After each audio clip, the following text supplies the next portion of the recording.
ẹ̀jẹ̀ mi ni ẹ kí n gbọ́ àkọ́bí ewé ayò ewé tún méje ìtún ló ní ọtún ẹ ṣe ìfà ló ní kan fà ẹ mọ́ra àìbínú gbogbo àtàrẹ gbogbo méjì ọkà bàbà gbogbo mẹ́ta ọkà wáṣẹ́ orí ló túmọ̀ ẹ̀dùn gbogbo ọ̀nà ní túmọ̀ ẹsẹ̀ akọni ìmọ̀ tú ìmọ̀ ọjọ́ ìmọ̀ èmi ni wọn kì í dálẹ̀ bọ́bá lọ mẹ́lẹ́mọ́ wá fi jó ẹlẹ́mọ́ akọni wọ́n bá lọ gbé fèrè wá fi jó ẹlòkó bọ́wọ́ wọn bá tẹ̀ mí wá fi jó aláre àwọn mẹ́tẹ̀ẹ̀ta parapọ̀ wọ́n wá jọ ń pẹ́ mọ́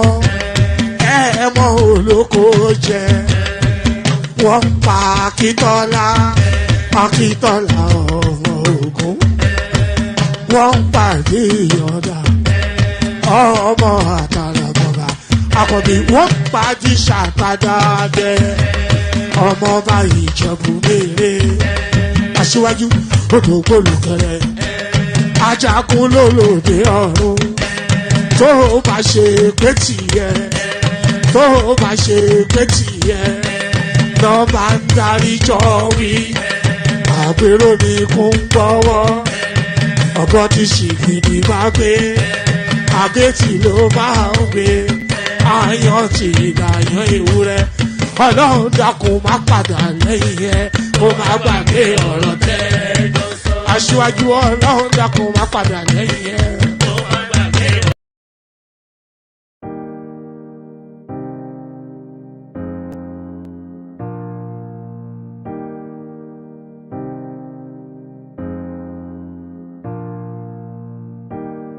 Ọbụnụ gịnị ka m na-achọzụnụ ịma na Chukwu agọziwo m o nyere m iwu nyere ya ume.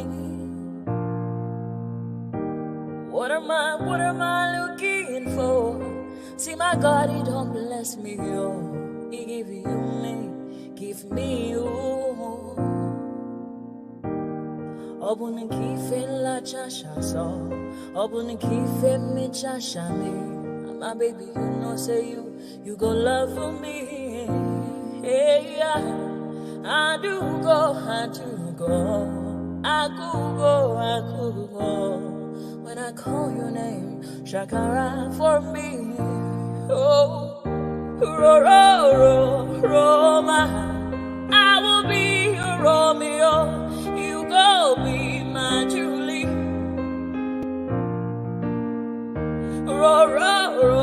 Roma, I will be your Romeo. You go be my Julia. Oh, give me your love and I'll go run away. Show me your love and I'll go use you play. Carry me, go me, I go follow you way. Follow you, they go. Maka Munagi, me and you. Okwa Munagi, my baby and me and you. Me and you, Aqua Monagi, my baby. Obuzi kife la chasha so, Obuni kife la chasha me. My baby, you know, say you go love me. I do go, I could go. When I call your name, Shakara for me. Oh,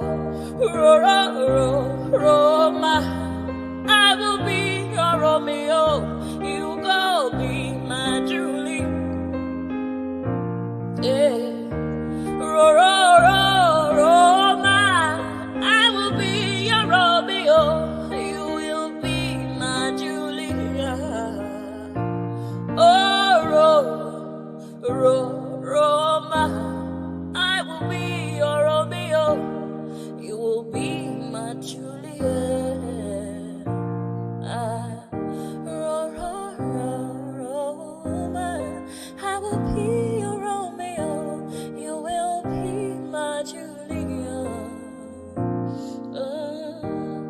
Obuzi kim fe la chasha so, My baby, you know, say you gon' love me. Tí o bá sí àwa èmi tí ń dúró wájú yìí tí ń lérí ogun tí ní òkè Buhari nìṣó ká máa bá lọ.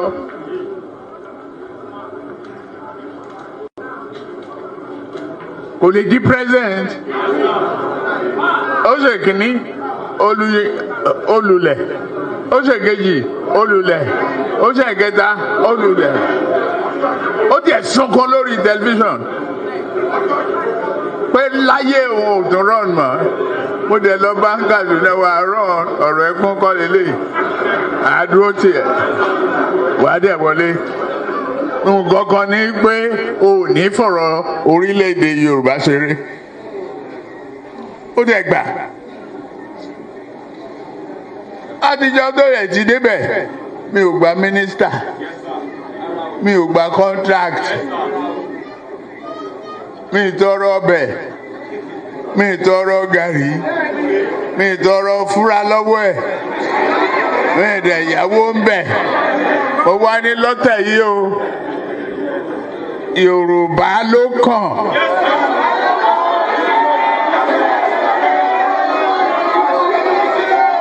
Tá a bá dẹ̀ sa Yorùbá náà èmi ló kàn.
Subaramia. Soko sunu baby Subaramia. Ase kwa nefo jabani si akuna nyego bumkambasi ozo. Since I was born, but now I am getting youth. Akuna motang akuna kogabu. And there it is right there. Pardon me. There it is right there. There's a reason why you are not seeing my face on the screen, and you'll find out in a moment. So this is the reason why you are not seeing my face on the screen. The big name guests continue to make One Man Went to More platform their preferred portal of conversation. So on the 15th of March, which is in about 2 weeks' time, so 2 Fridays from now, not this Friday coming, but the following week Friday, I will be having L00TING join us. So L00TING will be joining us. Earlier session than our usual session is going to be for 7 p.m. UK time. So bookmark that, diarize that. Make sure that you clear the deck, send the children on holiday, hand over your wife to another man. Just make sure that you do everything to make sure that you're ready for that session. So it's going to be a blockbuster. And you know when I tell you that it's going to be a blockbuster, anybody that follows this platform, you already knows, you already rather know what that means. So it's going to be a blockbuster. Let me just line it up to set it up now so I can send the link immediately. So that's Friday, and that's 7 p.m. Yes, I could have brought him earlier, but we were trying to negotiate. We were trying to, as you know, I stream a lot later than that, but he could not facilitate for that late in the day. So we were trying to negotiate really at the ideal time for the stream. And we've landed up now at this time now that we've landed up. So I've had to yield a lot of space because, of course, it's a big name guest. So L00TING, as I said, joining us March the 17th. I'm only really talking slowly so I can send you the link. I'm just setting it up now. So that's that. Okay, so that's that. Let me remove that, then we get into it. As soon as the link is ready, I'll send it to the comment section. So, and there it is. Here I am. So here I am. There you are. So here I am. There you are. And here we go. So here I am. There you are. And here we go. The usual protocol. Click on the like button just as soon as you're coming in. If you're not already subscribed, then correct that immediately and right now. The hyperlink that says StreamYard invites you to come and the hyperlink that says StreamYard invites you to come and join the session. So we have a list of talking points, but we are not fastidious to those talking points. The talking points that I present really is just to open up a conversational space. So if there is anything that you feel is more paramount or more engaging or particularly piques your interest within the news cycle, then just bring that forward. So we're not rigidly stuck to whatever it is that I'm defining as the talking point. It's just that we have to have something on the menu, and that is just really how the talking points come about. So that's how the talking points come about. All right, let's just let's launch straight into it, and we kick it off with Tinubu's trip to Qatar, where he's remember when Buhari went to whichever country that he went to, and he called Nigerians lazy youth. And a lot of people weighed against him somewhat for demarketing the country globally. So we're somewhat within the parameters of that space. This guy now, Tinubu, is essentially inviting the Arabians to deal with Nigerian officials in the Arabian manner, where they relieve you of your head and place it on the floor if they invite them to engage in bribery and corruption. Tinubu to Qatari investors. Report to me if any Nigerian official demands bribe or obstructs progress. So there it is right there. Meaning business, of course, Tinubu, this is what we're reading in today's. President Bola Tinubu has assured the international business community that Nigeria is ready for serious business, as his administration will sanction anyone who undermines investor confidence in the Nigerian economy. The president pledged to remove all bottlenecks, standing in the way of profitable and legitimate enterprise. Speaking at the Nigeria-Qatar Business and Investment Forum in Doha on Sunday, President Tinubu told Qatari investors that Africa's largest economy and its systems are being reformed. That should be that Nigeria is Africa's largest economy. President Tinubu told Qatari investors that Africa's largest economy and its systems have been reformed and upgraded. He asked Qatar's captains of industry to report any government official who demand a bribe or any form of inducement at any point in the business endeavor moving forward, with full assurance of their direct access to the president's office. A statement signed by Ajure Ngelale said on Sunday. He said, "I am here to give you the assurance that reforms are going on." And there was something that someone else sent me. There's something that someone else sent me that I'll bring to you in a moment. It's actually a British former ambassador to Nigeria, somewhat backing up Tinubu. Let me see if I've got that. Okay, I don't have that immediately to hand, but let me continue with this one. All right. Yes, he said, "I am here to give you the assurance that reforms are going on. Forget about whatever you heard in the past. Whatever is the obstacle or problem that some of you might have experienced, it's in the past because there is no obstacle in the future. I do not offer bribe to any one of our people. And if it is requested or taken from you, report to us. You will have access to me. Nigeria will no longer be defined by the past, but by what we do now and moving forward. Do not let perceptions become a hindrance to your will to invest." So I like the language. Actually, this is a toasting language essentially from Tinubu, and this is the sort of language really that gives the reassurance of, because he's acknowledging the backdrop of the Nigerian space. He cannot say that all of the corruption that they hear about Nigeria is a lie when they've participated in it with all of these elements asking them for bribe. But he's telling them of a change in culture and asking them to onboard with that change in culture. And that necessarily has to be the language for the future.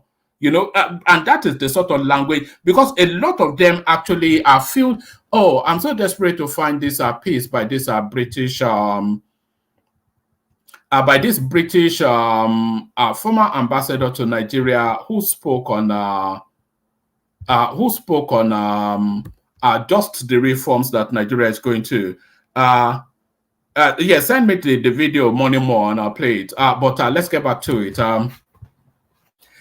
It says, let's take it from here. Nigeria will no longer be defined by the past, but by what we do now and moving forward. Do not let perception become a hindrance to your will to invest. Nigeria is serious about revolutionizing investment promotion.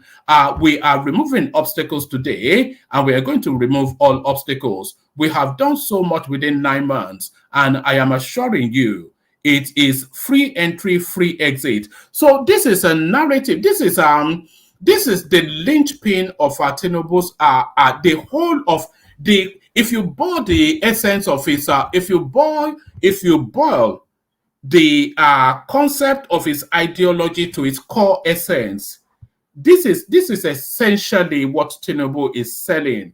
This is what all of his administration hinges on. This peppy little phrase right here: free entry, free exit. So now, what is saying there is you can bring in your investment freely and you can exit your investment freely. So there's no barrier to trade, is what it's saying. But of course, there are policy movements within that space that will obviously activate whatever it is that you bring in for the benefit of the country. And there are processes, but free entry and free exit. So you can take 100% of your profit out, without any hindrance, apart from, of course, the time span within which you can take it out so it doesn't adversely affect the country. So this essentially is the core essence of what Tinubu is selling. This essentially is the core essence of what the Tinubu administration is: a free market enterprise in its purest form, and that everything hinges, its success or failure hinges entirely on this phraseology that we're looking at right here. We have done so much within 9 months, and I am assuring you, it is free entry and free exit. Your funds will flow smoothly into and out of our country. Bring your investment, the president added. You know, and there is somewhat of a pyramid scheme to this financial theorizing experimentation that Tinubu is embarked upon. There's somewhat of a pyramid scheme to it. You know how a pyramid scheme works. So I'm guaranteeing you 40% on your money, and then a lot of people come in.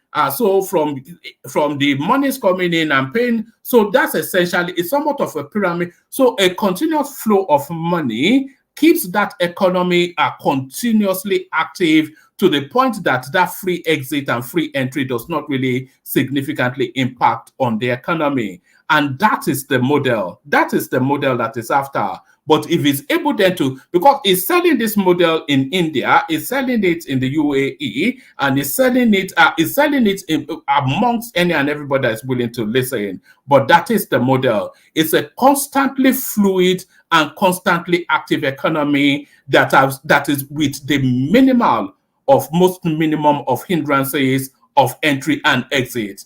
And that, I'm not quite sure if this is a first in the world experimentation with an economy. Also, the president noted that the war against corruption and insecurity in Nigeria had been significantly strengthened by the appointment of the former chairman of the Malam Nuhu Ribadu as the NSA. I'm not quite sure that Nuhu Ribadu has had any impact on anything. We have a man, I saw him actually referencing Nuhu Ribadu in a speech in Qatar. We have a man who has won many global awards for anti-corruption as an anti-corruption czar. My responsibility is to tell you that Nigeria is open for business and to assure you that your investments are safe in our hands. We have men and women of great reputation here, and we believe we can forge a good commitment that will advance our discussions to fruitful conclusions. So on and on. So it goes on to that trade speak, but essentially it's really now, it's that attack on corruption that essentially gladdens me. Let's do a little pit stop with Peter Obi and his naysaying politics.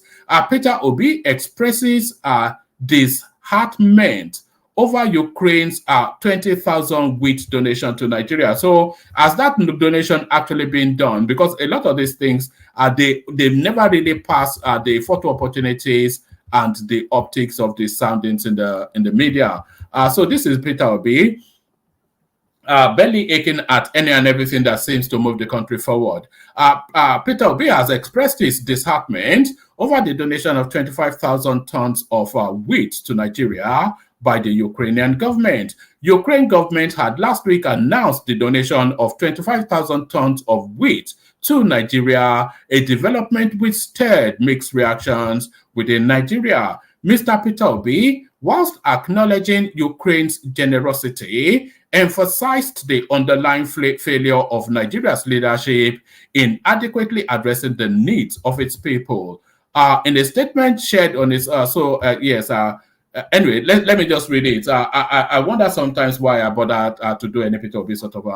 In a statement shared on his social media handle, Obi lamented the reliance of Nigeria, once considered economically confident and resource-rich, on foreign aid, particularly from a nation embroiled in a conflict like Ukraine. He underscored the urgent need to for the re-evaluation of national priorities and resource management. So Peter Obi, they said he underscored the urgent need for a re-evaluation of national priority and resource management. So those are two phases, those are two spaces. So where should the national priority be as opposed to where it is? So he has to place an alternative to contrast against what obtains as the going concern of the moment. So he has to present that alternative, because it's of anybody can be a critic. Any what do they call it in America? Monday morning quarterback. Anybody can be an armchair pundit. You play the best game on paper. So what is the alternative that he proposes is the thing, but it's just woe is me and woe betide. That's all he ever says. He underscored the urgent need for a re-evaluation of national priorities and resource management, calling for a concerted effort to revitalize the country's agricultural sector and address long-standing issues of insecurity. Obi's remarks shed light on the stark contrast between the two nations' economic trajectories, pointing out Ukraine's ability to sustain agricultural productivity despite challenges. But I don't think this guy has any concept of anything. Ukraine is a smaller country, one, and is a very well-structured infrastructurally country, two. Outside of the war, is a fairly secure and stable and predictable country, three. And so all of these things, he has steady supply of electricity, he has a very good road network, he has a robust economy, and then he has a wide space of economic activity within the European space. So you can't draw parallels between the Ukraine and Nigeria. That's a false analogy, and I think you know that. But this is it. This is our China man. In Malaysia, in China, all of this silliness. Obi's remarks shed light on the stark contrast between the two nations' economic trajectories, pointing out Ukraine's ability to sustain agricultural productivity despite the challenges posed by war. He highlighted Ukraine's success in harnessing its arable land and exporting agricultural product, urging Nigeria to emulate such efforts to achieve self-sufficiency and economic prosperity.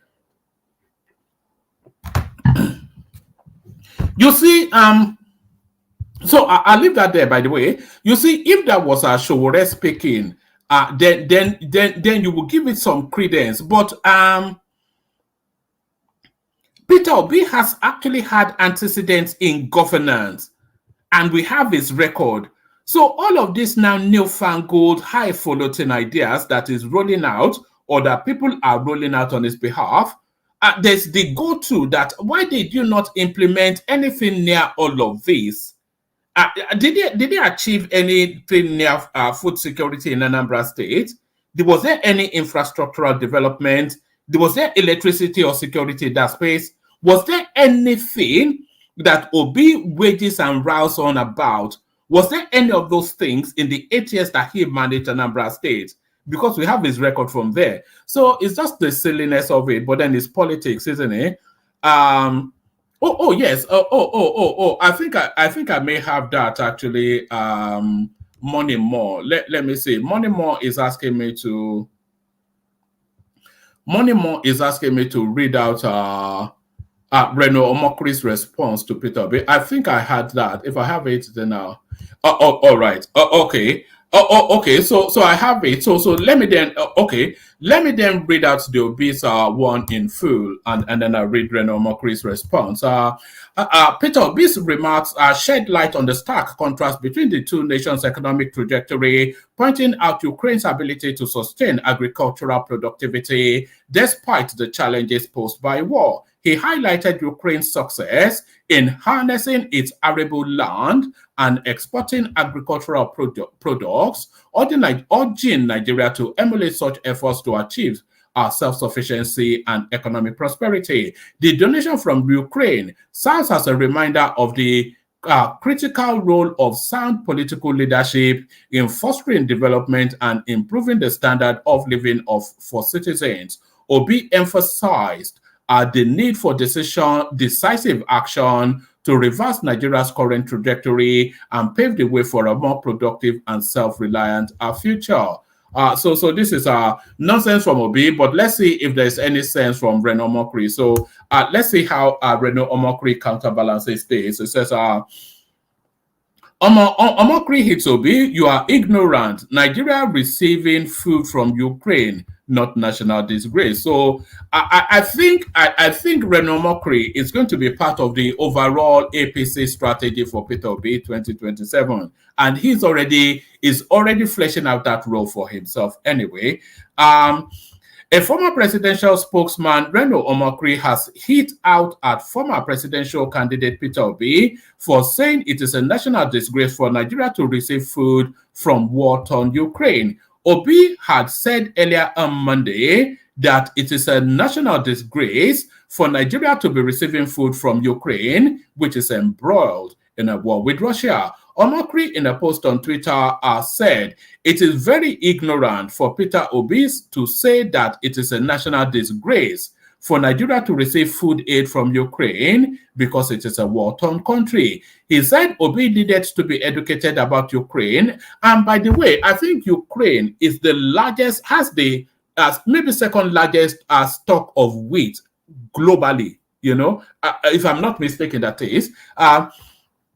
He said Obi needed to be educated about Ukraine and wheat, saying Egypt received food aid from Ukraine long before Nigeria did. And I think I caught that story in the rounds, Egypt receiving that food aid from Ukraine. And Egypt is still dependent on Ukraine for 60% of its wheat and much of its fertilizer needs. Yet, Egypt is a country that Peter Obi praises. Even Obi went to Egypt to study their economy. The attached photo was taken by Obi when he, that's Obi being shown what a computer looks like in Egypt, and nothing like a gamma lizard or something. Anyway, that's the back and forth there. Just the silliness that is Peter Obi, Let's go on from there to this. Ex-Governor Akeredolu's wife, so that Akeredolu saga still ever going. I'm sure a lot of you saw the long and emotional love letter that the wife wrote him as the parting words at his funeral. But she's now turning herself into a political entity in Ondo State. Ex-Governor Akeredolu's wife, Betty, lambasted late husband's niece for backing Ondo Governor Lucky Ayedatiwa's administration. So I think Ayedatiwa is actually looking to run as off his own speed at the next round.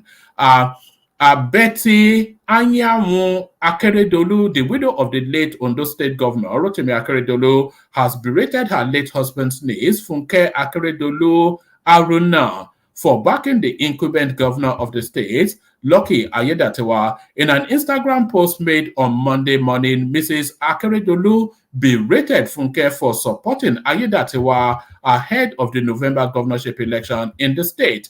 Ayedatiwa, who was deputy governor for Akeredolu, succeeded his principal as governor following a leadership crisis caused by the latter's absence in the state. Before his death, Akeredolu's team accused Ayedatiwa of betrayal during the time his principal was incapacitated and made futile moves to have him impeached by the State House of Assembly. So there's ongoing battles there. I wonder who gets the ticket for Ondo State. I wonder what the indigents of that space are making of that.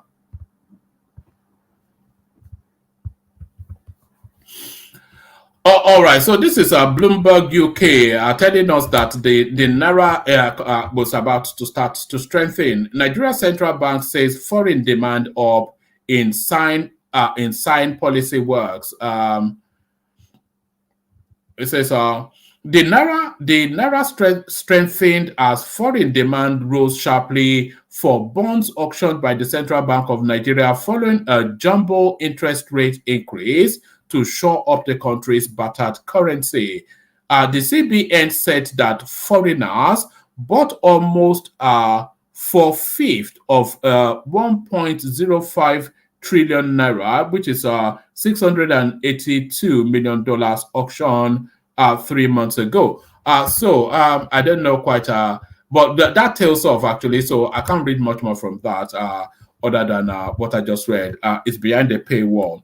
Let's go on to this one. Lagos vows to enforce monthly rental policy. So I think Lagos State is now Lagos State is looking to move away from that policy of landlords taking 3 years rent in advance and all of that sort of stuff. I think they're now moving aggressively into that space.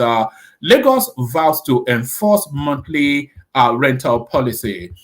The special advisor to Lagos State Governor on Housing, Barakat Odunuga Bakare, has disclosed that the state's monthly rent scheme will be enforced before the end of 2024 or early next year. She stated this during a recent press briefing of the Lagos State Real Estate Regulatory Authority in Ikeja, Lagos. She said, we all see what is being done in other climes. Rent are collected monthly. Hence, we are looking and hoping that before the end of the year or by early next year, we'll be able to implement the policy of monthly rentals. Also, the rental will be charged according to the tenant's earnings. So I'm not quite sure if this binds to the private sector. You can't charge rent to the you charge rent to the value of the property and the location of it,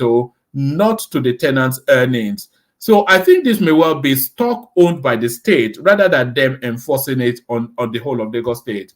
The good part about it is that we will be test running it first within the public sector, since we can ascertain how much everybody is earning. And once we see that it works in the public sector, we will push it out to the private sector. I think this is the totality of a nonsense. You cannot determine rent that a landlord will charge based on a tenant's earning. What sort of nonsense is that? That just, unless I'm misunderstanding that sounds entirely nonsensical to me.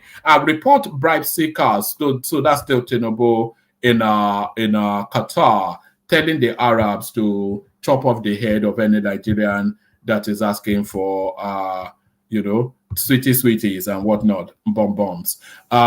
So let's go on from there to this. Right, I think the news is starting somewhat to repeat. Bloody serpent, Akeredolu's wife slams husband's knees for supporting Ayedatiwa's gubernatorial ambition. So the never-ending saga that is okay. This is a more condensed one. So let's see if this captures it. Betty Akeredolu has criticized her late husband and former Ondo governor Rotimi Akeredolu's niece for allegedly supporting the governorship aspiration of incumbent governor Lucky Ayedatiwa. Mr. Akeredolu's niece, Funke, was the former deputy chief of protocol in the state. In the social media,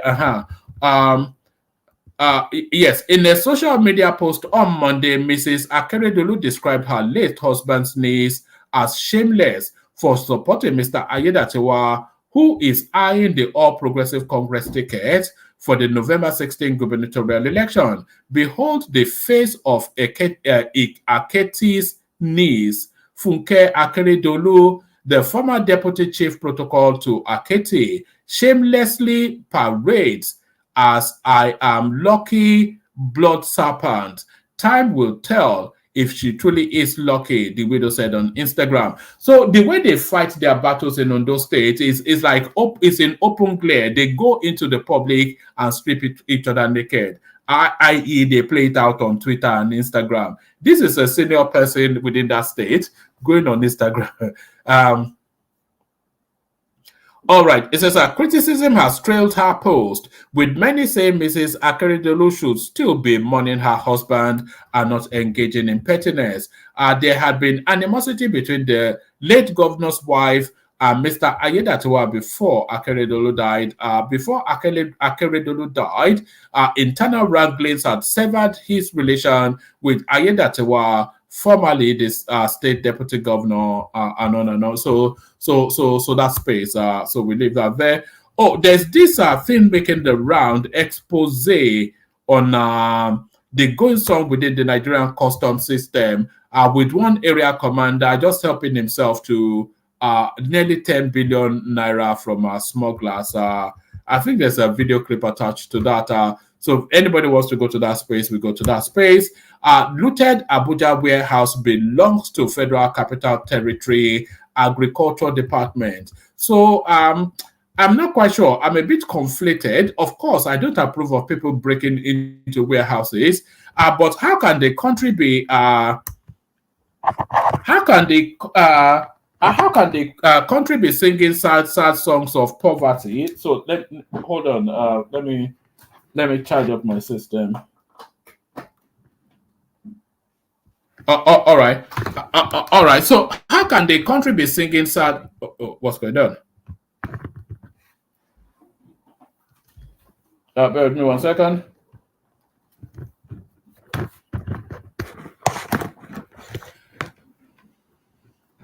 Actually, let me.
My convoy is 5 vehicles, and you cannot buy fuel unless I'm inside the car. So I will pay them. No more. I know. The governor was paying for petrol himself for his convoy. When they get to a gas station, he will come out and bring out money and pay. In fact, at Oka Government House, then when he was governor, forget about drinking champagne. Apologies, a bit of technical issues there, but thank you, Thomas, for stepping into the bridge. I was just saying that I'm a bit conflated. This thing of people looting warehouses to help themselves to food stored in there. And I'm coming off the back of this headline. Looted Abuja warehouse belongs to Federal Capital Territory Agricultural Department, not NEMA. So irrespective of whoever it belongs to, the country is hemorrhaging, is just under heavy excruciating food crisis. And a lot of this food, they are saying they're storing it for emergency purposes. So what purpose more emergency than what we're going through now?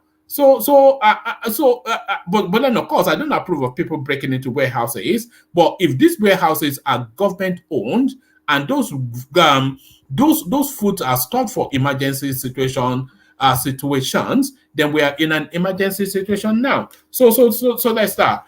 Let's go on from there. Okay, let me actually bring you this next one. This is the goings on in. So this is the narrative of this guy. This one really cuts deep. This 44-second clip right here, it goes to the very heart of everything that we're talking about in that country now. So this is the narrative of this guy. He bought whatever building materials for 1.6 million naira, and within 2 hours, so he bought it. They've agreed. Anyway, he'll tell the tale now. It says our item changed from 1.6 to 2 million naira in 2 hours. So let's hear how he's describing it. So there's a problem going on here.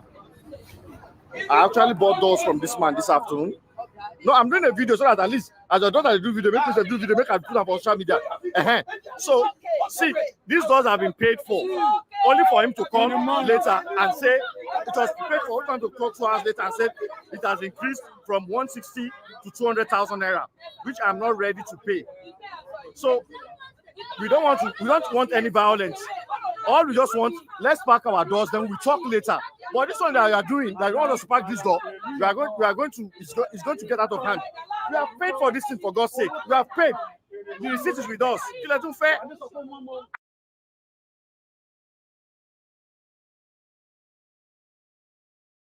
So there it is right there. So there are two things going on there. One, the speed at which the prices increase. So that guy, something that he bought 1.6, and within 2 hours it goes up to 2 million. So that's a 400,000 naira increment there. So that just tells you how volatile the Nigerian market is, and we hear this all the time. So there's that. But the other half of it is that thing had already been bought and paid for, and the guy has the receipt. So it's no longer the property of the seller. Because he has exchanged its value for money, so I don't know quite how that plays out. Maybe we'll find out. But that just gives you a little caption of the goings on within the Nigerian space. But let's go on from there. It says, okay, now this one now speaks to. I'm just waiting for it to load up. This one now speaks to that narrative of warehouses being looted. Minister, warehouse looting is beyond hunger. It is criminal. So yes, there is an element of criminality to it. Maria Mahmood, Minister of State for the Federal Capital Territory, says the looting of food warehouses in XYZ area of Abuja was a criminal act. Mahmood spoke on Monday after an assessment visit to the warehouse, which was looted by residents. So I'm not sure that anybody should be hungry to the point of looting warehouses in Abuja. Anybody that can afford to live in Abuja can afford food. The minister said the amount of things that were carted away were beyond hunger and transcended to criminality. We are here due to the unfortunate incident that happened early hours of yesterday, where hoodlums attacked this very warehouse and packed everything that is here. Mahmoud said, not only food items, including roofing, windows, and even gates of this place were carted away. You can see the level of damage. There is nothing that is left here, including machineries that were used for processing of some food in the warehouse. She stated that the looting occurred when the FCT administration was restocking its warehouse in line with President Tinubu's directive to make food available to the residents. She also said Tinubu had directed that palliatives be distributed to residents in all 6 area councils of the FCT. She added that the FCT administration is already in its 3rd round of palliative distribution when the incident happened. We distributed the palliative twice and about to do it to the 3rd time when hoodlum attacked the trucks offloading food items in the warehouse, leaving some of the officials injured. This is a sign that we need to reinforce security situation around all our warehouses because you just have to keep food. But the way this thing happened is actually beyond hunger. This is a criminal act. Somebody that is hungry cannot move out to remove all the roofings in this place. I think that's still captured in hunger anyway, because they can go off and sell the roofing. One more readout. One more readout, and then we'll come into the room. Hopefully there are people in the room so that the conversation can take place. So this is our favorite governor, my favorite governor, and yours, Dapo Abiodun, the fine boy governor. I am committed to repositioning Ogun for growth, says Dapo Abiodun. Dapo Abiodun, governor of Ogun State, says his administration is committed to providing friendly environment and security for businesses to thrive in the state. Abiodun spoke on Sunday after receiving the 2023 Man of the Year award from Silverbird Group. As the how did Dapo, because the Silverbird Group is Ben Bruce, isn't he? Yes, that's Ben Bruce, isn't he? How did Dapo Abiodun receive the what has he done? What's the criteria to becoming the Man of the Year? Is it an exchange of dollars? Almost certainly. Dapo Abiodun, governor of Ogun State, says his administration is committed to providing a friendly environment and security for businesses to thrive in the state. Abiodun spoke on Sunday after receiving the 2023 Man of the Year award from the Silverbird Group at the Eco Hotel and Suites. Is it suites? Some people like to call it suites. I call it suites. In Lagos. He said the award is evident of the efforts of his administration in repositioning the state for more economic prosperity. The government reiterated its commitment to build on the successes recorded during his first. So that's Dapo Abiodun. Man of the it's too ridiculous for me to carry on reading. I've not seen that guy do a day's work, and all the report from his state citizens, Babati and the rest of them, is F9 parallel. I've got an obedient screaming and shouting thing to play to you later from Twitter space, so you can look forward to that to come. So enough of all that. So let me play the Kegite music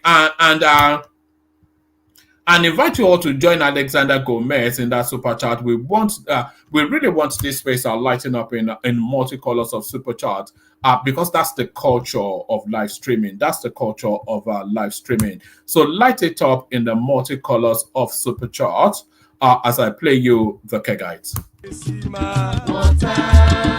Only water, where they see my water. Oh yes, you go for me,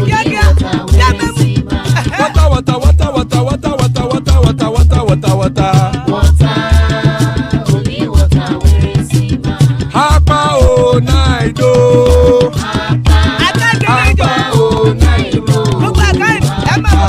Hapa you don't come o.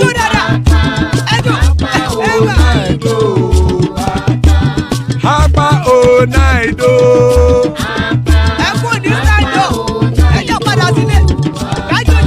Oro kẹ̀kẹ́ ẹlẹ́mù yé o. Ilé sọ́dí kẹ̀kẹ́ rẹ̀ ẹlẹ́mù rẹ̀ o. Bobby master kẹ̀kẹ́ rẹ̀ ẹlẹ́mù rẹ̀ o. Chief Wtih kẹ̀kẹ́ rẹ̀ ẹlẹ́mù rẹ̀ o. Eruku lẹ̀lẹ̀ ẹlẹ́mù dé. Eruku lẹ̀lẹ̀ ẹgbẹ́ ẹlẹ́mù dòde ojàre o. Eruku lẹ̀lẹ̀ Ghana ti dé ẹgbẹ́ bọ́dì o.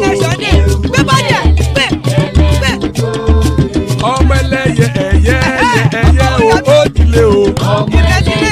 Odúyẹ̀lá ẹ̀yẹ o ó dilé o. Petrosoname ẹ̀yẹ o ó dilé o. Petrosodúnkẹ́ ẹ̀yẹ rẹ̀ ó dilé o.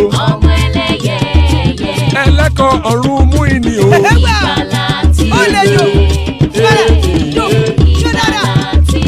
Àkùkọ ọ̀run méjìkọ.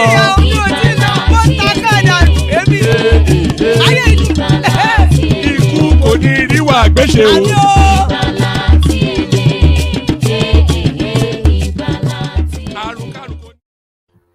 And there it is right there. Ikoko Neriyo Agbeshe, may death have nothing to do with us. I'm here, Paul. So plenty of room, as I said, in the studio. But in the studio, General Thomas, good to have you, Thomas.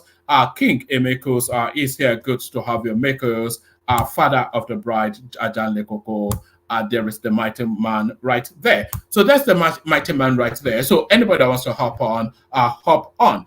Anybody that wants to hop on. We kick it off with Emeka, but on our way to Emeka, we'll invite Emeka then to comment on what is going to happen on the 15th of March in 2 Fridays time. So Emeka, in 2 Fridays time, we have Dele Farotimi coming to join us. Are you impressed?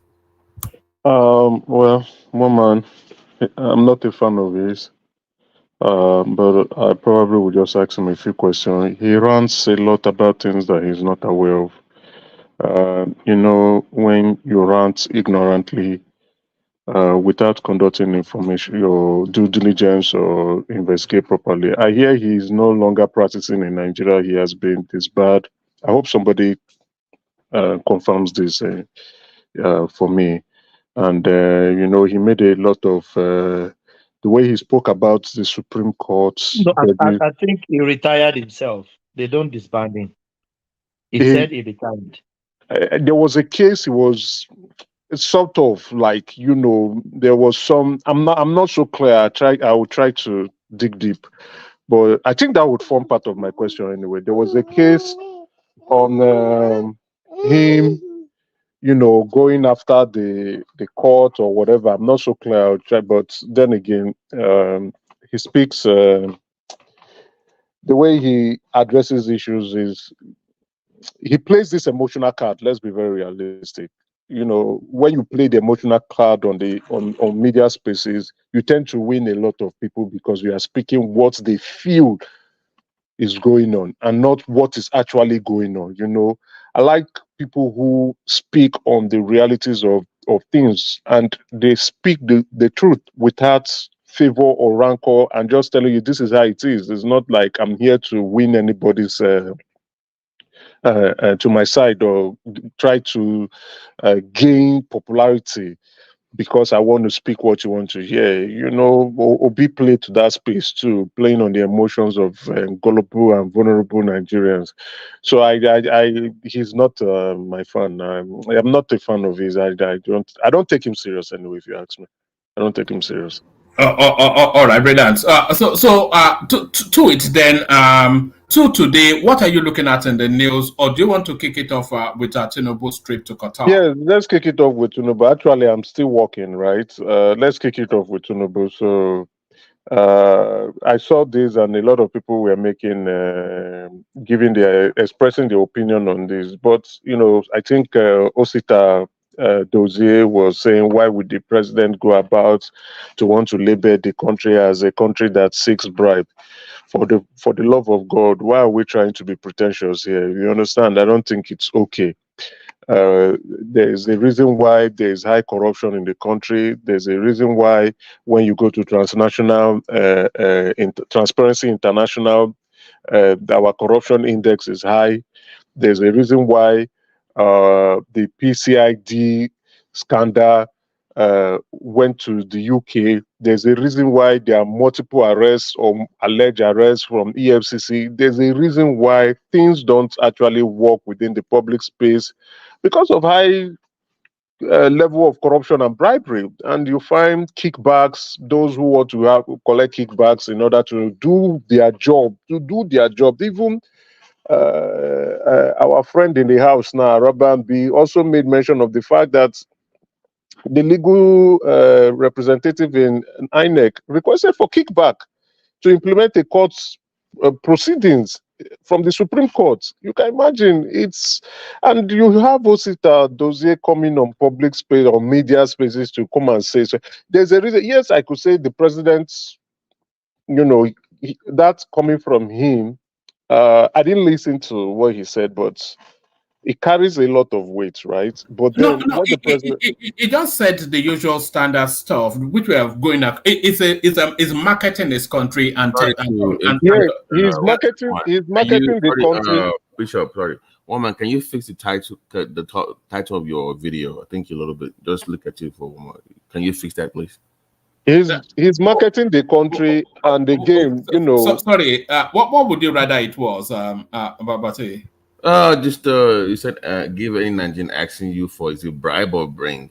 I don't know what's that? Did that is it a type in a typo? Is that bribe or was it? You said the Qatar is but if you can understand, that means the title is communicating. Doesn't really matter. No. We're very first. So if I'm gonna watch it later. You need to understand what it's about. Yes, it's bribe. All right. Yeah, well spotted. Carry on. All right. So the statements, coming from the number one man of the country, there are things you say and it's going to signify or perceived in a different way. I think the president would have worded it differently, like saying, there's no need for you to pay any bribe.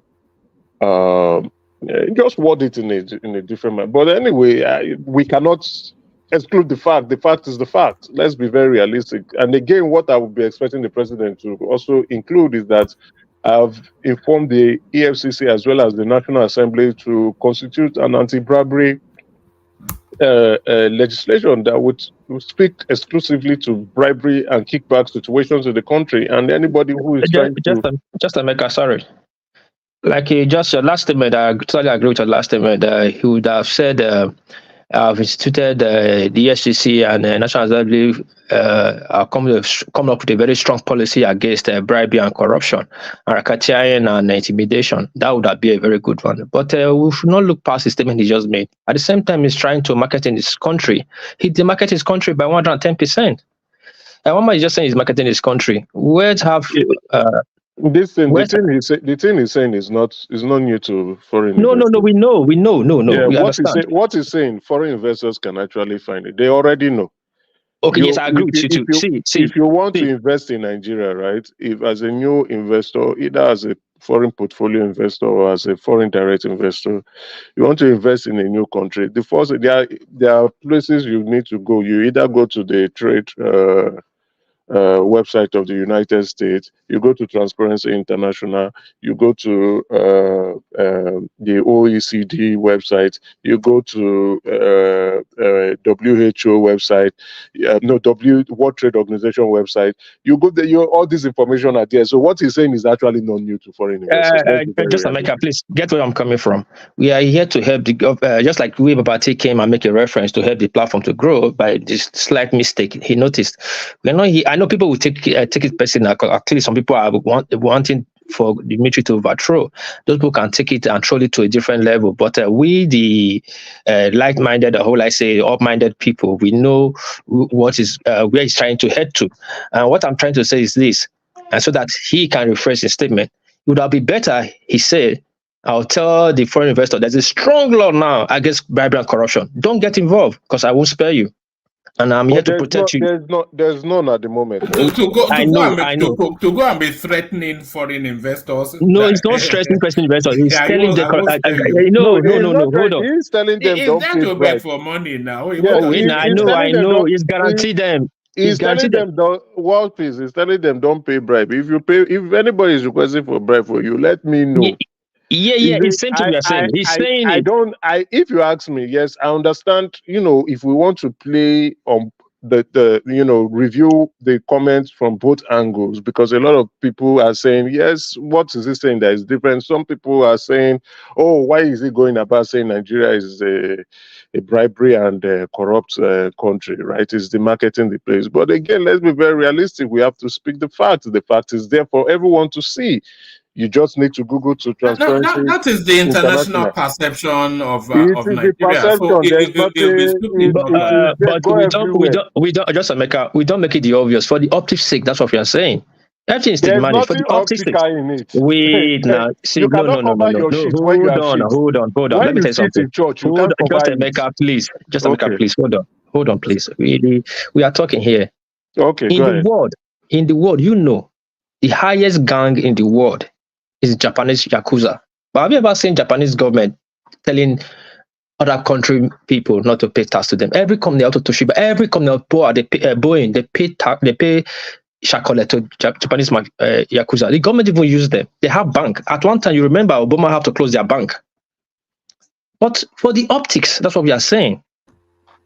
I don't know where that's what you are saying. I don't know. No. Sorry, please, let me say something. What Tinubu did, Tinubu shot in the church. You can't, him going there, basically saying, hands up, I'm helpless. When my people come here, they're asking for bribe, let me know. You're essentially telling them that you've not even done anything to address the problem. Bribery. That's the only place I'll fault him, right? he That's should the have only person said, I'm talking about too. Thank yeah, you, he should Emeka. have, Continue. All right, Thank you, let Sinatra. Emeka carry on. Emeka carry on. he should have said, oh, okay, you know, there's a strong anti-bribery law that is coming in place. We're putting that in place, so there's no need for you to pay any bribe. Things are going to be transparent for you to conduct your to bring your investment into the country. And in the case anybody is trying to request for bribe, then you let me know. That way you can say it. So he now goes back. It's now on him to now inform the National Assembly to ensure that they strengthen our anti-bribery laws and corruption, to include it into the AFCC laws or policies, to make it strengthening against to strengthen it against kickbacks, bribes or extortion from foreign investors. They're already America now. The law is there. Well, Bribery. okay. To be fair, Yeah. or let me rephrase. I have not read the EFCC, and as a matter of that, I will now force myself to go and read it. But whatever the president has said, I want to speak on Osita, who is saying, why is the president trying to demarket the country and trying to say Nigerians are saying, say not most Nigerians take bribe. Well, I don't think the president was talking about many Nigerians or most Nigerians. Most Nigerians are not in public spaces. It is the public people in public spaces that are taking bribes. And what is that? That's what they are saying. If you go to Transparency International, we rank 145 out of 180, and they are actually saying it, that we are the leading global that has become a leading global indicator of public sector corruption. So they are talking about public sector corruption, and they are not talking about private sector corruption. In private sector corruption, it is not so much. Public sector corruption, we are ranked very high in it. So Osita, I hope I'm not. Maybe I'm not getting his last name properly, but he should not be saying those kind of things. He should be admonishing, because he was once a minister before. He should be admonishing his colleagues, either past and present colleagues, on the need for them to be more transparent with their activities. Yes, the president has spoken on something, yeah, but then again, he didn't lie.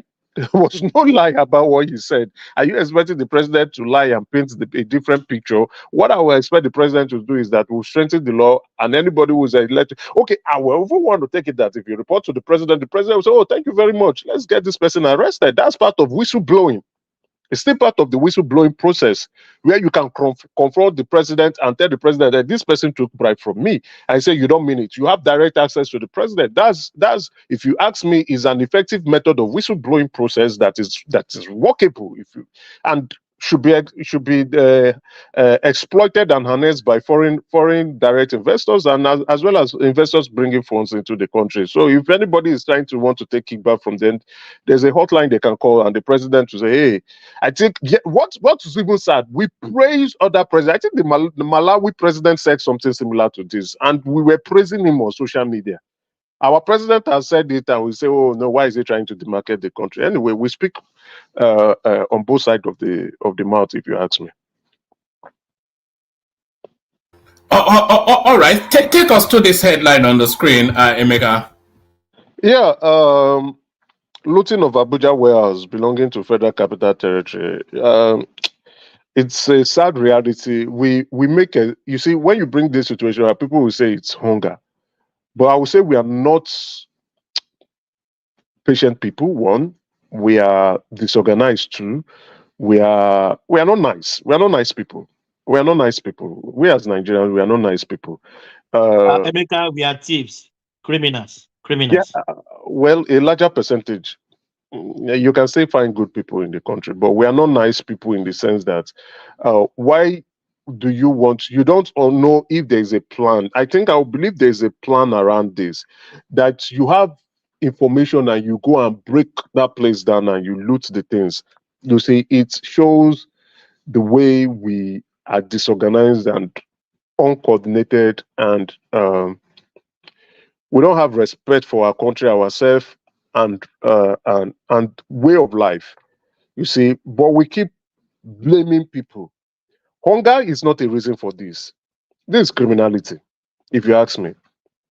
Nothing but criminality. So that the people are going about looting and taking stuff. It's sad. Emeka, Now, sorry for for those, let me interjecting let you. me let me now say this. For those who are now saying, Emeka, let me interject you some. I'm sorry for cutting you off. I forgot the country. This is what people does. They didn't know that that food has been sprayed with chemical. You can imagine, right? For preservation, it has to be preserved for a couple of months before you can consume the food. I remember I forgot the country, and so many people pass away. Yeah, because the food is not edible. Exactly. Go on, my brother. Some of this food may be expired food, and they kept them in the looking for ways to see how to dispose of them, and you just go there. Emeka, Then sorry what for I one want to second, can I Bishop. line this point first? Sorry, Bishop, don't be angry.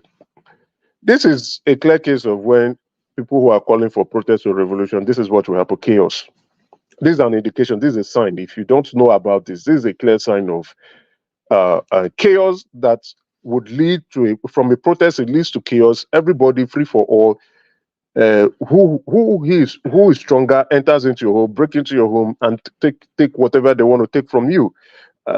Whatever they want to take from you, you should. If it's food, if it's money, if it's guns, if it's rice, if it's food, if it's your wife or your daughters or whatever, or your sons, but they will take it. So those who are calling for protests in that country actually do not understand the fabrics of Nigeria as well as the Nigerian people. We are disorganized people. We are not nice people. And this is a sign. If you doubt me, lead the revolution that will last for 2 weeks and see what will happen. It will result to this. To result to a high level of criminal activities. It will result to a high level of disorganization. It will result to a high level of breakdown in law and order and uncoordinated activities that would spiral into something that cannot be controllable anymore. This is what will happen. So that we are saying, hey guys, calm down, let's manage ourselves and try to resolve the problem. There's a reason why.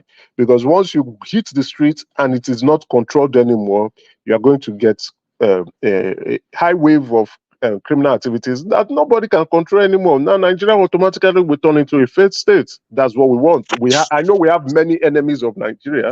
There are plenty. If a couple of them are on the comment section or listening at home, those who hate Nigeria so much that they want Nigeria to break. But unfortunately, I don't think their prayer will come to pass. Thank you. Bishop wants to interject. Yeah, Bishop can go ahead. Sorry, Bishop, I wanted to land that point. No, that's all right. Yeah. I just wanted to buttress what Thomas said. I don't know which country you are referring to, but exactly same thing happened in Nigeria. Around 1994 or thereabouts. Yeah. Wow. When some people looted, I don't know anybody that remember the year that they said eating beans was killing people. It actually happened because some people went. Yes, I remember. What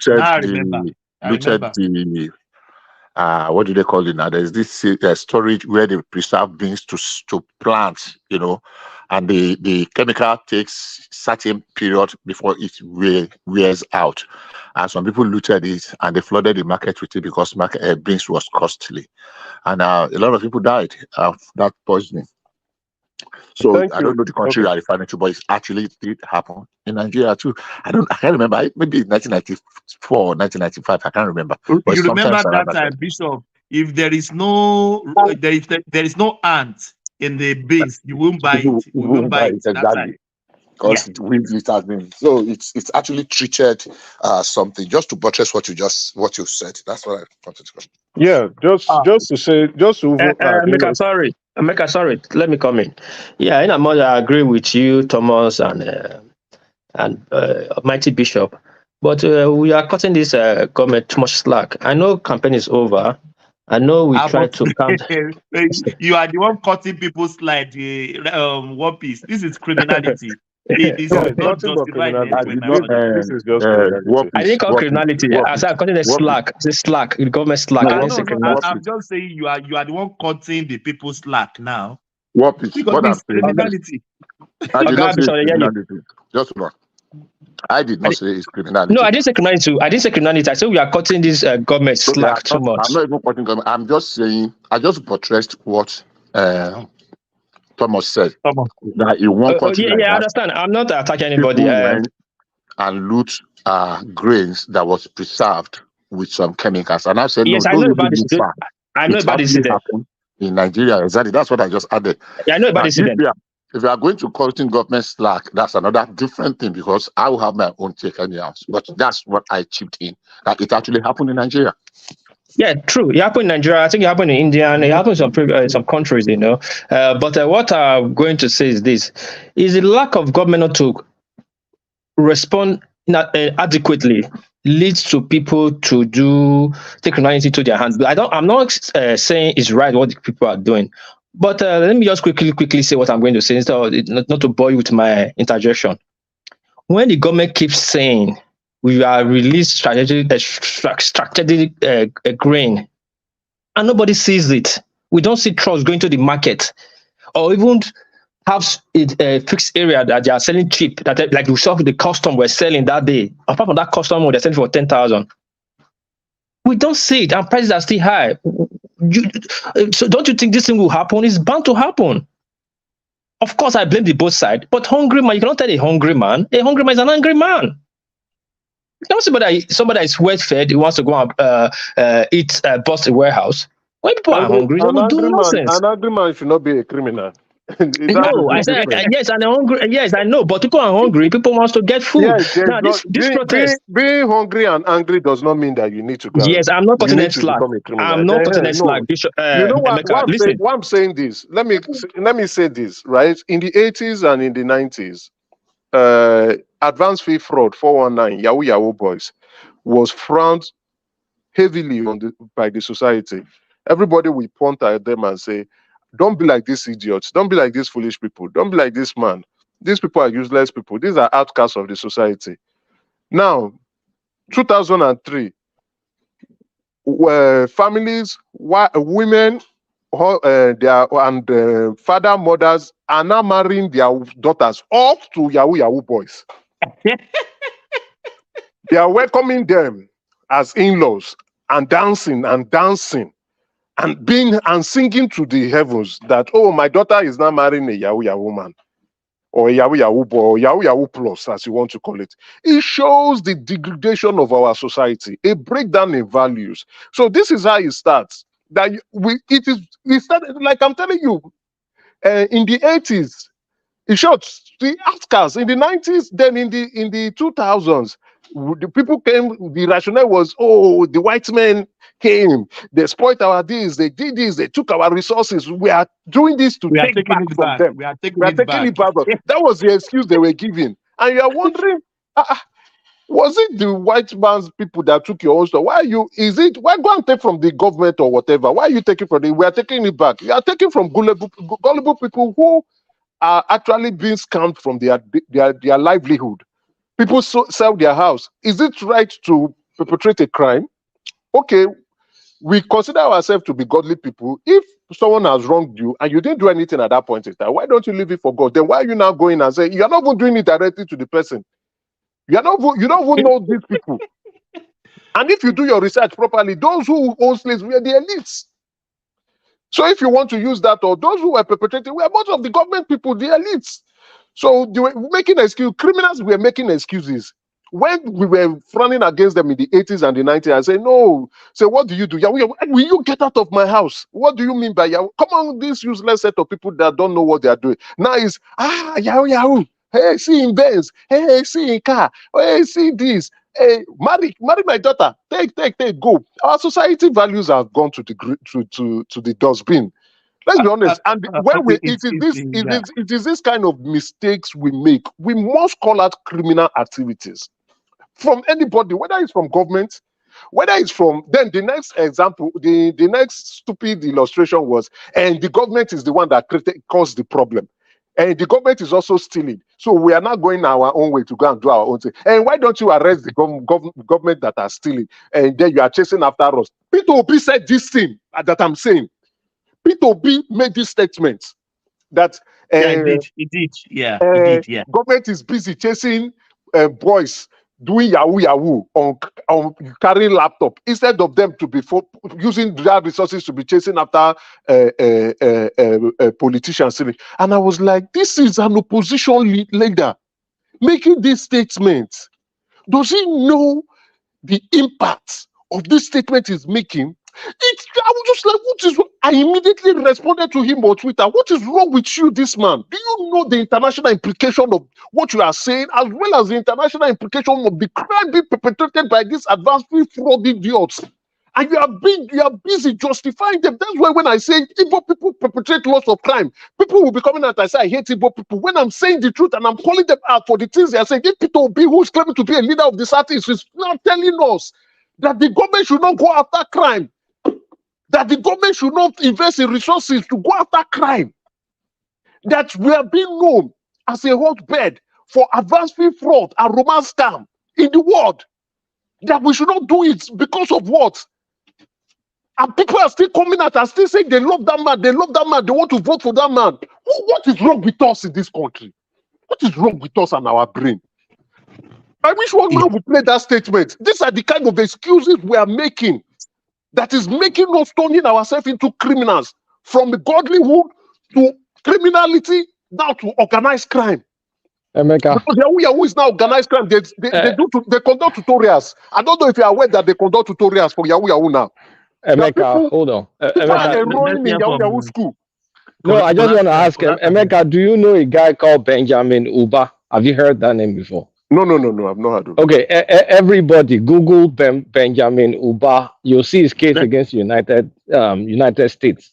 Benjamin Uba.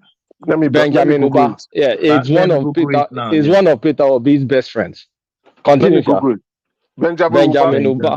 Benjamin Uba. The United States plaintiff against Benjamin Uba. Yeah, you will see him and Peter Obi hanging around. They're pretty close. Peter Obi associates with convicted drug trafficker. Associated with Benjamin. Not only that, what about this guy who wanted to buy Sheffield United that he took picture with? Yeah, that guy is a 419. The guy that wanted to buy Sheffield United that went to go and become on let me put his name and call his name. He lied to Security Exchange, SEC. You know, SEC they don't play. That guy perpetrated the highest fraud that have never been seen in the history, because he was on FOB. He got people. Tingo. I be what is Tingo? Is it not Tingo? This thing. Peter Obi took picture with him. Now, these are the things we say. Yes, Mbabu say, what is that his first name? Tingo group fraud. Is on Reuters. Wanted to buy Odogu. He put his name Odogu. Odogu Baye. You can see Odogu. I'm reading it from Reuters. Odogu. They called him Odogu there. You see? Peter Obi took pictures with him, and then yet you are still finding obedience, still yet at this point in time. Now, when Arabambi was saying he's an accessory to a fraud, when I was calling Peter Obi a fraud, people think I was just joking. I was just saying it because, and if some people will say, like Chomam, who is my very good friend on the comment section, will say, "Oh, why do you hate Peter Obi?" It's because of where he cheats. He cheats where fraudsters are cheating. He eats where fraudsters are eating. He dances where fraudsters are dancing. How do you spell Uba? I'm sorry. How do you spell Uba? That one is UBA. I'm sorry. So he messes where the fraudsters are messing around. So you understand? And you see, they called him an accessory to a fraud, but this one again, he didn't even reconcile account. Let's not even go into that part. You see the nonsense. So why I'm saying this and stressing on this is that we should always continue to hold criminals responsible. That you are hungry, that you are angry is not a reason why you must perpetrate crime. You are hungry and angry is not a reason why you must go out and ambush a warehouse and break into the warehouse. Just imagine all the country, everyone that is hungry in the country, they threw to the streets, start breaking shops. How chaos the country is going to be. Which shop will remain? Which bank will remain? Which people will even remain? Only the strong will survive. Only the strong will survive. So that we are, you go on social media spaces and you are reading a lot of nonsense. And then you also have the chief disseminator of bad news called Peter Obi pushing that narrative to the forefront. And you wonder why this man should ever become a Nigerian president. Never. Our ancestors should never allow it. Never. They kill him He before he will try. He become even get close. 2027. Our ancestors should 27. strike him dead before he would get close.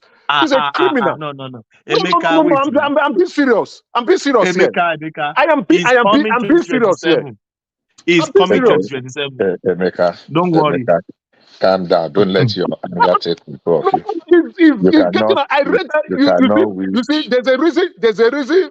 I agree. I understand international organizations look at us. So people who want to do business with us, if we want to borrow funds internationally, right, we pay an extra cost. The extra cost is because of our corruption index.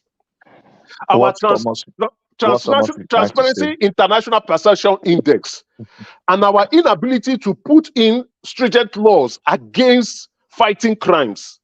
We pay an extra cost, and that extra cost comes into it.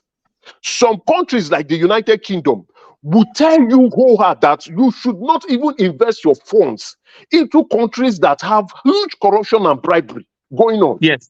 They do it. Yes. They tell you not to do that. So those businessmen from the United Kingdom who want to even participate, they will now put a plus or put a cost, additional cost to want to come and invest in your country, because they know that, oh, we need to explain these things to our government why we are investing here.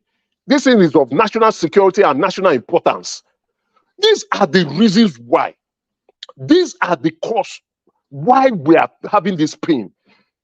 And as at 2023, investors pulled off their funds because of the election. They wanted to see what was going to happen. Because of political instability, they say, okay, let's pull off our funds. Why would people, you see, you may hate me. I don't care. Emeka, hold on. Bishop wants to say something. Yeah, Bishop. Come in, Bishop. Do you have Bishop? I think, yeah. You continue. I think Bishop has. Not ready. Can I ask you something real quick, Thomas? Oh, yes. Yeah. Please, Daddy. Yeah. Let Please, Daddy come in. Yeah. Yeah, I was gonna say, Emeka. Yeah, you're talking about the Western banks charging us a premium for loans, but when it comes to criminality in financial fraud, okay, this same country's nation is charging us this premium. That's where they do the most financial fraud. I'm not excusing them on that, but we are not talking about the fraud that is going on in the United States or the United Kingdom or Australia or Canada. We are talking about the one that is going on in the world, that they have all agreed and said this is what you are doing, and that you are not stringent enough. Your law enforcement officers are not independent enough. At least in these countries that I've mentioned, the institutions are working. Yes, the institutions may be culpable, but they are working.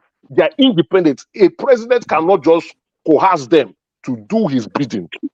A president cannot do, or some people cannot do it, but they may want to. Government.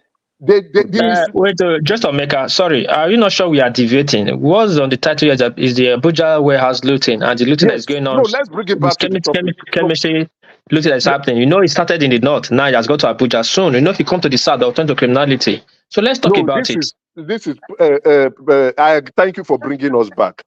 This is criminality, nothing but it. There's hunger in the land, agreed. There's anger in the land, agreed. But we should not constitute to crime. It's wrong. No, it's not.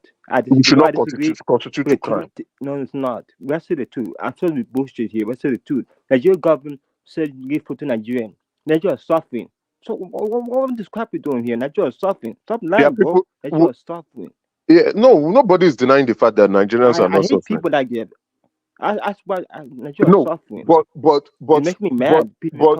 No, you can be mad that Nigerians are suffering, but you should not be mad that Nigerians are not thieves. You can't blame them. No. Stop this nonsense. Stop this nonsense now. Stop. No. We need to stop this. You see, these are the things that they said in the 80s and in the 90s and in the 2000s about Yahoo boys. You can't blame them. That is how it started. You can't blame them. You can't blame them now. It is now an organized crime. People are stealing food. Okay, that's a totally different ballgame. This is not the first time. It is not the first time Nigerians support people looting. I'm not encouraging looting. But what is the limit?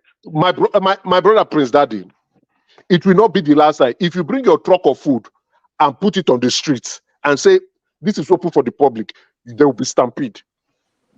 Whether the economy is going well or not, anytime I put this to the test, let the economy be flourishing with milk and honey. Bring your truck of rice and put it to the street and say, public, pick. People will die. They'll keep people stampede. So this is our nature. It's not that we cannot organize ourselves and line up. Or we cannot ask that, okay, let this warehouse be open and everybody come and take one bag of rice and go. No, people want to take 10. People want to take 20. We are greedy people, greedy people. People want to lose and look for their unborn children. So it is in our nature, it is in our DNA. I agree with you. We agree with you totally. We're not structured in a lot of ways, but please answer this question if you can. Do you think there's any surfing in the land, and what is the limit that you give people, to restrain themselves before they start looting warehouses? They're suffering in the land, and I will never be part and parcel to any form of crime. Never. If there's a crime being perpetrated, I will call it out. I will not excuse it to hunger. I will not excuse it to anger. Because if you do it in a society that is coordinated, there are hungry people everywhere in the world. It doesn't give them the right to go to Walmart to go and loot everything in Walmart. It doesn't still give them the right. Emeka, there are hungry people in Australia sleeping on the streets. Yes, they are angry too. They are hungry too. They are angry Why too. do they go to the shop? It doesn't give them. It doesn't give them. They don't earn that right to go and start looting and stealing people's stuff or stealing public funds. Emeka, I'm sorry. So to Charles, so where does it stop? So because one of these days they're gonna go loot a store and somebody's gonna shoot them for breaking in. Somebody will be shot. And when that happens, I want to hear what Charles has to say, because at some point they're gonna start looting kerosene tanks because they have to cook the food they just stole. They're gonna loot private businesses, and when they are shot and killed, I want to hear your reaction then. Baba, sorry to interject. What we are doing here is not nice. We are resenting the government's failure. The other day we said that to open the border so they can flood the country with food, and they say no. Tinubu come on TV and say no. What are you saying? Let me land now. Let me land. You see what I'm saying. Yeah, let me land. See what I'm saying. Yeah. There's no food. There's no food in that country. A bag of rice is going for 75,000 to 80,000 naira, depending where you're buying from. But there's no money. What is? They've opened the border. Which border? The borders are opened. You don't need to take it from me. Google. No, I'm not taking it from you. Tinubu came out and said his food policy that he is not going to. They have opened the border. Let me land my point. They opened the border. Guess what? People started taking food from Niger State and was going to Cameroon to cross the border. That was just propaganda. It's not propaganda. You saw it in the news. You know why I say the you know why I say the propaganda. What is right? When sometimes when you speak the truth, we agree with you. Sometimes, but you don't let me land, so you know that I'm speaking the truth. You don't let me land, so you let me land now, so you know where I'm going to. Where you stand so let me land now. Just let me land, Emeka. Let me land. Yeah. My mother, I'm putting myself here. My mother, just when did she stop? She stopped in 2099, 2000. That had to once she should stop. My mother used to send trucks of food to North. That was her second business. She would load plantain, pineapple, that food they don't get to the North. She ship it to the North. Sometimes if she want to make bigger gain, they ship across, like ship it to the border of Niger or Chad. There are people selling food. That's their business. They sell food to Chad. Till tomorrow, that is their business. My mother friend that is doing the best, is doing to tomorrow. There's cheap food to Chad. So some people cheap to Kaduna. It's just like the way people don't know that they ship some certain stuff from Ghana to Nigeria every day. Now, when there's not conflict, then they put camera there. Oh, they are taking this away from Ghana. Oh, they are taking this away from Nigeria. Ask which food are they taking to Chad?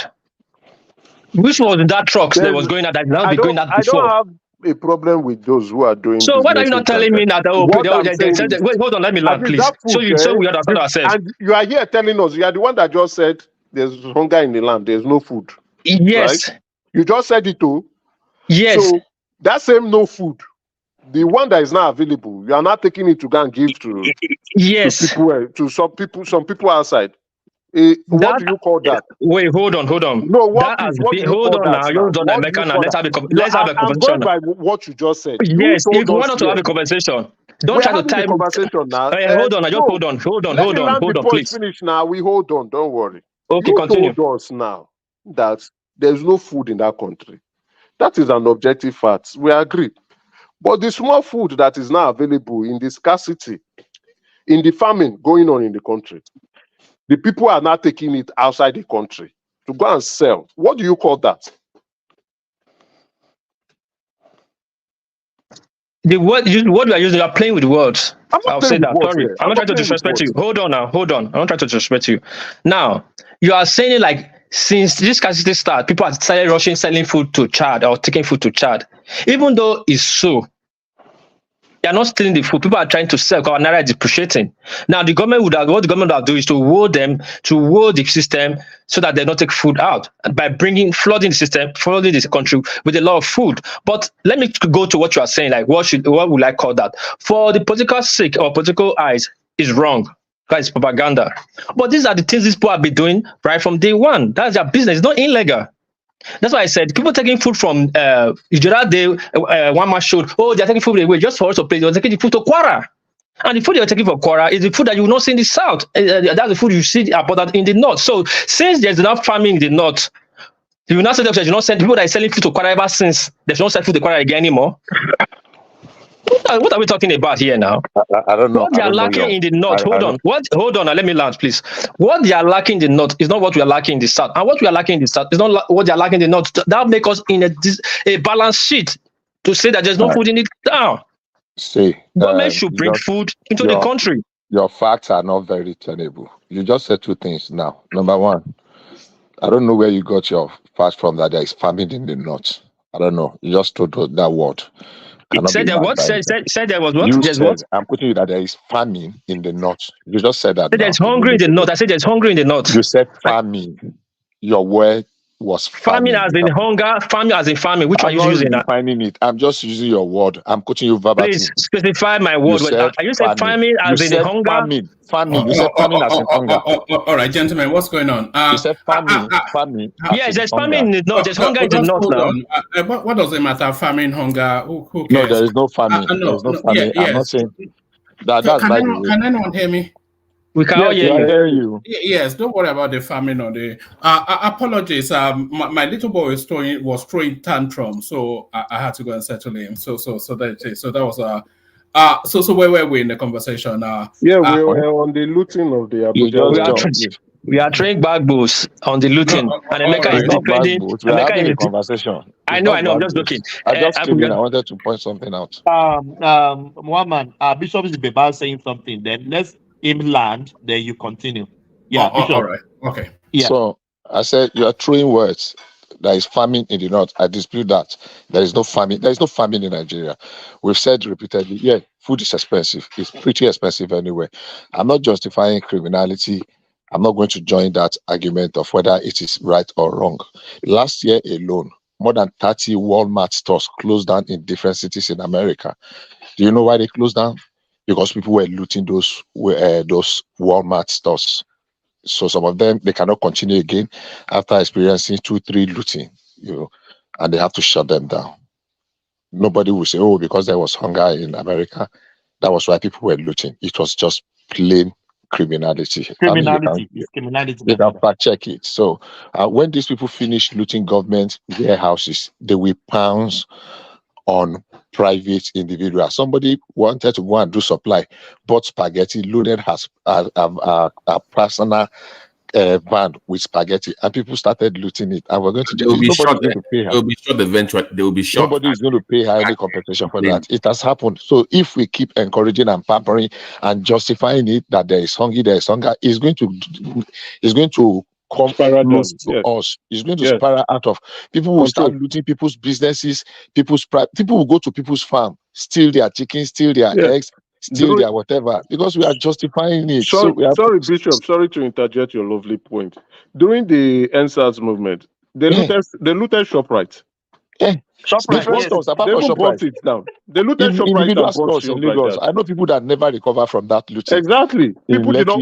People did not recover from. We are missing the bigger. We are missing the bigger picture here, Mecca. We are playing politics. We are playing politics here. No, it's not politics. We are No. talking I'll be quiet with you guys. I'll be calm with you guys. No, we are playing politics here. You have No. spoken far more than I have spoken. Let me land my point. Let me land my point. Let me land my point. You have spoken for extended period of time. Hand over to you. You have spoken for extended period of time. Now, the truth of the matter is let us address it. Yes, food is expensive. Let's even assume that there is scarcity.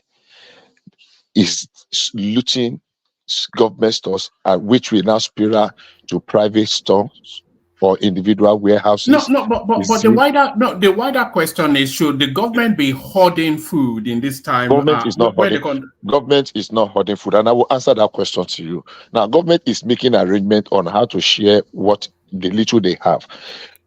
Federal Ministry of Agri does not have stores in all the states. If Abuja, the store that was looted was not NEMA, it was not emergency agency, it was the one for the ministry itself. Now, they don't have stores in all the countries. If we are now saying, okay, where they are, that means Abuja being the federal capital, we have all the ones that have their agency, their head office there. It's only in Abuja they will be sharing to people. That will be far, how do I call it now? Cheating other states that does not have such infrastructure. So if they are come out to say, look, people, the place they looted was not for emergency store, it was for the ministry, food for whatever reason. I don't know the reason. Nobody has come to tell us that it is 100 tons or 20 tons or 50 tons. But when people loot food, remove all the everything, remove window, remove roofing sheet, then it has gone beyond food or hunger. It has gone to criminality. It's still part of the hunger narrative. I disagree with you. You cannot tell me because somebody is hungry. It shows the extension of the desperation of. I don't think I agree with you. You have your say, but I don't think I agree with you that somebody will climb a roof of almost 40 feet because he's hungry and be removing the roof, and you are justifying it with hunger. You can as well say that let's just, isn't it? No, I disagree with you. You can as well say let us descend. I will justify armed robbers that come on the highway to steal. Then we can justify everybody that does everything. That's how it started, man. Yahoo, is that not how it started? That's how we can justify it.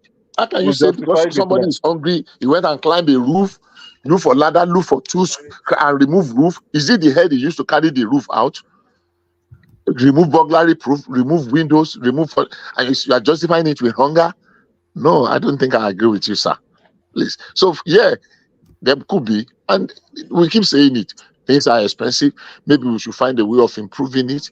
But there is food. There is food to the extent that even people from neighboring countries are coming to buy up those foods from us and shipping it out to their countries. Those are facts. But it's okay. Let's just move on. Thank you. Yeah. All right, back to Emeka. Please give me right to reply, please. I respected Bishop a lot. We will not move on. Emeka, I beg. We will not move on. No, I want to say something. I beg. Don't be angry. I beg now. I beg. Don't be angry, please, so that I can give you space to speak your own. I will forget your stand. Don't say me not get the kind of rule I get. So I will forget your stand. On your phone. Write it down. See you. Bad friend. Write that down. Bad friend. Some people on the comment section say, "Oh, they hate me. Continue to hate me." Emeka, they say you are a wicked man. You are a wicked man. How am I wicked for speaking? Somebody has even reported you to be just now on Instagram. So is that I should be having stern words with you? Stern words. You see why they are saying they hate me. So Choma, my very good friend. Choma is my friend now. Pretty Choma. Choma said there is no time I will not speak without calling Peter Obi. Yes, there are sometimes I speak and I don't call Peter Obi, but there are some conversations that make me pivot to it. Like this kind of conversation. I was talking about Yahoo, and I remember that Peter Obi, that was how he was trying to decriminalize Yahoo and said the government should be busy. He's busy chasing young boys with laptop, doing Yahoo instead of going to after government. And I'm like, this is a reckless statement from this man. It's very reckless. It is very reckless. Let's be honest. All right. Let me take you fully then to Peter Obi. And then if there's any other topic you want to, then from you I'll go to Babati. But let me take you then to Peter Obi, and it's this narrative, because I've been seeing this story sort of trying to poke its head through the parapet of the news cycle. Is this narrative of the Ukraine sending Nigeria grain? I'm not even sure if they actually did send it, because often instances these things don't happen outside of the headlines. But Peter Obi very quickly jumps into that space. Yeah, Let me speak on this, right? Apart from the importation of petroleum, that's refined petrol, right? And then byproducts of refined petroleum. Wheat is the next highest importation in Nigeria, right? So, and wheat, you know, the usage in Nigeria, we consume it a lot. To convert it to flour, semovita, semolina, likewise usage of bread and baby food, Cerelac, yeah. you know, all the we consume wheat a lot, and we don't manufacture. We just started manufacturing now. We cannot even meet our monthly consumption of wheat. Ukraine is the #1 in the world for wheat manufacturing and export too. So yes, Ukraine is undergoing some crisis. It is not everywhere that the Russian has taken over. Russia is not even interested in taking over everywhere in Ukraine. They are not interested. See, maybe NATO steps in, and that's when they would escalate it further. So that Ukraine is donating to us. Likewise, Ukraine has also donated to Egypt. Right? You see, P2P continues to surround himself with mad people. And he said it himself. I didn't say it. Those who are saying you hate me and I speak on him, right? He used his tongue to say, I received advice from a madman. So he has surrounded himself with madmen and mad women who refuse to conduct proper research, informed research, and investigate further to understand why, before he will construct his tweets or speak on these issues. Let's be very frank. Regardless of what you feel about me or think about me, I bloody don't care. P2B speaks recklessly. He speaks carelessly. He speaks from an uninformed. In short, his opinions are more of uninformed information than informed. Out of everything you said, is the ill-informed commentaries that I really agree with. I think Peter Obi should speak less and he should speak more nuanced. So because his strategy seems to be every single government policy. Government policy. No. It's not just. He's not speaking on government policy. He will run on his Instagram. Woman, sorry to interject. Yeah, go on. He's not speaking on government policies. No, not at all. He's just picking up on things because the dancing queen around him is making him. They are telling him to keep speaking, right? And you know, he's reacting. He's not speaking. He is reacting. So he's like a columnist, but a misinformed one. Someone who will not sit down to research and find out, okay, what's going on here? What's happening? He just writes. Whoever is writing it for him, he just copies and pastes and sends it, right? Clearly shows his poor sense of judgment and critical thinking. An ability to sit back, relax, and observe and understand what is going on. There are ways you can criticize government, and you can see from the fact that they don't take him seriously anymore. They don't even respond to him because he's misinformed. He's not enlightened on what is going on. He continues to say things that he is not capable to say. He doesn't even have his brains are not solid enough to even express those things, if you ask me. But once Atiku speaks, Atiku picks on things. You see the level of experience, expressional points, And all government officials, especially those in media and communication, including strategy, sit up. All of them sit up. Atiku has spoken. And they are for. You see, watch their response each time Atiku speaks. Right? They pick on every line item and explain and try to want to rub the dust on Atiku. But Atiku has spoken. Atiku has spoken. Atiku has their attention. So they must respond, because what Atiku has said is clearly the truth on certain things. And not only that, he's telling you, look at the loopholes and the nonsense you are doing. And this is what we will do better. He doesn't speak carelessly or recklessly. He doesn't misinform the public. He's experienced, number one, and he does his research before he begins to put out a public statement. But for Obi, no. Obi will be the one to tell you all the people that have died in one place. Those he knows and those he does not know.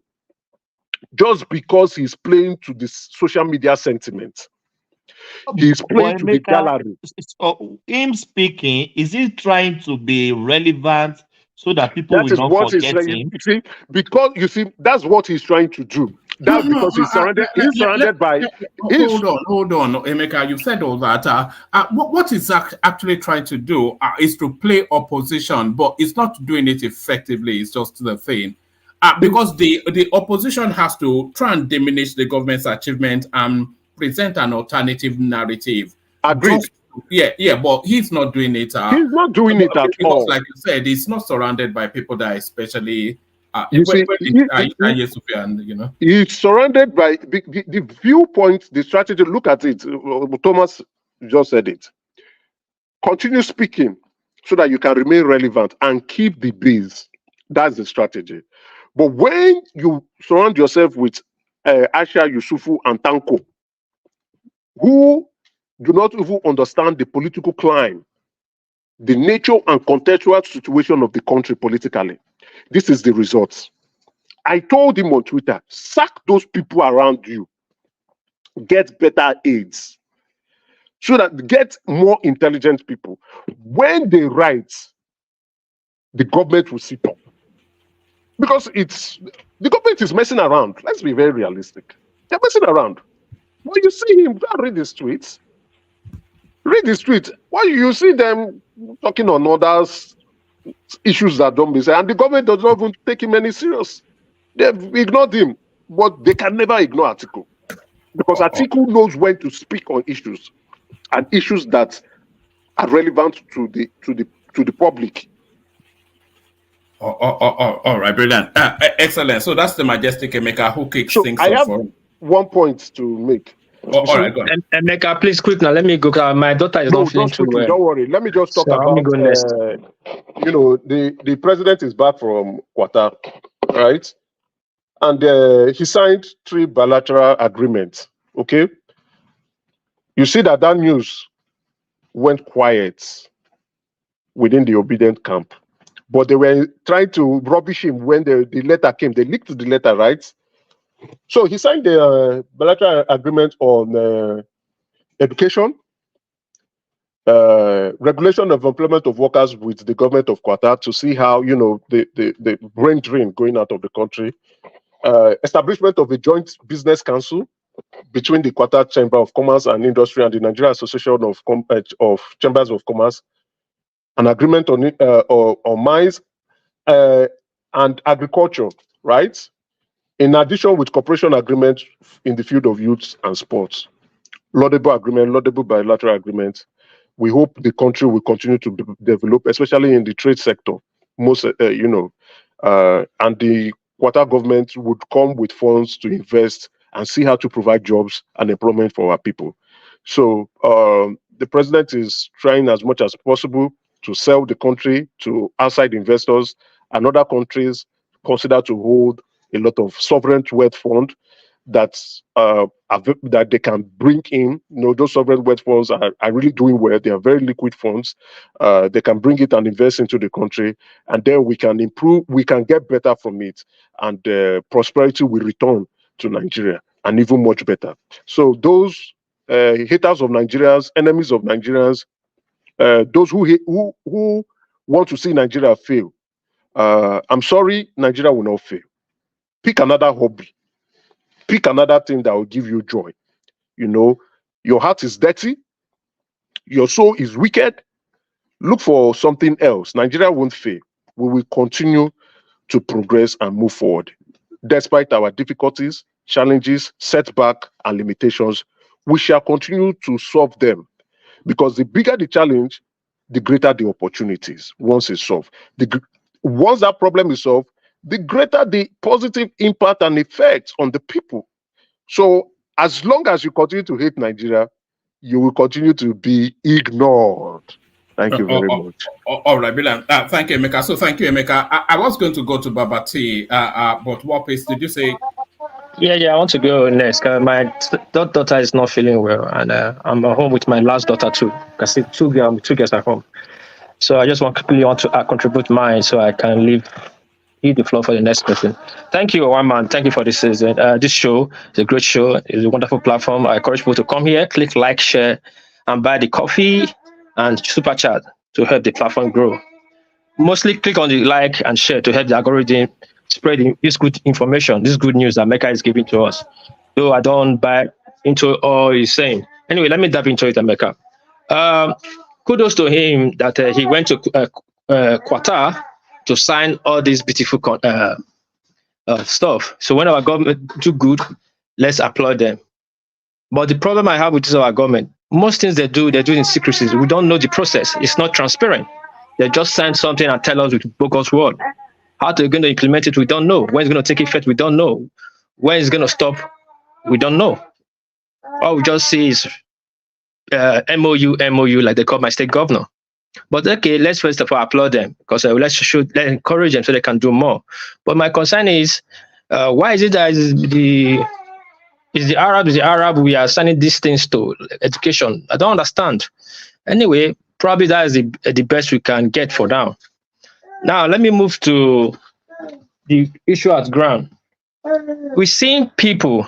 Let me quickly talk about this Peter Obi first before I go to that one. We see Peter Obi making politics, talking about this grain stuff. I don't understand what Mecca is saying. Like I said, I'm not obedient. I'm not in any party. I just stick to what I see, how I see it. In a much sorry, Wtih, should we give you a moment to go attend to that child? One man, let me ask you this. I wanted to ask you for a very long time. I always wait for the right time to ask you. When Mecca's child is crying, you never tell Mecca to hold on because you want him to talk down. I'll be allowing to go on. When my beautiful daughter is talking, and your son is going to pay a bad price in the nearest future, and I'm trying to raise my daughter very beautiful so that you will pay a lot at the end of the day. We love your daughter, especially when she plays the piano. Is she the ones that plays the piano? All right, carry on. Now you've strong-armed me. Carry on. Don't worry. Let him raise that daughter well. We are coming to conquer them again. As look at that. You are laughing. Your son from Oloyafi is coming to conquer again. Don't worry. Yes. Bring your part wallet too. Anyway, yeah. In a much of Peter Obi start his campaign. Emeka, actually, you are like you said. Can you imagine? I'm speaking very well because of you. I'm trying to upgrade my English because I'm not too good in English, but I just want to match you on your level. But anyway, pardon me if I cannot pronounce some certain words. But in a much Peter Obi started this campaign early. He will meet early critics. But that should be your problem, Emeka. Your party have a lot in their hand, and they have too much in their mouth to chew. You should worry about that. You should be concerned about that. And you should be calling them out or talking to them how way to go about it. Leave Peter Obi alone. Yes. Not that Peter Obi saw this thing coming. I saw it 2 days ago that they sent grain to Nigeria. And I wanted to say this when people didn't give me time. Ukraine is fighting war, but yeah, they're sending grain out. So does that mean now in the north where there's famine, when I say there's famine, there's hungry, and people are saying because their trucks are coming out from the north, that means there's no hunger in the north. Can you imagine all this we are saying on this platform? Sometimes I just wonder if Nigeria wants to move forward. Is Ukraine sending us food? And then I say Ukraine going around the world begging money. Ajaloko, am I lying? Please tell me if I'm lying. Are you there? You're on point. You're on point. You're on point. Yeah. Ukraine is going all over the world. Ukraine is going about everywhere begging for money. You can say any other thing, but don't add that. Don't add that at all. Okay, at good. The top of my finger, we can point to more than $200 billion. Hold on, let me chip it. You can point at $200 billion that Ukraine has received in the past 24 months alone. What are you talking about? They are not Ukraine is getting money from America and other countries. Now America has got a bit. They want to cut funds. They are going around lobbying not to cut funds for them. They're not begging.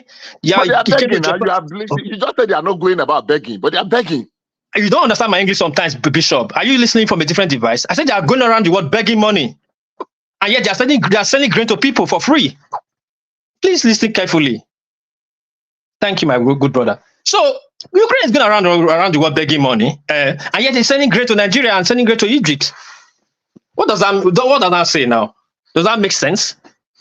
Anyway, let's drop that. Peter B is just campaigning, and Mecca, please leave Peter B alone. Let him campaign. You know how much he start campaigning early. I know people like you, you declare for Tinubu, you can criticize him, but not now. Leave him for now. Let's talk about the hunger in the land. Now, let's go to the hunger in the land. We see this sharp spike of people going around busting warehouses. I'm not advocating for them to be doing that. It's criminality. You just understand. There's danger behind it. Yes, we understand that. But we cannot call the government a slack. When the government took the duty, when Tinubu took oath, one of the oaths that he took, and he said that it is his duty to protect the life and property of that country. Life and property. Is it doing any of them? No. Yes, we understand there's famine. We are trying to tighten our belt. But you cannot tell everybody to tighten their belt now when you are not tightening your belt. Sorry, what do you mean no, that it's not doing, what would doing all of that mean? In what aspect? What I mean, because a lot of people trot out that line, especially that the duty of the government is to protect life and property. Yes. You are saying it's not doing all of that, but how is it not doing all of that? It is not doing that. The insecurity is still there, ravaging us. There's hunger in the land. The other day, in last year, December to February, January, where there was short of money. Let's say money, not scarcity. Same Emeka is. I will not talk about Bishop, but same Emeka here. No. Just stay with Tinubu, not because there's no country that there is no crime, and there is no country that there is no poverty. So the Nigerian situation is the Nigerian situation. It could be better, but you can't say it's not doing it. The country is not overrun with criminality. Everybody, you know that criminality is anomalous to everyday life. That is why we speak about it a lot. It's not as though. Well, man, you know how much you use the fancy word. I won't fall for that. You can say any way you want to say it. We're not doing whataboutism right now. There's criminality in this country. Oh, there's not criminality in this country. Or when Tinubu came, crime was 21%. Now it's 43%. It's not that. No, one man. No. These are not right. These are not right. And we are not speaking here to bother the country. We are speaking here so that you know the areas he has to tackle to make things better. Everybody wants to go to that country, to go back and enjoy that country. I said the headless mode. This is the only part I agree with Emeka. Those who want to burn the country down. And you remember, that's how I started my phrase. You know that throughout Buhari's administration, the Kaduna Abuja road was undrivable. And Lagos Ibadan was getting undrivable. Well, not according to Shehu Sani, who drives it regularly. It's telling you now that it's a free drive-through. In fact, he's reporting it on his social media. I can go to I don't have to go for just Google. You can Google and bring actually 3 kidnappings that happened in the past 1 month. At least it's 1 month, even though it's 2 days, even though it's 1 to 2 months. It wants too much for that country. The head of kidnapping is going on. In almost every part of the country, it's still going on. Hasn't reduced. What's supposed to be hearing that it has reduced? Not that it's still going on. And there's no food in the land. Yes, he's trying to make a policy, but his best is not good enough. If what he's doing, at least is moving a slow pace. What is there is food in the land? You can say there is no money to buy the food. There's no food in the land. Why are you getting No. food in the Thomas, land? don't fall for that trick Bishop is always saying. In Benue, go to Lagos, go to Yanakpaja market. I believe you know Yanakpaja market. Yes, close to my house. Let me put a rough figure. Let's say 20 trucks of 911 trucks that are going to use goodie back comes every day to Lagos to offload the yam. Now, do you know how many that goes there now? Like 2. So that are you saying because they don't have money to buy diesel? When you have like 20 million people in IDP camp from Benue, it will be 3 million people. The farmer that's supposed to go to the farmer in IDP camp. So which one are you talking about? Are you speaking like Autumn now? It's not like Autumn. No. We should not be penny worse here. IDP camp is filled up. Even in some places in South, people cannot go deep in the forest anymore. Or you don't know. Even in Ibadan out there, people don't go deep inside forest anymore to farm. By this time, people will go new season. People will go further inside forest and leave the old one they used to last year, so they can recover back again. But people don't going deep again because you go, you don't come back. And then mama is telling me, why is it? Tell me how is it not protecting life and property? How is it not protecting life and property? We're not talking about the poaching that's going in our forest. Not about the loss of property we are getting in the country. And see this thing here that is happening. I made reference to it before, and I'll make reference to it again. Just this thing, it's not only Nigeria started. When this food problem started, India was getting this same problem too. They were seeing spike in inflation, little bit. And they still have a lot of food, grain in their reserve. But they check it out. What we will do if we leave this thing, the demand will lead to a rush, and that will lead to inflation.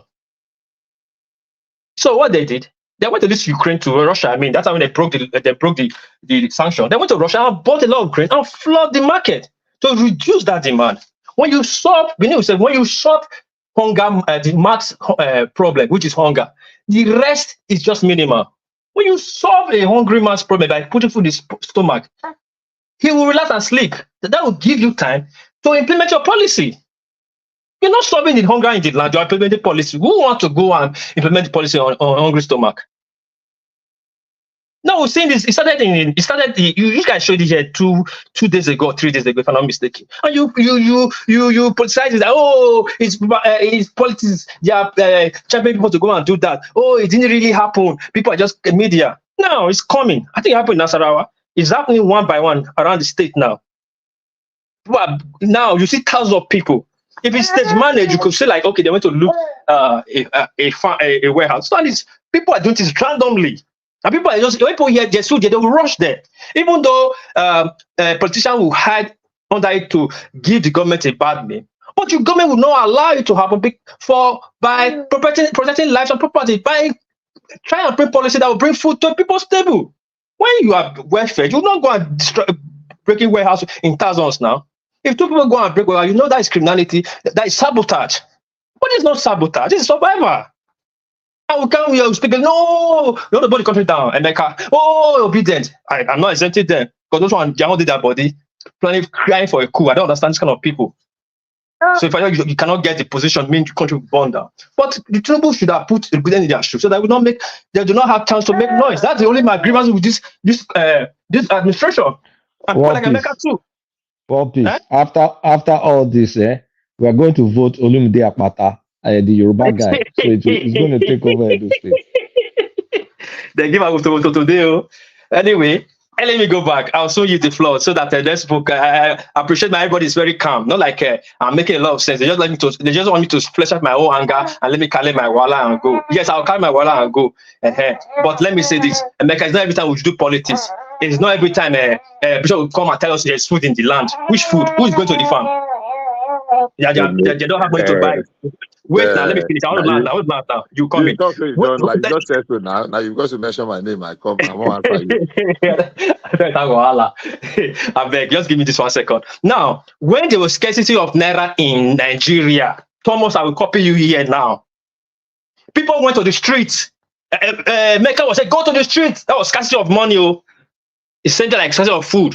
You said they are right for them. They are right. There's no money. There's no money. The people are breaking bank. Why didn't you say it's criminality in Mecca that they are breaking bank? Let me call your name with a hard voice, No, I didn't say people should go. I will never support criminality. Okay, now why are you I will talking with never. the post of your man? Oh, they are breaking warehouse. Oh, it's criminality. I will never support criminality. And someone will say, oh, people were dying. People were dying. They start crying like Joe of Nazareth. Don't let me sound like obedient. I don't want to be one, and I will not ever be one. But I will not stay here, let you paint that black and blue, hide your shenanigans, your failure under the obedient movement, and they're not smart enough to figure it out. What peace? You don't try. You don't jab them. You don't jab their face. You don't punch their face well this evening. All these okay, thank you, God. Since you don't talk, I make I read the floor. For Nigeria, there's plenty of food. This and that. Look, everything you said, I agree with you in total. Particularly when you mention that, number of trucks that bring food now has reduced drastically. That's a fact. A situation where you have like 200 trucks bringing food to Lagos now reduced to like 50. What is responsible for that? And what do you think is going to happen to the price of the commodity? So, I beg, you don't try. Thank you, Bishop. I can use the photo now. L00TING, thank you for the time. I called you. Sorry. Don't worry. We will talk. Sorry. We'll speak of. All right. Thank you, Wapis. So thank you, Wapis. We go on from Wapis to Babati if it's ready to go. Babati, I want to bring you in with this clip. A lot of people speaking about the goings on in Nigeria. So I want you to come in off the back of this clip. Are you sure Babati is ready? It's not on mute. Just confirm. Babati, all right. Are you there? All right. I think Kulata is there though. If Babati is not there, Kulata, are you ready? I'm ready. What's going on? Yes, I want to play you this clip. This narrative of the looting of food in Nigeria, people saying is indicative of a failed government and all that. So, off the back of this clip. Build after his store was completely destroyed by looters. For 15 hours, he waited for police. As Les Trent reports, it's not just the loss of one man's business, but the loss of a lifeline for the community. Oh my God! A shopper cannot believe what she sees when she enters her local supermarket to buy groceries for her family. This is sad. This is sad. For 15 hours straight, looters have laid waste to the store. Some of them are still inside. This is the problem. This surveillance video shows the first moments of the break-in. And this was the scene at the ShopRite today. A heavy National Guard presence. Everything here wiped out. No meat left on the counters. Look at this. Rib chop right there, barbecue spare ribs. Local resident Rashawn Howard went on Facebook to plead for help. Come down here and help us clean this ShopRite, please. I spoke with him today. For an owner that does so much for our community, that gives people second chance opportunity to work. These are African Americans in this community that he employs, and you destroy. So there it is, Kulata. I could play you endless clips from all over the world. This is not a unique or peculiar phenomenon to the Nigerian space. That is, Tinubu is the president of African Americans. For them to be, for them to be bungling grocery stores and stealing food. Me, I don't understand. Even under Ajanle Koko's favorite president, Obasanjo, I remember that Nigerians went to scoop petrol and he burnt them to death. It also happened under Jonathan. So there's no point in time where Nigerians will see trucks and they will not attack it and go and start looting food. I mean, wasn't it some unfortunate truck driver from the north that they attacked his onions in the east? That was under Buhari. Similar stuff happened in the west. Now it's happening in the north. So that's just who we are. It's just like people like a wolf, people like free stuff, they freeload, there's criminality. You cannot use hunger to defend criminality. Like I said, we've not reached the stage where you are seeing berry berry and kwashiorkor in the street. When you go to, I was in Nigeria, an average Nigerian looked healthy, and we know that you can do without food for over 10 days as long as you can get water. So let nobody come and tell me that, oh, because of hunger, you're now going to steal. That's just, you're a criminal. If you're going to go loot, you're a criminal, or you're lazy, or you're just a criminal. So that's America right there, God's own country, that they're going to loot. You see any small riot like this, you just see black neighborhoods, all of them, they're looting Nike, looting this, looting that. In that one, they're looting common food. So it's me, I don't see any excuse, or nothing justifies people misbehaving. That's just bad behavior. So there's nothing to it more than bad behavior, in my Kolata, opinion. I saw a video, people looting a truck of food in motion. The truck is driving, people are looting in motion, falling down, slapping a. What's is that not criminality?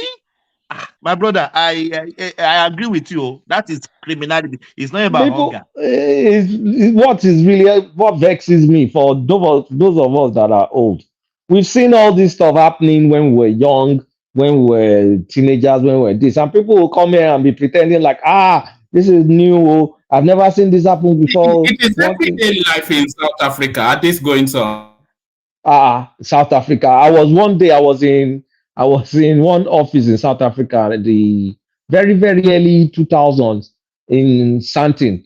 And standing outside the window, I was just, we were there drinking during lunch or something, looking outside. Small thing like this, wagba, some black guys just came, pulled a gun, stopped the BMW, pulled the white couple inside, put them on the floor, drove away in the BMW. I was like, what the hell? Even me that grew up in Nigeria did not experience anything. It was South Africa that was going to see the only carjacking I've seen in my life was in South Africa. And look, bad behavior is bad behavior. It's not unique to any. It's not unique to any economy or any country or anything. You go to Brazil in the favelas, they do the same thing. They loot food. It's out there. You go to any other African country, it's the same thing. You go to even white countries, given the right conditions, it's the same thing. So we should stop all this nonsense. Just be bad mouthing ourselves or trying to badmouth current government. It's not new. This is not new. Not be today. We've been doing this since. All right, take us to the Tinubu space, Kulata. And as you take us to the Tinubu space, I'm going to bail out, hand over to Thomas. My little boy is having a bit of a tantrum, so I'll go to attend to that instead. So see you guys tomorrow. What Thomas, over Tinubu to you. space? So I've not read any news today. I don't know. Okay, is it the one that I said what did they say again? That if one of his people come and ask for bribes, they should let him know. I think America dealt with that already now. I mean, is there any other topic, Thomas? Kulata, are you there? I'm here. Where to bring up something? On this platform about a year ago, I warned about countries like Ghana giving. Sorry to move away from Nigeria for a second. Giving citizenship to all this so-called diaspora, return back home, whatever not. Now, on the backdrop of what just happened in Ghana, of them passing this anti-LGBTQ, apparently a large population of African Americans that went to Ghana are actually in that community, setting up shops and clubs and resorts that kind of promote that kind of lifestyle. So they're having this backlash between the natives or the Ghanaians and the ones that they've already issued citizenships to, that now have properties and businesses in Ghana. So there's this back and forth between those two camps in Ghana right now, where they're like, well, we're Ghanaians, but we are like LGBTQ, and we're supposed to have a right as Ghanaian citizens in Ghana. And they're having that interesting. Maybe nobody heard about that. I don't know if anybody's well. Babati, I'm a corporate guy. You can't be bringing this kind of topic. Kulata is a corporate guy. But let me add to that what you're saying. Just leave that. That one is not even the issue. Did you check the announcement they made recently that from the age of 16 to 25 years in Ghana, first of all, 45% of Ghanaian women are affected with HIV, and between the age of 16 to 25 up. And this sharp increase started from this time when they have this return back policy. This that was because I was reading some reports. I read a lot of healthcare related stuff. So it was on the backdrop of spiking those kind of even in STDs, gonorrhea, syphilis, stuff like that. So there's been a spike. So but you've already given them citizens. They have properties because they got the citizen based on their lineage, the return back home DNA thing that they agreed to. So I don't know how that works. Apparently after South Africa or the South African states, Ghana is the highest now in Africa and in West African coast, and Nigeria is their border. So we are seeing a spike of HIV in our country. That's a spike. That's just barely 10 years old. Within 10 years. Yeah. When they started, they said 45% of Ghanaian girls are HIV infected. Wait. What did you say? 45%? Are you sure? I watch it here in Japanese news. I just say, go and check it, Google it, find it, and come back and put me on. I don't say 5% of Ghana. I don't have actual figures of what is, but there's been a.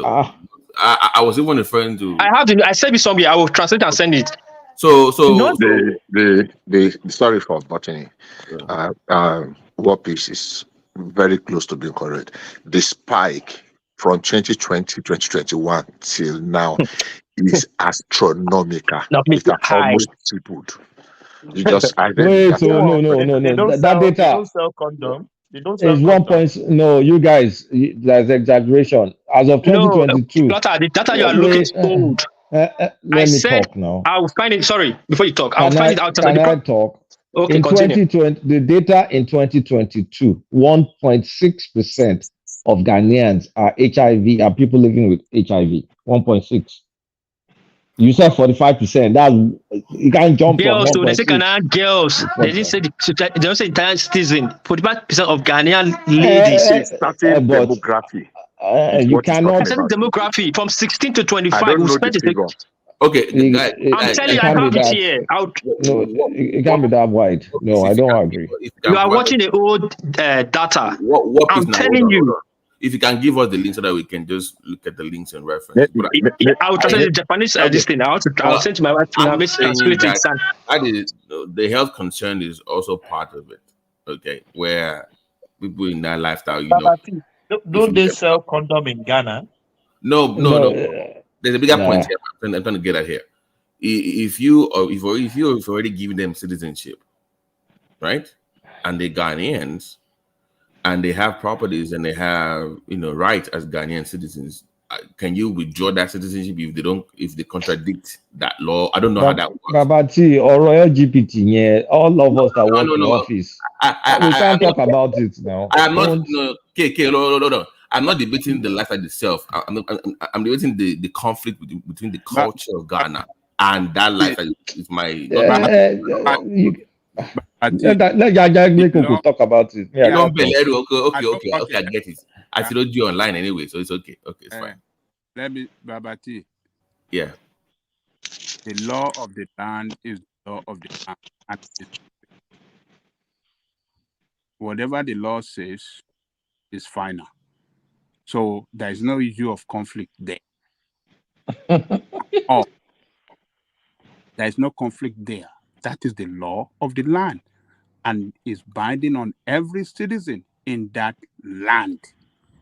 Whether you are from diaspora, whether you are not exempted. You are not exempt. So the people that are talking of conflict, I think they don't know what they are saying. There's no conflict there. It's the law. The thing is they've not signed the law. The president has not signed it. It has been passed by the parliament. It was passed yesterday, Kulata. But the president, the finance minister is telling the president not to sign it. Exactly. That's where I want to add. Okay. Even if they sign it, there's going to be. Sorry, please. even if they sign it, there's going to be. That's what I want to add. Not that they will. Bishop, They are already my warning is this. Bishop, wait. ẹ jẹ́ kí n sọ Yorùbá so mi ní kó bára mi wọn ò ní rówó yá tán bá sign. That's exactly. It's not that there's already a threat to the 3.58 billion that is being processed, that is going to be put on hold. So it's like subtle blackmail and apply some pressure underground. Bishop, I beg of you, please, because I'm actually going somewhere. So if I'm going, because the person that spearheaded the bill, this guy that is a famous guy online, is trying to link Nigeria. He's trying to rope us in their own thing. Why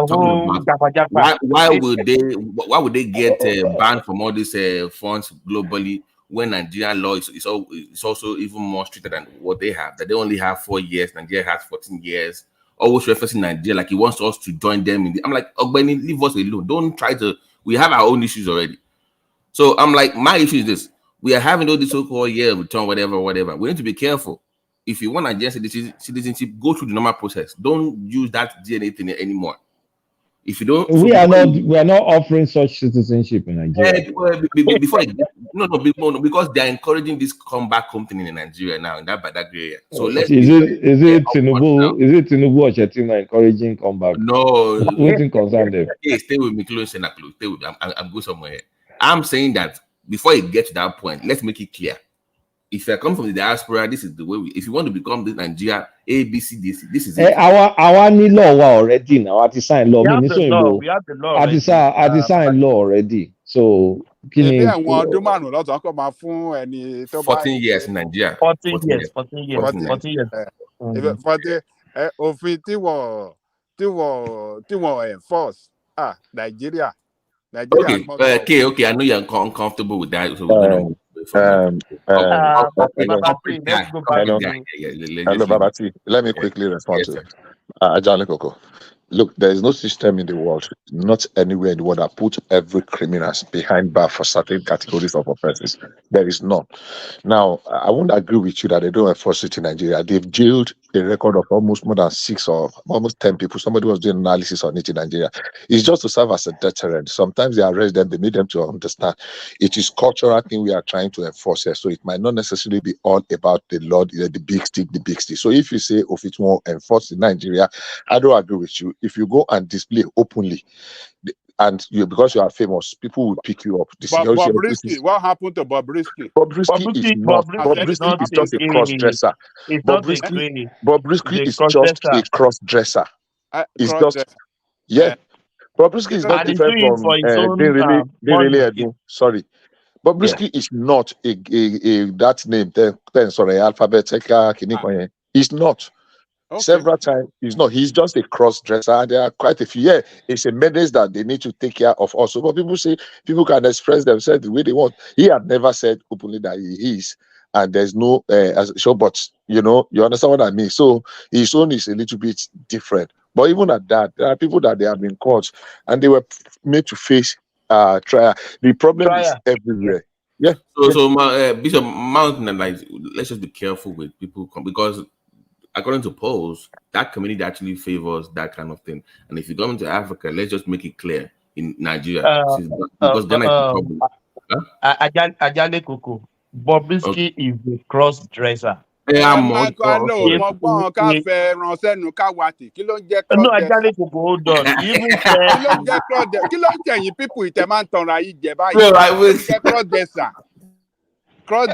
Koko, he said he's still doing. Thomas, leave story. The guy has done his boob. Thomas, the guy has done his boobs now. He's done boob job already. What do you mean? The cross-dresser.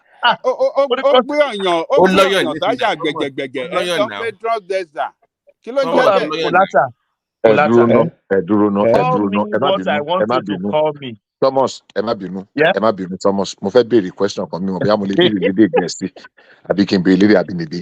Now, ní àárín ìlú wa yìí, tó bá máa kó bá rẹ bishop tó bá máa kó bá rẹ ra sọ Yorùbá o. kò sí nǹkan kan tó máa kó bá ra mi náà bọ̀ tẹ́ ṣáàjẹ́ kí n torí respect àwọn yòókù tó wà lórí platform. Now, mo kàn fẹ́ kí nǹkan yé mi ni ọkùnrin tí wọ́n bí ní méjì ní akọ tó dẹ̀ lóun fẹ́ di abo tó dẹ̀ lọ ṣe kí ni wọ́n máa ń pè ṣó wà lára àwọn tá à ń pè ní alphabet yẹn náà ni. Alphabet. Yes. No, ṣé yẹn wà lára wọn náà ni kì í ṣe pé akọ tó fẹ́ akọ o àbí abo tó fẹ́ abo o ẹni tó sọ pé orientation because mo rí nǹkan kan ó ti ṣe díẹ̀ mo rí abo rí lójú mi korojú báyìí tí ẹ pé mo wà I was involved in some things tí ó ti dàgbà díẹ̀ tó ṣe wípé nǹkan pọ́nrán ọmọkùnrin ẹ̀ ó develop gbogbo apart from that gbogbo ẹ̀ obìnrin ni mo rí kì í ṣe pé tinú picture àbí inú video. àwọn kan wà tó natural bẹ́ẹ̀ yẹn. ìyẹn tó natural so tí wọ́n bá sọ pé okay o ẹ wo life yìí ṣú mi ẹ jẹ́ kí n kúkú gba ibì kan lọ ẹ wá bá mi yọ òmù kan ẹ lè fault ẹ because it's a medical disorder. ẹ̀yẹn the medical àwọn hermaphrodite làwọn yẹn. orúkọ tó máa ń pè náà nǹkan tó pè gangan á da fún yín nǹkan pè gangan lẹ́sẹ̀ sọ yẹn so èmi ròyìn pé àwọn tó ròyìn pé àwọn tend towards one side wọ́n dẹ̀ go that side there pé wọ́n ń ṣe èyí tí à ń pè ní àwọn alphabet mo ń ro ní o so I want to be educated. Plus, they have plus and so forth and so on until fi kún. Anyway, a corporate guy, I'm not going to they don't return us to Yoruba platform. Let's go back to English. Babati ló gbé topic burúkú wà náà. Kolata, your daddy in Qatar, what do you think? Ṣé Bros Tinubu. Well, all this waka Tinubu is wakaing, honestly. Kolata, please, when he said, I assure you that no, if anybody asks you for bribe, that you should let me know. People can't well that. But I'm like, no, you are the corporate guy. You know, as a corporate guy, you've done your own research already, so you know people. You know if you move into any country, so they already have the data. They already have the information. So he has to say that, right? He has to. No, he doesn't have to say that. What he said, I thought that was self-indicting. Really? You're going, yeah, very, very. Like, I mean, they know they have. Well, Babati, that's like a ringing endorsement of your team, right? Like, I think me and Thomas, we go and eat, and I said, please, I want to go to the bathroom, but please make sure Thomas doesn't go and steal your money in the counter. If he tries to steal your money, tell me. No. I think it's it depends on how we want to interpret it. I can also interpret it to mean, and that's me exclusively, to mean that look, I have absolute confidence because the narrative outside there, we know the rating, even by some Nigeria, is that we are very, very, according to one British prime minister that became infamous, fantastically corrupt. And Nigerians do make noise about it. And this man is saying, look, I know the report you have had there, but I have absolute confidence in my team. But peradventure, if there is anything that have a semblance of extortion, there is no bureaucracy. You can take it, come to me directly with that report. That's the way I will do with it. Bishop, look at it this way. Look at it this way, Bishop. You are going there to indict your country. That is self-indicting. They know. Let me explain why. They know, yeah, but you are supposed to be the new president. You are supposed to go and give them confidence. If you went there, if you went there and referred to criminal reforms or high-profile arrest you've done, that speaks for itself rather than saying, oh, my team, I came to beg for money, but in the case that one of my team members, especially Bishop, comes there to be demanding bribe, come and tell me, that is not good. If I go there and say, hey, I mean business, this is what we've done, we're here for business. That shows, okay, they may know you for that thing, but you're showing like, okay, I've taken care of that thing, or I'm taking care of that thing, but not saying, oh, just in case, if they come and meet me, please come and tell me. No, that's not good at all. The messaging is wrong. You know, I mean, if like an American president, or if let's just say Ghana wants to borrow money from us or something, if they come and say, please, we'll make sure if anybody tries to steal money from my team, please let us know. You will not like it. It's not good. Okay, you like, why did you hire them in the first place? You don't trust them, right? Exactly. It But doesn't speak well for yourself. at the same time, we're discussing the reputation that Nigeria already has in the international community. Yeah, but it doesn't matter now. Like, so, okay, see, the fact, I mean, India has the highest number of 419s in the world. India. Will India allude that they have 419s? They will never. They will never. So why is our own president, the number one citizen, going there to put a doubt on his own team that he ain't selected? That's indicting. That indicts his judgment and indicts his country. But him even going there, I think we've talked about putting your house in order and attracting, as opposed to traveling all over the world to talk to people. That was where I was going to in the first place. At this point, you have to put your house in order, man. I mean, look at Egypt. They give them about, is it $140 billion, right? Last time one I read was 35 billion, though. I don't know if they've given them more. About 150 billion is going to from that zone, the Dubai, their area to Egypt, because they see what Egypt is doing. No, not just that. Though. Egypt is strategic. Right. But they put something in place to attract that also beyond just being yes, you can see things. Right. So here's the thing is, if we're saying, I mean, if someone knows, correct me, but for places like Benue State like this now, what is Tinubu doing about that situation, right? We've had IDP camps there for a long time. Have we heard? To be honest with you, is that IDP, is it reality or is from autumn? Now Babala IDP, type Benue, Thomas, type Benue IDP camp. But the money cake, but this is the thing, you know, Nigeria, if you, like the military complex in Nigeria, once you start making money for something, you own Vekoto now, you want it to continue, you want it to end. People are making money off that from the government. Yeah, but okay, so because people are making money, we shouldn't take care of that. No, not us. Those making that, those looting that, those ones, we don't want it to end. So they will even incite more just to keep that thing going. Yeah, but that means you have to wrestle control. Look, Benue, we're talking about food. We're talking about food. Yeah, that area, that's the food basket of the country now. This state is huge. And okay, will you be for doing what OBJ did, like, but for this one, because of food security, where you just take over the government of that state and just run the whole thing, and military just takes it over? I don't think you have to go that route. I mean, I don't think you have to go that route. I mean, if you're that desperate for, if it's that bad, like you say, then just F it. Let's just to get everything out at the house. But that's not the only option he has. Well, that's not the only option he has. I mean, if we're that desperate, I mean, just go for it and just say, let's just get this thing done and just take care of it. Yeah, Kolada, this question. Those IDP camps, those people that was displaced, so are Boko Haram or bandits still in control of their territory? Why can't they go back to their territory? What is going on? Because they don't feel safe, or maybe it's still not safe. You can't, right? Thomas, you can't say go back without adequate security and assurance of people. They have to feel like, okay, if I'm going to go back there to farm or do whatever. Are you sure people want to go back? They want to now. Come on now, Thomas. They want to. It's just a question, my brother. It's a question. It's like you coming from Okeho now, and something happens in Okeho. No. Let's use the example. Okeho, from Okeho. Something happens there. You not say, you not go back. You want to go back to your hometown. I don't trust Nigeria for anything. They are having free food now. They don't want to go back. Yeah, it's Thomas, I agree with you. Number one, IDP, whatever, is big business now. Massive big business for some people, especially in the civil.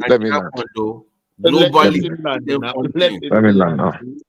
Let me land. Let him land. Yeah. In the NGO space, non-governmental organization, CSO, whatever, and some people. And all you need to do is go and look at one of Zulum's interview. I wish I can trace it out. When he insisted that the condition is conducive enough for some communities. And he disbanded those communities by force after giving them all they need to move home, that their homes are safe, that they have rebuilt, but people are very comfortable because some people are making a kill out of it by these donors, some people funding it. I don't know what benefit they are getting from it. And he moved those people, and those people moved back to their places and they were resettled and everything went back to normal. See, some people, for whatever reason, want to continue in that aspect because they like being pitied. Everybody come and give them this and give them that and give them that. Some people have turned it to business. They are making huge sums from it. And so people are just taking advantage to use these people. They will come with a group of people today, do some 2, 3 minutes, 5 minutes, 20 minutes video documentary. Yeah, documentary. Take it to a documentary, take it to some of these donor agencies everywhere, take it to Sweden, take it to John Hopkins in America, take it to all manner of places, and they are making a kill out of it. There are challenges, but some of the situations have improved enough for people to. Zulum did it. If Zulum, that was the epicenter of the Boko Haram, like everybody knew, they almost killed almost 2 or 3 times. Was able to return more than 70% of the people in the IDPs back to the and resettle them. He built a lot of houses. He did a lot of things. He did a lot of work. If he can actually resettle them back, then there is no state that I'm not saying 100%, but still claiming that we have up to 2 million people in IDP can spread across the country. What are they doing? Bishop, they estimated 2 million in Benue alone. I don't know whether that figure is trusted, but I've seen 2 million and 1.5 million. 14 IDP camps in that state. Let's do an analysis. How many local governments are there in Benue State? Just a quick. I have no idea. Okay. I will have a look. In those, how many? What's the entire population of Benue? Number one, how many local governments are in Benue? How many local governments are actually affected by? Am I still on? Is somebody saying something? Go on. Yeah, go on. So if we can, 2/3 of the total of the local government in the control of banditry. That's what you read in the paper. But that's not true. I will tell you. Benue population is 5.8 million people in Benue. So these 2 million are in IDP. That means about 20 of the total local government. It's not correct, Ajani Koko. It is not. It is not correct. It is not correct. It is not correct. That 15 Forget local what government Otom out said. of 20-something is under the control of banditry. I'm saying to you, let's criticize. Let's why are we critique it now. denying the fact when No, the we are not governors denying the fact. Oh my God! Now what I am are we asking the defending question. here that some people are making Ajani money? Koko, don't let us have an argument. Let us have a conversation. Hold on, guys, hold on. Let us have a conversation. Hold on. Does that? If Who you wants have to be in the camp? if you have that, comfortable let to live in. One voice, figure. please. Hold on. Please. Let's go with that figure. Let Ajani Koko land. I think he could land it. Yeah. I'm asking a question. No, just to ask him a question. Yeah. If let's go with that figure, 20% is taken over by bandits. And by the way, local government in Benue, 23 local governments. So let's say that's supposed to be my own move that they should have a military administrator for now, just to run things. If that license is taken over by bandits, that clearly shows that your government cannot run the state, cannot manage it. They are not capable. The government is not then capable. Then just run it for now, 6 or 1 year, and then you can have your full security like I was talking about earlier. That's my own position. I mean, I don't know why that's it. And where is the allocation going, by the way? But getting funding. What they are proposing is wrong and it's unconstitutional. And why it is wrong and unconstitutional is this: the governor does not have the control of the security apparatuses. And they will declare state of emergency now. So what we are telling us is that what the president should have done, given his armed forces, all the resources needed to clear up that place and make that place a safe place for the people in Adiki camp to go back to their home. We are saying that it is until when they have the military administrator there that it can be get done. I'm saying just a temporary, like OBJ did. No, you can't do it. It's unconstitutional. It is being ruled.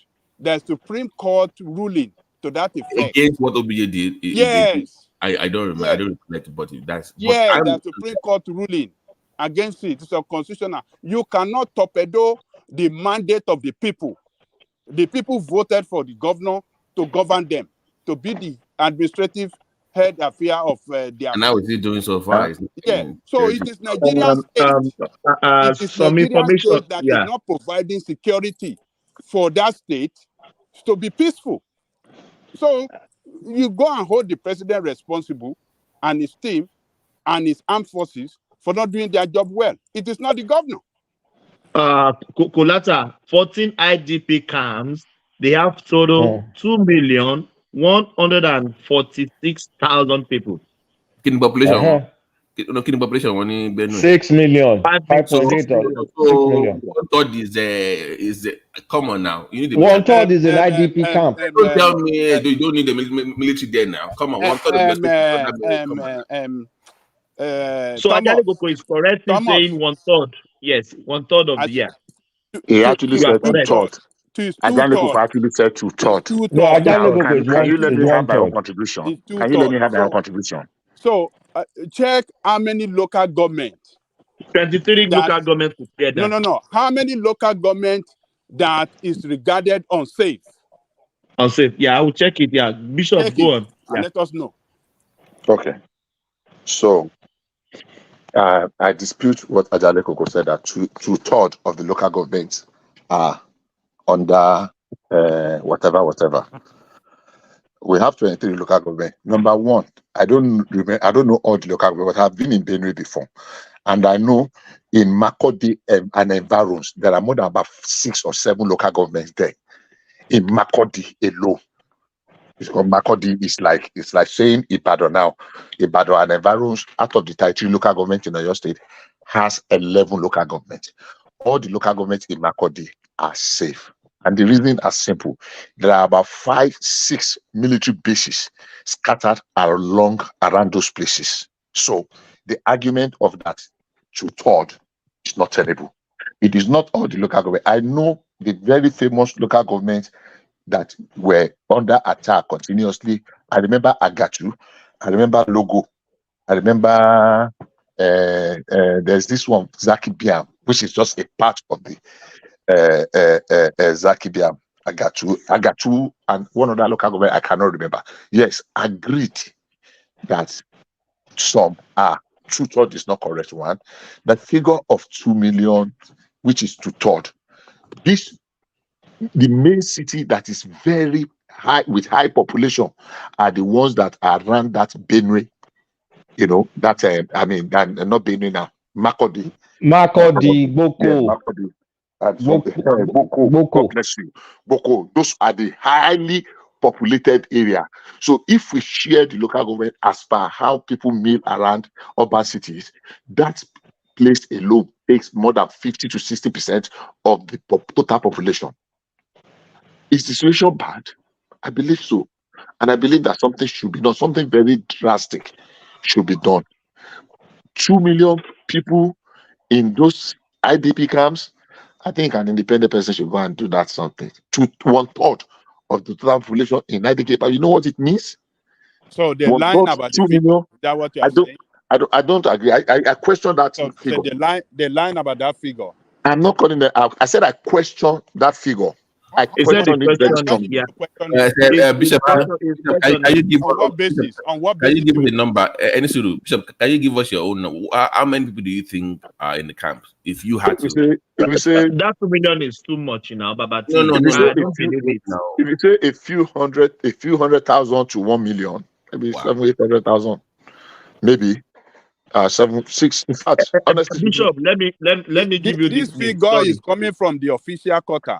So why Ajani do Koko, we I don't want to care. say I they don't are care. When we lying? bring other figure that come from you doubt it and you condemn it. So I don't care. I'm saying people are making business from It's this. coming From from the this. state. Why do I you want to don't care. disagree with the Ajani state? Koko, I don't Eh? care. People You are don't making care. That business. means you don't Those have the people, fact. come, you yourself, They you are keep giving us saying, the hold fact. on, hold You on, are hold on. rejecting When it. it is convenient, for you, Babati, hold on. When it is convenient for you, when it is convenient for you, Ajani Koko, It is you not dispute convenient. them. That is Hold what on the now, let state me released. finish. That fact is When from I the state. finish, It is not convenient for hold me. on now. It's When not a I matter finish, of let me convenience. land now. You don't know what I'm going to say. Yeah, can charge you there now. When it is convenient for you, you say you cannot trust government figures, that they are liars, they are thieves, they are cheats, they are blah blah blah. You condemn them at ease. Give me an Now, instance. me, Give me an instance I when I am said so. subjecting. Give me an Wait, instance. Angelico, you've there said are that too many several times. instances. You've There are said too that many several times, instances now that Angelico. they are liars, Bishop, that they cannot trust their figures. But Bishop is right.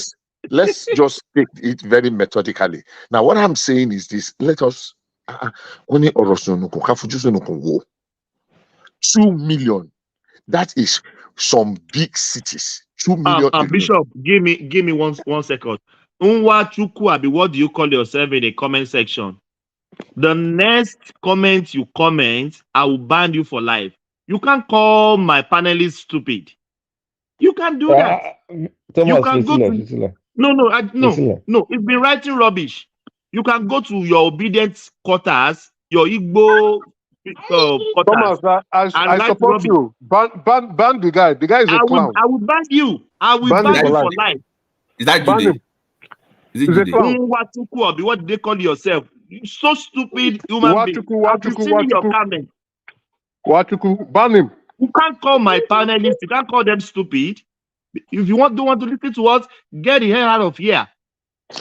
Come on now. Thomas, take it easy. We are trying to grow He's thick always coming skin. around. He's addicted, Yeah, but he's always I know coming. him. Every day he's I always know here him. trying to I insult know people. him. I've read some of his comments. Yeah, we can always disagree without being disagreeable. Anyhow, so I'm back to Ajaneko. Ajaneko, what I'm saying is this: situation is precarious, situation is bad. I'm questioning because fact is this: I have people in Benue, and without any prejudice, not just one or two. Oh, most of them are in. Just one person is in Boko. Most of them are in that axis Benue. That is the Makodi axis. Otukpo and the rest. So I am saying 2 million plus in those IDP camps is not. It's not. But people are pushing it because they are getting money. They are getting money from donor agencies. And some of them are living very large. If you see if federal government clamp down on those people that are running those NGOs and the kind of benefits they are getting, prison Makufaya. Yeah, even if it is 100%, it is enough reason for us to be very deliberate about resolving the issues. But 2 million they're banding about, I tell you, it is not true. Thank you. Bishop, Thomas, thank you. you can't find your. Ajalico, let me read this news. Ajalico, you come up here. This is Punch News. This is just yesterday, 4th of August of March 2024. Bandit killed soldier, others in Benue. So there's still attack going on in that place. Yeah, Ajalico, coming. So you can't find how many local government that No, is I targeted can't find the so you I can't find find the local government being attacked. Yeah, under attack. Yeah, no. I'm not saying under attack. That is unsafe. How many unsafe. local Yeah, government? yeah. Unsafe for human habitation in Benue State. Check it, and then you will know. Yes, So I will do that. Look, there is no entire local government that is unsafe. Some areas, Thomas, can you bring cannot be total local government that is the map unsafe. of Benue I don't know if you understand. online? Can we look at the map of the state? I'm just interested in looking at the map to know what part of. Ambavati is not only Benue that has IDP camp. I hope you know. No, but that was the top. That was the state we were discussing. So I didn't. I just wanted to. They said that maybe some areas are they have higher population, so therefore you can't use land mass or to just describe the one thought that we were discovering. that 1/3 of the IDP. I've seen different numbers. I've seen 1.5 million, but consistently I've been seeing 2 million, 2 million, 2 million. Right. So I don't know if there's merits to it, but wait, 2 million people, Jesus Christ. That's a high number. For one state only. For one state, 2 million. That's for one state, though. It's not gone to Plateau. If it is even 1 million, if it's even 1 million, that's a lot, though. huge. Yes. If it's even 100,000, I said even if it is 100,000. 1 million, it is. I even said even if it is 100,000. So look at the Ajale Koko. 21 local governments in Benue overwhelmed with insecurity. Say 21 local governments. Hold on. What is Shoton? What is the, come on. Hold on. What is the meaning of Shoton Yinsin? Hold on now. Hold on, Ajale Koko, before you start having. Hold on. No. If no, okay, let's be critical in our analysis. So you said they are battling with insecurity problems. Insecurity, yeah. Now, so but that doesn't mean it's 21 being attacked. Exactly. Are you saying every local government that is one situation of insecurity, whether there's a kidnapping and they list it because last month there was a kidnapping that they kidnapped No. They are specific. Let's have a conversation. Now is you very cannot clear. tell me the way you are celebrating that 21 local government out of 23 local government. It's a little bit worrisome. That interpretation is warped. No, Bishop is not worrisome. It's not worrisome. See, I don't know why Bishop is pushing back. I've been listening to everyone, and the way we underrate what is happening there. The level of insecurity is my concern. Look at it this way: you say people are not returning, whatever. Look at the mode of that attack. Shebi, you wanted to bring cattle to destroy crop, Abi. That's one thing on its own, right? But this one is not even about destroying crop. You came to someone's village, you burn their house down, you wreck everything they have. And you move in. What's that telling you? Okay, people should return back to their land. To where? To the house burnt, or to that particular city where they were, where some people were even notified that they were going to attack them. And they came there to attack them. Our security operators could not even save them.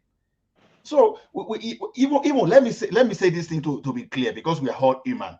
Even if there is just 50 people, there's a probability that any of us, if we are doing by studies that could even involve in that, let's assume that any of us could be even involved in that 50 people, among the 50 people, it's bad enough. Because these people, they were terrorized. You burn down someone's property, you destroy everything they have, you chase them out of their land, and even the governor at a particular point in time was helpless. And the federal government could not rescue them. And I will place settlement with this thing. That's my concern, because we don't even feel that this thing is even affecting us. We don't feel because Ola. No, Bishop, you can express your whatever for what is happening. Leave what other people think, their interpretation of it. Leave it out. I mean, you do this a lot of time. Like you just want to. I don't like using the word. They call it gaslight. Like we don't have human feelings. That we are cold-blooded. That we are insensitive. That we are not normal. I mean, that is not right. Stop it. I am questioning. It is rational. It is scientific to question what I am saying. 21 local government out of 23 cannot be. We can have pockets of attack anywhere. You cannot attribute everything to some people that are coming to take their land. I mean, the way you are putting it, as if the rest of us are insensitive, as if we don't have human feeling, that if it is one of us, and so I've had Bishop, people I actually believe we are not sensitive. Thomas, read the whole article to us. You can read any article you want to read. 21 local government. Yeah, there are challenges everywhere, but the way you are making it look, because it's popular doesn't make it right. Thomas, read everything. Let it clear to everybody. Stop even just Ajale go on gaslight. I said 2/3. Ajale go on Fijarati. Look, this is a calamity. That is why you have food stuff price high to the heaven in the country. That is the food basket of the country. That's the food basket of the country, Ajale Koko. And people are not farming anymore over there. Yeah, but Ajale Koko, can I ask this question? These people attacking them, what exactly do they want? Do they want to take their land? Land grabbing, man. Land grabbing. Period. Land grabbing. Go and listen to Danjuma. Land grabbing is from that axis. Ethnically. No, Landma is not from that axis. It's from Taraba. Anybody support my military takeover of the place? Or am I you get away. Well, nobody on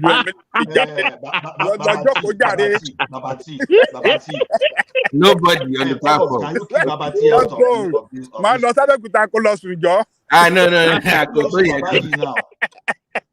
If I tell Babati that military should take over Ogun State because Ogun State has IDP too.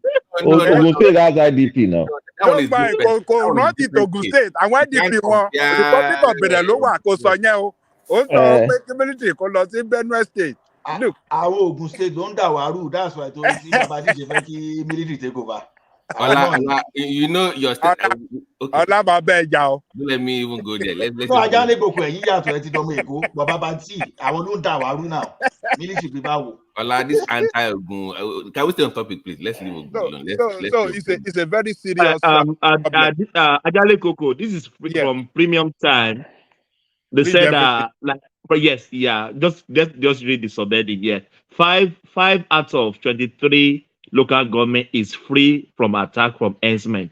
So Tabaso like 19 or 5 minus 13, 23, like 18 thereabouts is still under. Yes, it's still under. 18 is too much. My question is this: the governor himself said it. The governor. But Ajale Koko, all these displaced people, have they taken over all their lands or a few of their lands? Because 2 million, okay, let's just say anything above 1 million, that's a lot of people. That's like 2 Ileshas. That's like 2 Ileshas now. It's a threat to the country. It's a So, threat to the country. did they take over all their land or just displace them in 1 or 2 places? Because Koyemi, man, that's huge. That was the question Bishop was reiterating. They are remember are people really displaced, or are people running from, or are some people making fortune out of this internal displays? All of them can be true. Who are the people making fortune? Thomas. Yeah. Where are those villages? What are the towns around you? The village you are from Igbo, or where did you say you are from? I'm from Okeo. Okeo. Now the villages we have Iseyin, we have Shaki. Okay, let's assume you have about 5 villages around you. Yeah. They attack 2. And the 2 is not just ordinary attack. They raised everywhere down. Yes. No, they raised everywhere down. And the government is not doing anything. They came back, they went in again, and they raised another one down again. And they are telling you they are coming for you. Am I going to wait? I'm not going to wait. I'm going to run for my life. No, I'm going to run for my life. You will run. That's just it. They don't have to attack everywhere for them to run. And if you look at our forest, when you move inside those forests,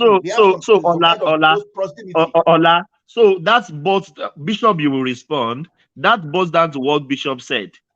That means is peradventure, not all the villages are raised, but people ran for their life. Can we say that? So back to what Bishop is saying. We can say that. We can say that's what Bishop is saying. That's my understanding of the situation. Yeah, that's what Bishop is saying. Bishop, you can respond now. I think, yeah. Okay, I just want to logically ask some questions again. In Benue State, I can't remember all of them, but I can count about 6 military outposts, military formations, both the Army and the Air Force. I'm not even talking police. I'm not talking other agencies that are not, a few of them are in Makodi, but some other are outside some of these local government. And I can remember more than 6 or 7 higher institutions that are in those places, you know, and they are not closed. They are not closed. They are still operational. Those higher institutions. And if there's any place that could be very susceptible to those attacks, I think those higher institutions of learning, whether it is university, whether it is college of education, whether it is polytechnic, where both government universities and private universities, they are still operational. I am not taking away the fact that an attack could happen in a location in a local government. Yes, that local government can be counted as one of the local government affected. But it is not enough to say that local government has been sacked and people in that local government are in IDPs. Now, I am not insensitive to understand that even if it is just 10 persons that are under this attack, I am saying some people are benefiting. I'm trying to look up on my phone the report I read recently about how some people, you know, they sent some gift of money to one lady that appeared in one of the documentary that they did, and even I think with a phone, you know, just for appearing in one of the documentary that one of these NGOs came to do in one of the localities that are under attack. I'm saying, how can people be benefiting from the agony and misfortune of others? And I still go back to question the rationale of that 2 million people. To keep 2 million people in a location, whether you call it IDP or not, and No, they are not doing anything. They are scattered around 14 camps. So let's assume that you have about 100 and at least more than 100,000 at every location. More than 100,000. There is no university in Nigeria that has up to 100,000 students. None. None. Even the oldest of the federal university, they don't have 100,000 students. Imagine gather every student in a university that is very populated. So let's even assume that it is just 100,000. But in natural fact, if you share them equally, it's going to amount to about 140 to 150,000. So if you gather 140 and 150,000 in a location you call IDP camp, even if that place is just a university, meanwhile, most of them are just secondary schools. None of them is using the university. They are using primary schools and secondary schools. Some of them are just using makeshift camps. It's bad enough, but I'm more angry about people that have turned this thing to business, that are doing documentary, are doing proposal every day to send to everywhere across the world, and they are getting money. Bishop, you think that they're the one inflating the figures to get more money? It's possible. It's possible. It's possible, Babati. It's possible. It's possible. Kolata, Ajali Koko. You just imagine 100,000 people in a place. 100,000 is not small. It's not small number. That's like two big stadiums now. Two big stadiums. What are we talking about? I don't believe this number. Thomas, I don't hold know. on. I don't believe this number. I don't believe this number. Falling for this trap. No. I don't. There is nothing good we should Bishop, find around this. I don't believe this number. 100,000. No, 100,000 people. I mean, Thomas, just joke, Jare. Mama, you don't believe. No, I don't believe. When Autumn was there, Autumn was crying loud about this problem. That is politics. Autumn was saying politics. Hold on. The problem has worsened under the present governor there. Why is he not shouting? People are taking more ground. That's not true. That's not true. Oh, God. Again, no, it has not worsened under the present government. It has worsened under this governor. Okay, let's go ahead. I agree with you. The situation has worsened under him. I agree with you. Let's move on. Look, we have this idea of attacking the fact and data, I don't get it, and the denial of Ajale Koko. I question that number. That 2 million, I question it. I question that 2 million. I question it. You can question it, but it is very irrational to question the figure that is released by your government agency. It's very irrational. But that is what you do. That is what you do. You always do that. I don't do. I never mention instance. You always do that. I will give you one instance. I will give you 2 instances. 3 instances. Let us talk one after the other. When I stood by what is this figure released by this federal government agency that we have 130 million Nigerians that are living multi-dimensional poverty. Actually, Gogo's favorite topic.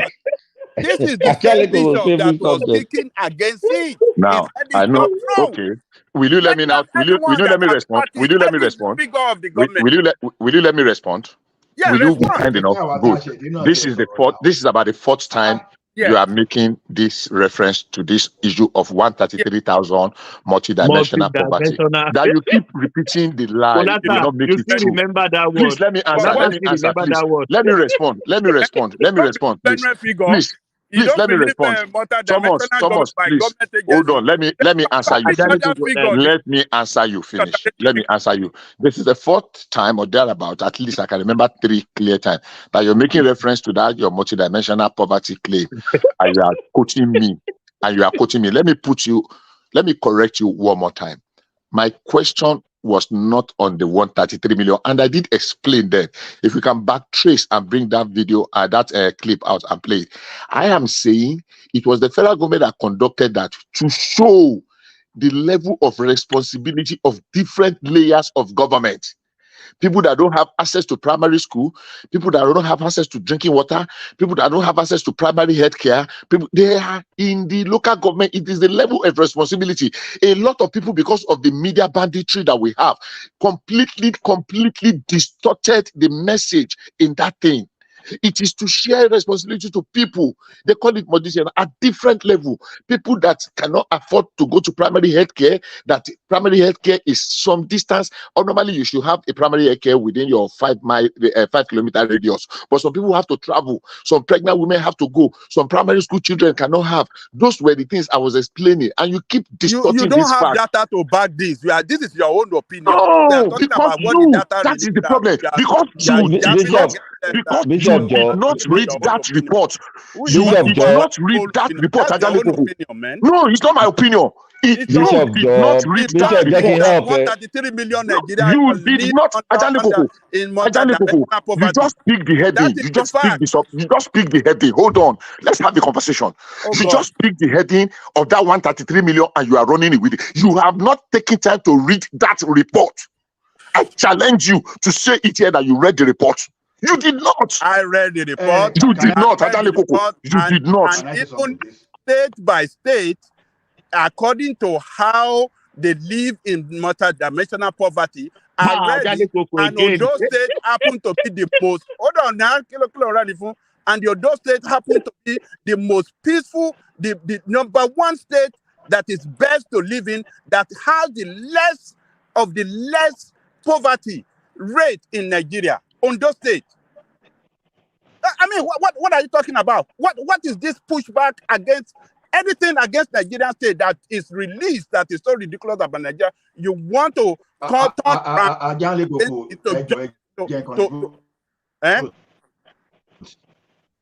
what did you say? Yeah. You are breaking, Ola. Kulata, I want to say something. Ola on his own internet, over Mama Sorrow. Ajale Kogo, let me give you a government stat that you say you like government stat, Abi, that you never doubted. What about the 5% unemployment that government says Nigeria has? Shall believe. That's how we are. It's 4.1%. Not actually 5%. It's 4.1%. No. Let him answer the question. 5% of Nigerians are unemployed. Unemployed. Yes. Hold on. Before that 5%, what did you have? 4. No. Before the 5%, what did you have? 4%. Now it was 4%. No. Then they said it went to 5. Before they changed the parameter that gave you that 4%, what did you have? Oh, Ajale Koko, is a yes or no answer now? Before they changed the figure. Hold on. It's a yes or no question now. Hold on. There's a new parameter methodology. They use methodology. The parameter that is, they change the method before the new one. Before the new parameter, how much? What was the employment rate?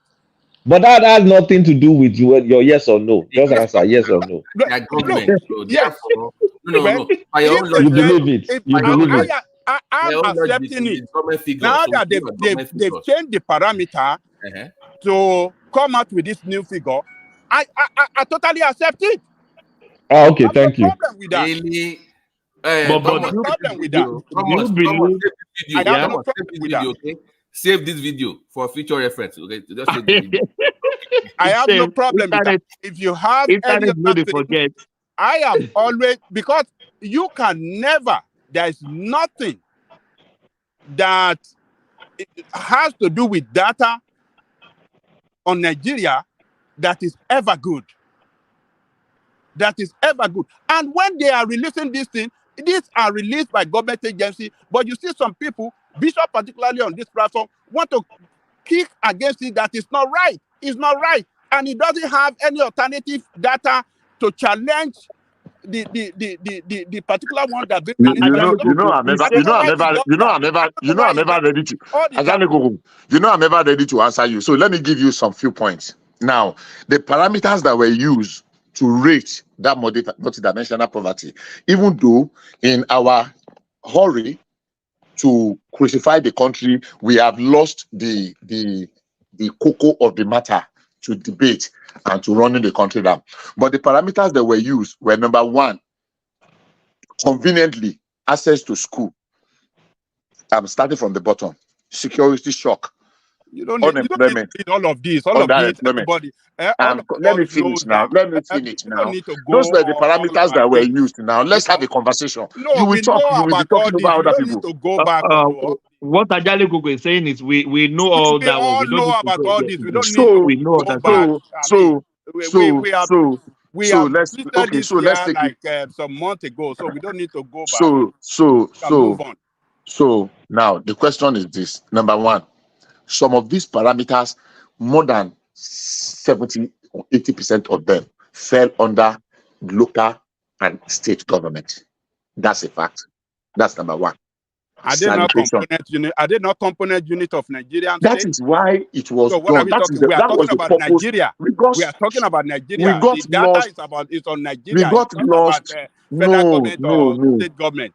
You know your own interpretation of it. It's Your own Nigeria. interpretation. It's a total. I Your mean, that own data interpretation is of it. on Nigeria. Your own. Your own. It's not about local Your government, own. state or Your federal. own. It's on Your the own. totality of Nigerian I state. don't know. Your Yeah. own interpretation of this is like carpenter, cut and nail. 133 million Nigerians are living under extreme poverty. That was a very simplistic interpretation you gave it to it, and that's what you're still giving to it today. That 133 million, even if they tell you now that it's even 180 million, you will believe that 180 million Nigerians are living under extreme poverty because they don't have $2 per day. That's If it. that data is coming from the Nigerian state Yeah. government agency, why would I believe Babati, that? don't speak for too long. I mean, Kulata, don't speak for too long. It Guys, should be my turn now. now I will come We back can move after. to Is another this a topic. new turn? I don't get turn Bishop. again. Oh. You guys continue. No. Bishop, one question for Kolata before I come to Bishop. Kolata, the wife of Akeredolu is firing the names of Akeredolu for backing Ayedatiwa for governor. What is going on there? They don't even let this man rest in the case. They should cut social media from that woman. She's really embarrassing the soul of that. I mean, why is she fighting dirty online? Like, I mean, she's a 70-year-old woman, for crying out loud. You just lost your Really, is that husband. old? I didn't know She's that it's that that old old. now. She's older than him by 2 years or 3 years. She just lost her husband, and then she's fighting dirty on social media. Even the eulogy she wrote for her husband, it was very. I dare you. You cannot find English to qualify that thing. I mean, that's why I'm struggling. I can't imagine my wife writing that when I'm dead. Like, I'll wake up and come and slap her dead. I'll slap her face out of her head. How can she After the write dirty that? slap, I will go back to my coffee. I read that. I mean, she was saying like, "Oh, you loved me. You were the one." I mean, come on, man. It's your dead husband, for crying out loud. You owe that man almost everything in your life. Like, that woman is an ingrate. That's the only thing I'm going to call her. She's just very ungrateful. I've never seen that kind of. Even her body language when Tinubu came, it was terrible. It was terrible. There's something. She has a chip on her shoulder. No. May God not allow us marry that kind of. Maybe she was good to her husband though, but the kind of. That's another Jezebel. Another Jezebel. And she's still fighting. She's still fighting online till today. For what? The husband will be rolling. The husband will be rolling. Can you repeat what's online, please? I missed that part. What did she do? Yeah, she wrote something about some relatives that is supporting the current governor. You know that when this guy was sick, the deputy governor was the acting governor, and then they were trying to steal money and co. And so maybe that one was doing pano moves for her. So all the while that this guy was sick, she was trying her best to get him to sign stuff. That's why they were moving someone that was almost comatose, moving into Nigeria, trying to sign this, sign that. You know, very tacky. I mean, at that point in time, it was all transactional. It wasn't about your husband anymore. It was just about what you could get before he died. Between her and Yadua's wife, what was worse? I don't know Yadua's wife at all. I don't know anything about her wife. He was also doing the same thing, doing Yadua's trying to get people to sign and to influence the politics. But to the online thing, though, but Kini Gole, I don't know if she wants to run for something or what. I don't even understand. Even when the guy, may so rest in perfect, when he came back to the country, I didn't expect him to come back because he's not even getting better unless they tell him I don't want to say that so that people. It's not LG. When he came back to the country, he was in Ibadan for months. For someone that he couldn't go to Akure, you know that means they must have kept him in almost a comatose state. You can't even go to your. You kill him. What were you looking for at that point in time? It's almost like Old Spice care. Like just watch him till he dies. But you were still hustling. They were still hustling, trying to sign this, sign that, do this, do that. Like, I mean, allegations of even forged signature. That woman, she disappointed me. So what can they prosecute her then? Like, just if it's true that there was some forged documents and money was taken out of the government. Who is going to do? Nobody's going to do that. That one is Don't go. Nobody's going to do that. It don't go be that. Government money now you switch to still pass now. That one don't go. Don't go. That one don't But go. it's just the fact that she's still making noise even till today, till this blessed day. That's what's annoying me. Yeah, but working the end game of this. That has to be something. That has to be the end game. I don't know her end game again. That's why I'm thinking she's not normal at this point in time. Like even after he lost his husband, he's supposed the to be husband is in dead. The new governor is going to be the governor. Like, chill out. I don't understand people. I don't even know. You know, African person and power, right? If it is possible to carry the seat of power into the grave, African person will carry that seat of power into his or her grave. So that's just the way it is. So, but the woman, for example, now she's not seeing herself out of power. She believes that she's still in power, and she still wants to force himself into power. That is all about power. It's not easy to be a former first lady now. All these people, I don't. Then Bonner mental first lady. Get over it. Power is transient. Your husband is gone. You're just an ordinary person now. Go and enjoy your life. It should be By the way, can you confirm something? I heard I can't confirm more. She was trying to run for office in her home state. Is that true? Yes, no, that's true. That was long ago. They rejected 2019. How? She wanted to run for senator. Why? They said she should go back to her husband's place now. Is that right now? Why not? But she was still current first lady at the time, right? Yes, okay.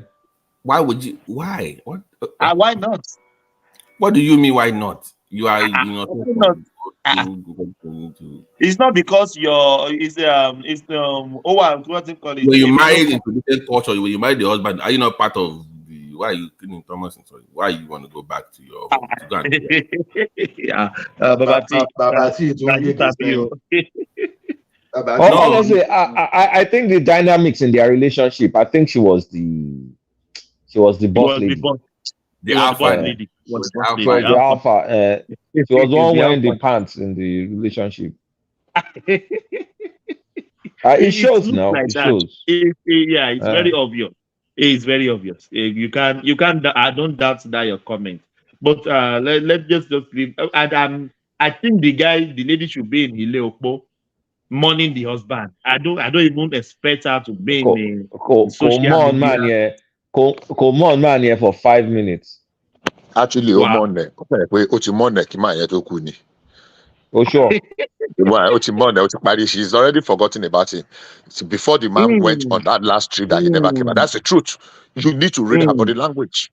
She was, how can your husband be that sick and you're still fighting some unnecessary bickering and the rest? She was not sober. There was never a sober woman for that woman. So she's already given up and she's already mourned and forgotten about the husband long before the man passed, unfortunately. And she was bickering all over the place. They've not. Yeah, I agree with Bishop anyway. I agree with Bishop. No, the consequences and over time they've gotten over it. So all the single men on the platform. That's just a prayer. That's single men. Single men. Single men. I want you about the wedding certificate, the single men. Bishop, let's come to Bishop. Yeah, Kolata, thank you so much. Yeah, you are always taking so much time. You are very controversial, Kolata. Everybody like to Jack can make a point, but no, that's not my controversial. Me might allow count your sorrow. Anyway, Bishop, continue. Bishop, what do you think about Brother T going to Qatar, signing things around? How many times this guy even stay in Nigeria? He's just traveling everywhere. No, using our players' money. No, well, number one, he has not traveled more than the previous presidents, right from Obasanjo to, of course, Yarada because of his ill health and the rest, to Jonathan, to Buhari, and the important thing is that if we can measure the success, diplomacy is a global thing. We are all in a global village. The ones that even have everything they think they need, they still go out to other places to lobby for influence. Maybe when there is a vote in the global community or in the Committee of Nations, they still go and lobby for one thing or the other. So if sorry for stopping you. When I saw our Prime Minister here, traveling 25 times in 3 months, still lobbying abroad. I said, wow. So we can't make something. Exactly. Everybody needs something. And if it takes you to grovel, to beg, to lobby, to do it and get yourself out of the quagmire that we have found ourselves in, not due to any fault of ours. Because I always say the world had never remained the same since COVID, not even in the almighty America. COVID impacted everybody negatively. When you look at the data that are coming out of America, they are printing out and giving money to all manner of people now. 1,400, 6,000. They are actually giving out those money. The reason is that they are making it so that if we look at the ways and means that America have printed in the past 5 years, it's more than every ways and means every other country in the world combined together have printed. I don't have data to back that up, but honestly speaking, my insinuation might not be far-fetched. Now, so if Tinubu is going and there is something tangible, if it's just only 2 bilateral agreements that can be implemented, because there's a lot of money in that part of the Middle East, UAE, Qatar, Saudi Arabia, there is money. And those people, their money will not come with unnecessary strings attached. Look at what is happening to Ghana. What is happening in the global something about this? They are 3.58 billion. that is coming, and they are threatening to withdraw because of this alphabetical, whatever. I mean, Saudi will not give you that. I mean, Qatar will not give you that. Qatar was able to hold it. You want us to hold the World Cup? Yes, we are going to do everything you want us to do, but on this one, we are going to do it in our own way. No obscenities, no nudity in the stadium, no alcohol, and the word bow to that. So you can actually hold your own in certain times. So for me, yes, I'm yet to read the full report. I always like to do that because before I comment on what are the deliverables, what are the things that we are likely to get from it. And I'm not in a hurry for people to start asking tomorrow, because some people will start asking tomorrow. He has gone to Qatar, we have not seen anything. He has gone to, I mean, the diplomacy does not happen like that. It takes It time doesn't for this happen thing. immediately. You know, It the doesn't happen sectoral, yes, immediately. yeah, there's different sectors, different people that are there with fine-tuning it. Okay, this is where we want to come and invest. People think that some people, investor, like one of my friends here, investor will just bring one bag load of Ghana must go tomorrow and put it on the table and say, "Bah, we have arrived. This is 10 billion naira." Oh, yeah, what do you want? That's not how it works. There's a lot of underground work, feasibilities, and regulations, which area, which sector, that will determine, okay, what are the flip side. So for me, yes, I think it was a good outing. Forget all the negative commentaries by the naysayers. So, but let's wait until we be able to read the detail of the outcome, especially on the bilateral agreements that were signed, and what are the deliverables. So we should be able to criticize. I will criticize if I see a reason to do so, but I won't just criticize just because I want to be seen as a critic. So yeah, thank God, God has brought our president and commander-in-chief back safely. There's a lot at home to come and tackle. Let him come and continue in the work. The good work he's doing, even though many people are not seeing that good work now. Yes, when you want to build something very solid, the foundation has to be very deep and solid, so that it can withstand the test of time. That's exactly what he's doing. So he's still building. I hope it comes out well. So for the Can I add to that? Yes, please go ahead. You see one misconception people see about traveling around sometimes is this: people think it's unnecessary, and that's how wrong we can be. Even let's start, even starting from the CEO of private organizations. You can't travel more than any CEO, because for you to bring business, sometimes it is not for you to just sit down in your office and be making phone call. Yeah, you will just shout and nothing will happen. But Ola, can he delegate somebody? Must he be there?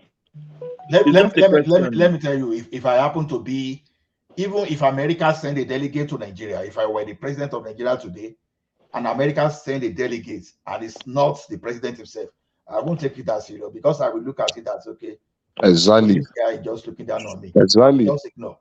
So sales people, those people that are into sales, if you want to sell products sometimes and you keep sending mail, you will send mail for 365 days. I'll be shocked. You make sales. Whereas someone just going just to say hello, maybe you just drink tea and just chat, you'll be getting the job done, and you will be wondering, oh, why is he doing it?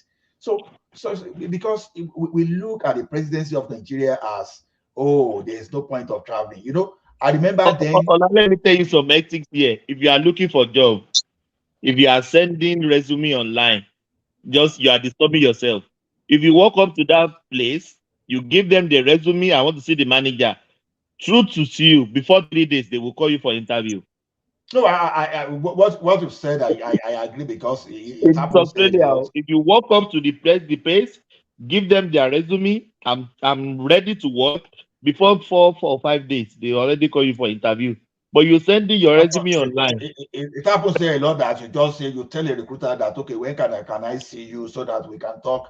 And you even talk to recruiters and you figure out how you are even going to do your resume. And understand, even there, some people immediately they interview there, they know your capacity, they tell you no interview, come and start your work, because they already get you. Yes, there are some things you will never get through phone call or sending email. No matter how smart you are, something you will never get. So the thing is, the man is the chief marketer of Nigeria. The man needs to travel, whether we like it or not. Sentiment apart, traveling for diplomacy and to talk to committees of nations to help Nigeria out, or to let us collaborate or do something, it's not a bad idea. The only problem, the only challenge is when you call yourself president and you spend 250 days out of 365 days going for medical tourism. That's the problem. But what is doing, like Obasanjo did it, we all can testify to the result eventually. And this man is just a matter of time. Like I said, I am very you can't change my mind on Tinubu based on the three candidates presented. It still remain my best choice, and I still believe he's doing the right thing, even though some of those things are the long term. And that is what we've Ola, get out of the campaign mode. This is not three this is Anyhow, wait, no, it's not campaigning. It's just solo okay. now. Thank you. Okay. Solo. This is not three candidates. We know who Nigeria picked what they thought was the best. What I'm trying to say is compared to maybe Obasanjo, do you think is doing enough in the? I mean, and this question also goes to Bishop. Do you think he's doing enough in the domestic front, especially at this point in time? We're doing a lot of work in our monetary policy, but our fiscal policy, I don't think we're harmonizing our fiscal policy. How long? I mean, tax reform for how long? Increased productivity, farming, all that stuff. Like, are we doing enough when it comes to domestic priorities? That's my question. Okay. Thank you, Ola. Okay, go ahead. You can respond. See, I got your point about fiscal. You know, fiscal and monetary, they go hands in hand. So it depends on the way you want to look at it. When we're At least we can see Cardoso hustling, right? What's the corresponding fiscal side doing? you know, the money you hand to people is part of fiscal. If you know where it's part of fiscal. How is that money distribution going? It's not going. I don't have evidence. Come on now. I don't know. But Bishop too, please answer, because I don't want to look like I'm a Grinch. I'm always complaining. No. See, that money may not be enough. It may not be enough. But you look at it this way: if the money is not being handed out, what will be the consequence is what you should be thinking about. Okay. People are not getting the money, say. Okay. Okay. Not adding up. Okay, maybe Bishop should talk. Yeah. But let me add something. Can I add something? You make me forget what. Okay, go ahead. Who is that? Okay, it's Midwest people. Okay. You see, when you have the question, you also make comparison with Obasa. I will tell you, Obasanjo inherited a very, very good economy. The who told you that? Who told you that Obasanjo? Wait, let me just know my point, because when he came into power, no, because that is not true. That's why I'm telling you. Now wait. Let me learn my point. When he came to power, America was having a very big war in the Gulf area, and Dana pumped the price of the oil into a very higher price per liter, per whatever they used to measure it. Yeah. So we made a lot of money at that very season. And you see all these pipe that they have laid everywhere today that they are trying to seal up. It was not like that. Under the military, people didn't try that. But though they were still, I cannot say they were not stealing, but not like this kind of proportion. Now, when you look at that government, Obasanjo, all the money Obasanjo hand over hands into agriculture, penny did not come back to Nigeria. Most of the money they even hand over out to go and help people, like what you just mentioned. Nobody testified whether it gets to them. Likewise, Jonathan administration, all the money for agriculture and everything they gave her, penny did not come back. And these are money they always give her. They say the people are lowing it. Now look at what is his name again? This is our Buhari. He also did his own. I think Ankobore they called his own. Where is the penny today coming back? Who borrowed that money? Nobody can testify. I am the one that took it. So you can see how they have bastardized this country. Now, when you want to try to help, they will tell you we need so amount of money, and you release this money. People want to share it, and the reason why it is so easy for them to share it is that there is no data. What we have is garbage in, garbage out. I'm so disappointed when people say unemployment in Nigeria is 5%. What are the methodology? How do they measure it? These are the questions we should ask. How do they come to that percentage? I want people to clarify that aspect. Okay, let me start from there. Number one, if you did not question how they arrived at 33%, I don't think you have any whatever to question how they arrived at 5%. If they told you it was 45% and you believed without questioning it, then if they tell you it was 5%, you should believe it. Anyhow, having said that, let me go before I forget. Thank you, Ola. I think you've practically said what I was trying to say. The world has become a global village, and you cannot just sit down in your own little corner anywhere you are in the world, no matter how privileged or favored you are, and thinking that everything will just fall on your lap. Lobbying is part of it. Sorry, somebody has his mic on that is causing some background. So you cannot just sit down and think everything will come to you. There are things you need people for. You go and batter. You go and trade. Okay, when you needed this, we gave you the support for that. So now that we need this, we are counting on you to support us, and we are believing that you will. When Obasanjo, I remember there was a joke many years ago during Obasanjo in one of the Council of State meeting that it was Buhari that coughed in the meeting. He just coughed. And Obasanjo pulled his say, I hope that you have not contacted SARS. It was SARS that was raining there. Anybody remember SARS? That infectious something. What is they call it? SARS no. Remember that. And NQ whatever that's in that time that came from China before COVID many years ago. I think it's called SARS. That Obasanjo now said that I hope you have not and Buhari responded to him that it's me, I don't have any business with SARS. It is you that keep junketing around the world that can bring SARS. Me, I did not leave my Daura or Kaduna. Anyhow, having said that, there is no how any leader in this present day can sit down and think that everything that he or she needs will come to them. We must lobby, we must beg if we need to be, we must, convince, we must, whatever we need to do, we must do it. And they have gone and done that. We are going to be waiting for the results. I will talk on the issue of the marketing, but quickly on the fiscal and the monetary. Thomas, can you let K back in? I think he got stuck outside or something. Kulata wants to come back in. Go ahead. I thought he was over there. So on the monetary and the fiscal something, it's a delicate balance. It's like somebody walking the ropes. And as they used to say, you need to be adept. You need to be very gifted in the act of reading the room to be able to know where it is going. Because look, sorry for using that language. You would deliberately know that some are being thrown. In fact, you deliberately throw some to the others. But look, let me just rest. You throw some to them. You know the one that you are targeting on the good land, the good seed on the good land.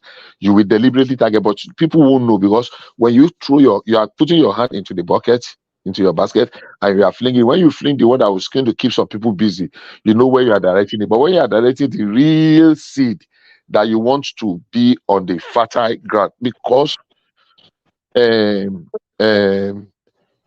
where we are, we cannot say it is only the fiscal side that we want to face or the monetary side. The monetary side is going to tighten the noose around so many people's neck. And these are very influential people that can topple the apple cart, that can topple the apple cart. People, I don't know how to say that word in English. One misstep can cause them to really spill the bean and destroy. Then the fiscal side, how do we make everybody to come up a little bit to par? It doesn't matter whether they deserve it or they don't deserve it. And that's the question of allegedly Budano policy comes in. Let everybody have a feel or the impact. While we are trying to draw money to squeeze money away, I mean to mop up, that's the right word, to mop up money, excess liquidity in the economy. At the same time, people that you need to give to some people think, why are you taking with the right hand and you are dishing out with left hand? Because that's the only way to balance it. Now, the distribution is not well enough. To some extent, all the state governments that are giving, because the civil service, it is government that's the biggest spender in the economy. Government is giving 35,000 to each worker until they begin they implement the new minimum wage. State government, I believe, is doing the same thing. Some governors, some states gave their workers 100,000 bonus. I remember Rivers did that one, even though they should have split it to like 4 months, at least 25,000. But because of the something that politicking he gave, so balancing it is a little bit difficult, but it is not impossible. And if we want to be very sincere with ourselves, it's a journey that is a journey. I would say it's a marathon, not a sprint. It's not a journey that you can just say, I'll start it today and I'll finish it tomorrow. When people say, oh, what's the timeline to this thing? Look, I did say something last week when we were having this conversation. I think it was between me and Dajali, that the federal government empowered 100,000 farmers and they monitored them. They gave them every input, and they are looking at them producing 500,000 metric tons of food. 500,000 metric tons of food in 6 months is a very ambitious plan. But from the trailers I'm getting, they are nearing there, because harvest will just be in another 2 or 3 months' time. So, by your own estimation, what can they reach that number or close to it? The 500,000. Yeah, can they? If they hit 300,000, that's a huge pass mark. If they can give us 300,000 metric tons of grains, and so far, sorry, Bishop, prior, what were the figures for the previous but year? let me ask Bishop a question. No. Let him clarify, please. Hold on. The previous year, what were the numbers? No, the figures. Okay, now the figures of the previous year were not government business. This one was a completely new initiative. It does not take away what farmers were farming before. This was a complete new initiative. Yeah, what government, like for example, you as a farmer, you have a farm that is producing 10,000 metric tons or 5,000 or 2,000. Right. But we want to upscale you to doing 15. We are not counting your 10 that you are doing before. We are counting the 5 we are asking you to do. Now, Yeah, but like 100,000. I'm saying that the one that the farmers were doing before, obviously, I want to believe that they were tracking those figures. But no, you are asking me for our crop output. I will not be able to give you all the grains together. I can give you specific. I can give you for rice, for the maize, for millet. But I have an idea. So that 500,000 is that is what we need in Nigeria. Or what is our consumption for? Is it 500,000 or 300,000? What do we need? Altogether for our grain for self-sufficiency. 500,000. Okay, let me tell you, 500,000. If it is in maize, our industry, our poultry and agricultural industry will finish it. So how much do we need? That's what I'm saying now. It's way more than that, but it is going to move the needle very well. That 500,000, because it's a stopgap thing. If we cannot continue to sustain it for our productivity, but our grain production is high before. It's really high. It might not be enough. A lot of it are going up. Nobody's complaining that people cannot sell their grains outside of the country, but it's a million. Look at our rice production from where it came from to where it got to. I mean, I don't want to put figures because I don't want to be quoted wrongly, but I have an idea of what the figures are. Anybody can cross-check our rice production over the past 5 years and other grains. It's very easy. We have some grains that are easy to produce in the north, apart from the corn and guinea corn. We have the millet, we have the sorghum, we produce some wheat too. So it's scattered, everywhere. And rice production really ramped up. Rice production did not just start under Buhari. Obasanjo just started rice production in 2003 with Fadama. I read the report of Fadama that said about how many 42 or 43 different variety of rice can grow everywhere in Nigeria. Bishop, I put up some figures for worldgrain.com. So Nigeria's grain production for last year was 21.6 million tons. Exactly, 1.6 million tons. Okay. So I don't know. Okay, yeah, that's for the last year. For last year. So for this one, and we're able to do something more with that figure. 21 was 21.5 for last year. It was 21.6 million tons, right? Yes. Tons of what? Of grains. Where do they measure it? This is the world grain. They track world grains. That's their thing. So let me put the link in the. See, Babati, the question we should ask: what exactly is the methodology to get that figure? with the circumstances. We have a Ministry of Agri. They collect data. They collect data every day. I know farms that produce 10,000, 15,000, 20,000, one single farm of grain. See, In Nigeria, Babati, northern Nigeria. Wait. Let me also come in here. You see the greatest challenge that we have in our country. Until we deal with all these figures by, integrating them into the various ministries, how we buy our things in the market, how we do our business in terms of wholesales and retails when it comes to agriculture, there is no way these figures can help us. That is why our president will release money into agriculture. These people will produce, as we are mentioning it here, but nobody return that money back. Tinubu now is going to source fresh money to solve this problem. And the next government is still going to do the same thing. So we have to work on this data, because the methodology for people to get what they consume in the country, let me just tell you, when you buy anything now, wherever we are in the world, the people that want to sell it for you for retail, they have cash machine there. They have scale. Oh God, we are not there wait, now yet. let me We are land. not in that place. Maybe you don't know the importance of that thing. Let me just land. We are trying to educate. That little noise you hear, PM, in any cash machine is straight to the Minister of Finance, the goods you purchase, the quantity, to the Minister of Agriculture, if it's agricultural product, to the Minister of Commerce, and at the end, they are able to source data from there. Now, even from the farm, direct product, there's no way you can take things direct from farm if government involves its money direct to market. The middleman must take it to where processing plant, and in that place, the scaling have started. And Midwest. Please, Sometimes you have to use statistics. Sometimes you have to use sampling. Because exactly, already it's we have random silos. sampling. Nobody has every 100%. See, please, okay, let me just get back. Let me get back. Let me get back. There is no. There is let me get nothing back. like sampling. When Let you me There's know. no place where they don't There's use no way. sampling. There's no way. There's There's no nowhere in way. the world they don't you use use sampling. sampling to do what? Look, Oga. How would you Oga, know Oga, how much you need if you don't Kulata, have, if you don't have the data now? Kulata. What did you say, The Babati? biggest. Hold on first, please. Let me tell you something. Kulata, you live in Atlanta.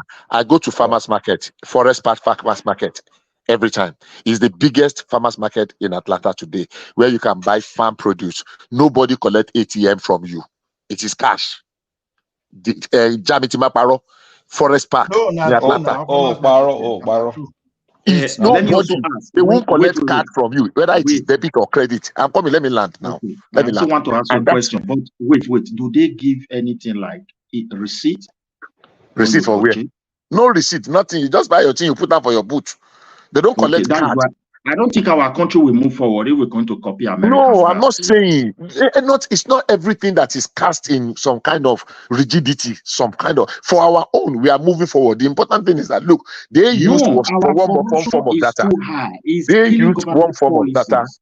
It I'm has coming. been doing it. We have to change. I'm We have to coming. work on our They used system. It's not one form helping. of data. They used one form of data to arrive at that figure of grain production. Let's not argue with Bishop on this. Okay, Bishop, this is my point I was trying to make earlier. So the last two figures I quoted for you, that 1.1 and 1.6, that was a 42% increase from the previous years. So something happened within the last 3 years. Yes. To have us jump that high, 42% within 2 or 3 years. Yes. So I don't know what else we can do to move. Maybe it's government. What we want to do, what Buhari did was this, which is unfortunately is not being celebrated for them. Our river basin, everybody know river basin that have died, and he was trying to revive our dry season farming by irrigation. Buhari revived about 16 or 15 or 16 irrigation farms. Whether it's from Kano. If Kano can put their potential, I think Kano has about Kano alone has about 11 irrigation, irrigatable land. They can triple their crop output if they can infuse effectively dry season farming.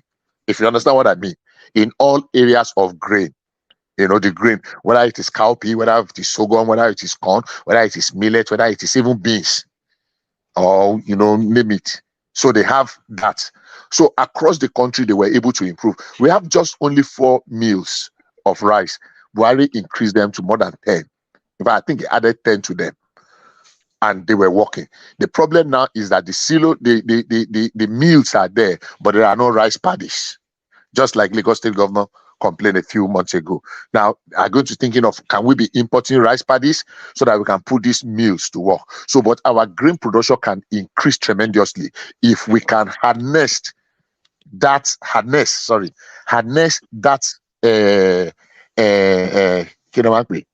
seize that opportunity of going into full dry season farming.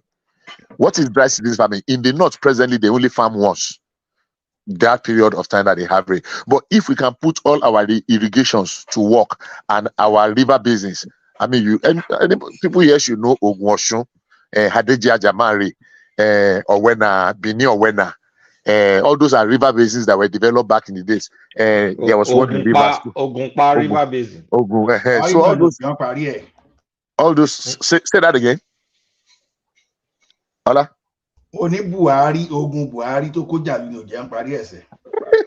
Anyhow, so those are river basins. So if we can improve and we go to that dry season farming, that means we have the potential of doubling our output. So Bishop, Nigeria, we are spending over $1 billion importing wheat. So that's a huge market if you can. Yeah, that's a huge market. $1 billion just within 12 months. That's a lot. We import a lot. Our wheat production for all the bread we eat in Nigeria, the local wheat production is account for less than whether 22 or 23%.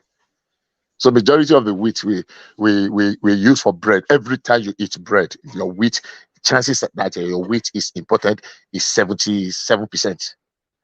Every time you eat a loaf of bread in Nigeria. And these are the people we import the wheat from, from the people that, unfortunately, one of the reasons why we have challenge about wheat was that it took a long time for us to be able to localize wheat production because wheat were not doing well in Nigeria at all. And at some point, brewery were even competing for wheat for bread. So the price for wheat is higher because breweries are ready to pay a high premium rather than people that will make bread. Because beer is selling more than bread. That's the sad irony. Beer sells. If two people, a beer manufacturer and a bread manufacturer, go to market today, and where the bread man is still pricing, can I pay $100 per bag? The wheat man is already saying, please load it for 150. That's the beer man. I've already paid, and the man will set to highest bidder now. So I mean, so basically, yes, we need to do a lot of work. We are not there yet. I was scratching the surface. I will say not really, but we're moving the needle. So if that 500,000 metric tons, we can get at least 60% of it, which is 300,000 metric tons, to add to what we have is going to cushion the effect. Okay, and so let's add right now because I'm actually so last year we did. So let's say we do look, 300. So last year we did 156,000 metric tons of what? Of wheat last year. Okay, so wheat. If we add your 300,000 to it, that would be what? 456, right? 3,000. No. You said we can do 300,000 by your own estimate from that 500,000, right? That's what you want us. No, it's not wheat alone. No, I never said wheat. It's all manner of grain. No. Oh, sorry, grain. I kept looking at wheat. Sorry, man. No. The 500,000 is grain, so it's not wheat. Sorry. No. It's not wheat. No, that's fine. Bishop, can we go to another topic? Yes, before we go to another topic. Okay, I think I already said what I said about that Tinubu demarketing. It depends on the interpretation. One musician you say, Babati, please let me add this one. It's not Babati, it's me that's talking. It's not me. No, he has the question. He said he read the figure that they produce also tonnage of wood. Can we relate it with the past years when they were not producing to this level? How much we were spending to import wheat into Nigeria? And how does it really affect that importation, even when we have increased our production? Is there any data like that? You have something like that? So I'm saying, like, think about it. If you're doing that, if you're still spending a billion naira importing, and you've increased by 42% what you produce locally. That means the previous years we were spending close to 2 billion or 3 billion importing. That is the way the problem lies. Because this Ministry of Agri, most of this loan go through them. And it is easy for them to influence the productivity or the outcome of productivity for them to continue to, siphon the country. So the government must change the method. We can't just throw things to people because they gave us figure. They have to. If Tinubu wants to, he must change. He must work on it. Take, for example, sorry, I just take your time, Bishop. We were talking about IDP camp when I was listening. I was just listening when I was coming on. Okay, imagine a country, people that are in a place of confinement, a camp. The government cannot really document them and come out with their figure. And now people are taking advantage, as Mr. Bishop said. Whom are you still going to blame? Is it not the same government? What will it take? No. Government, no. Midwest. Government documented how many people are there. We are the one, most especially me and Bishop, we are the one questioning the numbers. That number is outrageous. See, when you document people, and the rest, when you document people, there should be at least, we're in the modern world, let there be a database for at least these are people that have been displaced. Get their forensic, get their rename, and because to manipulate any data with fingerprint and all those things, or maybe your pictures and all, it's difficult. We should advance that very aspect because a lot of money also from the government go to that very place. You understand me? Because we can't just. I agree with you to some extent, but you see, we need to take care of some little fundamentals. For example, how many fertilizer plants do we have in Nigeria before this last administration? There is something we call the primary fertilizer we produce is urea. Is from urea we now get about 3 or 4 categories of fertilizer. What we call blending that you bring something from here, but the basic material is that urea. We get NPK, we get 20-20-10, we get 15-15, whatever, all those fertilizer. Now, fertilizer was like gold before in Nigeria. It was like gold because it be like say you go cut head. Some people can kill person because of one bag of fertilizer. How scarce it was, but we were able to improve fertilizer production and increase the number of our blending plants. And when that increased, it makes the cut neck or cut throat competition over fertilizer to reduce a little bit. How about wheat? Especially, not wheat, Kolata, don't put wheat for my mouth. How about seed or seedlings? Especially the disease resistant wheat. The modified you're talking about, Abby? Say that again. No, not modified. Not modified. Not modified. I'm talking of treated seed. That is the one that is either disease resistant or insect infestation resistant. Because some of the seed that's still GMO now. That's GMO. No, it's not GMO. It's not GMO.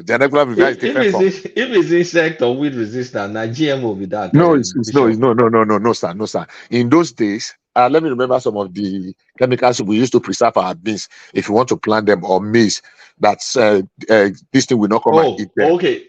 External, it's not genetically modified. It's just to protect them. I understand what you're saying. So then we used to have them many years ago. We plant because if you don't put them, so people don't have access to these things, but now they have.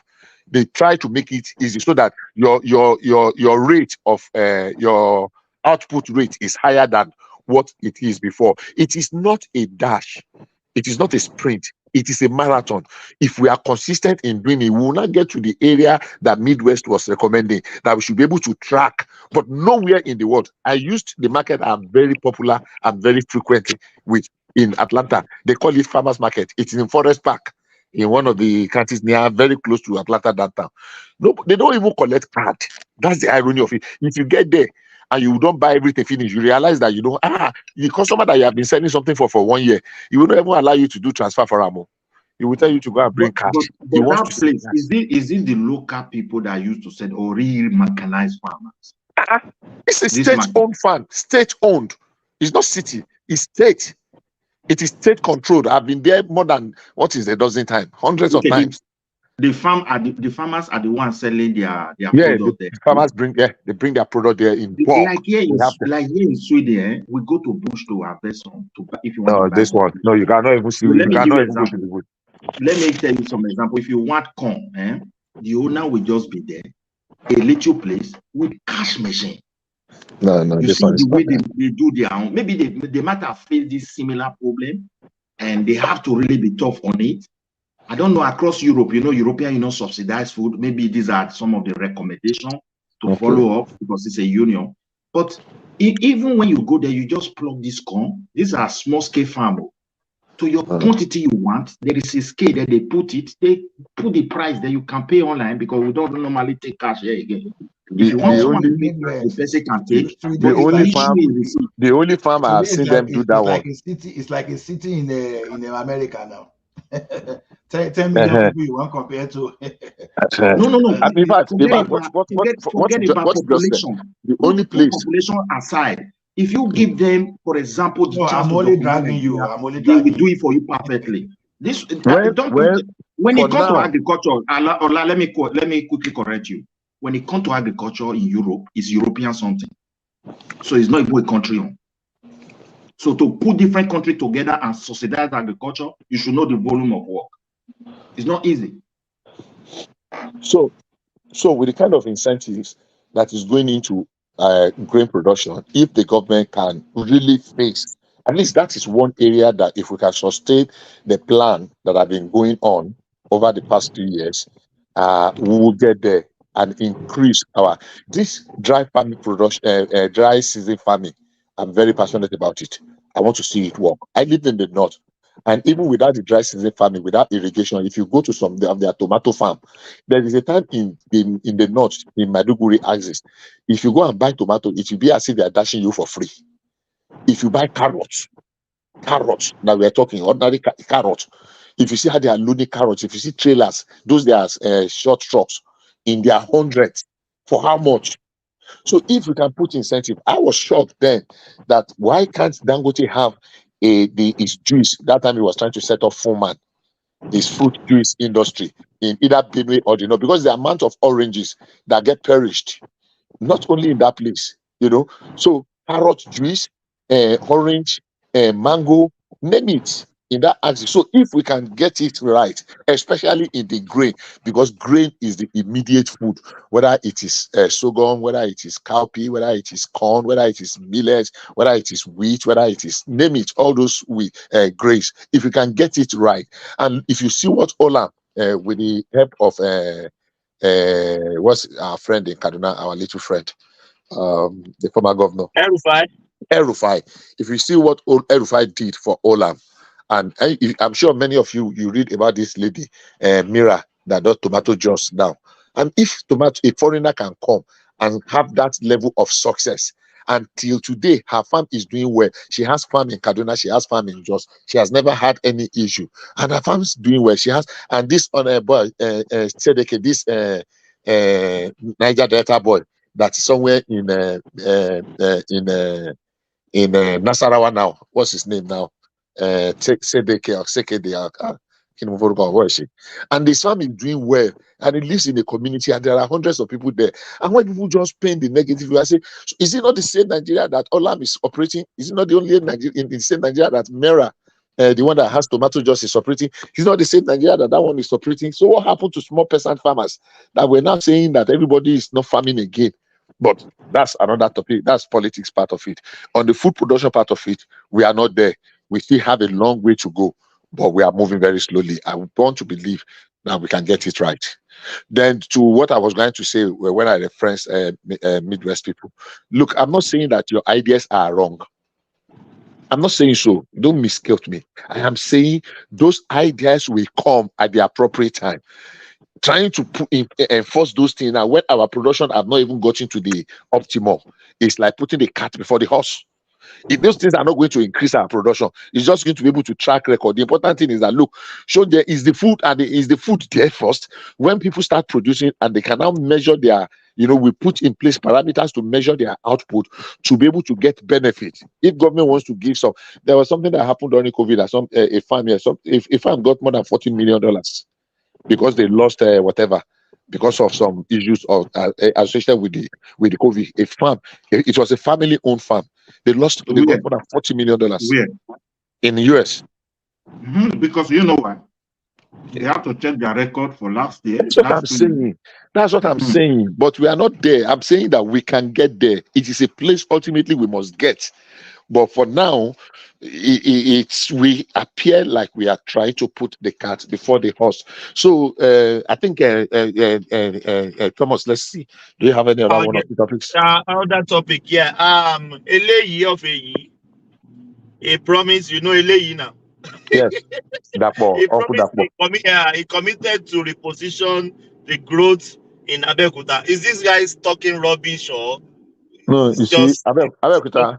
Unfortunately, we have not gotten it right in Abeokuta. I remember many years ago, I got a job in Abeokuta. He promised to do what? Because Babati that is making reposition to reposition growth.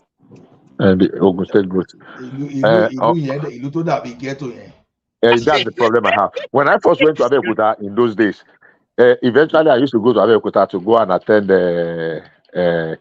Jeans Carnival in Ogunpoli, Ojiri, just to go and have fun with the boys there. But the first time I first went to Abeokuta many years ago, I ran back. How can I leave whole Ibadan, come and live in this Ahiri? That was what Abeokuta really looked like. You know about him, and the shower Abeokuta. No, Ojiri got from Ojiri, so why the fire you work on no?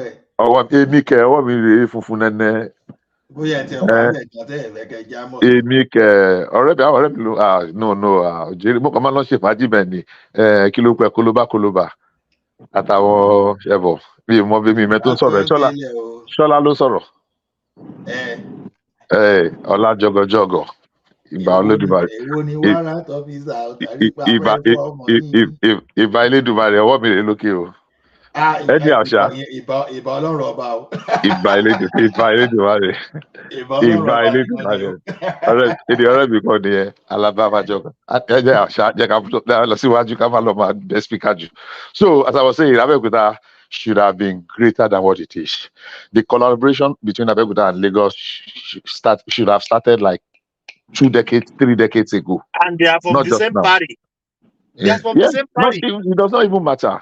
And development can be, it doesn't matter. You don't need to see eye to eye. You can work hand to hand if it is mutually beneficial to everybody. So Abeokuta has lost it a great deal. I don't know when they're going to wake up to take advantage of their closeness. Look at the vast of land between Lagos and Ibadan Expressway.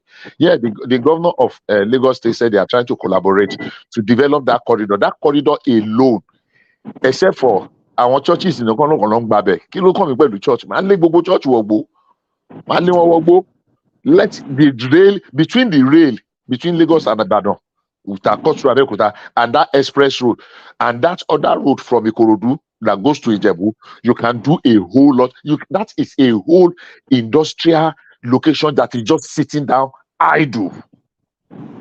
Just sitting down idle completely. If you want to dredge, if you want to come with water away from Ijede or from what do they call this place? To enter the back of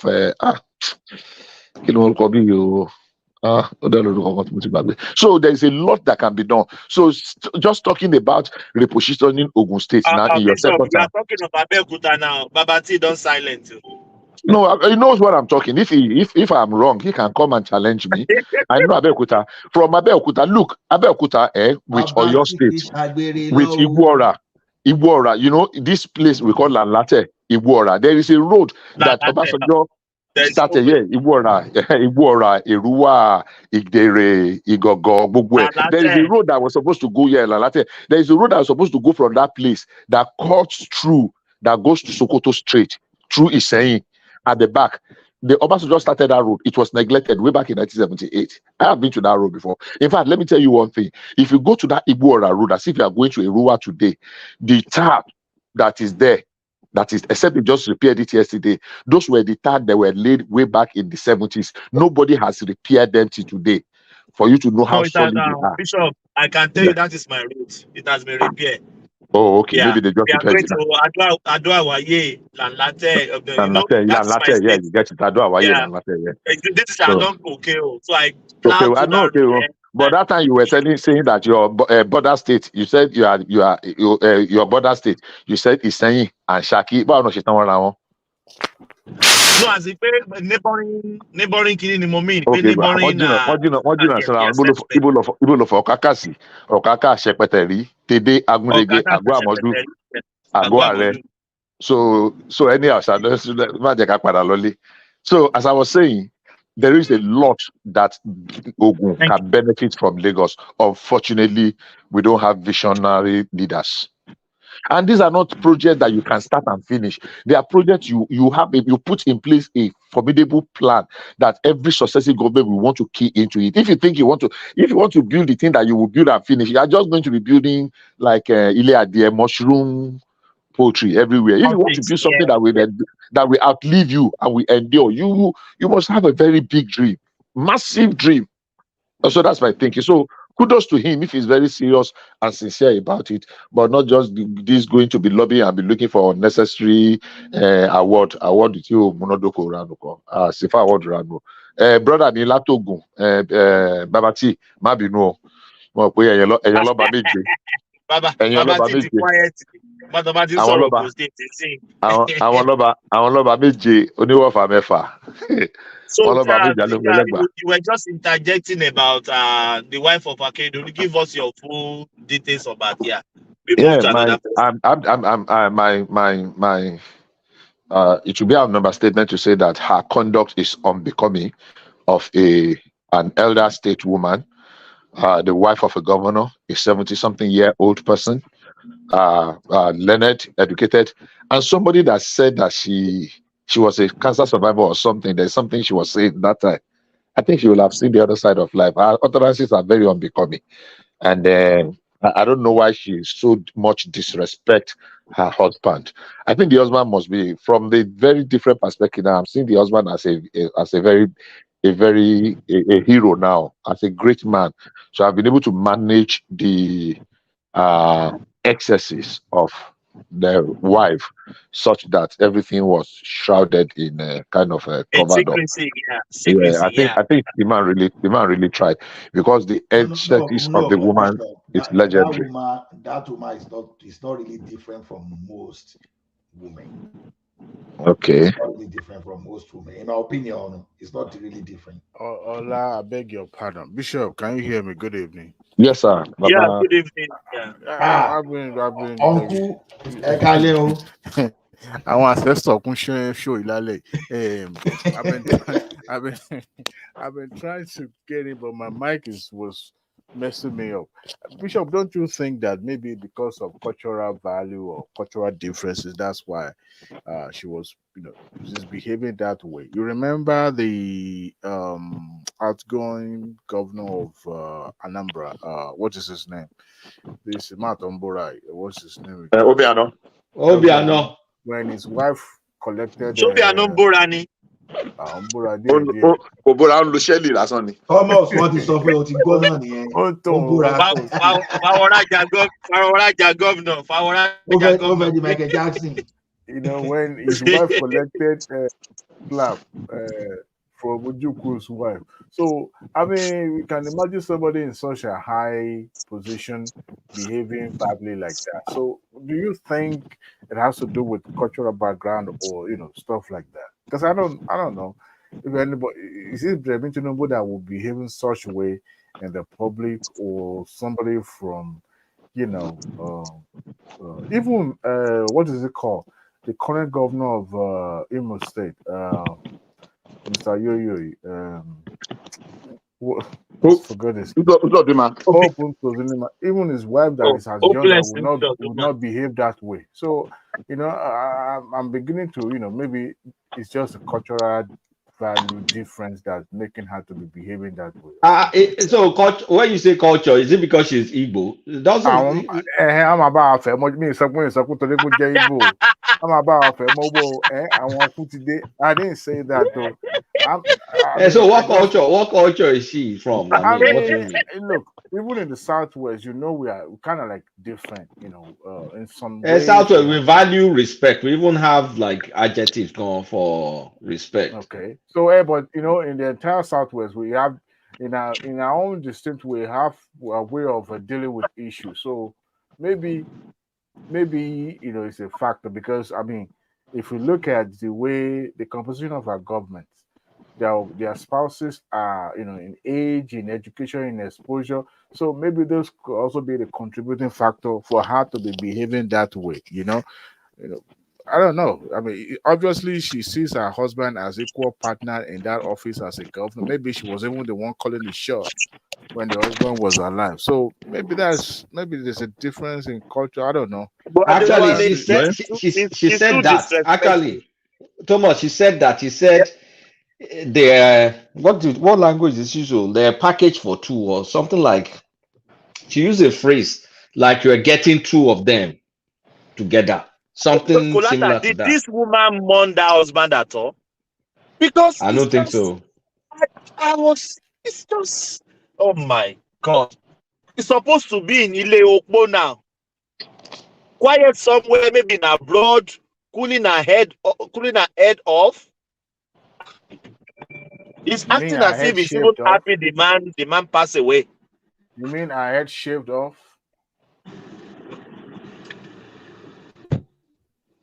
Not Uh, necessarily. Not okay. necessarily. Not necessarily. Not necessarily to shave her head off, but at least um to show some decorum, at least some sobriety, some respect for the memory of the husband, without unnecessarily engaging in all this bickering and public show of shame. I mean, I'm sure if you ask 100 persons, 80% will say they disagree or they disapprove her conduct, the way and manner she has conducted herself. But then, well, I will just say she's not done well enough. I won't condemn her. Anybody saying they were a wobomini. So maybe that's how she was brought up. I'm sorry. I don't mean to be disrespectful, but it's not really she's not really been very fair to her husband. And your husband's niece, she has family. They have people. How would they see you? How have you conducted and your own children? What kind of legacy you are 70 for crying out loud? You should be more sober now because but here you are behaving like so it's okay. Thomas, thank you. Let me just yield the floor for other people to have their say. Welcome, Mr. Adewale Abanifila. Gbogbo yìí tẹ́lẹ̀ gbọ́lẹ̀ tí lọ rí àwọn ọ̀tọ̀ ní bàbá Ọ̀wàlà. òun náà wá fẹ́ máa ṣe bí apẹja lódò ni. Àbí tó dàbí apẹja lódò yìí ó tún Yoweri Museveni yìí tó gbé wíìgì sórí. I use different character. It depends on the topic of just like if I disagree with somebody, I was like, look at this one. What is it talking about? That's why I use this one today. Okay, I'm going to invent one. I disagree with Banjalo Koko. I disagree with World Peace. I disagree with a lot of people on the planet. That's why I'm using it.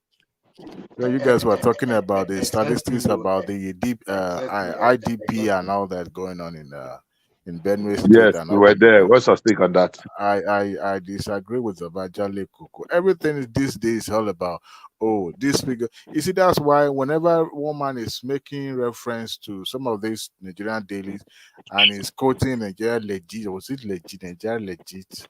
That one, no newspaper People's now. Gazette. I'm like, and Sahara reporters. Exactly the way I feel is that picture of my DP now that's showing us how true are those I mean, I was one thing when I was in Nigeria. I like to read Punch. Punch has always been my favorite. They recently celebrated 50 years of being existent, which I honestly is a big achievement. And this particular newspaper is some bias. They report news the way they sees it, regardless of who is in the position of authority, and that's one thing I liked about that. But when one man is, tell they like those, and then they shot my money. Tell. I mean, Tell was more of magazine though, and Yeah, we don't have magazine these days because you see the social media has and I like taken Guardian. I like Guardian personally. has taken the I used to Guardian, and this day was my paper. yeah. Now here Jowomi. Yeah, and the Guardian this day. editorial always echoing the thoughts and the thinking of their publishers, But then we always Yes. felt that, well, I mean, look at the rogue Guardian during the Abacha era. I mean, they were silent, more or less silent, So because they chopped Hebrew. from Abacha, yeah, Hebrew. yeah. Felix in the God. It was one of their brother that was against the government, but the other one was chopping government on the ground. And all these people always it's a little leg in Nigeria way, man. Because as you Exactly. are dragging the Buruburu, it's also dragging the Igbo. Before you know it, the entire country is going to collapse. So that's why every administration always tread, softly, because you don't know where that guru is going to come from, and that is why it looks like government is working slowly, as if Exactly. it's hard. It's hard when you are governing over how many tribal and how many we have Too differences. many. Too It's many tough. differences. And when I see people criticizing, not just people in public office, but people generally, and I will ask, how many people in your lifetime have you preside over? I mean, directing the affair or even managing resources. Some of them never manage ₦1 million in their lives, and then you see them saying, oh, well, this is the way it should be. So if you know this is the way things should be, because it seems everybody's an expert, how come you've never become a millionaire in the same economy that you found yourself? If you are so good, in examining and knowing what Nigeria actually need at this time, how come your life, hasn't gone beyond what it was when you left secondary school? So it's always greener on our side, and No, Nigerians are known Adewale, for it that. doesn't matter sometimes. So otherwise, professors should be the richest. It doesn't matter sometimes. You can have knowledge, but not acting is different. See, one thing is for you to know how to do something. Well, another thing is for you to know how to get that thing across. Any entrepreneur that cannot cross a chasm, you are not going anywhere. Whereas some people they don't know one over 1,000 of us, They just need to know just a quarter of that one out of 1,000, and they will do wonderful things. So it's just like most of us, when we talk of entrepreneurship, we may even be better than Dangote on paper. You understand? But Dangote has some other things that we allow him to even move. That is a knowledge that is inferior to us across. That's just the way it is. But it doesn't mean that when you don't know, it doesn't mean that when you are not acting, it doesn't mean you don't know the solution. But Sometimes it can just be you are helping them, you are reminding them of that solution from somewhere. Some people apply that solution and it worked for them. I don't know if you pay close attention to every speakers on this platform. What I'm weary of is somebody who is so rigid in his or her belief that is not ready to change or bend. And I give you an example of somebody who think he knows it all. When somebody appears that he's the omni-knowing, he knows everything, that is when I know that empty barrel is empty barrel. They just appear to be full, but they are empty. I give you an example, Rufai of Asleep TV. When you come across, it is one thing to be highly intelligent. You have the skill, to think on your feet. You have that critical thinking skills. But one thing is that when you, among all the multitude of wisdom, you seems to, see yourself as the most intelligent among all, then that means you are nobody. That means you know nothing. But intelligent one among will be quiet and listen to others so that they'll be able to, strategize on how way to find a way to pass that wisdom across without make every other person feel inferior. But when you appears that you knows it all, it's just about you. It's all about you, nothing more. That means you know nothing, because you we say, how would you know more if you don't want to have other people to contribute? You see what I'm saying? But Nigerians are quick to say, you know what, this is the way things should be done. I've seen speakers on this show that they will come and they will tell you, look, it's just my opinion. I'm not saying that is only the best way, and I've also seen people that will say, well, it's this way or I way. But to me, if Nigeria could pipe low a little bit, just hear each other's out, maybe listen, in that means of chaos, in that we'll find a silver lining, we'll find the way out. It could be maybe, if I would say anyway, it could be maybe from like, just like we say that he got an advice from a madman. Who knew? Maybe somebody that will find a solution to our situation in Nigeria will be somebody that we never even look at. So to me, we are too quick to jump. We are too quick to apportion blame. We are too quick to condemn. We are too quick to. Anyway, maybe I'm too much on the X this day. That's why I'm speaking in a different or in a parable these days. Maybe not. Anyway, I don't want to bore you guys, so let me let you guys continue. Bishop, sorry to. Thank you. No, that's fine. Thank you. I mean, the contribution is very, very valuable. The truth is that I remember one of the Awolowo books I read many years ago. I think Olaka helped me there. I don't know if it was the one Awolowo that wrote this or somebody in the memo, where Awolowo sat down. He requested 3 professors from our universities to go and do a research and come and present a paperwork on agric revolution in Nigeria.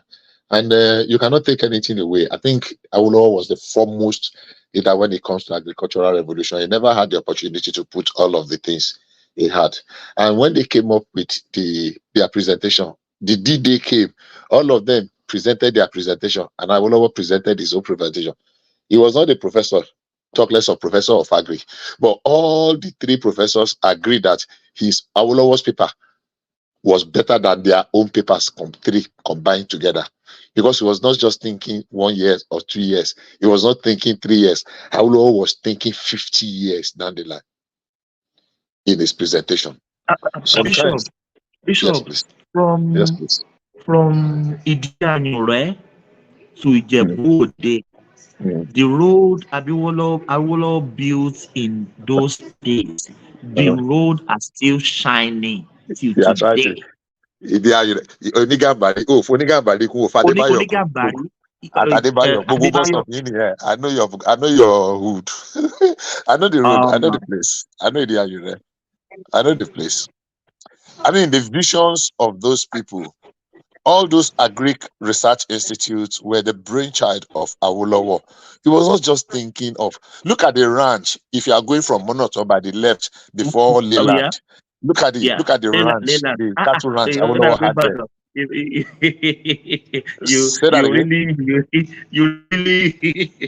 You really know about Ibadan very well. We are not even talking. If everybody we want to talk about it, even though I've not lived in Ibadan for almost 40 years. It's like Thomas is not paying attention to Bishop. You understand? There are some people in Nigeria those days that will say that typical Nigeria. I will give an example now. Unfortunately, it's a lay person. Sonny Okosun. You understand? Those people are typical Nigeria because he spoke so many Nigerian languages. We speak Igbo, we speak Yoruba, we speak his own language, and so if you say Sonny Okosun, what would you say of John Chukwu? So there are some like that, that they will speak everything. And one funny thing, there's one of my uncle. That guy no come out for Ekitio. The guy they speak outside, but how that guy take to him, I don't know. He no come out for his local village for Ekitio. It's a polyglot. It's talented. Exactly. We can't be asking one. They say, but we know say you know come out for this place now. How you take look? You say bought the book, and when he he's speaking to all those outside people. You understand? Anytime we would like to speak to all those outside there, he will be the one to lead and we speak to them.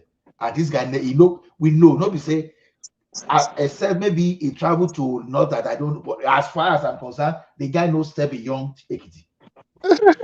That's No step beyond talent. Ekiti. So That's talent.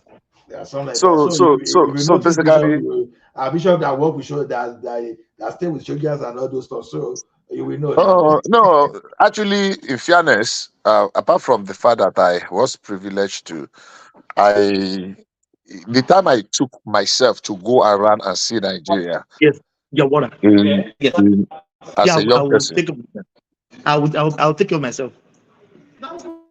as a young person, the time I took to go and see Nigeria very early in the 80s, I traveled and I covered more than 10 states then. Because what I wanted to do, we had 19 states then.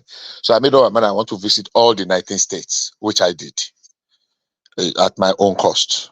I just was going from one state to the other. I covered all the states in the east. Now taking job. They carry me around. You know, my Um, guy will give me money to But take flight. Bishop You is understand? very poor of me. I'll tell you something. The so work I've that's I never good. was been to supposed the to east. do, I've never been to the north. Who be that? Who is talking? Never. Thomas. Thomas. Thomas. I'm not too far from Thomas, Never. but I've gone to Abuja. I've gone to Abuja and I've gone to Port Harcourt and I've Yeah. gone to, where else have I gone to? Benin Where they City. don't pursue you, they say Confidently, you come out university, you don't come out for Nigeria. How you want to know all those places? let me start from the southwest. Me? I work. Yes, now how many years you spend for Nigeria after you finish university? Let me Like 3, how many years? 3 years? Like 3 years. let me Where you want to reach?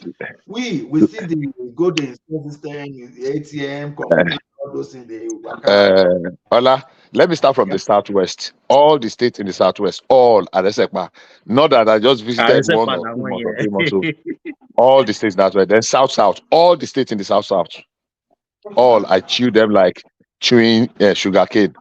Then southeast, Aba, from their white soup. So south is already in my pocket for more than how many years ago. I'm not saying I visited them once, so I can tell you major landmark in all those cities I've mentioned. I mean, all those states, all in the south.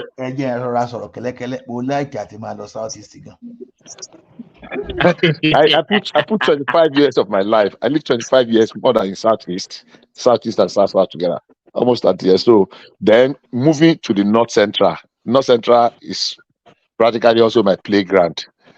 The northeast. The only one I will not say I know 100% is northwest, and the reason why I don't know it 100% is the last time I visited that axis, it was only Sokoto that was covering both Kebbi and Zamfara. After they created Zamfara, I've not been there. That's the only shortcoming I have. Zamfara and Kebbi, after they created those states. But before then, I've been to other places of Sokoto. But northwest, I've been to everywhere. I mean, northeast, sorry. From Borno. From Adamawa. I know Mubi. I know Adamawa before it was. From Lagos to Abuja, from Abuja to Adamawa. I know So Adamawa wait, before this place. how are those places compared to Southwest? Outside of Lagos, so please, Lagos, let's not be using Lagos high for everything. How are those Are areas you compared the to? one that Lagos is no man's land? Southwest. No, Cycle Lagos is no man's land, but you can't just Lagos is kind The of like metric very different. could be off a little bit if you just based on Lagos. So Let me that's tell what you he's saying. something. Nobody's saying. Yeah, that's what I'm saying. Kaduna is lively. Kaduna is a major city. Mina is just a sleepy town. It's a sleepy town, especially when they introduce that Sharia. It's a sleepy town. Yola, very boring. They're very boring. But Kaduna, just some part of Kano, if you don't overstay. Okay, how will you compare Yola to like Ekiti? Sorry, to like Ado Ekiti. Yola is very boring. I say it again.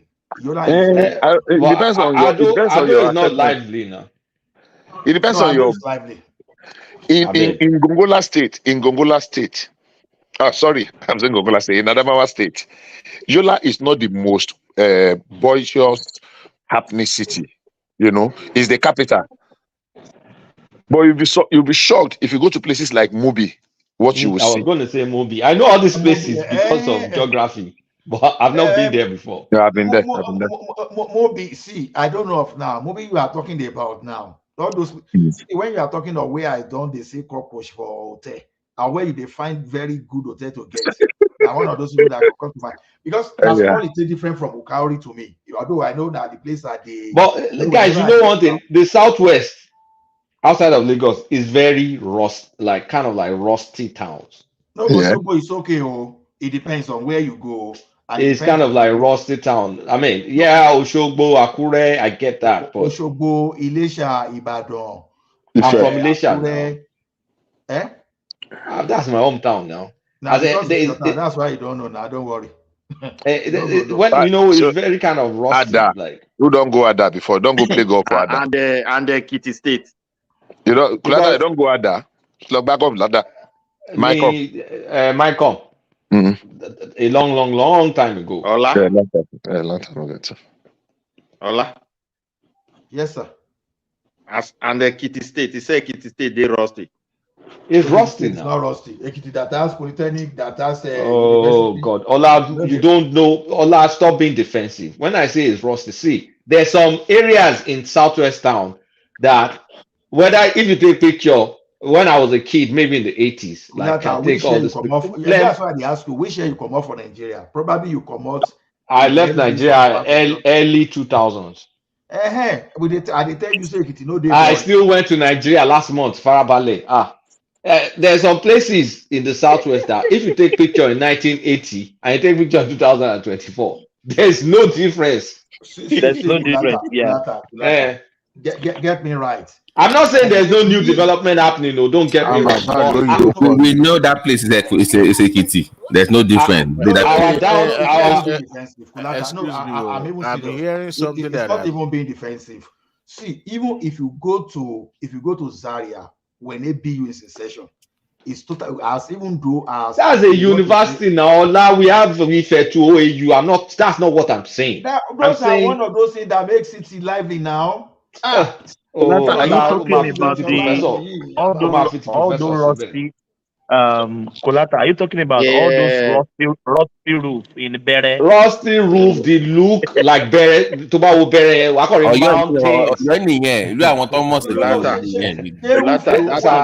That thing you are saying cut across the entire country.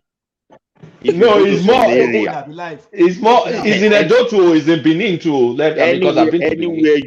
Anywhere you know in the past, where you will not find that kind of something. Make a your land of Smabeck. Lagos, Abuja. No, in the north, it's not that plenty. Abuja, this Port Harcourt area, all those areas.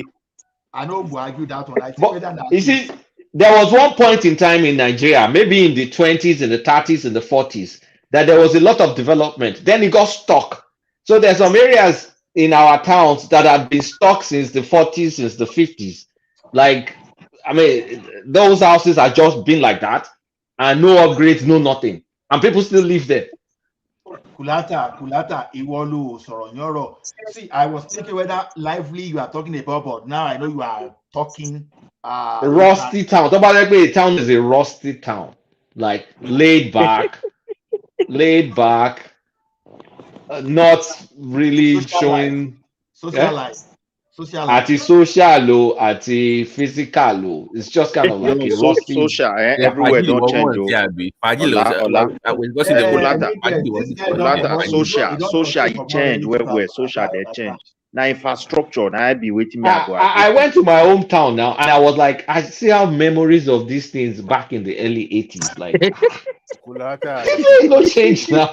But it gets some places where change like there are GRA areas all over the place. But there's some downtown places that are like area àwọn joint to surge nígbà táwọn telecom bẹ̀rẹ̀ sí grow ní Nàìjíríà ní àwọn area àwọn short. Àwọn joint kan wà ní àgbẹ̀ pé you know it's different from Ekiti that they now have now. So don't think that. What do you mean? Ekiti and Ijesha, they're the cousins now. I know Ekiti very well. That's the same thing.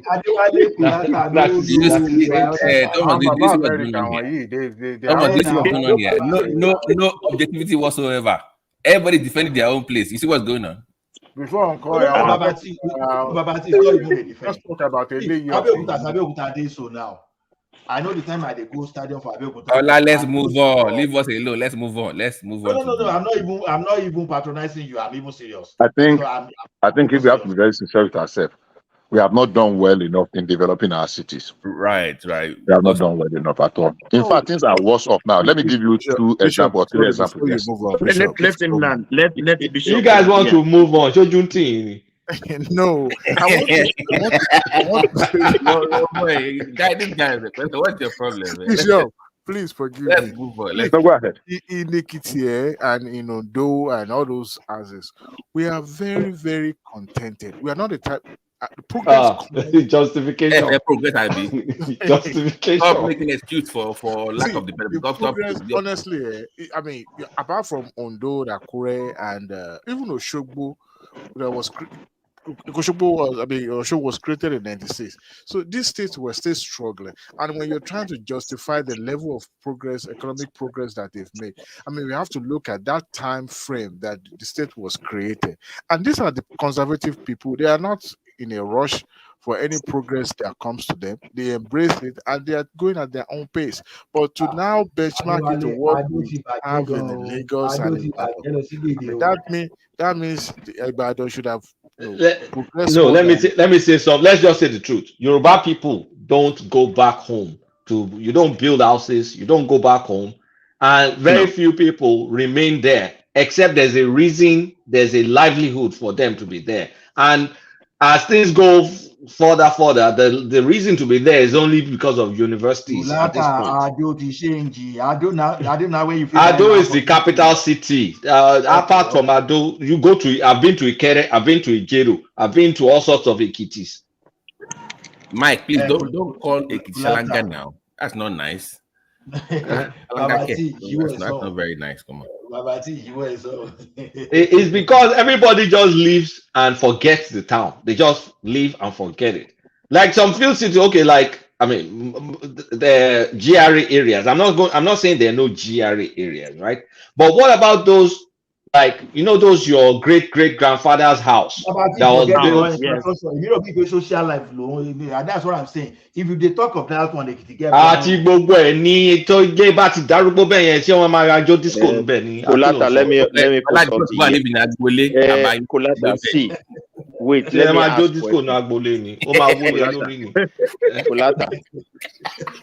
Kolata, are you hearing me? I'm hearing you. Sorry. Yeah.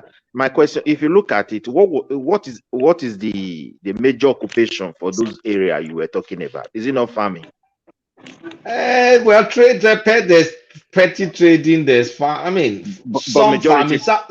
Southwest don't farm again, so I don't even know. It's kind of like petty I'm trading. talking about those days. Those days, I mean, we have cash crops now, cocoa farms. Okay, wait. Oil palm. Imagine, I want to give an example. Imagine if the state governor decided to go straight to those few people who are still into farming, organize some kind of education center, but not by building one big place.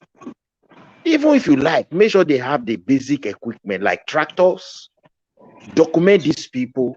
All this money, billion for agriculture. Look for a way for these people to push them into mechanization. Do you think life will not, economy will not return back? It will resume back now because all those old buildings will now attract the people back. They neglect. They were mansions. All those buildings. See, I went to my hometown. Hold on. I went to my hometown. I was looking like all those story buildings, big, but you know that these are 1930s, 1920s, massive the way they are, but I mean dated. Nobody's from the family. You know, they have well-off people in the family, but nobody's going to let me say, okay, touch up my family house. Let me just even touch it up. So if there's livelihood there, maybe if they start to sell cocoa or they start to do one thing or the other, I don't know. But the thing is, money, it will return. It will return. Let them go into cassava. No, hold on. But the thing is, let me not deny there are new houses.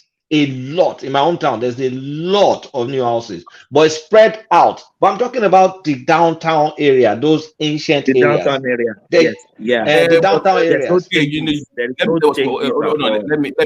Hold on. Let me know what's going on. All those old, even in my hometown, you have the old side and new side. Those old sides, because they are mostly family houses. Even if you want to bring it down to build something new, people will. No, I don't want to break it. I just want to update it. Even that, they will object. I'm telling you, in some areas. They will not, No, they will not, they will not object they shouldn't updating. What object. is They updating? shouldn't Coming to object. plaster your Wá roof bá ẹ fence, wá nǹkan ṣe change sọ̀rọ̀ the ẹ̀ tó o bá roofing. lísìn They sí will wọn. not. Wá bá You ẹ stop wá with nǹkan tó máa fọwọ́ sí. Olaoye.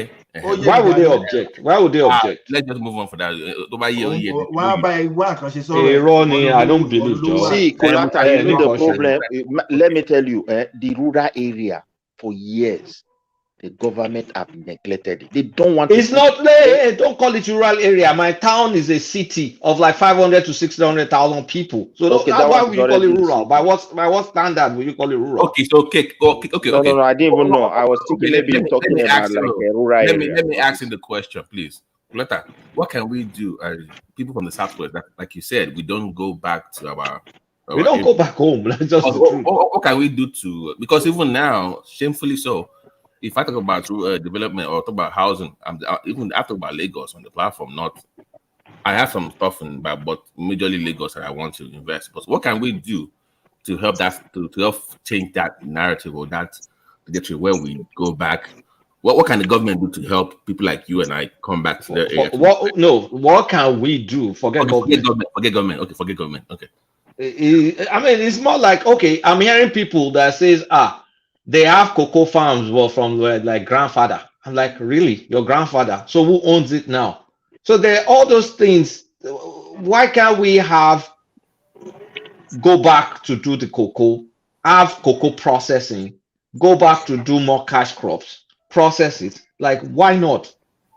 Do you know what? Like unlike Lagos, that is a city state, right? Most those Yoruba states, once you leave the city, you must drive an hour or two before you get to your villages, about whatever or whatnot. Where I don't compare. I'm saying that those that okay, I get your point, but I'm saying that even we have some towns that people want to grow stuff, but the distance between those cities in Thailand is what. That for Osun State, we don't have that problem in Osun State because from Malaysia to Osogbo to Ife to Ijebu-Jesha to Ifewara, they're decent sized town. How many minutes? 20-30 minutes. That's not bad.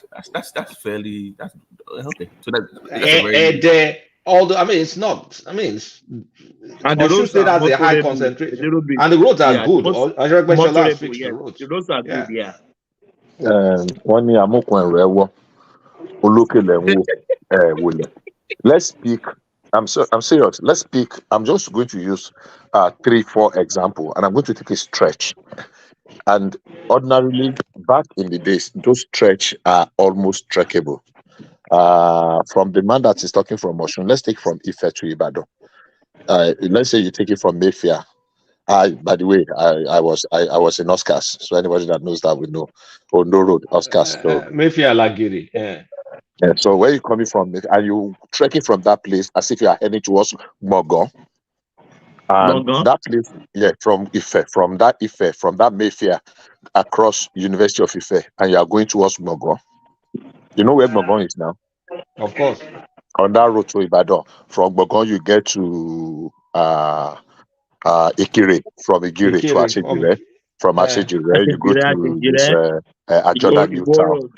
And the rest before you get to Ajoda, before you get to Iwo Road Airport, before Ibadan. Now, how long was this supposed to take to have had those places? That road, of course, they managed to put a dual carriageway, but no significant, aside from people building some small personal little things in that place. How long does it take to put something substantial that will make that place to open up and attractive?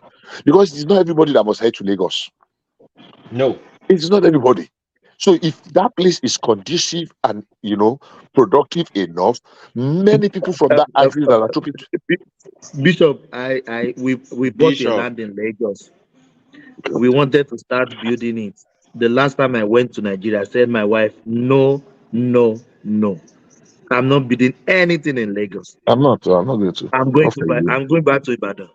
I'm going to your to build that. Nah. But I can't live in Lagos. Ibadan is more disappointing. If you leave Lagos alone in Yoruba State, I think Ibadan should be better than everywhere. Anything I have in Lagos, it's investment. I can have everything there, investment, but not my house. If not because of the military, Ibadan will have been far Ibadan, better. I think that was the capital of the general Western government. region. Western Yeah, region, it was yeah. Ibadan. No, But let me tell you what happened something to about Ibadan? let me tell you something about Ibadan. And this is going to make any Ibadan person to really want to shed tears. Now, if you look at Ibadan today, one of the most beautiful and most planned places in Ibadan are maybe Mokola. If you know that Mokola Bodija. Hill, Bodija. and some part of Bodija. I want to buy Bodija. Bodija. The Yeah. master plan by Mokola, at least Bodija is a highbrow settlement, you know. Edition area Yeah. challenge. Those are even highbrow. But if you look at Mokola from the area, it's well planned, perfectly planned. You know, those streets, yeah, whether you are coming from Easy Layout. Life, There is laid out layout exactly. everywhere. Whether you are Layout. coming Yes. from Easy Life, whether you are coming Yeah. from what do you call this Uncle Joe Street, whether you are Uncle coming Joe from going to Alafia School, Premier Hotel. Premier Rally. Now the best plant. Now go and look at settlements that developed from 1980 till now. You will cry. How can we go from that planned Mokola city? Very planned. Even some areas are still okay, but the new area now, everybody just cut land like they are cutting yam. No drainage, no layout, planning, no layout, no zero at layout. all. Everybody just come. So anytime I look at it, I want to cry. How can we go from Mokola? And do you know Mokola was in the look when I went to Ibadan? I went to UCH. No, I Bishop, stood before UCH. before you continue, you know that all this irregularity, the way we are building now, is a serious opportunity for the future generation, because most of those structures will give way for better I'm telling planning. you. After killing how many people, Ola? After killing how many people that you want to now say? Do you even know that if you look at Ibadan, the ancient Ibadan city, from area view, you look at it from up, as brown roof as they are better planned than some of the houses we are building in the year 2000. Go and check. Just use Google Earth. Yes. You will see the street. I don't know those places. You know, they are like, you know, the way they build American townhouses. That is Fegbewo, side by side. That's what they are now. They have some in Lagos now. Those kind of buildings. But they are planned. You see a line. Yeah. You see a line. That line can stretch more than 2-3 kilometers in the street. You see it everywhere. It's like you see their roof. They might be brown roof. They might be old and ancient and dilapidated. But the fact that they are planned, the streets are well marked. The roads are well planned, straight. Exactly. I've not been to that place. I'm using Edo capital city as an example. That Benin city. Exactly.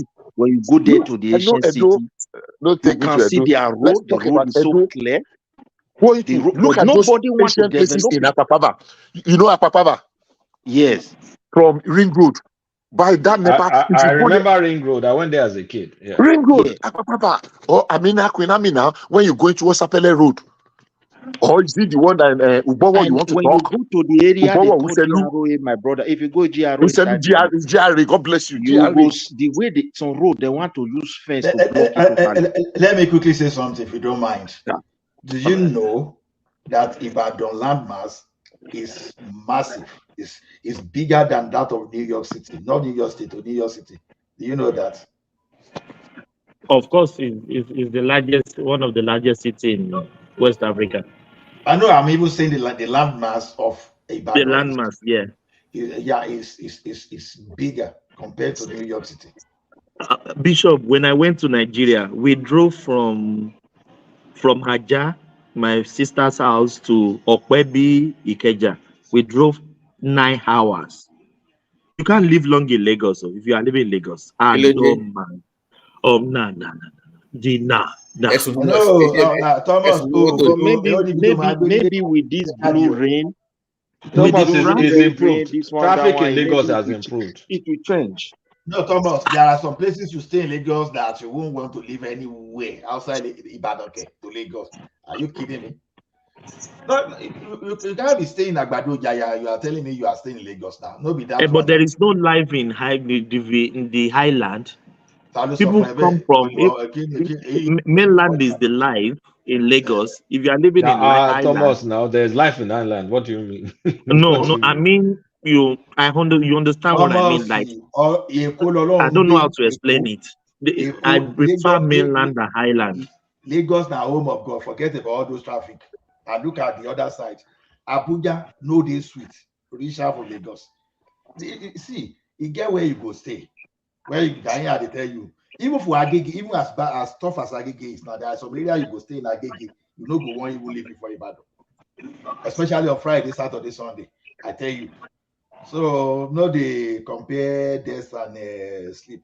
They no be the same. But sorry, back to the southwest. But That is not Lagos. well, We you we guys, need to do good morning, you something. guys. But, You by wait. the way, So by the way, guys, you know, from Songo to the marina is about 30 miles, just 30 miles, and to drive that will take you like 4 hours, 3-4 hours. The traffic is 4 very Same hours. water. 30 What are miles. you talking about? 4 hours. Babati, what are you talking? No, 4 last hours. time I went to Lagos, the traffic was not too bad. But Because no, there is subsidy. People are not I mean, driving Because of their cars. subsidy. Yeah. but Yes, 30 people are miles not is driving what you their drive cars. probably in America almost every day now. Like it's like a daily commute for you, and that is the whole north to south of the Lagos. you people are just talking about the problem. You don't know the source of the problem. Okay, let me give you for example, all those areas Please that diagnose, sir. Doctor. Bishop. Please diagnose the problem, sir. Okay, And doctor all is those here. areas that Bishop is talking about, there are areas that government took from the community and planned. In as much as we still continue with this land tenure system or the land ownership system whereby individual can hold land and sell land, we will still be grapple with this problem. Because if individuals, maybe families are selling land, they will not plant, they will maximize, they will just sell plot by plot by plot. Who will do the plant for them? In developed world, anywhere you are staying in US, United States, UK, all those places, it's governments that owns the land. They the one that do the mapping out, put all those infrastructure in place, even before people start erecting in those places. You understand? But in the situation whereby I bought one plot of land, then your own is directly by the side of my own, those people will not even leave road. They will not leave for any infrastructure. They will not leave any land for infrastructural development. So if government doesn't take ownership, full ownership, and map out those land, even 100 years to come, that is the same way we'll be living. Simba, people own, let me say this, people own land just for them to give their neighbor to do a gutter drainage. Àwọn èèyàn máa ṣàgùn síra wọn. Just That's 1 what I'm feet. saying now. Just Okay, 1 But feet. guys, people though, have a house. things let have me come changed here, though. Not even Simba. drive their cars Things to have their Simba. house. changed though, guys. Simba. Because if you And want to they want buy, to go and fix Agbole. He wants to go and fix Agbole. first of all, me, Hold I'm interested in Agbole, number on. one. You Number know one, Babati, let me contribute here, Let's abeg. Let me respond to collateral Simba. land. Yeah, hold on, let me please. Yeah, land. collateral land. Yeah. First, my priority is your ancient family houses. It needs to be updated, number one. Now, number two, the latest lands they are selling now, they're not selling, I mean, except you go and buy one plot in the bush. Now you have all these, what's it called, property developers. Property developers, That if you buy with them, it will be organized. That's in Ibadan, it's all over, it's even in Lisha. Plata, how many of those ones we have? Are they existing in Ekiti? Are they existing in Osun? Are they, you are talking about They're in Oshun, they're not in Lagos. Ekiti. They're in Oshun, they're not in Ekiti. Let me tell you, I'm from Osun. Which Oshun? They're not in Ekiti. I wanted to reply Simba. Hold on, please. Yeah, let him Majority of the land is still being sold by individuals, not an estate managers. Correct. You understand? So and and those ones will form the large chunk of the community. But for you coming from abroad, by the time some people build house later, some people cannot even have access to their land again. Okay, look at me. Okay, in Ife now, there's some areas now that are like Lekki. I could not believe it when I saw it because they built it, they planned it, and they built it, and people from abroad, everybody built their houses, and that's how it is. It's organized.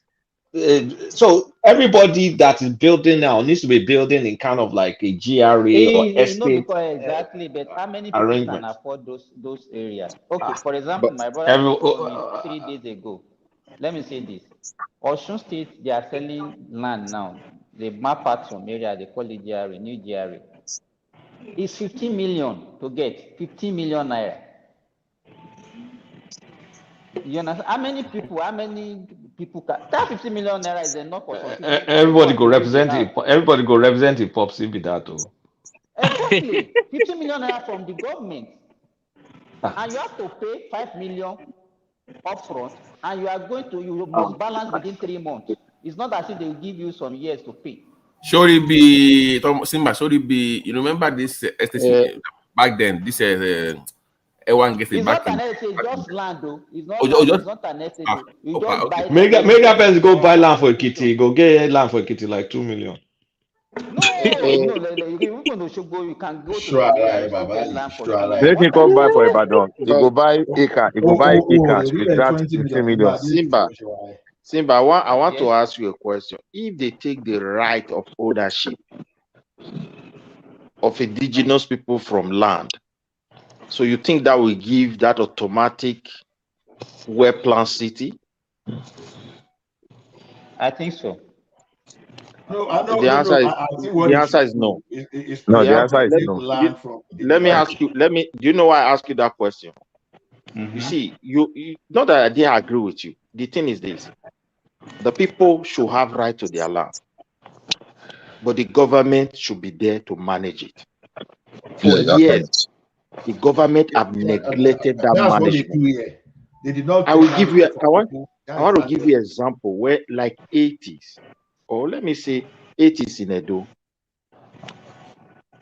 some area there was a department, either federal or state, they call it survey department, either the Ministry of Work they were under. Every state has it. Under normal circumstance, the local government, because I don't like in Nigeria situation, we're not in a state of confusion because we don't even know what the local government are there for. They're supposed to know the size of their land. They're supposed to know the area for farming, area for reserve, and also the state government or whatever the regional government, they should also have that same plan of that local government in their hand. Now, if you know particular area has been approved for development, as a government, you have to seek the owners. Then you plan it for that community, because most of this land is being sold by community, not individual any longer. They bring it together like in my place, but individuals still have right on it. Go there and plan the road for them. Plan the street the way you want it to be. Every land that come out from it is their own. Since you have planned the road, you have planned all those basic things for them. Now, for example, they sell this land and they are obliged to pay some certain amount of money to make good road for that area. It will work. The government have neglected individual to take charge. That's why they can sell one land to 10 people. And you see community fighting over space of land because they don't even know where the boundary is.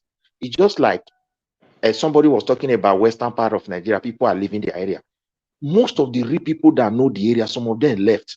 When development come back, you will now see somebody from Lagos will now return. They are already selling land in our village. Our community is already, they will now be falling back.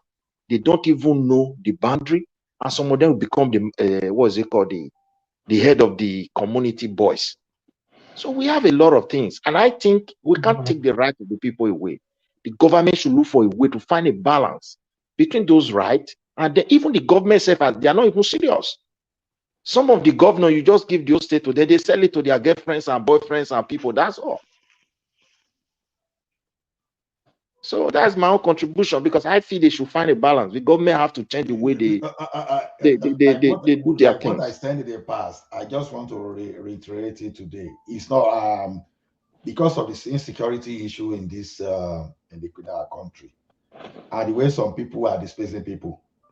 Any reasonable governor now should make sure that all the lands in the state, they should be well marked, and the family, the original owners, be well documented. That's it. Thank you, Ola. So that tomorrow, this will save life. Bishop, I think community crisis is coming, serious one. So thank you, my brother. In the future, when some people want to claim it's their land, they'll be able to, even if you like, come from Futajalo, displaced people, you will see meet your Waterloo. just make sure you demarcate everything and put the individual family, the original owners there.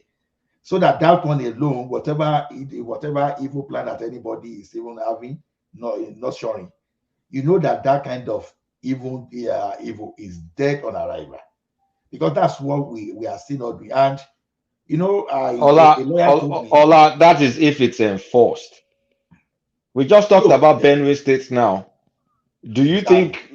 I mean, I don't know if they can enforce. I mean, we have a. It can be enforced because the state controls the land. Because it can be enforced if you have a governor that have vision. Not the president. It is the governor that issues CFO. If he have a vision that if I don't do this, you're talking CFO. We're talking CFO compared to AK-47. No, Kulata, we are not even talking of CFO like next year. We are even talking of something like 10 years, 30 years. Because if you want to chase some people away from their land, if the government is having a computerized, a well laid out that have individuals' family, it's still the same government that will give CFO. And nobody has ever come forward at a particular point in time, a foreigner that is claiming to own the land, but you don't have any CFO, you want to claim. Because if I were the governor of my state today, I would suspend CFO for non-indigent, at least for now.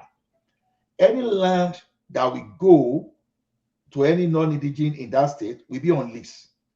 And probably I will give that person lease for, like, say, 5 years, except you want to build a factory like that. So that means you don't want to attract human capital to your state. I'm coming. No, even the human capital should be documented. Some are coming with a problem, so that they can prevent it. If someone is establishing a factory, that one is okay.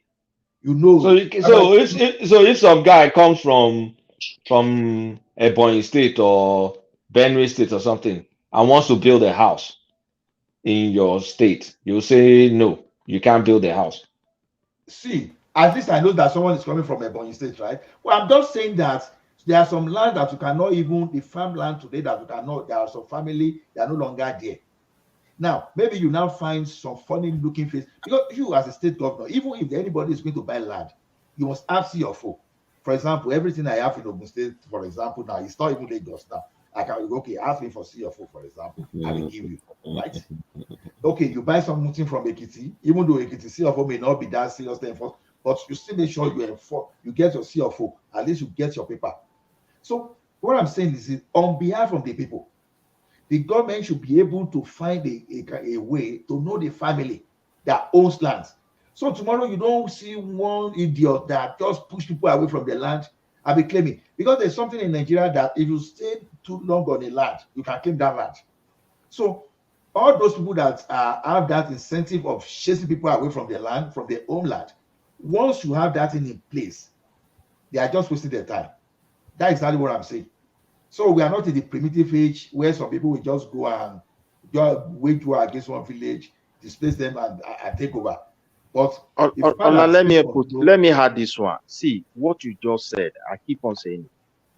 The governors should start documenting even the people on their own, not even only the land, because the kind of restructuring we are talking about, the kind of you want to know the massive population migration, of the family, the household, everything. You want to know the kind of massive migration that is taking within the country is something of concern.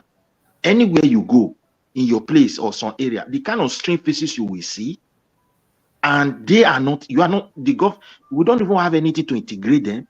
They remain with their raw culture, they remain with their way of life, and there is tendency that few years to come, there will be clash of culture, clash of identity, like competition for space.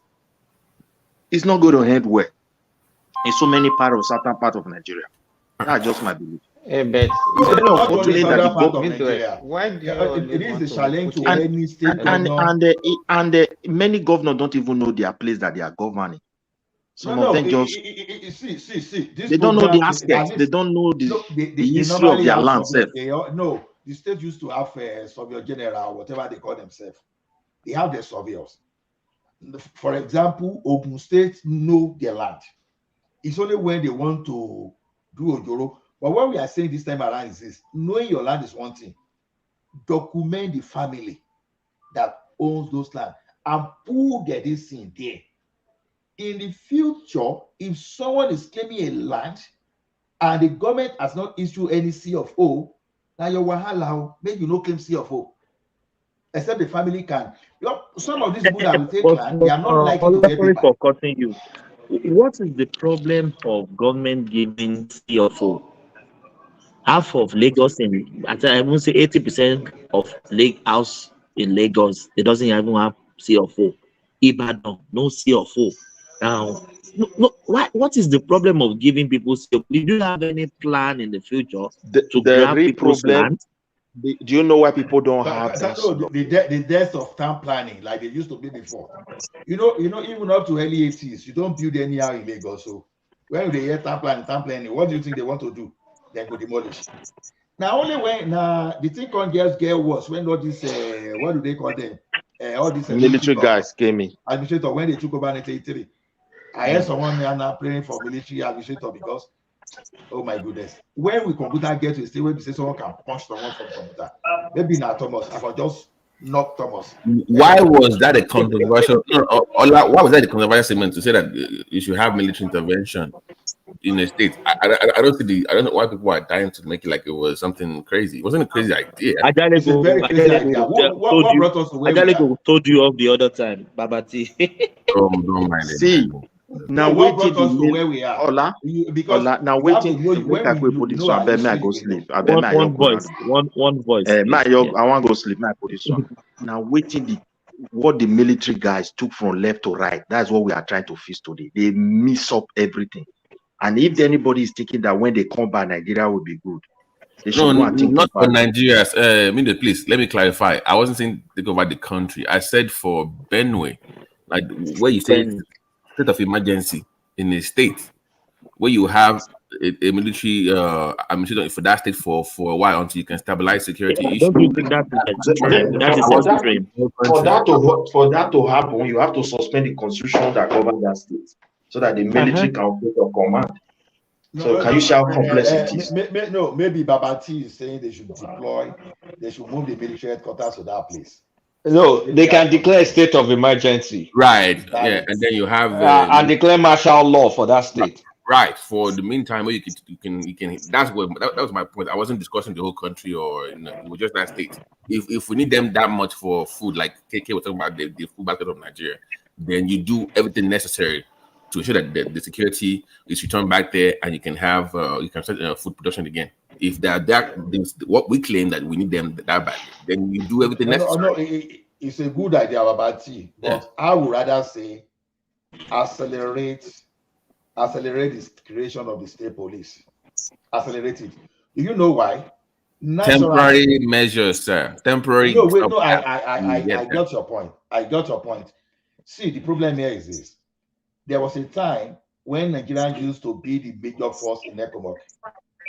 If this rubbish were to happen that time, honestly, what is happening in Benue today will not last more than 5 days. They will flush all of them out mercilessly. But today now, we now have apologists in the midst of those people that they would rather do some kind of tribalism, ethnicity, just to show some kind of association. You are trying to say, oh, this is like my people. If I talk of now, the people will say, the Buhari now, like Buhari now that will support someone from the Gay Republic against the Nigeria contesting for the same position. But if you have indigenous people policing their own territory, honestly, they will use everything within their capacity to defend their territory. That's what I'm saying. So your point. The real military we used to have, I tell you, if you deploy them to that place, 2-3 days, they will clear them off. Wherever but you cannot even trust them again. That's the point. You can no longer trust them. So have we accepted that Benue will never be normal anymore? Benue will be normal, but with right solution, Benue will be normal. Why would you say normal? When we have 1/3 of the state in IDP. Ola. Yes, Simba, yeah. Yeah, one of the things, maybe the problem I foresee in that place is that even the people, the Benue people, are also compromising for their own security. If they cooperate among themselves, I don't think this incessant killing that. In fact, most of these killings are actually communal clashes among them. That's the way I see it. It has gone beyond communal clashes. You know, when it used to be communal clashes, we understand this thing. At least I can't give story of the 70s, but I can give story of the 80s, right? All those ones have been likened to communal clashes. Even they still had a way of settlement then, right? But this one now that okay, even the security forces they will be like onlookers, and they will not do anything, especially when the kinsmen of those people who causing suspected to be creating that problem was in power. You know that time, it was that time that you will be hearing you'll be that ATL will be talking anyhow. You can see they are no longer talking the way they used to talk now. But Ola, some years ago, we always boast about our military is one of the best in West Africa, blah, blah, blah. Why can't they crush these guys? Uncle Thomas, the thing is this. Okay, It is a compromise. you are not talking towards what I was saying. No. This one is totally different from Benue, but because the context matter, I'm talking to the context of what Thomas is saying. That's why I'm saying give the security of Benue State to, is it Benenua or how do we call them? How do you listen to the people, to citizens of Benue, to the indigenous of Benue? Let them, if they like, let them set themselves. Just like if you give Ekiti, if you give Yoruba land to OPC now, even the OPC, some of them will be around and will misbehave for sure. But it will totally be different from where you are lying that some people are hiding that, oh, we are coming from a Mali, they are coming. No, that story we no longer suffice again. It's going to be another story. They can say maybe Babati don't do our Madubo. Those are the kind of things you'll be hearing now. Babati is fair whatever. So you understand? What you want to do about Chile as an example? So you may be getting all those stuff, but it will be totally different from the menace. Will be totally different from what we have. Oh, they may say, oh, governors are misusing them. You understand? Look at it this way. Even with the current structure, see how Lagos State. See, Lagos State seems to be the most secure state in the entire country. I can even say Lagos State is even more secure than Abuja. So those are the things. We just need to do that. Use the people of that place to take their destiny on their palms. That's just it. Because we keep denying what is happening in Benue, and we are now facing the consequences. Although I know that food. So before state police, Benue will not know peace. That's what I say. You need time.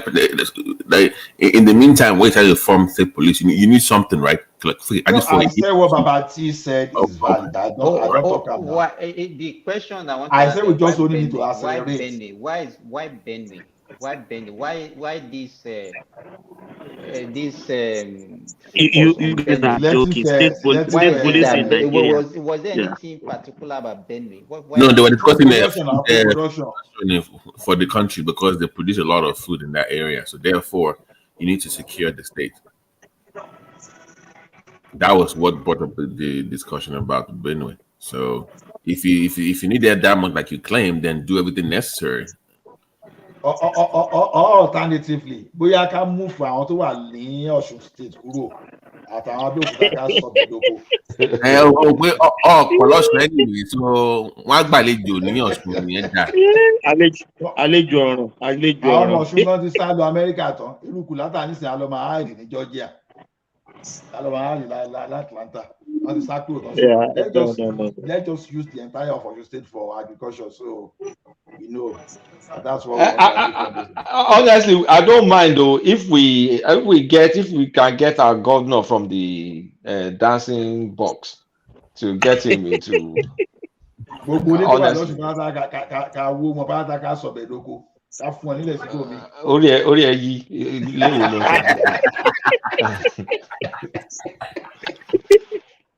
gbogbo. Kolata, I'm waiting for one day I will get to Ibadan. All those old houses in Molite, Bere, Ojaba, it's been bulldozed. No, they shouldn't bulldoze the content. Change roof last one. Kolata was talking about all those old houses earlier on. You know what will happen? Somebody mentioned that they will not allow people to. Let me tell you, if you go to your family house now, and you said you want to upgrade it, the next thing that they'll be taking that maybe you just want to take it from all of them, they will not allow you. But if they know that you have money, come. It's a polygamous area in most cases. That's what I was saying earlier. But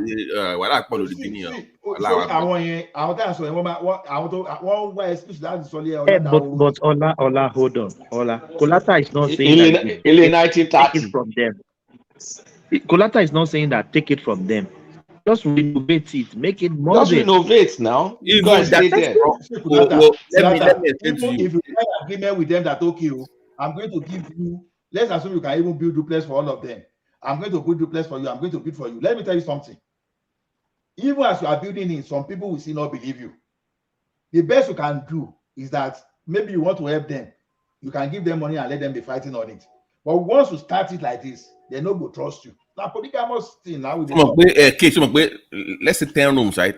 Let's say 10 rooms in the house, and the maybe your own part of the family has 2 rooms in that house. You can renovate your 2 rooms, so I don't think that will be a problem. But if you say I want to fix everything, I want to just say okay, this dilapidated roof, this zinc roof, let's just change it. I think that one is not me. My father, my experience in Ilorin, listen guys, in Ilorin, you see all those guys that have political posts that made it, they will go to their family house, bulldoze it, and put one big structure, and they will allow all the families to be living there. They don't have that kind of mind that we have in the Southwest that, okay, maybe we wanted to take over the land, by the time we finish it, it might not allow us to stay there. You don't have that. Then another thing is that, as Kolata said, we don't go back to our root to develop our root. Most of us, we travel and we forget where we come from. Unlike the Igbos will always go back to their town. They will go and put one solid structure in their villages. And those are the things that can develop our village. But our own, everybody. No, Simba, you know there's this about London, everybody, some people will not even come back home again. Simba, that one that you are saying in Ilorin is because the guy knows that if he attempts it, Quran lama fi ba tòun jẹ́. Àwọn bàbá tún ti dé o. Bàbá o, ẹ tún ti dé. That was my point to Kodata earlier. That family house in here, he has so many wahala. No, look, if they do that, Babati from America, you have your own house. Maybe you have your house in the town. They know you have your own house in town. Your parents have their own house in the town. All you are trying to do is this great grandfather's house. Let me just fix the roof. Let me fix the toilet. Another thing, but normally one tax, but you're just saying, please, let's renovate this family house. And Dobabelo Sheru Conven, Ajani Tokon ti balẹ̀. Tọ́ba padà get the network ẹ̀. Wọ́n ló wá fowó bùgá wọn. Me, I tell you now, waiting they happen to my own family. Maybe say, Popsi mi dẹ̀ ti sọ fún wa láti kékeré. Ó láwọn tí ò rí ṣe ló máa padà jogún lé mọ̀lẹ́bí. So you go end up comot your hand for them, dash them. Now from where they distribute inheritance, even farmland. Now all those Ogun we are talking about now, we are talking of OEOBO, OKOB. See, if they divide all those inheritance, for just OB or cola. Last one, if you see the kind of war for village, you go wrong because ọmọ ayanlẹ gidi gan tẹ́lẹ̀ mi mama Adele kú. Even the one way no you guys are just giving excuse. Have you even tried before that they said, okay, no, you can't fix Baba, it? na true, me I dey tell you from experience. So, I dey tell you, na confirm. Oh, you see all those people wey no to make am, and heaven forgive me for my time. Let me even tell you. They are very dangerous. Let me tell Kulata something. In 1988, you know, when my grandpa died, they just shared some kind of inheritance. So they gave the side of my mom, they gave them some kind of land in the main town. You know that another guy from another mother just get excuse who went to that land to take it over. Even when my uncle wanted to fight, my mom just cautioned, say, don't be careful, no go there. You understand? Because we know what they happen for that village, for that kind of thing. I didn't mean that my uncle tried that rubbish. Maybe they don't pay the man. Inheritance. But when it comes to your, if now your inheritance, so mi ò lè wá kú òkè ìjòyè ilé bàbá ẹ o. Biggie.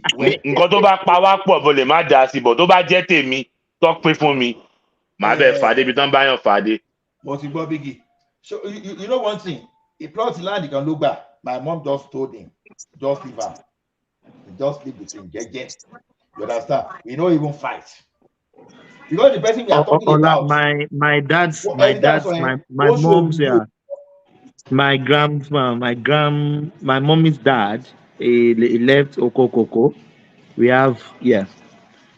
But continue, guys. How's yes? So what are you doing in Australia? Cocoa don't expensive now. Cocoa is $6,500 per ton. And you are there in Australia, speaking Oyinbo. Yeah, irú àwọn Thomas náà máa ń dé just ìgbà míì náà àmọ́ ọmọ ìyá aládùúrà máa ní Thomas. Baba, I no go lie for you. My mother side, my mother side now them be elegun store. We be say then I get some foolish uncle where then they use juju they threaten people.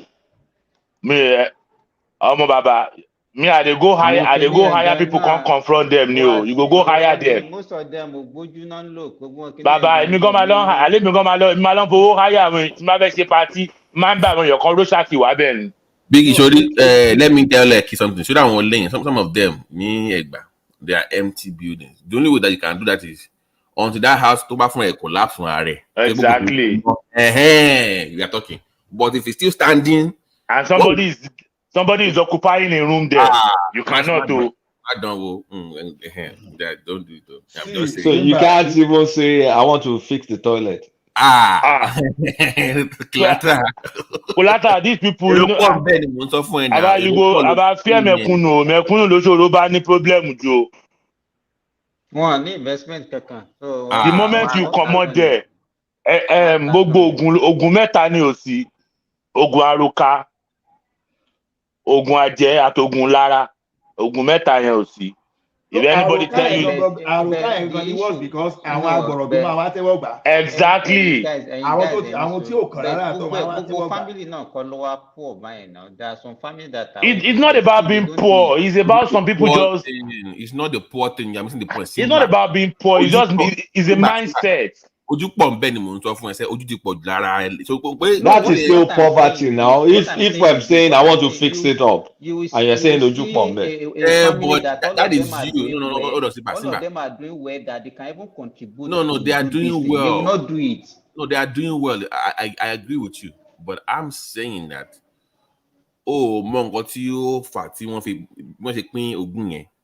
I can't say something online. Maybe when we go offline, I can discuss some things with you guys. But you don't know.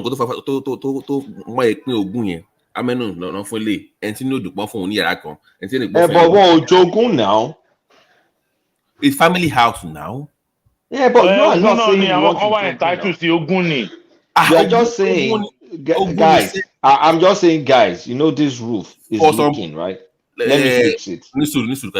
Say they will now say no, don't fix it. Hold on. So sorry to some people on feel and on power. Follow me. That's his own yellow should back. So to you, oh, you see that maybe that is to you. But some other people won't read. Okay, Baba, I have the let me money. tell you You this. have the money to come and fix what I own. Let me tell you this. You What say happened in I'm my sorry to family? say it's just maybe Baba, offline. I let me tell can't you see. what happened in my We are family. online right now, so we can't really. Last year during Ileya, I went for Ileya, and I got to my father's house in my hometown, and the place has been upgraded. And I asked, I said, what happened? He said, just 2 of my brothers that did it. But I That's your father's house now. Yes, my father. It's not your grandfather. It's not your great grandfather's house. No. It's still my great grandfather. Is my father. You know, sometimes there are some family that were. My father was the firstborn of my grandfather. He built his house on my grandfather's land. You understand? I still have some other extended family. It's just a matter of understanding and the level of education that you have in your family. When the 2 of my brothers upgraded it, they did upgrade it to come and stay there. And everybody say, okay, next time if you want to do this thing, we would like to contribute. That's all. And that's how it ends. It's an Oshun thing. We're that enlightened in Oshun.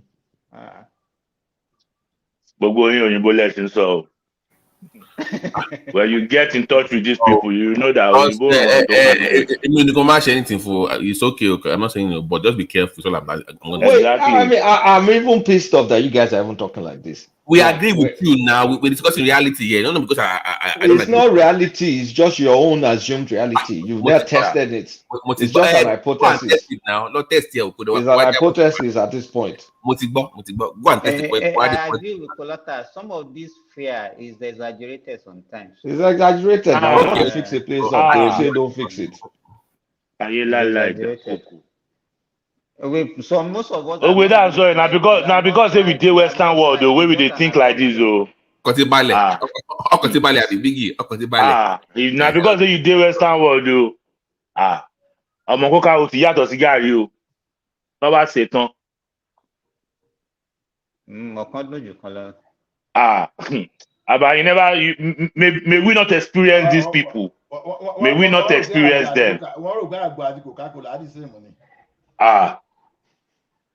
So, Ola, now, if you want to fix your family house, someone will say, no, don't fix it. No, you fix it now. No, you go ahead and fix it. Not that I fix. I will not even think about it. That's the problem. That's our problem. We don't think about it. My own papa house is totally my papa house. They're okay anyway. Your papa house, not your papa house. But my grandpa house, no way. Why? Forget it. That's the second generation. Okay, so if me and my cousins now that we can afford to do it and say, okay, guys, let's do it. We know they stay there now. We know even they the country. So if cousin okay, make we do some random cousin could say, no, don't do it. Because now it depends on how close the family is and how many are you. If now your grandpa polygamous setting now. Polygamous yàtọ̀ sí ra méjì na poly tó bá ti ń tó mẹ́ta mẹ́rin baba no go lie for you. And somebody go. It's just an boss. Let me tell you, my Simba. I no argue with you. You fit talk in an assumption, no. But me, I dey tell you, say na reality. It depends on the family. It depends. Don't generalize. Yes, it depends on the family. I also agree with you on that. Don't generalize it. If all of us have this mentality, then those properties are going to remain there till they crumble. Nobody said that you should not fix anything. Nobody's saying that. Just be careful and be mindful how close is the family, and the family dynamic is very important. And in most cases, in some of those places, they have issues, unresolved issues, family issues. But that's unfortunately. I'm just saying, but if you want to do it, go ahead. Yeah,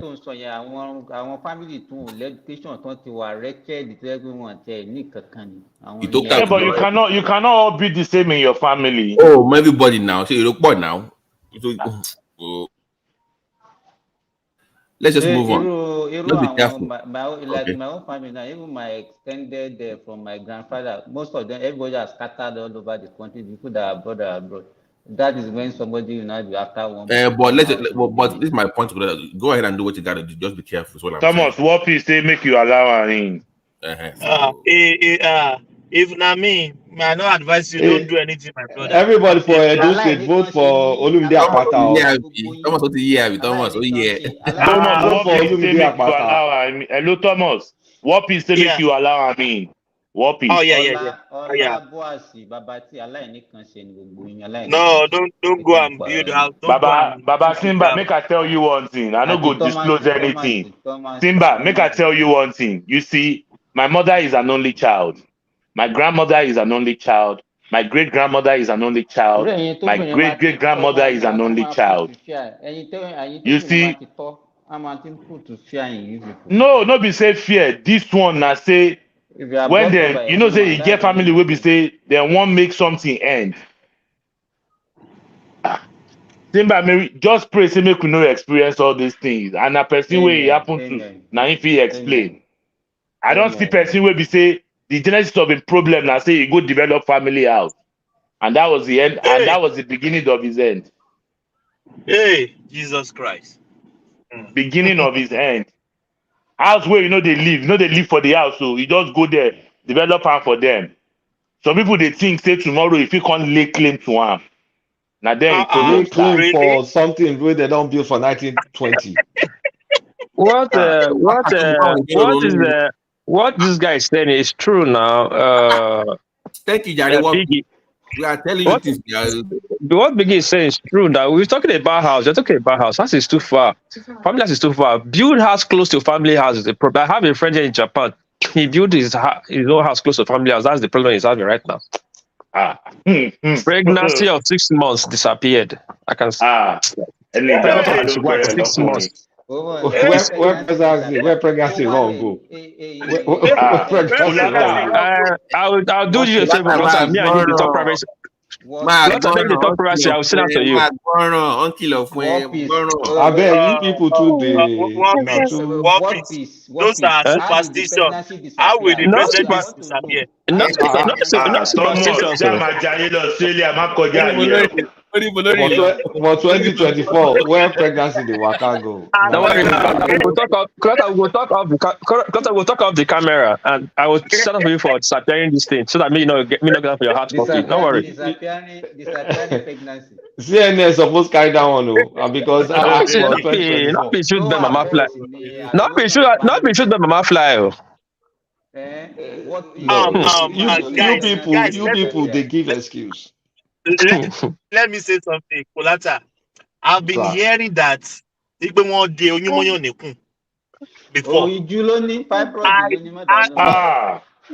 I witnessed it. You know, Simba is a PD. After 8 years.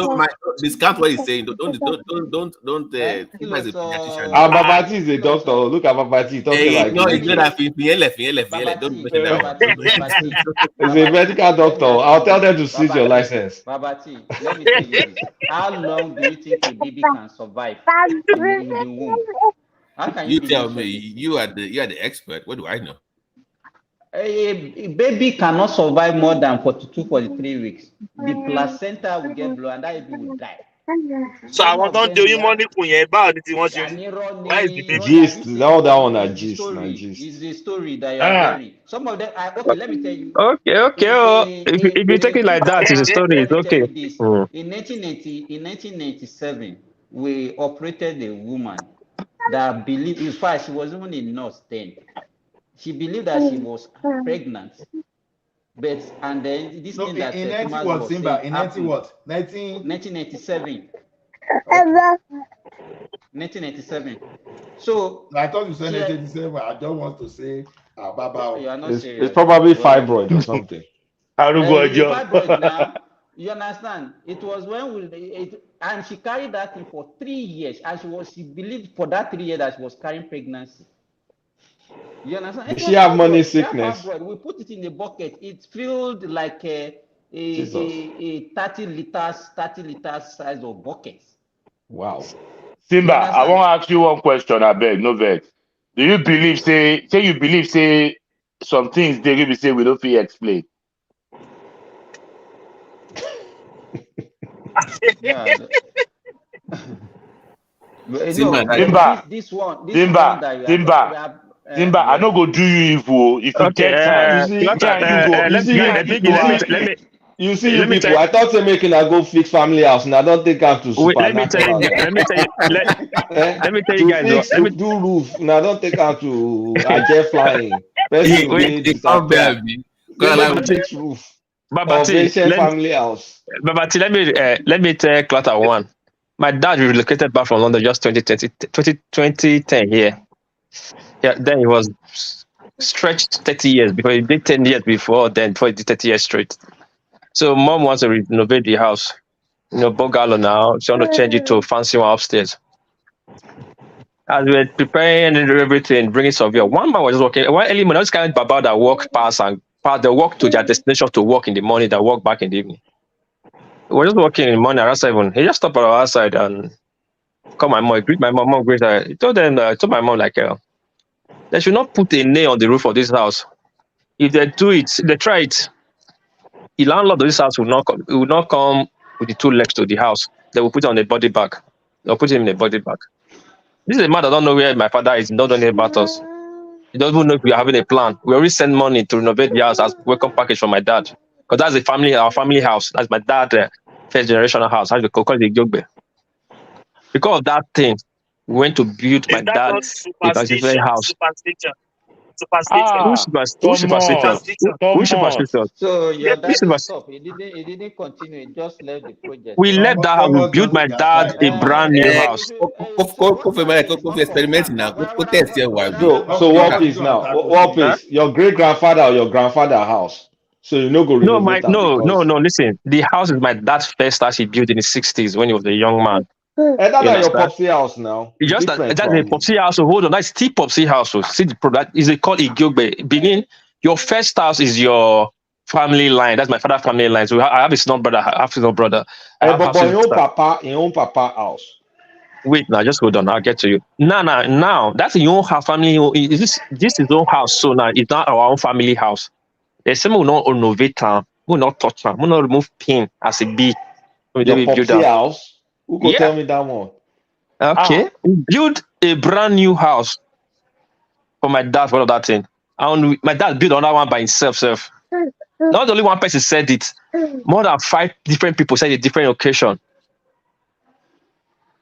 Anybody will go tell me what I go do for my papa house, I go slap him. Sometimes at your own risk, sometimes the things as a big talk. All I'm saying is this: just be careful. Kolata, I no threaten, I no talk anything, but you get place where I go carry you go. Where we say we go sit down like this. Everything where you go they see, you go they make you feel like say make you laugh. Kolata, I swear to God Almighty, if you laugh, that will be the end of everything. I know they believe those kind of things since they don't bomb me. I know Biggie, you have to understand. You understand people like Kolata, they be strong man before they come live. So nothing they happen to them this life. Okay, yes, I agree. People like Kolata, nothing will happen to them. They don't believe anything, and what I don't believe happen for them. Yeah, it's okay. I don't know. Come on, amen. So Kamari maybe people like Kolata remove ancient house ni gbogbo eléyìí báyìí. Yeah, there are things, Kolata. There are things. Except you have not seen it. Family house. You know, they get haunted house for America, even for this Western world where we did. They get house they say they don't fit touch. Yeah. As Biggie said, family house. Stay clear for family house. Stay clear for family house. It's not really good. If you get money, go if you say someone go kidnap you or something, I could not say okay, maybe merits stay there. But that also now depends on the kind of house you have. But say you won't go build a house, then we can't charge you. You never hear Yoruba way talk. Say they say winch we go kill pikin, we go chop pikin. No see blood for him mouth. You say in this life, you learn 2 ways: the easy way or the hard way. That's not the way it is. You will learn either way. Okay, that's not the way it is. So I finally got my answer. No. The good thing about a person like Kolata, he will not express such thing, so he wouldn't understand. So if you're telling him, he will never understand because he will never express such thing. Because And I we don't praise believe him, it. Yeah, I because don't you don't believe believe it. it. We just praise you not, and I like it should be like that. But he happens Colata. People I've Yeah, seen some but there's a lady. you see what I'm getting now, because I look at all those houses, because when I went back home, right, I look at all those houses and I know that out of every one of these families, one or two people are doing well. So why are they still in this state? Kulata, okay, make I give you one instance, no vex. You know, say some of those houses, those people will build them. Sometimes they are not so futuristic into life. Maybe say they don't put something for even ground. Say anybody will alter anything for this house where I build. You never see that one before. What did they put for ground past foundation? in charge? Foundation. Ah. No, nice. Simba, meet your mic. While I was prescribed Lori online. Let me tell you something, Kulata. I live on one face me and face you for Lagos. Ajewa anule here. Wetin be Aje? Editorial here. Well. Aje na wealth now, but you talk am like saying na juju. No. Get am. You still no get am. What Biggie is talking about? You been at the one you feel recognized with that, Abi? No, it not be even say I recognize them. Even someone even told me. Okay, wetin be Aje what you find for there? They store gold for the floor. Let's move on. Let's not discuss. Why you dey fear? Me, I no fear, Babati. We're discussing Baru before now. Babati, you get one thing where I know. My old boy get over 20 something houses. Biggie, we're there online right now. We can't be going deeper into some things on live. Káwọn má balẹ̀. Ọmọ ayé wa o, ẹ má jẹ́ ká no underestimate. You know, I'm praying you don't find. Come on, nothing dey happen. This man. Nothing dey happen.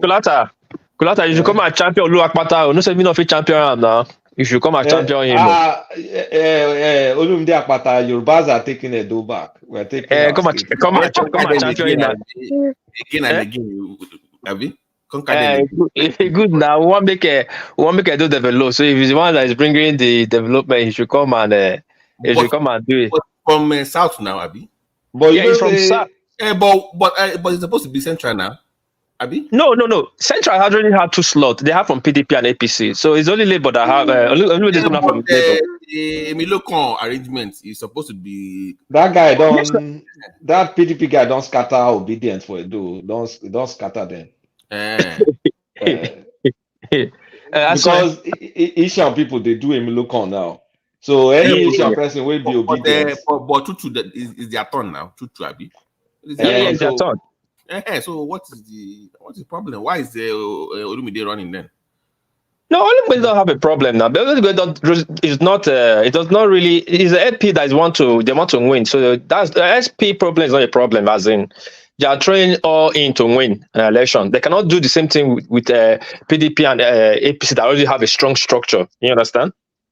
So you cannot challenge them on that. The Labour cannot challenge them on that route. So they are going a different route, at least to see they have a chance.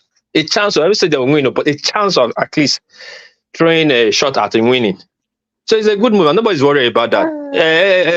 PDP already got Aswen, and APC got.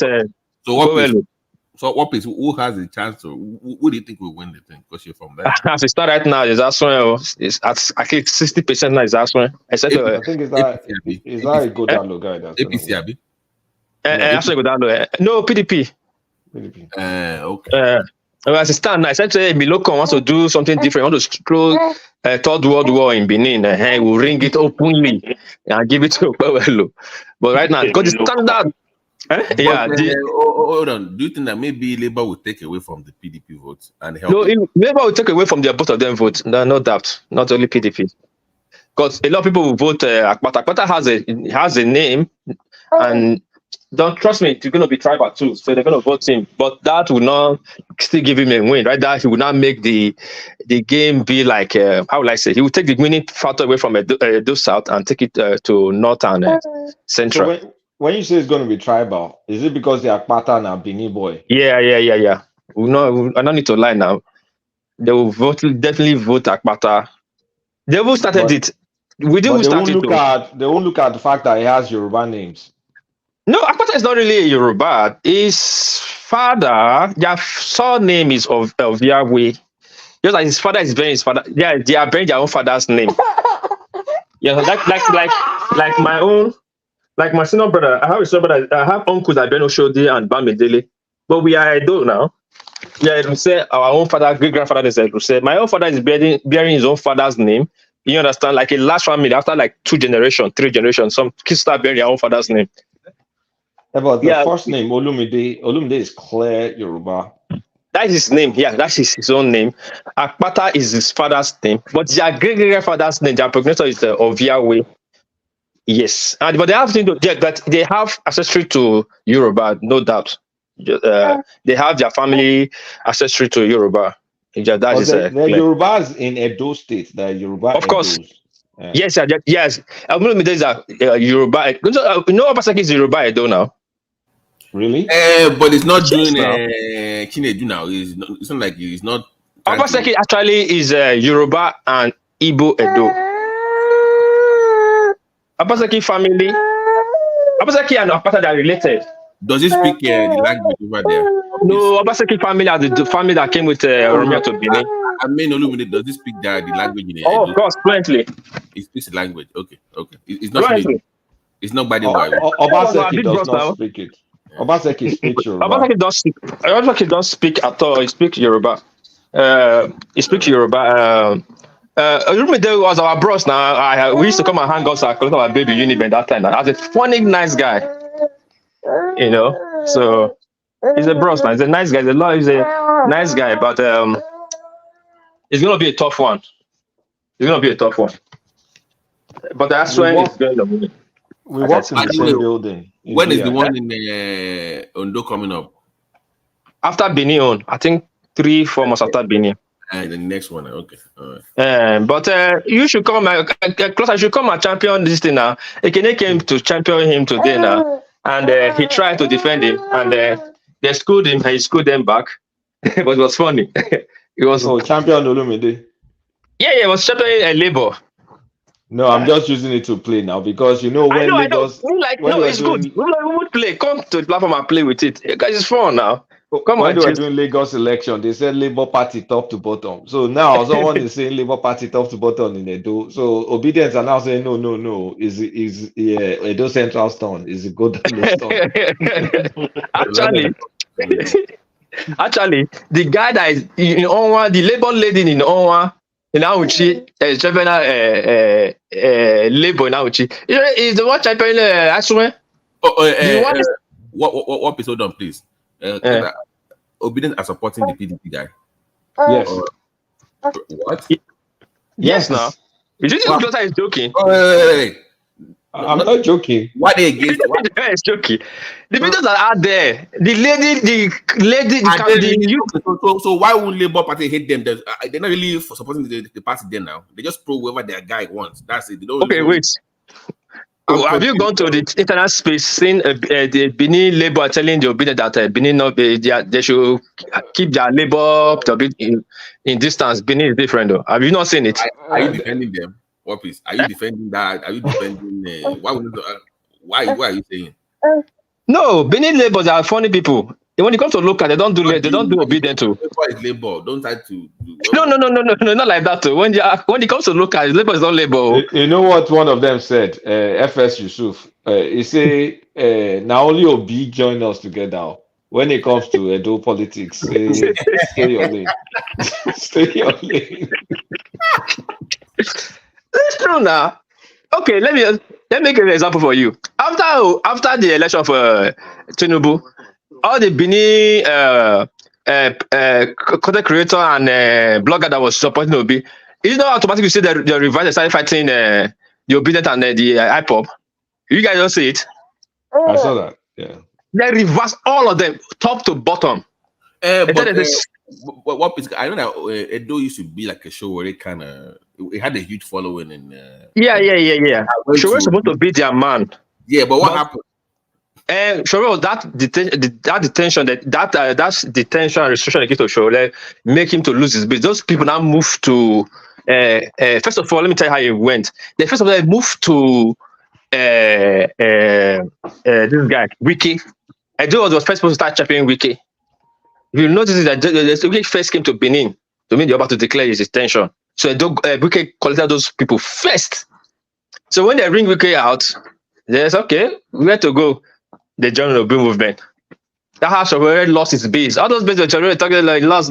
It didn't lose it from Lagos and Abuja. It was the Benin fraction of ANC that moved to be massively.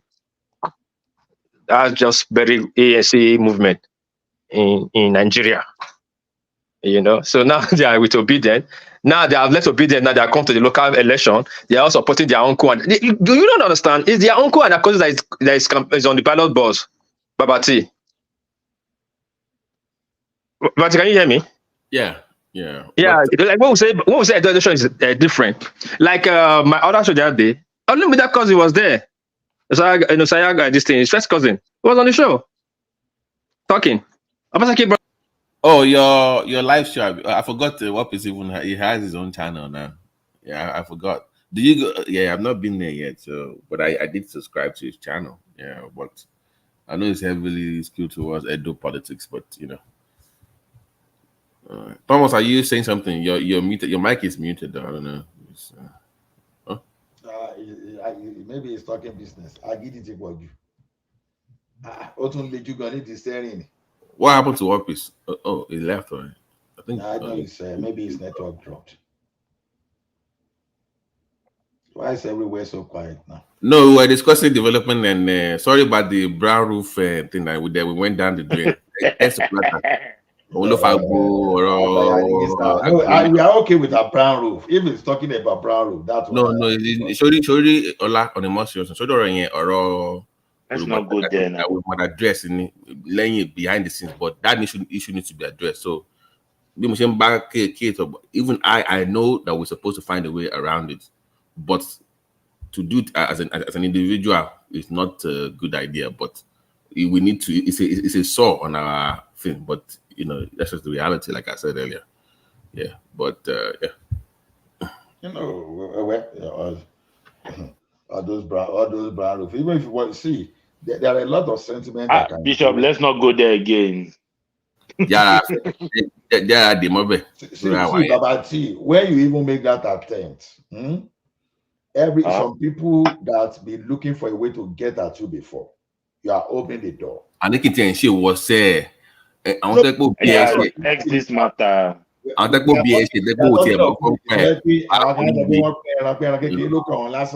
nípatí o bí wọn fún ẹlẹ́ran nípatí ibẹ̀ lẹ́yìn tí fẹ́ lọ náwó tó yẹn àwọn tí ó kọ̀ọ̀kan sọ wúlé ọ̀làdàwòrò. Ọlá èmi tí wọ́n send the Jordans to me in the late 80s when it first came out. Okay, I can't even see it online. Ẹni tó gba delivery yẹn from tó gbà tó jẹ́ fúkú gbà báyìí. Ẹni tó yẹ kó tiẹ̀ mú tó lọ mú tó ń jà tó rí ẹ̀. Ìyàwó kò lóyún for 11 years o tó ló ń jà tó di bàtà wọn ṣe lọ bẹ̀ àyè pé kó má bínú ni wo lẹ́ka dìmọ́ bẹ̀ kéètò máa yé tó mọ̀ nǹkan náà sọ. The Obedient are already telling Olumide not to ride on Peter Obi's platform. Peter Obi's glory o. They already telling the Olumide guy not to ride on Peter Obi's glory. He should come and tell them what he wants to do for them. She stamp on logo. She logo. Okay. Yeah, now that's good. That's a sign of maturity, political maturity. That's good in a way. I think they've learned their lesson when L00TING became a senator. What did he become? See what he call Enamero Abi. I know. They learned their lesson from that. Top to bottom. Okay. That our Nigeria, we really need serious solution because whatever we are doing now, we are still playing politics. We need to go beyond politics and do something. That's one of the reasons I'm supporting Tinubu. Number one, he has resolved that before. People may be saying, "No, it was in Lagos." Okay. To me, I see something is doing though, apart from food though. If I know that food is what people will concentrate on, but if we can solve that problem without food, that's immediate problem, immediate need. The remaining thing as multi. Because I Thomas, just can want you let Warpies back in? I think he dropped off. Thomas, are you there? Yeah, Warpies wants to come back again. Okay, it's back. so the first thing is just to Patrick, make sure thank that you for the fire, Thomas. that state police. Before you continue, they are trying to add this Asha. They are trying to make Asha Yusuf the deputy governor to limit it. Oh God! Stop the joke, man. I know the teach the drive for the No. Warpies, hold on. Warpies, hold on. Tell me you are joking. No, we are saying flyers because when Olumide declared and got his listing, we got just the guy Olumide took as his deputy from Onwa. You know, Onwa have not really gotten there. Is that the Jando style? No. Jando style. No. Warpies, no. Warpies, wait now. Wait, Warpies. What part of Edo is Aisha from? Aisha is from Auchi North. Okay. So, but the guy, the guy who saw the one that declared, the one that Olumide poster is from Onwa, that is Akoko Edo area, the Akoko, the Kutupipa side, and the guy's name is Full Yoruba. So, and people are happy because Onwa have not really had any position in Edo for a very long time. So, but next thing we are seeing that they are on that poster is flying that they are championing Asha Yusuf as deputy to run. You guys are comedians. Yeah, so I don't know because most of the Isama Bini, that her daughter is trying to. They are championing that one for Aso Ngodalo to deputize Aso Ngodalo, the former rep. So probably that's why they are. I don't know the fight that's going on between in Labour, but the guy Aso project before, it was a good one. It was a good one because the guy is from Onwan Akoko Edo area side. I was even happy. But if they give it to Asha Yusufu, they will turn it to a full bloody obedient movement. Then there will be trouble. And there will be problem. But it's up to them. Most of them going for that moment too. This is the kind of opponent they be looking for. But why do you think they were struggling? Do you remember Alabambi didn't address himself as obedient? He really distanced himself from obedient the last time we had him. No. You see, Thomas, they're not really Labour Party members. Well, they're not there for Labour to improve Labour or anything. That's what they're saying. They're just there for B. So what is it? Why would I blame men now? Yeah. If Obi leaves Labour today, they live with him. Yeah. So there is no difference between Obi and Malians. Wow. The Malians. There's no difference between the two of them. Oh my God. No, the thing is this. Me, I don't give. I don't respect someone that cannot tolerate others easily like that, especially when you don't have any reasons. Because the obedient movement, I did obedient for like 3 days, 5 days now before I just They hypnotize you. They hypnotize you. I know. Sorry, is it there? It was an obedient for 2 weeks now. So both experiments with the platform. Only Abi Thomas. No, Kulata was obedient for 3 weeks. My own was genuine for those days. But when I know the same because the story I had about Shetima, it's not as if the story is still not there, but the question is this. Someone is telling me that A is corrupt, B is corrupt, this one is a crook, that one is a crook. But the person you are rebranding, 2 is a crook. So the thing now is this: let us agree that all these people are crooks, but now let us go for competence. Competence, competence. No, be how they take bring Buhari to us with that. Oh, the man no go shop money. Even Badimi go for okay. The way he was saying, Buhari that time. We say, one is book bomb, but I go Nigeria to school. As if saying, I they go they pay the school fees for that Nigerian school. You ask them to mention the school they attended, they know if you talk. As they are sharing all those security votes in Abuja, Buhari never share from them. If you believe that, we believe anything in this life. This guy may be living a simple life, but at that time he was coming, Nigerian government was giving this guy money. He has some kind of security vote going to him, and for people to be saying all this is a lie. And do you know the anointing is this? Buhari himself was not talking. Let us give him that credit. He was not talking. They were talking on his behalf. Oh, they said he was going to declare his assets openly. I remember Oshibanjo, we could read his own asset online on the pages of newspaper.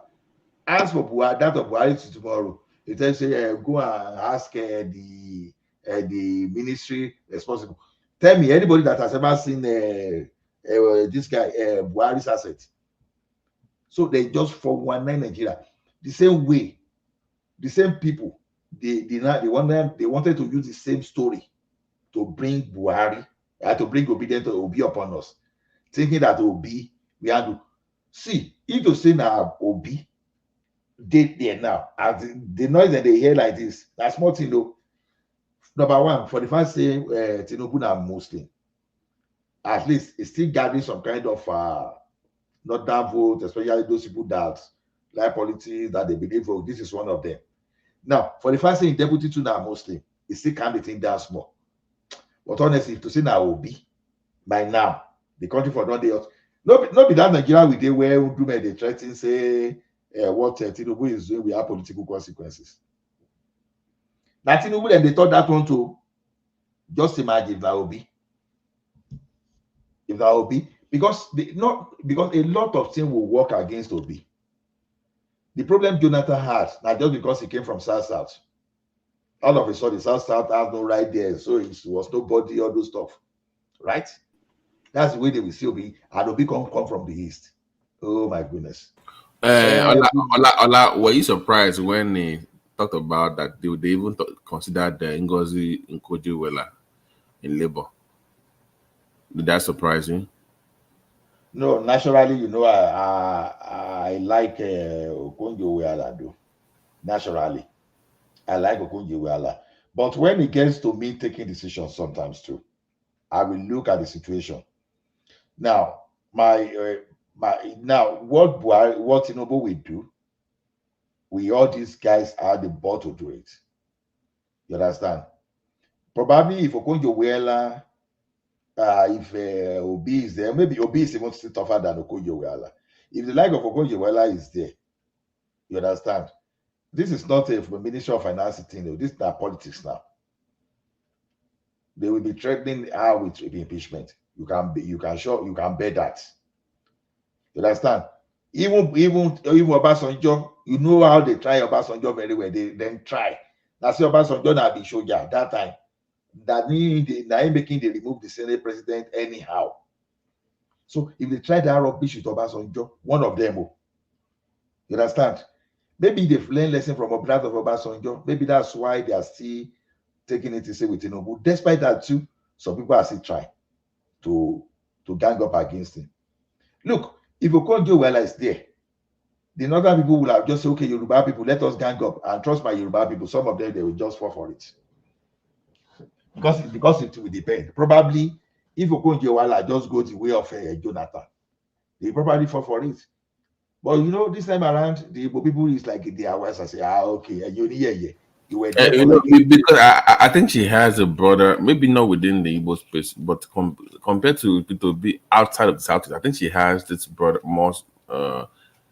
She will have gotten more votes in terms of, for people like me that look at policies and stuff like that. Maybe our politics is not that strong. So, but that would be the work for our surrogates to do to help, But I think I think outside of the Southeast, I think there's this appeal compared to what P2B has. I think people will still be more receptive to it in Ngozi compared to P2B, in my own opinion. I might be wrong, but female president in Nigeria, you are wasting your time. We are not right for that. Nah, forget it. Female president, who is good? Are you kidding me? They will use female and religion. See, you know what is do is it's not going to work. They will just use that one in the north, the way they will once some clergy people and their politicians just mislead them like that, they will just create some kind of hostility. See, now crazy people that they say to crazy people. You know, a person like Tinubu, just because already he's been in the game, and we are not even talking of ordinary the person, the people that a person that was facing the military, practically that was fighting against the military. So all those guys, it's just like if you say Femi Falana is the president today. I'm just giving an example. Him right from the beginning, he has always been a controversial person facing all those tough times, all those things. I just go bring some kind of like one politician there. He will just be speaking grammar. Because let me tell you one thing: if Tinubu was the president when they chased Jonathan away, now lie, go chase him away that way, lie. The rigging go jam rigging. In fact, as they threaten him like this already, he don't threaten you ahead before you threaten him. All those meetings they do say they no go cause they made the signs by peace parts. Tinubu go no go sign up because he don't did there. You understand? The one way we say Jonathan just give up easily and say I'm afraid of this thing. If Jonathan didn't want to go in 2015, now fight or not go fight, he go sit there as the president. But the guy just shaking out. If the like of Tinubu will not do that. And maybe you go have the like of Benga down and go there, honestly, all of you go wrong. Because you go carry all of you go shine, then you go this way. So Ngozi is just a nice someone with a let me support one thing. Let me tell you something, or let me support what you're saying. This election, or make me understand something. Though I've know it, but just to confirm something, just to confirm it, though I've knew it for a long time. Nigeria, we're not ready for some certain things we think that we want. Now, you see, people like Tinubu or Atiku, if they contest election in 100 times over in the next 100 years, they will win election. So people will still vote them regardless whatever they do.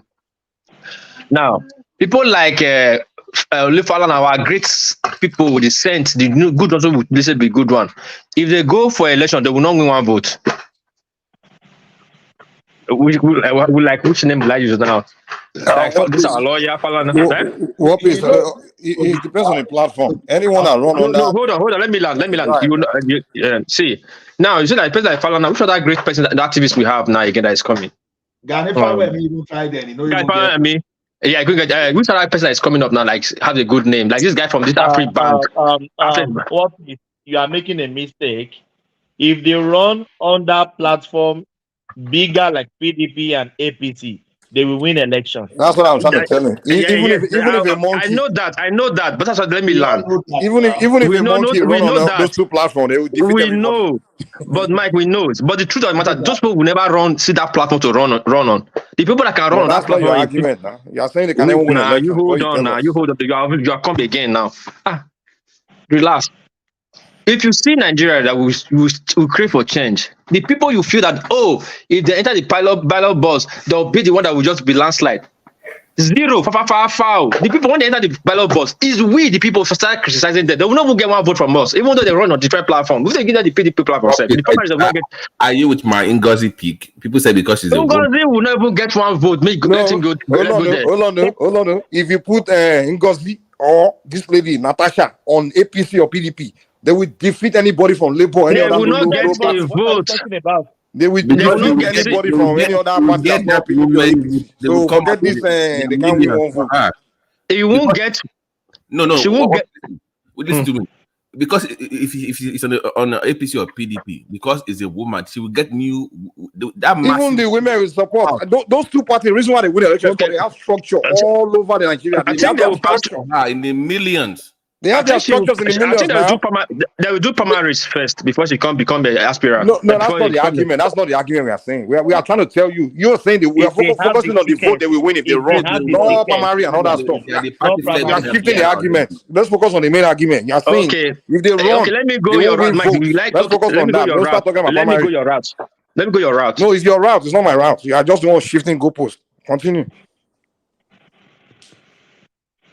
represent in APC and PDP. Then then the word the greatest upset will not hear the word of the greatest upset. That word you never believe will happen. What happened to Trump and Hillary Clinton? We saw it happen in America. Hold on now, hold on. Yes. One voice, please. One voice, yes, please. Yeah. Yes, that's what I came in to say, Thomas. We can only have one voice. I've been listening for about an hour. It's not 10 voices all the time. Just try and I moderate.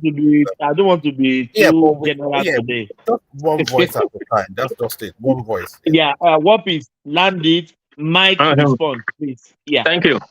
See, it happened to us. Hillary Clinton and Bush. We were always saying over the roof to very public champagne. What happened at the end of the day? People actually rejected. Women self actually rejected Hillary more. In Nigeria is not ready to have a female president who to tell the northern and the woman to rule over them. How is it going to happen? They will not even cast one vote for a woman in the north. Okay, in the south we try to show that we are modest. Okay, I would say Southwest will like, okay, no, let's say we are modest. South and Southeast will not vote a woman. It's never done. They will not cast their vote for a woman. So how should I win without with a Southwest vote alone? This is the reality now. In Southwest will not vote a woman. South will not vote a woman. Definitely not. Because it's a religion tradition. So how is she going to win? But anyway, let that go talk. It's my opinion. Mike, you can go ahead. First of all, let me start from the America you mentioned. First of all, Hillary Clinton won more popular vote than what's his name, Donald Trump. The only thing Donald Trump just won more. What's they call that vote? Somebody help me. College vote. Yeah, electoral. What they call it? But the popular vote, Hillary Clinton won more people. More Americans voted, meaning more number of people voted for Hillary Clinton. So she actually defeated him in a popular vote. So when you say an American won't even vote for a woman, you already that just debunk your argument. Now you're talking about Nigeria. First of all, the way we do election, the two parties have the structures all over the place. They just tell the people who to vote for in those areas, and the people go for it. They have lawyer PDP, lawyer APC. Now you're telling me we put Ngozi Koja, the APC, they pick out to run on their ticket. You're telling me now all the people that are voting APC will now say, no, today we are not going to vote APC. We are going to vote for Chowore, SDP or PPP because she's a woman. They will no longer vote PDP or APC because the woman is running now. They will go somewhere else. I'm going to be voting for SDD or SDP. All those parties, nobody knows. They don't have structure. No, I don't. And you're not even presenting. You're not giving us any kind of concrete argument for the reason why people would choose not to vote for a woman. I mean, I don't get it. You just say religion, and are you kidding me? I mean, how many Nigerians today will just say because of you say South? At least that northern one, I can even maybe buy the argument a little bit. But a lot of northern women will vote for the woman. Of course, they're not going to say we're not voting for a woman. And in the South, I don't even know where you're coming from. You say we Southerners will not vote for an educated woman like Ngozi Iweala. We say because she's a woman. Are you saying me? I would look at Ngozi Iweala. I will not say you're a woman. I won't vote for you. Come on now, where are we? Are you serious? What I would tell anybody that run on those platforms, PDP and APC, they will perform. They will outperform all these any other political parties. So let's forget this idea that a woman cannot win. They will win. Can I go next? Go ahead, Jared. Yes. First of all, the difference between Hillary and Ngozi is Hillary was not likable. People love Ngozi. Okay, it's the difference. She's likable. Hillary is not likable. Like Mike said, she still got the most votes. So by Nigeria standards, she should have won. If we're going to do that. Number two, do you know how many women will come out if you have Ngozi? Let's say Ngozi was on APC after Tinubu, whatever. Do you know how many people that will come for the first time? That will, if Ngozi runs in Nigeria on a major political party, she will have that kind of massive turnout like Obama did. That first black man running, first viable running for office, they will come out in their millions for her. Even in the north, like that you're very dismissive of, they will vote in their millions. Forget the men. The women will come out. If Ngozi go to small party, she's not getting any votes. No, we are discussing the major parties now. Nobody said major party. Yes, if it's a major party. Yeah, a major party that has the political apparatus to promote that women's right or female whatever, and they put that in the media, in everybody's faces. they will come out in their millions to vote for her. She will win. Easy. Okay. Can I But it's interject? not. But it's not gonna get. It's not gonna get it in major political parties. You know that. You know, but you don't know. No, it's not gonna get it. This is you call me Remy. This presidency is a male something. Forget Nigeria female president. Come on, Remy. Okay, thank you. You have Good the floor. morning. Yeah. Good morning, everyone. Unfortunately for her, she already missed. Unfortunately. Unfortunately. And I will talk from the past and also the present and the future.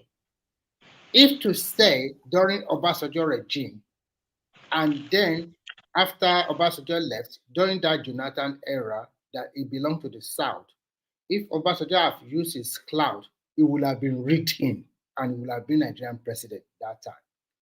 But now, look at the indices.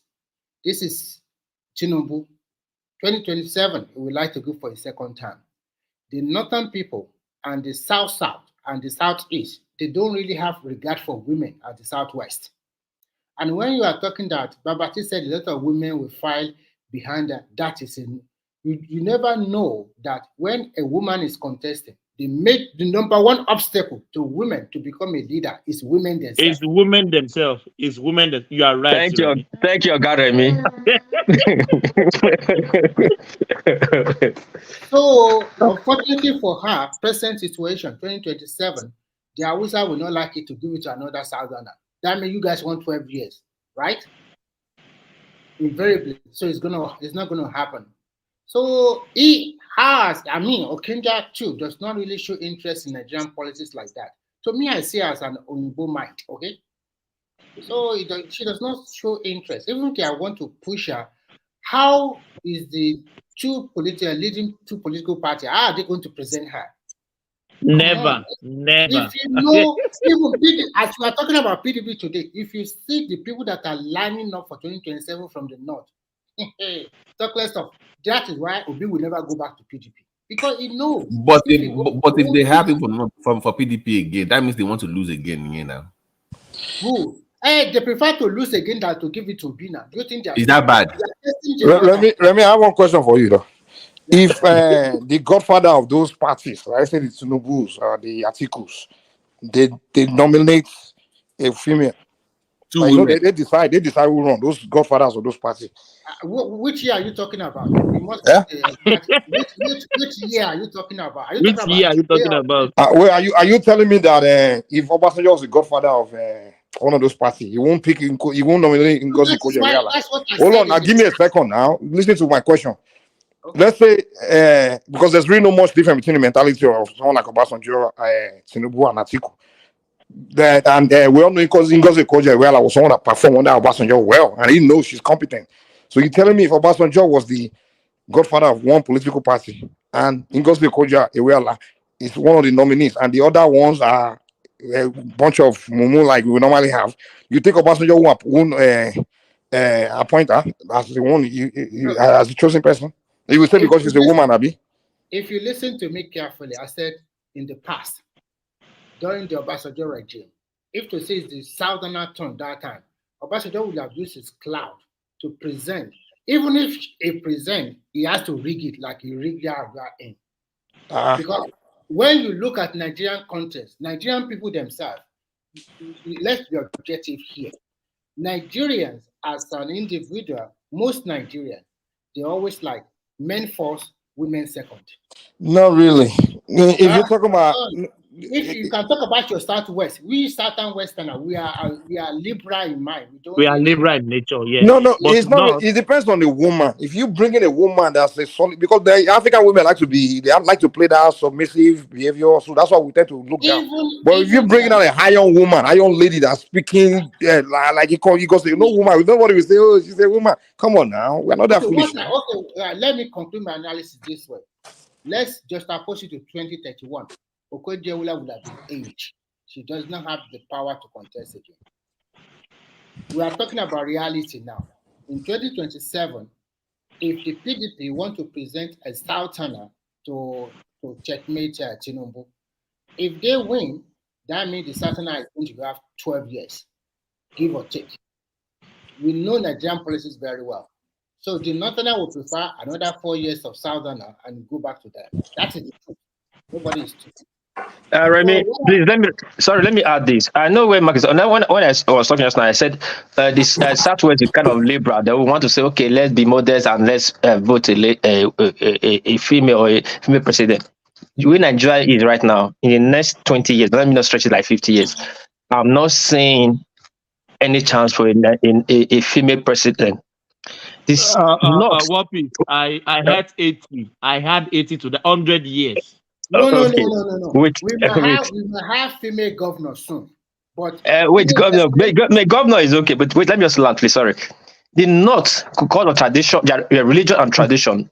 They will never choose a woman over them. Now, Igbos. Even you guys in the South, I'll come in now, please. Now, let me come. Let me break it for my so Mike you understand. Igbos, their tradition, a woman, and never. That is for Igbo. South, our tradition, what do they call forbidden thing? That's how we call it. Okay. A woman cannot.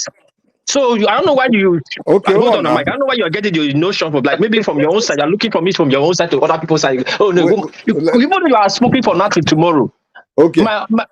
You will not. Cool. Let me ask you this. Let's forget the reality. We just fine. Let me just give me a chance. I know in Africa in general, that's in our traditions. Trust me, all over Africa, Ghana, Nigeria, that tradition within communities. Oh, woman is second. So, are you telling me that we are mentally far different from Liberians? When the Iron Lady came out to run, she campaigned real well. We are far from Liberia. Hold on. The woman, very educated woman, sophisticated woman, speaking. She's in the caliber of Ngozi Koje. She's in the caliber of Lashata Akoti in Liberia. And the people saw her. The men, they voted for her. She won. So if Liberia can do it, what makes you think Mike, Liberia, they are not even from Nigeria?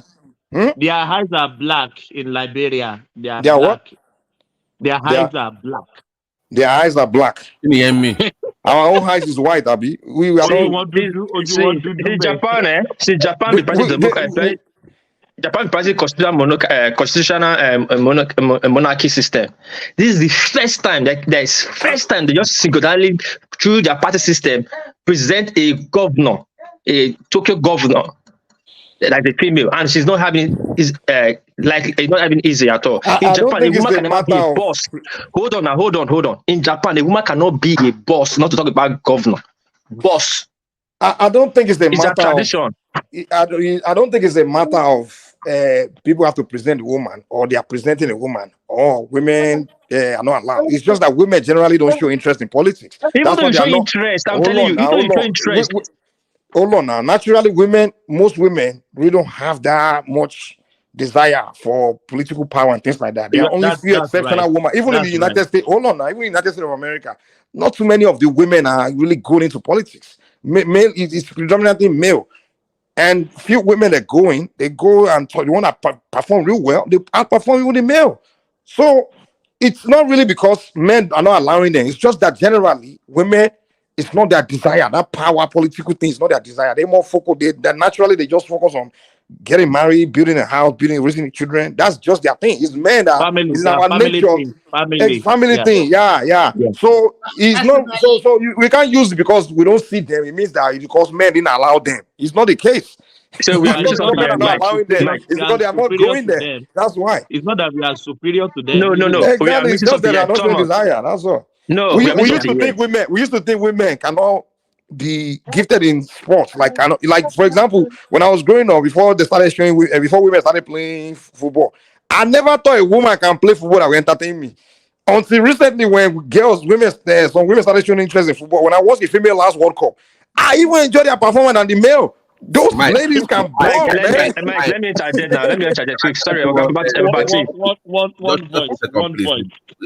voice. Do you remember back in the days, Mike?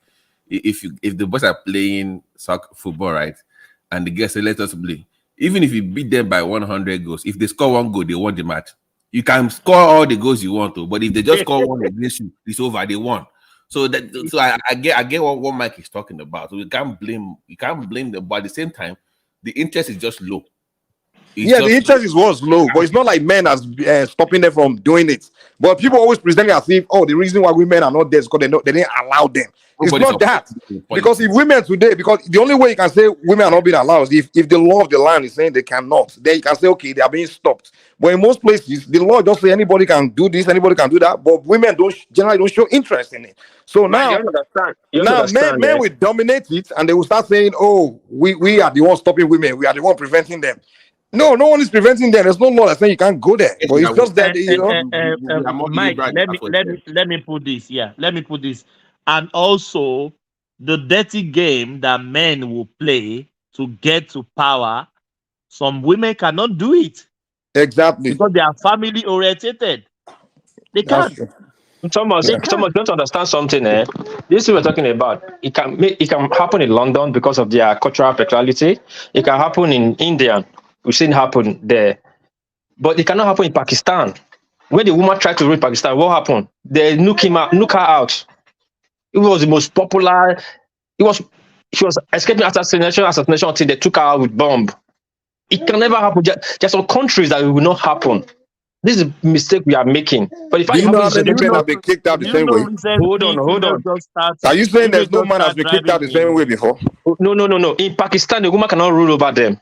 But in India, woman can rule over them. Yes, neighbor. Now you go say because the women are ruling in India, so it can happen in Pakistan. Is it their law in Pakistan, or is it just like you are saying people will not? Cultural thing. With their cultural affiliation. And in Japan, a woman cannot rule in Japan. A woman cannot be a boss in Japan. No, is it their law, or is it just it's their tradition, the culture? That's what you first took for, not law, culture and tradition. You can't just come. America is a peculiar state like. Tell them the status of black men in Japan. Tell them how they rank everybody. Tell them, then they will understand. You can't use that. That's the weak argument, man. You can't. What would be the status of Japanese in Nigeria? What would be the status of Japanese in Nigeria? That is the truth. You can't go and be going to Japan, be claiming big status as a black man fighting for equal right now. Is Japanese in Nigeria fighting for equal rights? No, we're not even talking about black men. The way they do their things in Japan is that men rank first. Men, even children, even rank more than women. What are you talking about? According to their law, or what? Their tradition, their culture. What law? Okay, what sense? Can you break it down so we understand what you're saying? Listen, Mike, don't understand. There's no law in any country, even Japan, that said the woman should not run. But the tradition and culture that he's there. Explain it now. You can't just say culture. Explain it. It's their culture. Women don't rule over men in Japan. It's not possible. In companies here, like I used to, my first wife, my second wife, tell you to make an example for you. My first wife is a doctor. Remy is here. When she finished her medical school, she was assigned to a professor that he was doing. She was doing when people die in morgue, they will do the autopsy to see what killed the person because of death. Can you hear me, Remy? Okay. I hear you. So she did that for a long time. She became good, and what made her to resign? She left that position, got that, and she went now study dentistry because she want to take over that dentist. That have a very big dentist thing, but the root canal want to do operation anyway. She was there for years. She became to the top that she would be the head of the general hospital, that the morgue. What happened? They brought a young boy to come and head him. A young boy that just got a young boy. He was even teaching. They brought him to come and head to become the boss of that morgue. She felt bad. You sound like hold on, don't tell me I sound like this. Respect me. This is my ex-wife. Please hold on. Just calm down. She quitted and came back home. We were talking, like she was just talking. It's normal thing. Said they just brought this young guy. He was making money, of course, but when he got to this, he said women will never be a boss. Why the reason she quit? Because hold on now. The reason she quit was she was get your point. Let me land now. This is your problem. When you were talking, I didn't adjust. I didn't even disturb you. Go ahead. Hey, relax now. So she was complaining like.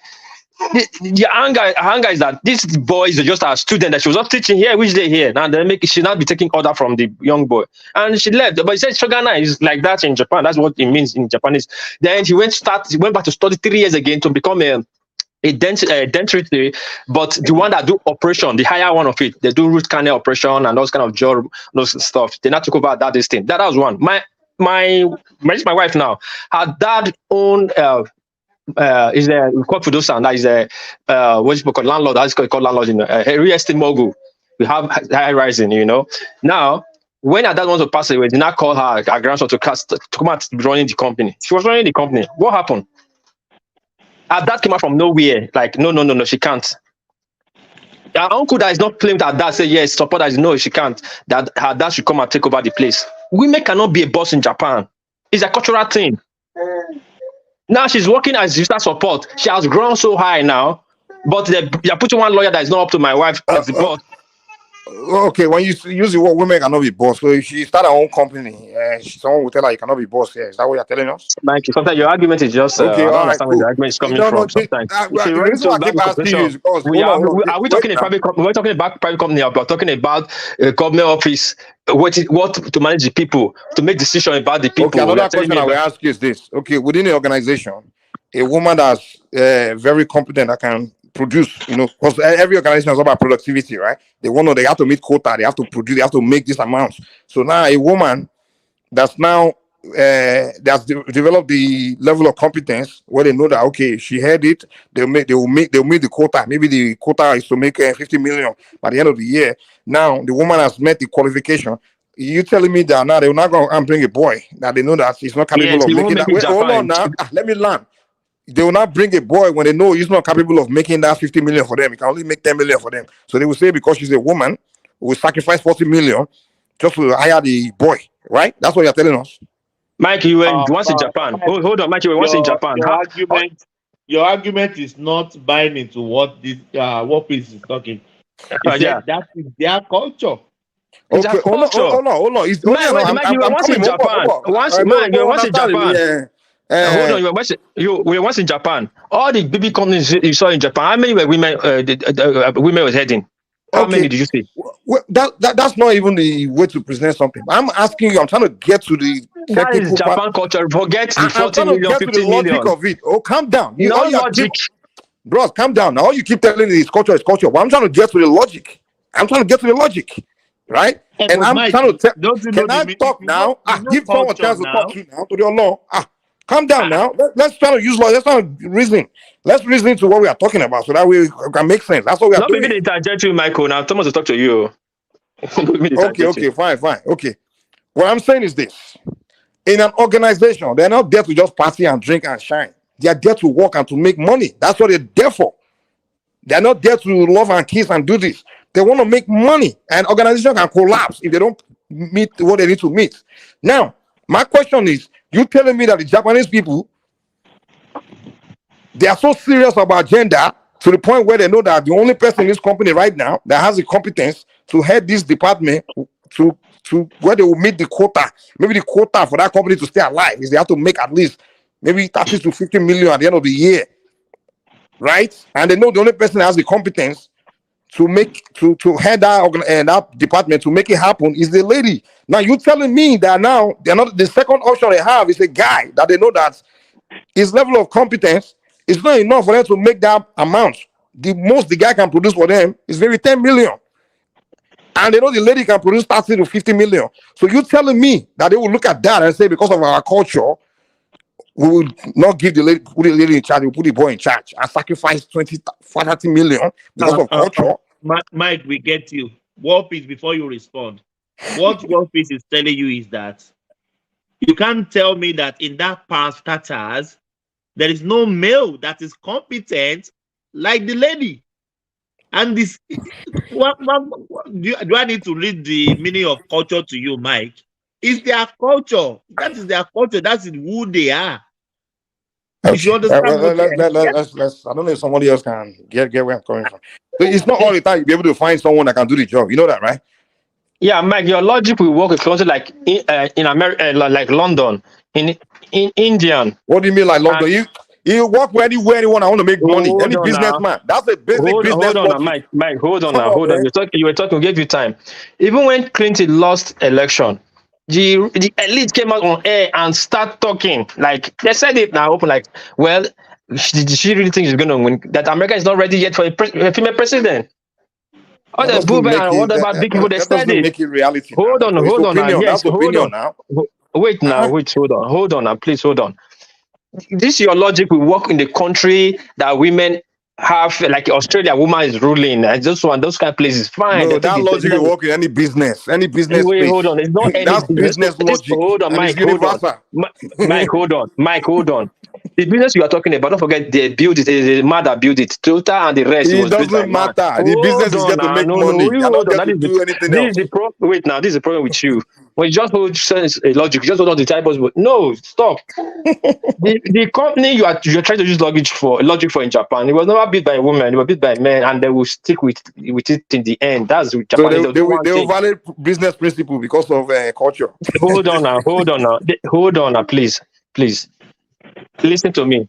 Nigeria, we might speak English or we don't speak English. The way it is right now, because of our tradition, our religion, a woman in the next 20 years will not be a president. And I'll say local government chairman, or I'll say governor.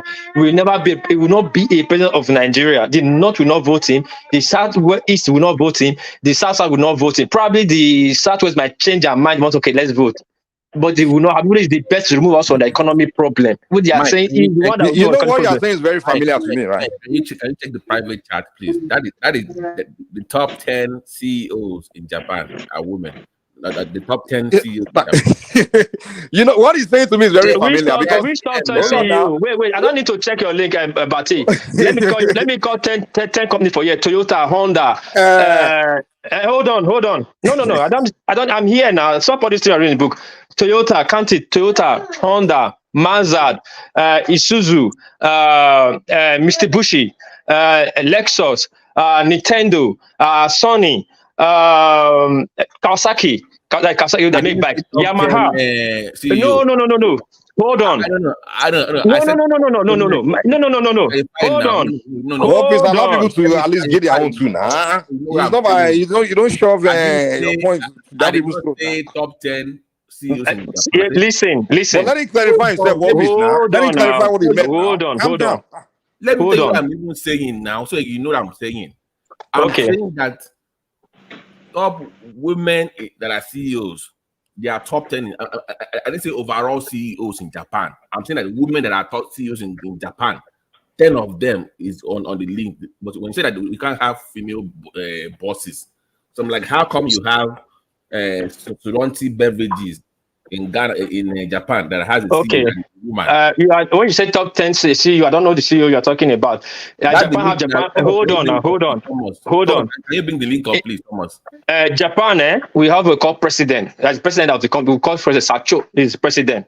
No, now CEO. And that is president. That is CEO. That is chief executive officer of a company. That you bring out the company. When you're bringing, you bring out the company. We have Japan Railway, which is one of the biggest company here. Is led by a black Japanese man. We have Toyota. Is led by the great grandson. What is what I'm saying? I didn't say top 10 CEOs in Japan have women.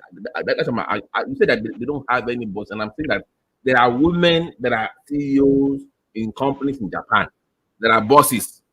So when you say that it's impossible to have women at all in Japan, I'm like, and I put the link there. Not the top 10. We'll look at the link. What Prince is telling me is very familiar. I remember. Listen, Babati, listen.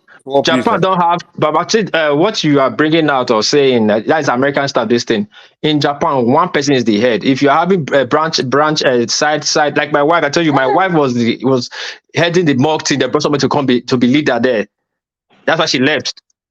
Okay, thank you. Let me hold on. You can't listen. Listen now. Let me land. You should like to jump to person. No. Okay, go ahead. Please now.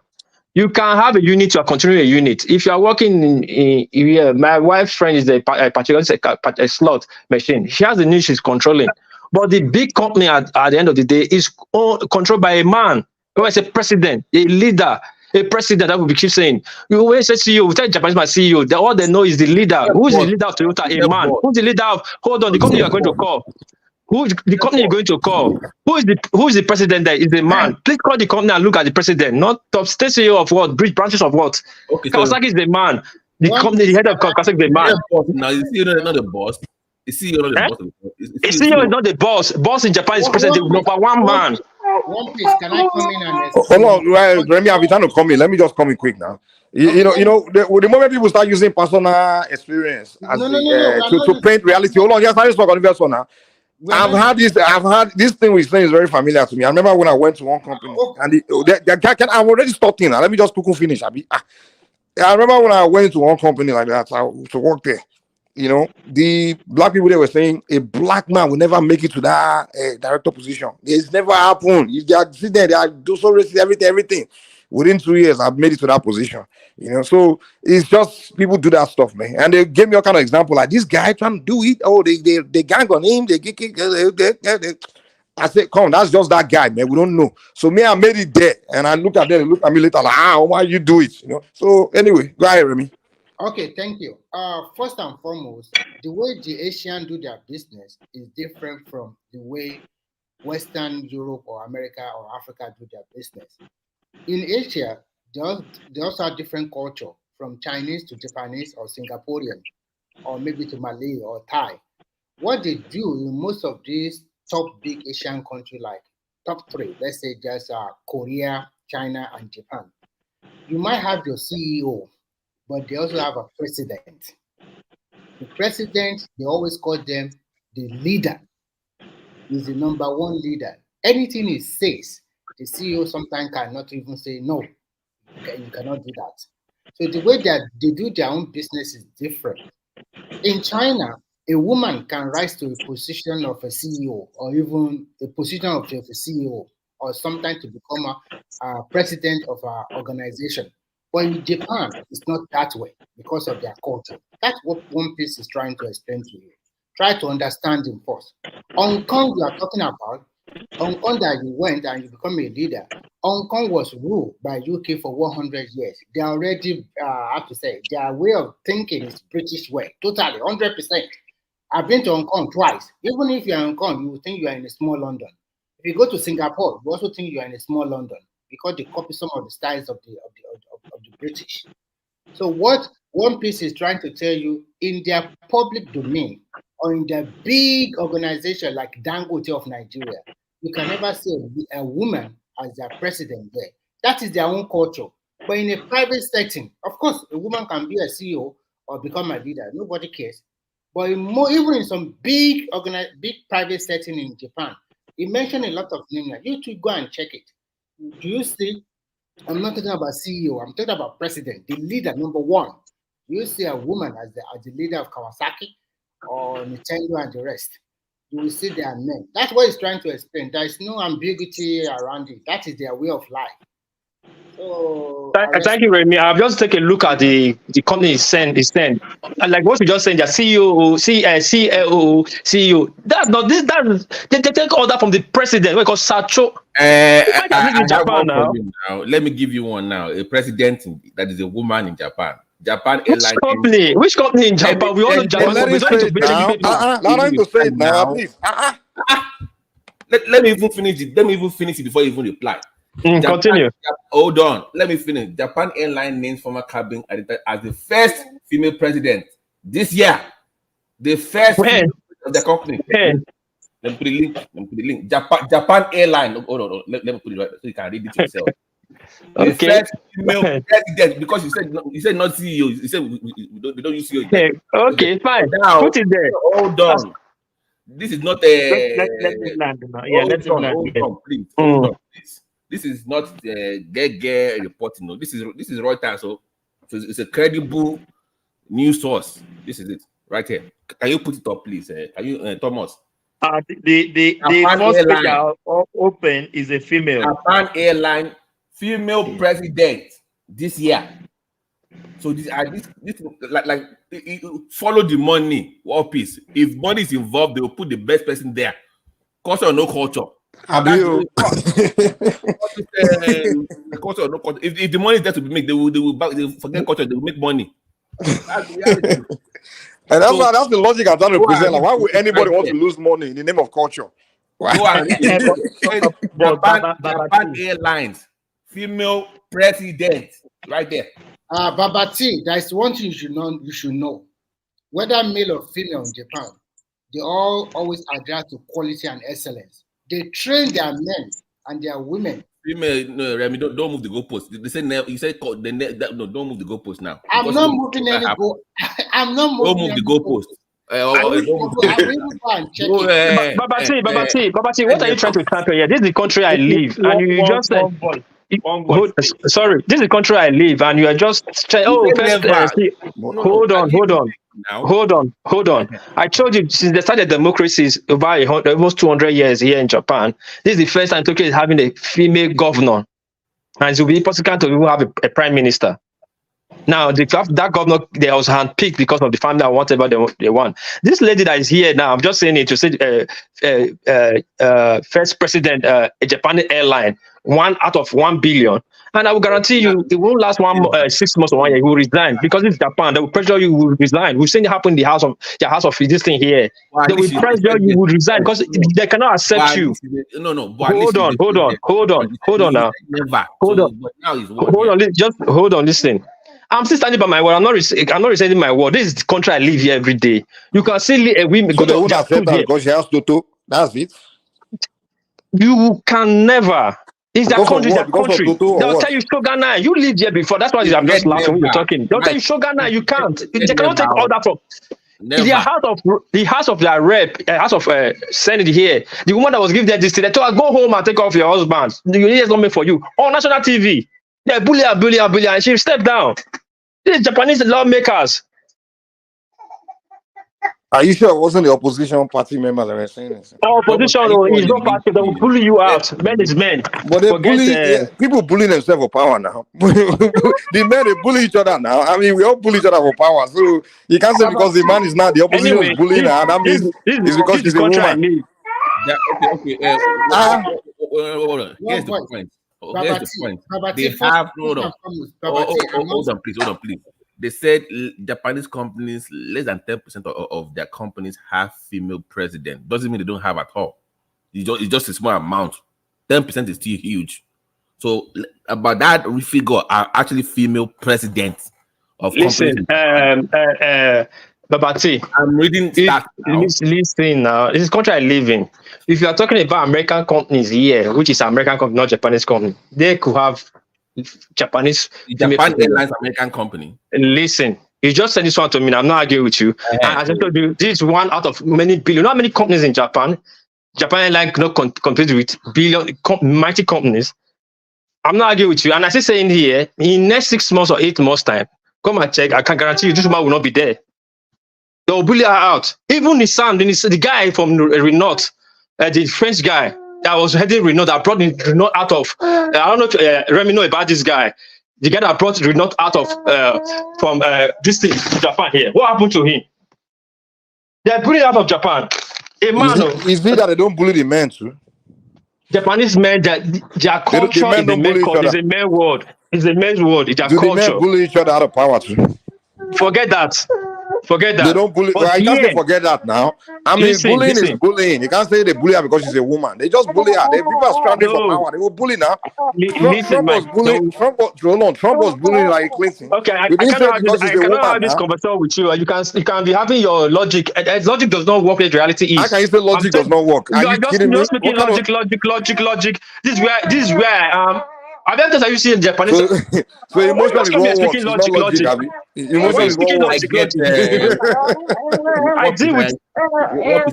I get your point that culturally they don't appoint women. You're talking. What devil dream of becoming a boss? They make you. No, hold on. It's okay. Let's drop it. Mike, continue your logic. I get you. No. I'm saying that there are female presidents, even though they might not stay long because they might be bullied or whatnot. But my own thing was when you use the word never. That's where I didn't agree. Yeah, it's not bad, It's not bad that you're showing to me, You're showing to me now. That's to show you how it's so bad that you're showing to me. It's not even big in Japanese news. You said you just make it this year. Every day watching watch NSK English. Wait now. Hold on. That's to tell you how you because you start talking. My own objection to your point. That's what I'm saying. I understand what you are saying. I'm not arguing what you are saying right now. That you send me a picture of these ladies, 1% out of 1 billion just became a CEO, and I'm telling you, this country is difficult. You can never see a woman become a president in large companies here. They have what they call president, and the presidents are men. It's a main word here, and it's what we're talking about every day here. The women, the men, they talk about it here every day. It's the thing they see, they don't want to talk about it, and it's so bad that I didn't even see it on TV that made this woman a president. Of course, soon I won't be surprised if she's out there again too. But fine. Let me ask This is Babati a the question culture. real quick. This is the culture. What piece? First and foremost, we must commend Babati for doing his research and come out with what he came out with. What I want people to know, no, please hold on. First and foremost, are we talking about private sector or are we talking about public sector? We are talking about president of a country. That is why we get to this point. No. Of company, no. Because you remember earlier I brought up CEOs. We were discussing private, and okay, if it's private. And he said, hold on. He said CEO is not a boss. That he has to be a president of the company. Yes. I said Japan. I said Japanese company here. Yeah. So that's in Japan.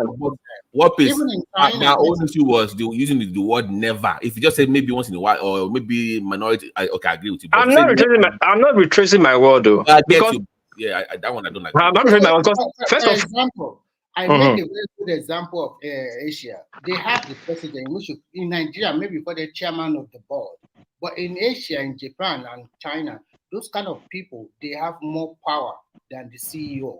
And sometimes it's the president that also appoints the CEO. Sometimes it's not the way we do in Western world that we have a board of directors. And then the board of directors now sit and pick and find the CEO to run their company. Sometimes it does not work that way. Sometimes the president of a company can also be the founder of that company. Remy, let me quickly say this. First of all, now it's Ruta that's writing it. They are using an English to write president. I'm not arguing now. I'm not, because my wife comes to the outside to bring in Japanese newspaper. Let me see. Probably is a CEO that Ruta is writing as president of Japan Airlines, meaning he still has a president over her that you are not seeing on papers. Or like Jeremy is telling you guys, every Japanese company have what they call Sacho, that is the president. No. Read it. It says the president. I know, I'm not arguing the article. The article is writing in English now. They write CEO as president now. What's CEO? This president of the company now. But in Japan, it's not so. CEO is not a president, a president of the company. Now, in South Korea, he's still a boss. But you say it can't be boss. You know? Boss is a boss. Boss in Japan is the president. Forget your CFO. So that's the only position of a boss. Yes, because that man takes decision of the company. Japan is one order from the top. That man takes decision of the company. You understand? Forget that lady that's sitting there. Okay. Because he's the owner of the company now. Wait. If you're the owner of the company, you won't go and hire someone. You won't hire someone else to be the owner. You will remain the owner now. Now hold on, please. So I have to go look for that company. Okay, I want to ask Mike. Mike, I want to ask a question. The CEO is the male. Okay, so the person below her is the male. She is above him, and she is the female. So she is the president. They have an actual CEO of that same company that I posted earlier. So it's not that they forget the English translation word piece. So they got it right. Babati, you cannot tell me about my country than me, and you cannot tell me. Hold on now. I'm not saying you. Hold on now. Hold on. Listen to me now. Just listen. Sorry, I'm not saying what you are saying is wrong or what you are reading is wrong. If my wife come, I tell him to pull out the Japanese article. Then we'll know the word they use and what she's holding. The Japanese word, they have kanji, they have hiragana, they have Gana. Mike knows this. Huh? They are writing an English version for you. Fine, I'm not arguing with you. But if you see in Japan, you will see the title is different from what you are seeing there. Just like a Japanese movie. The movie they call Superman beat Batman is different from what they call in Japan here. So just relax. By tomorrow I'll come back again. I'll remind you that thing you told me, see the official position. No. Remain to them, please. Can I read it to you? In January this year, the company announced Torori will be that is the president, that is the female. The CEO is UG, that's the male. So they have a CEO already. So it's not about English or Japanese version. They got it right. The president of the company is a female named. You know the funny thing about you when you're arguing. Until you come to Japan, right there. Wait, hold on. I think what Remy is telling you, but you don't understand. Until you come to Asia country and you see that Asia think from back to front, not front to back. I'm arguing with you to what piece. I'm saying that there's always an exception. You can't use the word absolute. Is where I'm actually is my argument. Yeah, I think guys, hold on. War Peace, you win. Babati and Mike, you win. Let's move on. Thank you. Yeah. Argument. What is the next topic? Next topic then you... Yeah, the next topic, yeah. Eleyoveyi, Governor Babati. We were talking about him. Babati kept quiet. Don't keep quiet this time. Oh. He said he's going to reposition. Yeah, he's going to reposition Ogun State to better growth. Let's move on to this topic, Daddy. Reposition. Babati, you know we have a useless governor. Agbado Station. I don't understand. When they commissioned the red light, you are just Wtih, you know the whole red line. The only building that was not completed in that project was the one in Agbado. That is supposed to build that rail station. He did not build it. He's the only one, and the idiot he still came to that ceremony to come and cut tape. No shame at all. There's no duty. And you came to that same ceremony to go and do what? Come on, let's find somebody else to talk about that. It's Eleyoveyi now. Eleyoveyi. Do you know, Babati, that the red line, they will expand it to connect to Murtala Mohammed Airport? Yes. Yeah, which is good. And they are also trying to expand the red line. The blue, I don't know.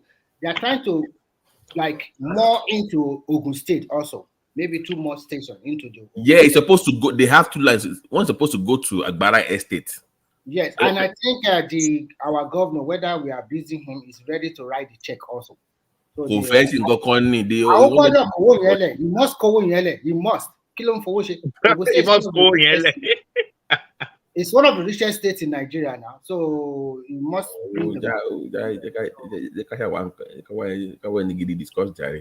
Yeah, what do you think? The newcomer, Remy and Mike. What do you think? What do you think about Tinubu visit to Qatar? Signing deals upon deals and deals. So, what do you guys think? That's true, Remy. First and foremost, I've not really get hold of what kind of agreement he has signed, but I think it's the right step in the right direction. Because as a president, you cannot just stay put. We live in a global world. And to me, I think a lot of Nigeria are still gullible.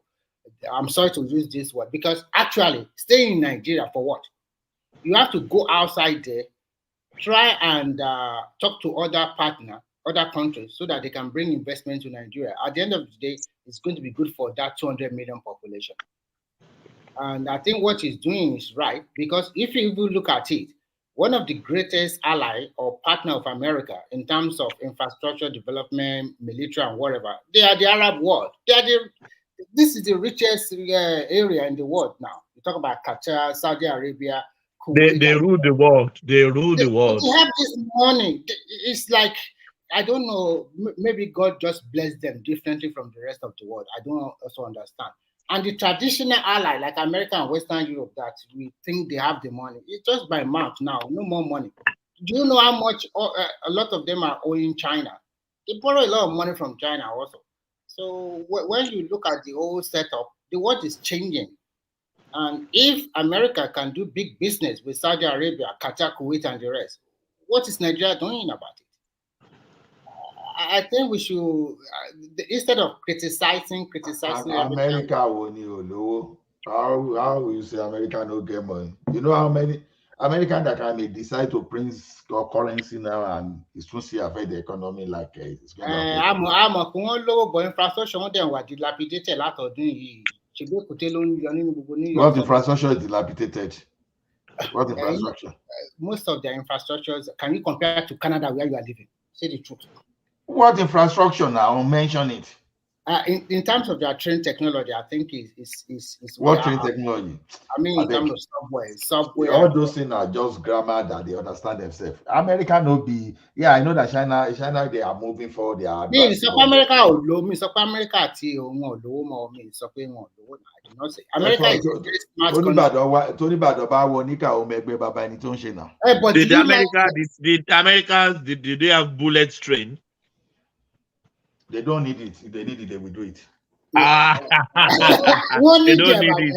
They need it because They their don't need country it. is Who doesn't big. like? Who doesn't need bullet train? I must consider Olanso. They need that bullet train to connect their big cities. No, listen, they have one, they have two actually come. That one is already done, second one is almost done. There's one from Los Angeles to Vegas, Bright Line.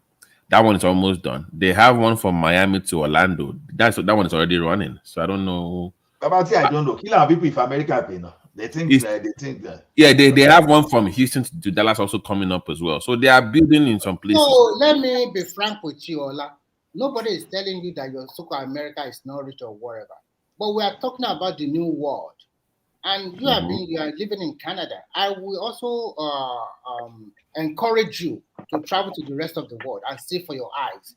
Because if you Finland, for me, we can't use Finland as an example. I don't think anybody wants to come to Finland. I don't think that's a place to come and describe ourselves.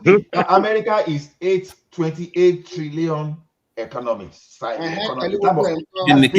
Finland, 10 million. No, 5 million. So the economy size. What's your GDP? So why you having drug people? I'm not comparing Finland with America. I'll be killing people. You know. Remy, why are you having drug addicts on the street? People sleeping on the street. Just leave them. You can't cater for them. We are fighting we are fighting for your freedom across the world. Which freedom? Which freedom? The population of Finland, you're too bad. Go to your state.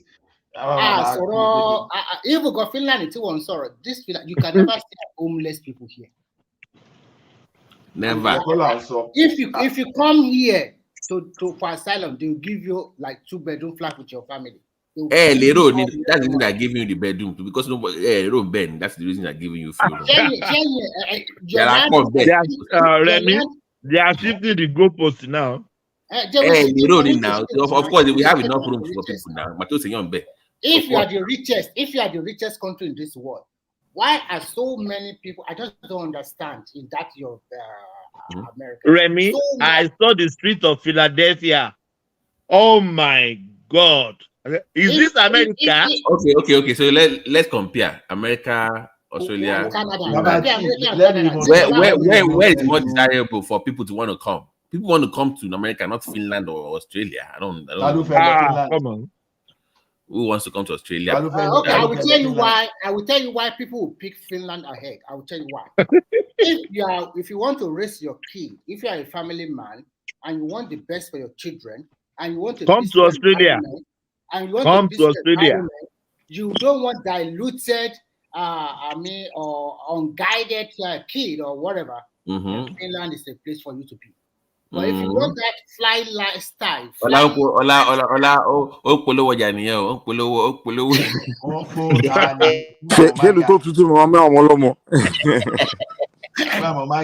see, this guy that is talking of Finland as Finland is paradise.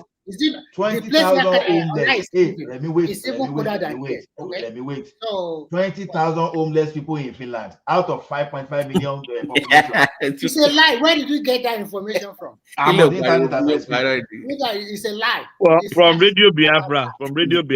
I'm on the internet as I'm speaking to you. What are you talking about? Remy, in healthcare, for instance, we learn something. There's no absolute.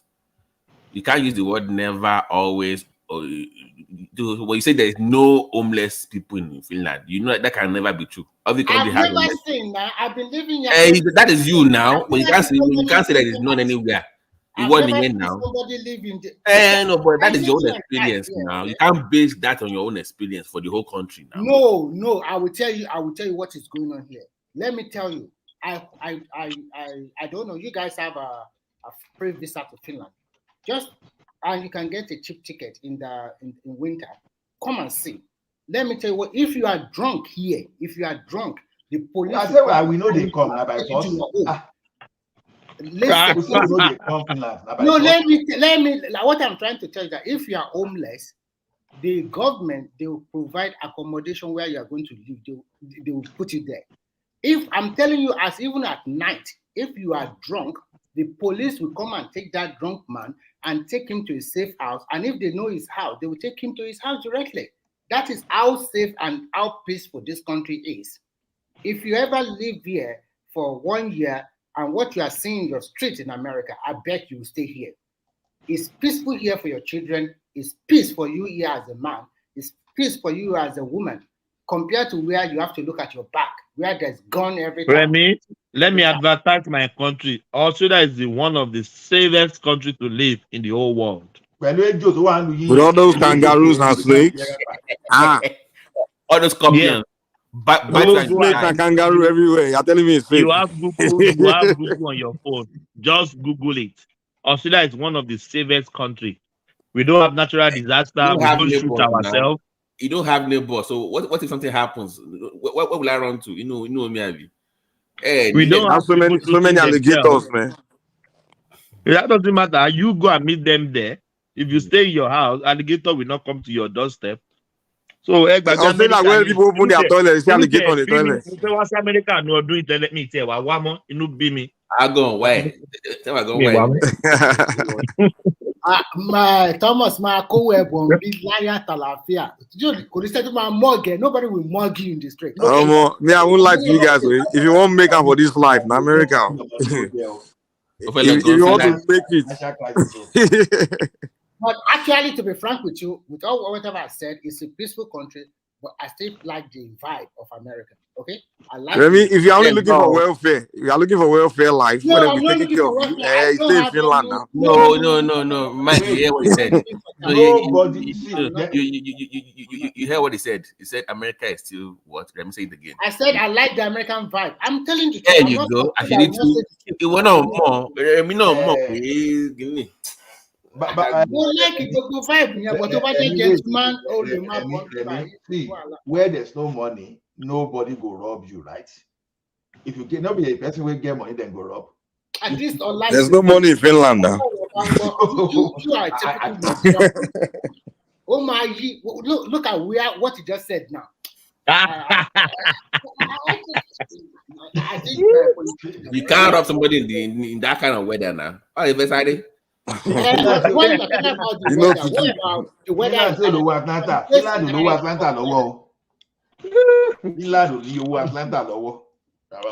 Oh my God! See, you guys are racing to the finish. Hey, Thomas, how many hours? Okay. Some people are asking me some questions in the comment section, and I want to quickly answer them. Okay.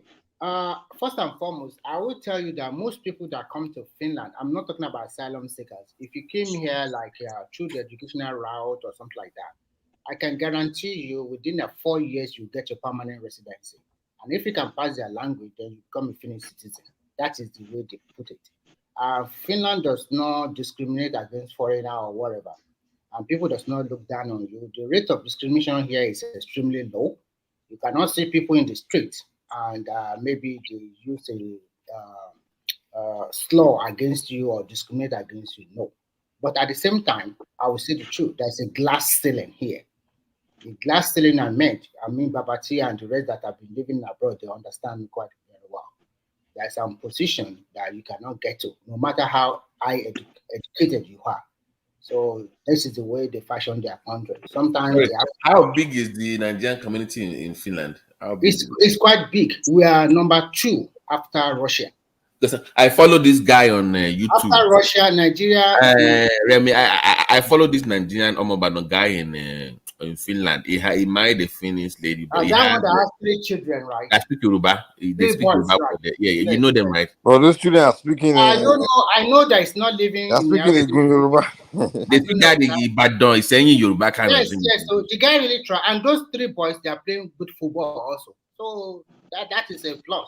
Remy, give me 1 sec. Yeah, Mr. Triumph, your device is not connected. I can't bring you on. So I'll kick you out and come back in. Yeah. Remy, go on. Yeah. Babati, wait, Remy, just a minute. Fulani poor go. They are just half of Atlanta. I'm not even saying Georgia, Atlanta. They are half of Atlanta GDP. So poor and wretched country. No. go feedback for more feedback from Mr. Tryon is coming to sell France to us now. Mike, in France is the biggest. France is big. France. I think you guys all these Nigerians and their European. Look at the size. For example, like here, the income parity is very close. You can live as a big man as any other rich man here if you can pay the mortgage or the financing of your car. How big is it? Is the tech company? They're actually in the conversation. It's big, and there's some of our guys that are good in IT. They can get like 5 figures in a month. But you know, this is a country the tax is very high. So the more you make, the more you also pay tax. So those guys, they are living a big life here. Live in a house. Sorry, sis. Remy, Simon Ekpa be Iceland. If Finland is so good, why is Samuel Ekpa trying to run to Biafra? But he's a very Nigerian now. So Remy, why is Samuel Ekpa trying to run to Biafra? If Finland is there's a freedom of speech now. In fact, Finland is true now. There are so many Nigerians here, and the people that have each population here are Yoruba people, Edo, and some of our guys here. Most people, they came through the educational route, and only few. We don't normally have a lot of Nigerians in the asylum system. Maybe those one from East Africa.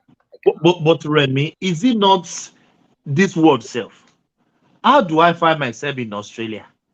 How do you find yourself being finished? Thomas, if you want to go, just go in. Don't rub me with your go back home. Black you all go back to Africa.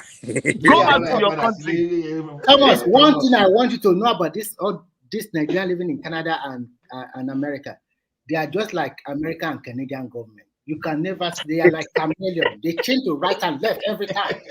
And they always justify their negative action. That we are trying to protect the world. That's why we are bombing them. Everything, blah, blah, blah. It's all lies, man. Freedom and liberty. Without America, your country will be gone. They are saving you from Russia and all those things now. We are spreading freedom and democracy all over the world. Operation Iraqi freedom. They say they are going Operation Iraqi freedom. No, Remy, let's truth be told. If not because of America, Islam, Ibama rule, there won't be any difference, man. The same will go. Can Hitler win war? The same thing.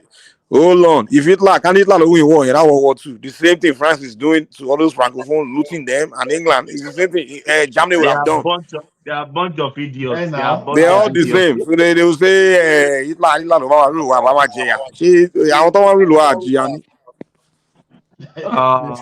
Mr. Mike, leave France alone. France is doing business with Africa. You see the problem with black man. Once they don't say France, nobody discussed France. Nobody brought France. He will say, I had everything. I wanted to be in the background without saying. So because France is taking care of you, so now we should ignore what they are doing to your African brothers. It's taking care of Africa now. Taking care of But they are taking care of your stomach. Now we should forget their sins. Stomach infrastructure. France is taking care of Africans. I cannot speak French. Even here in France, in every part of the world, when you are connected to France, they will take care of you. They are citizens first. It's not only in America. Huh? You understand? We take care of our. Take care of yourself. Don't be. Our friends. So we should forget what they are doing to Africans. So everybody. Don't worry. According to what I told them in the background, France is a lovely country now. We are all amical. We love friends, and we respect our contracts with every country. So that's it. When we have a deal with you, very soon, France is coming. Really? France is coming to Nigeria, whether you people like it or not. Mr. John, which contract you have? I need Njali. You don't have any contract.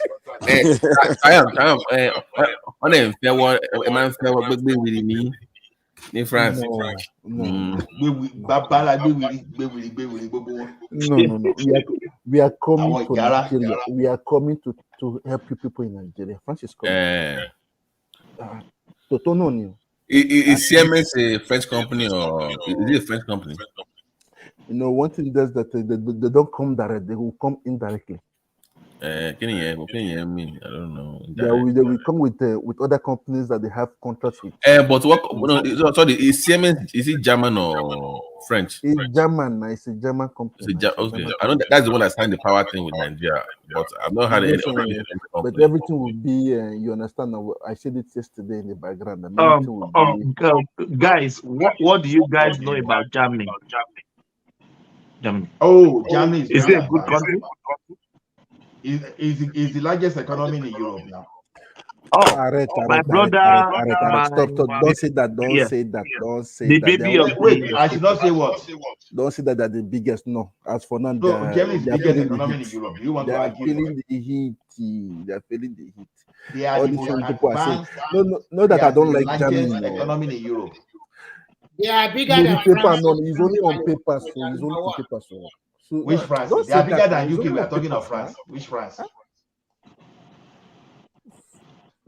Yeah, there's an echo somewhere. I think that is Triumph. You bring echo. That is Mr. Triumph.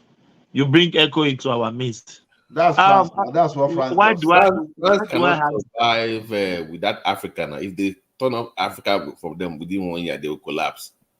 Yeah, Babati, Babati, what are you saying? You don't. So they said it themselves now. If they need Africa to leech on to survive now, Africa, France is not. Africa doesn't want to respect their contract now. What contract? They have a contract deal. Or that do as I be. They made them force them to sign. If you take Africa from a France economy, they will collapse now. Come on. They're smaller than UK. Who told you that, man? They have businesses, they have contracts. Let's try something. Let's say those countries stop putting their CBN in France. They don't benchmark their currencies between French or CFA or whatever.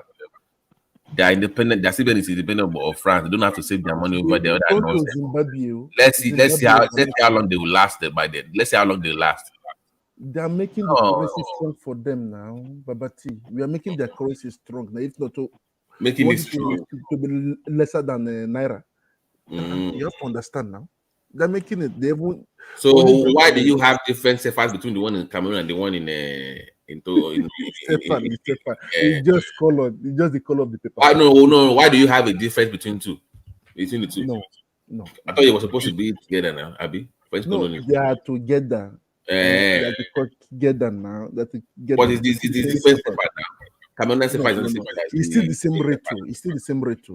It's just the color that the country. The color, I see.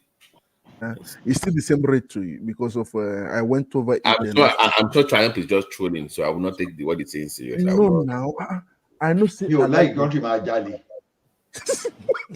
Baba. No. Still, what you are doing to African countries is not good. You are robbing them, really. See, because I wish these people can industrialize and Finland, go back to Finland now. Why France? Look. Everybody, at least if they are not even taking their hand fully, they still pretend to take their hand. UK took their hand off. Germany took their hand off. US took their hand off. You are the only country that you are not leaving your colonies. No. We are still helping them now. We are still helping them. They don't want to help. Them free education. If you are helping them, they won't be put to chase you away. You are giving them free. You mean free miseducation, Abi? Free miseducation. Free education. Now they give them free education now. Free visa, they come and go now as they want to go. Free medical care now. We have them. Okay, UK today. Look, we talk to UK today. They are still controlling Nigeria now. Even our presidents, they are still there now. They are still there now. They are still the one deciding everything for us. We are not yet liberated. Africa is still, in papers, it is signed.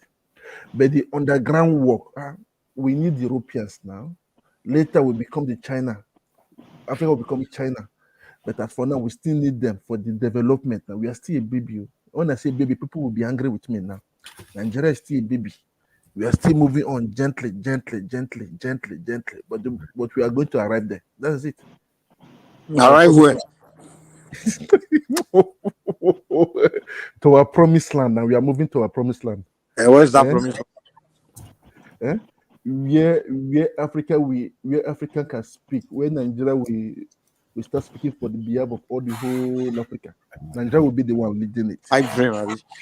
So you say you still need them. So you still need to keep taking all your resources, Abi. You still need them for that. Okay. British Petroleum is the largest oil company in the world, and they don't have single oil in England. Which oil is making them the largest oil company in the world? Is it?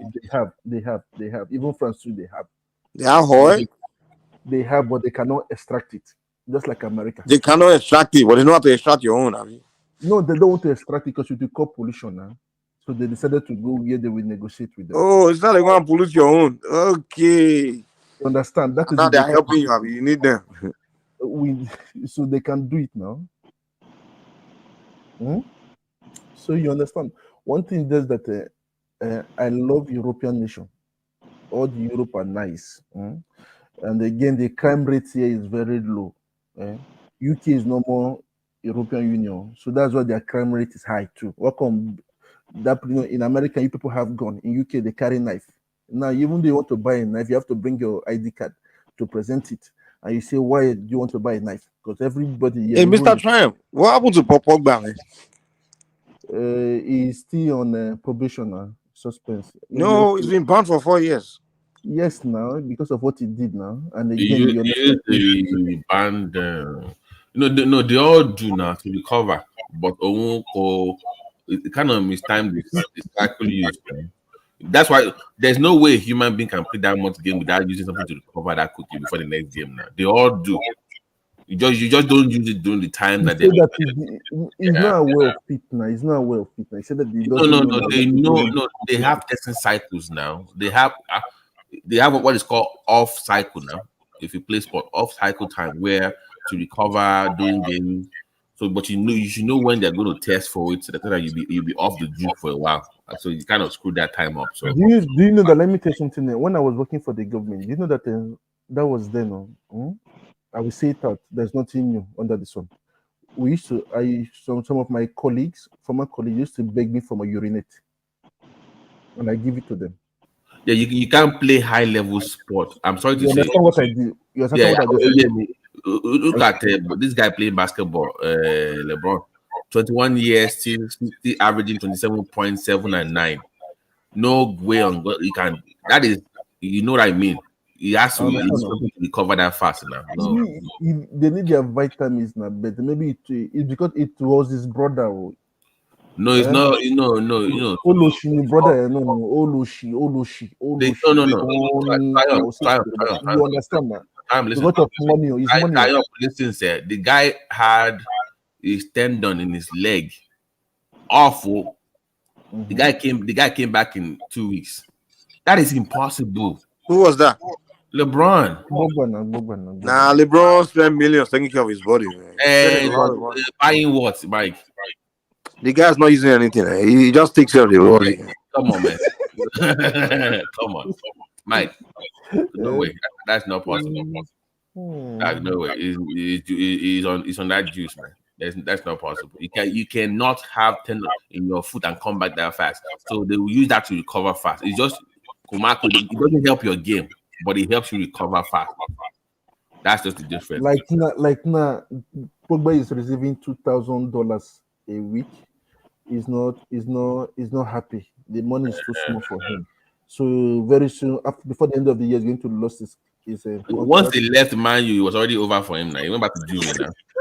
The guy was so lazy, man. He just ruined his career. Too much time. There was a scandal. There was a scandal that the brother came out and said that it was.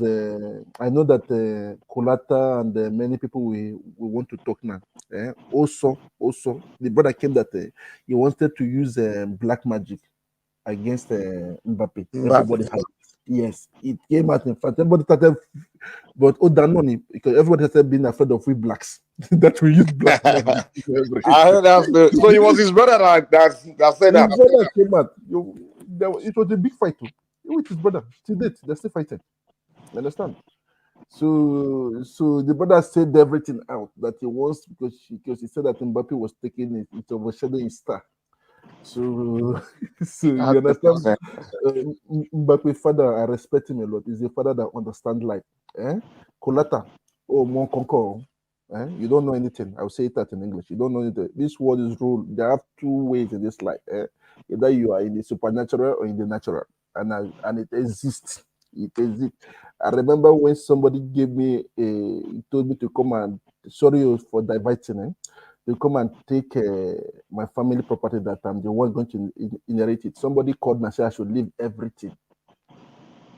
Omo, I leave them. My life is better, and I have more than that today. So that's it. So one thing that they say, prevention is better than cure. That's it. The guy came out and said that that he wants to hurt Mbappe.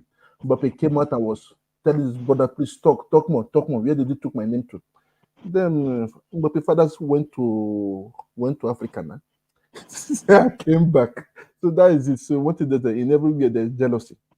There's enviness and jealousy everywhere. So what we have to be careful. We don't know who likes you and who doesn't like you. So you heard our conversation about family. I was laughing behind the scene. I was just laughing that the collector didn't understand.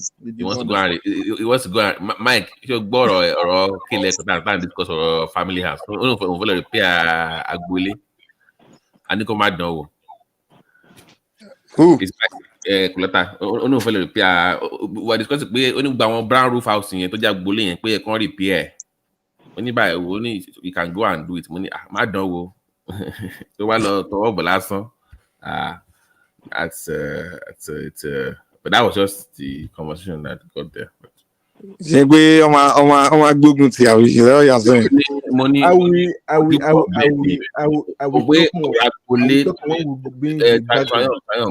if it's your father's house, it's okay.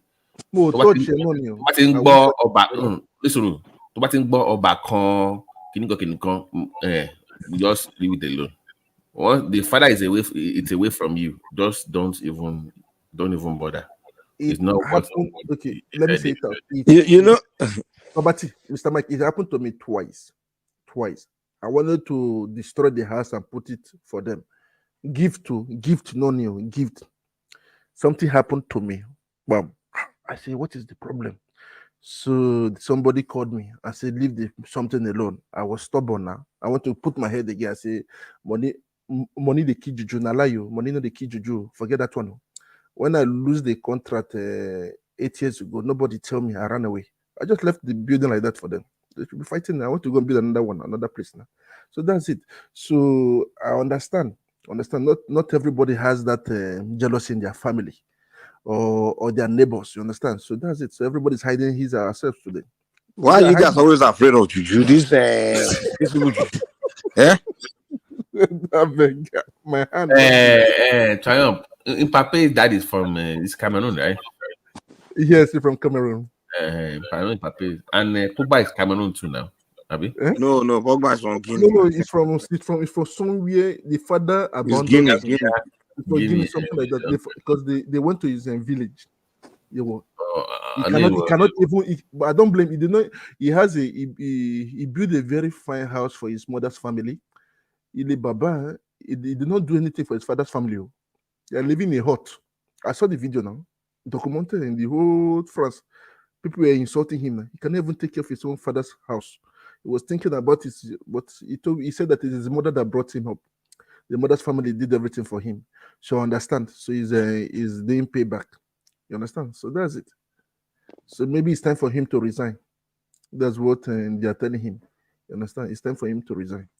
So Pogba is already like 35 or something. Maybe he can go to Saudi Arabia and just. No, Pogba is 30. Now the guy just stopped. I think he's 30. He's back for 4 years. He's 30. He'll be 34, and for him to get a club, then it will be very hard for him. Yeah, that's the end of your prime. Now, once you enter 34, you only have like 1 year to play. But when you have people like Ronaldo and Messi, they make those one that take care of their body. It's only Ronaldo. Even Messi got 34. Messi is done. I saw what's this colo, this Brazilian guy, what's he called? Neymar. He had pot belly now. I was shocked. Yeah. That The one, Brazilians don't laugh. that one just stole money from PSG, Jari. Always forming injury every 5 minutes. You know, anytime the sister has a birthday, he used to go.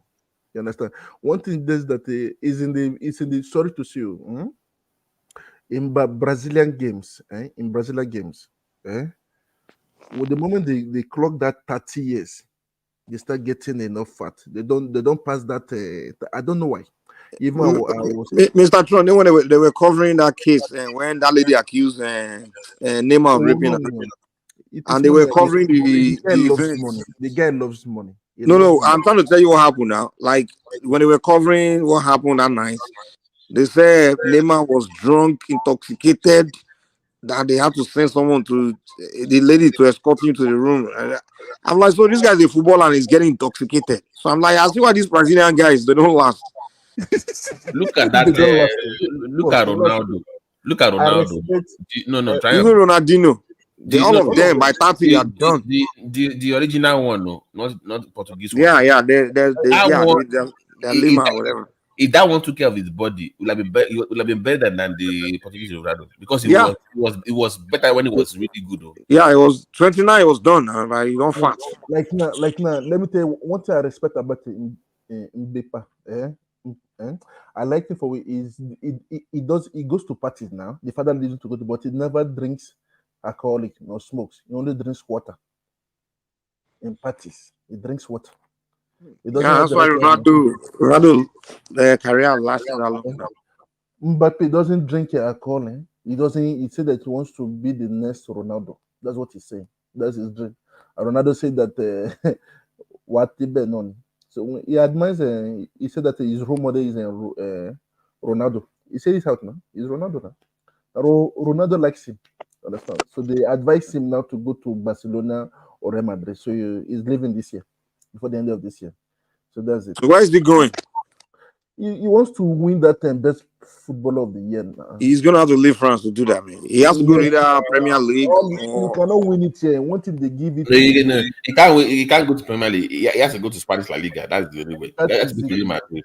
No, the thing is, this is the deal. If he wants to win the La Liga easily, he has to go to where the next best player is playing. So Erling Haaland and Mbappe are considered the two best players in the world. So he has to come to Premier League and be a rival to Erling Haaland. He needs to come play in either Arsenal or Liverpool. Well, I don't think Liverpool will still be good after the coach leaves because the coach is leaving this year. So he needs to come compete against Erling Haaland in Premier League, man. No. He has to go to Spanish club. He has to go. He has better. I think he should go to Premiership, no Spanish. No. Let's see. For Premiership, they don't know how to play. Let him go to Barcelona over there. Barcelona or Real Madrid. Either the two games, they're going to be the best. You have Vinicius now. Vinicius for Real Madrid. That one is a better. I would take that one than Messi advised him now. Messi advised him now to go to now. Messi said that if you want to win that best club, football of the year, you go there. By the way, where should Victor Osimhen go? Is he Arsenal or Chelsea? You can see that he did a hat trick. You know that he did a hat trick, Osimhen. During the Nations Cup, did not even score. Yeah, I know, right? He's supplying him the ball. 2 days ago. Now. We don't have midfielders in Nigerian football team. Can you blame the guy? You cannot blame him now. You are playing defensive football. Actually, the reason why Nigeria was playing so well was because the guy was in the field. The moment they took Osimhen out, the game our guys couldn't even play well. I could see the big difference. I'm a big Arsenal fan, so I prefer for the also trade for Arsenal. I prefer Remy. I prefer to have Victor Boniface. That's who I want to also to trade for from Leverkusen. That's the guy. I think he's better than Osimhen in my opinion. I think when he is all round up better. He's bigger, he's stronger, he's fast. Osimhen is a good finisher with a good midfielder. Always He's an opportunist, just like Osimhen is the best player in the Super League right now. He's the best. No, Mike, he has a very low conversion. Like, are you kidding me? Yeah, no. Go Do and you look know at that Osimhen is top best players in the world, top 10 best players in the world? No, I know. No, for a central striker, I follow Syria A closely. Go and look at the top goal scorer. You will see he's number 7 right now in scoring. No. That's because he has missed so many games now. What are you talking about? No. I mean conversion in attempts. Did you watch the last season? The last 2 seasons? I did. I'm saying attempts to goal ratio. So he gets more attempts, but he misses too much for a striker. Yes. No. Look at the stats now. I'm not making it. You are looking at him from your Super Eagles setup. No. For even at club, his conversion ratio it was good though, but he could have scored more. He has a poor conversion ratio. What are you talking about? Yeah. Conversion means per 90 minutes. I understand you. His conversion rate is more than 1 or 2 you are talking about. No. This isn't good. No. You scoring and your conversion rate. Unfortunately, this season he has been in and out of the team. I think what you are saying, Beverty, is that he's shot on target. How many entered? Yeah, like he has a very low conversion ratio. Like he has opportunities, but he misses too much for the. This season he has not been in the top form. To be frank, this season he has not been so super. Even last year, it was like 27%. You're getting it wrong, though, man. That's how they even rank you. How many shots do you put on targets? That's how they rank you. You can't say because most of the shots on target didn't enter means it sucks. No, most strikers don't even get shots on targets. But that's how they rank you. Like, how many shots you get on target? They don't care how many enter. If that guy, that's how they rank. That's how they know a good striker. They look how many shots you shoot on target. So his conversion. The goal is luck. Because the keepers can be so good. Let me tell you, his conversion ratio this season is 28%. So for every 90, he's doing 0.79. Okay, so for at least for per game, he's giving you half a goal and or assist. So it's very decent.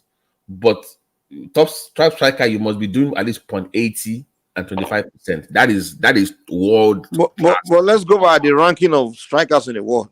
He's like number 3. No, you must also know one thing. Not this season. Oh, no. The team you play. No, Remy, you can't. No. Hold on now. Hold on. For strikers, you can't rank. No, hold on. Strikers, you must rank him as a central. You can't do all strikers because he won't even rank top 10. So you must do central striker. So you're discussing what? Laturo, is it Martinez for Inter Milan? You're doing Haaland, right? Haaland ranks high. Who else? Who else do you have? Who central striker? I bet. Who are you discussing? I bet. Which club are you discussing? No. Which club are you talking about? Babati, I understand you quite very well. But when you are talking about now, which club? Harry Kane is another. Harry Kane is number 1. Lewandowski, Harry Kane. What's his name? Leverkusen Nigerian striker is also included. So I have Laturo ahead of him, so maybe barely top 5. So yeah. Do you know? Everybody knows Arsenal no go. Do you know Osimhen is ranked number 7 in the world? Number 7 striker in the world. But that is coming up from last season now. No, 2024. He's still ranked. No, 2024 is number 7. Last season it was about number 3. It was even like number after Alan. I think it was number 2. Number 2 or number 3. Well, this year is number 7. The guy is a Osimhen finish out. That guy. You know what it was like. Mike. Remy, 30 seconds. I would like one man. I'm giving one man an idea now. Like once in a week on Saturdays afternoon, we should talk about sport. We should talk about sport. Football will be great if you want it. At least it will bring with more together now. At least not every time in the midnight we talk about politics. Sometimes you have to gain the young youth. You can ask him to allow you to host a session, and like maybe You can host whatever. No, you should choose somebody that loves sport, man, like football, No, athletics. you can't choose someone. You have to volunteer. You can't just come out and say someone. And Triumph, you know the audience very. If you are more American, you are more into so you have to know what people, some people might like basketball, some people might like. They are talking soccer. Americans don't know nothing about soccer. With the Europeans, we are not taking over the one man's platform. Europeans are taking over now. It's no more American. Hey, like Mr. Todd, do you know that most Americans, like probably 90% of Americans, don't know who Messi, don't know who Ronaldo is, or Mbappe, or this guy. No, I'm telling you, they don't know them. It's only us that are immigrants that know these people. They don't cover these guys in America at all. They don't cover your soccer, your football, the European football. They don't cover it in American TV at all. Let me say this way, Triumph, they might know who they are, but they don't know how big they are. They don't know anything about They don't know how big of a star. They're thinking LeBron, Kobe. That's what they know. Look at that. Like now, if a woman can consider it, I will give him like 3 months. We don't rush something. He has 90 days to think about it. So that's it. If he wants to do it, you choose somebody like, I know that Babati, you like sport. Mr. Mike, you like sport. Remy, 45%. I'm a big Arsenal fan, and I can like Babati, Mr. Triumph, when Messi came to US, when Messi came to America, right? The guy came and he went to the grocery store with his family. It was only the Spanish people that were like, Messi. All the Americans, especially the black Americans, they're like, who's this guy? Why are people rushing him? Who's this guy? They didn't even know who he was. They didn't know the black Americans didn't even know who Messi was. They were wondering, in Europe, why are these people running to this guy? They will shut it down. No? They have to call the police to come and take him out. He doesn't go to the market here now. He doesn't go. Yeah, when he was in France, he doesn't come outside. I'm saying when he came to America here, he's in Miami now. He came there, he went to the store, and the people didn't know who he was. It was only the Spanish people from Mexico. Because they watch Telemundo. Now people that watch all those Spanish that watch Telemundo, they're the only one that went to him. Like, hey, Messi. But the Americans, the blacks, they didn't even know who he was. They're like, who's this guy?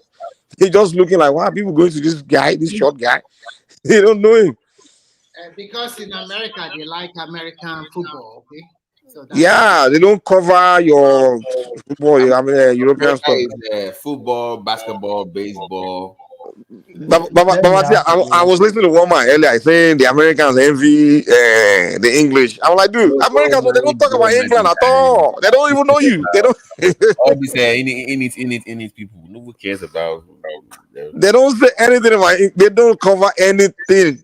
England or Europe. They don't cover America. Just focus on America. Their thing. That's it. They don't cover your celebrity. They don't know your. Mike, there's money in sports over there. They are trying, like in Beckham. They want to bring that in sports, that football level. Do you know how much Jalen Brown is making every year now? $60 million. $60 million playing basketball. $60 million a year. I don't even know. In football, the lowest paid footballer here in France is 40K. They are normal legal 40K per week. Just 40K. You understand? Lowest in 40K. Even this guy. Mr. Trump. Yes. So footballer may be earning less than that 40K. No, in UK, is there some people they pay 1,000 euro. But in France, now some people they earn less than that 40,000 in France. It does not exist. In France, they like ball now. It's just like a religion to them here now. They don't, because America, they don't have that the youth thing. America here, where you get drafted is you play in college first. Okay. You play high school, then you play college, then you get drafted into professional. Like unlike football, we can go to academy, you can play some youth league somewhere. America here, you go to the college ranks for most of their sports. So while you're in school, you're also playing. I played football. I played football in college. Oh, that's great. So if you are really good, you can go for a draft, and if the draft you go pro. Like college.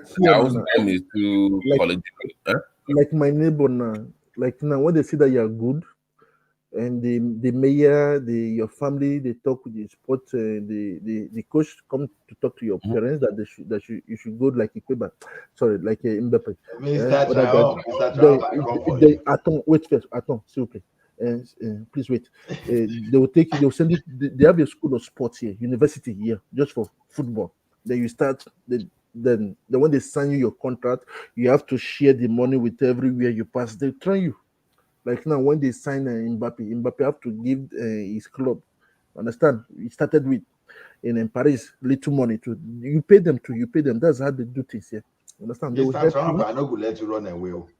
Within the Your country is paying some footballers $16 per hour. Can you imagine? No. I will tell you now. I don't go Everybody check your knows it site now. now. All Everybody right, are continue. crying now. Can I respond to AB please in the comment section? Okay.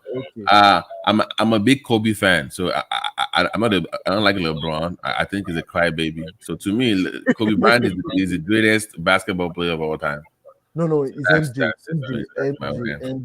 MJ. You know that is MJ now. The, MJ is okay, but to me, he said Jordan or Kobe or LeBron. LeBron is not even top 5 in my opinion. I think he's maybe number 7 or number 8. People always put him number 2. So to me, it's overrated, but it's all media hype anyway. So, but to me, Kobe is the greatest basketball player of all time. That's just my own preference. So Okay, your own AB, opinion. Okay. But generally, we give it to MJ because of everything he has done. You understand? Even Big Shaq also give it to MJ also. You understand? Travis, do you know where I was watching this interview recently? And I get time. I was driving. I was listening to this weird podcast. Mike, do you remember this idiot Yakuba Egbeni that used to play for Nigeria? That missed that. You remember when he missed that goal against Nigeria? No, it wasn't. It wasn't a penalty. Now it was an open goal. It was in the final. And it was chewing gum, and we didn't qualify because he missed that open goal. He now said, even today they are not forgiving me yet. I said, how can we forgive you? It's not because you missed the goal, it's because you were laughing and you were chewing gum. That's the reason people don't like you to today. So I was just listening to his podcast of Yakubu. Do you know who Yakubu is? Ayegbeni. I know him now. I know him. With the big neck. And, no, what do you say? I know that Mr. Mike is lost. Sorry, not Mr. Mike. Probably don't know no, Mr. that was Korea. That was Korea Japan World Cup now. Yes, no. Just score the goal and we go into the next round. This idiot, open goal, no keeper, nobody. How your leg take go cause throwing? I don't even know. Yeah, it is the tension now. When you're in high pressure, pressure. That's how it goes. So you can see even Mr. AB said that is a good idea. Great idea. He said not good idea, great idea to Mr. Thomas. Why do I need to say Thomas? Okay, because in French we call Thomas. No, it's Simba's Simba Lokoba. He always says Thomas. No. It's not that, because in France we don't say the last letter. We don't say the last letter. Understand? We don't pronounce the last letter in every name. Like Thomas, we say Thomas. We don't put that S. But if it's a feminine, we always put the last letter. Understand? Like when we say somebody is funny, we say the marron. So that means that person is a masculine. When we say marron, that means that person is a feminine. We use it to differentiate both of them. So that's it. That's how we know if you're talking about a man, a male, or a female. That's it.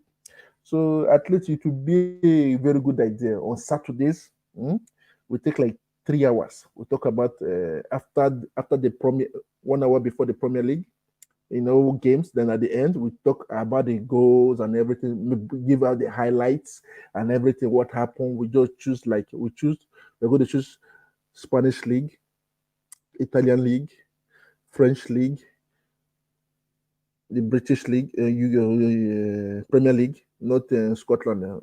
They don't play anything. Finland, they don't play game over there.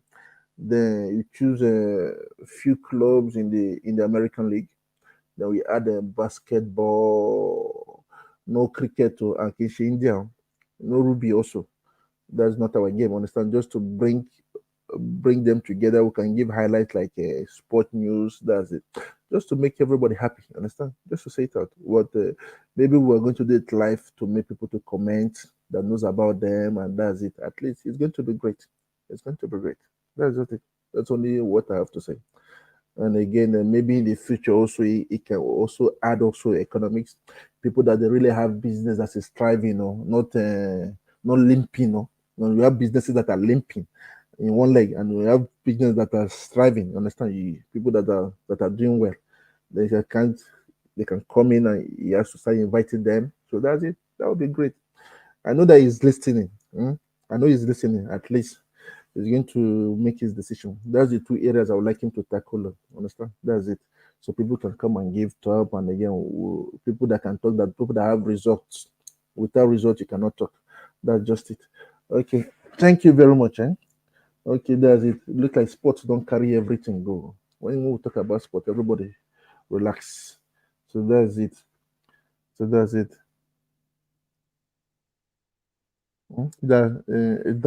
That's it. So, Mr. Mike, what do you want to say? Are you sleeping? Babati, are you guys sleeping? Mr. Ola, are you sleeping? Bishop Otilo, Mr. Dewaleju, I know that both of them are sleeping. Kolata is sleeping now. You put us to sleep now.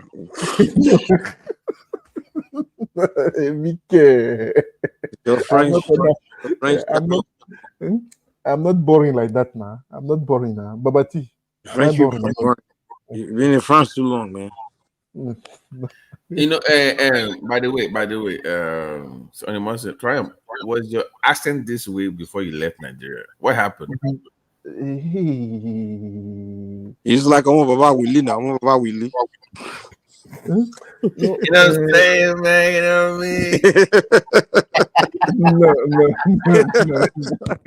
No. He went to France with Baba Willie. Now he can't change. One man. Let me tell you something. One man. Now, do you know that I was controlled 5 years ago, and the person I was talking. When I said that I'm from Nigeria, the policeman was telling me, "Come on, keep quiet, your line. I have to show them my Nigerian passport because I still have my Nigerian passport with me." So he said, "How come that you speak more that Nigerians they don't speak very good French?" I say, "I understand, but it happens like that. It's all about choice. Everything in life is choice. You understand? Like when you were saying it earlier that the company you worked in, Mr. Mike, they said that black people never." Plus that go over that glass ceiling. You made it. That's it. At least proving them wrong by your result. So that's it. It's all about life. So I don't know what happened to me. I cut off people that I used to speak English with. Then with time, anytime I was listening to English, I would be having headache. I remember it looked like I was going back to school. Anytime I listen to people speaking English, I understand them, but I wasn't able to speak English like that.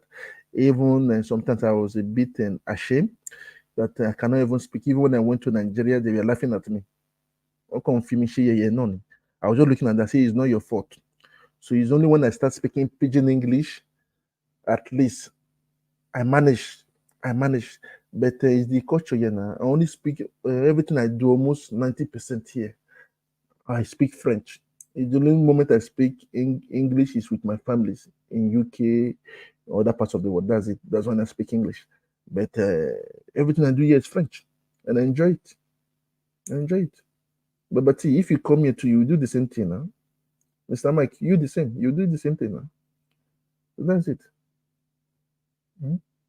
So that's it. Why would I come there speaking accent? Am I crazy? No. One thing that I don't know how to put it to. For me, I'm not all that. I went to their school year. I remember the first day of school year, I was crying because I was going back to kindergarten, learning ABC. How to pronounce the ABC to Z. I cried. I remember I went to the bedroom and I said, I have this emotional feeling to go and wash my face before I came back in. You understand? So it was a bit sad, but today. I pronounce their word, man. No, it's not like that. I'm still learning. I'm still learning French. I'm still learning French. I'm still innocent. If I say the people, but my sometimes my wife used to laugh at me, saying that I want to do it for pride. It's not for pride. It's just that I just want to get that masters, understand in it, so that you know the language. You know the language you can never learn in your life. It's China. I'm trying No. to learn. Which one? Have you heard of cosine? No. It's a South African language. You have to do this. You can never learn. You can never learn that, man. You have to do that with your tongue. Almost forget that one, man. I don't even have interest in learning. No, it depends. It depends if really you want to enjoy. It's all about dedication and motivation.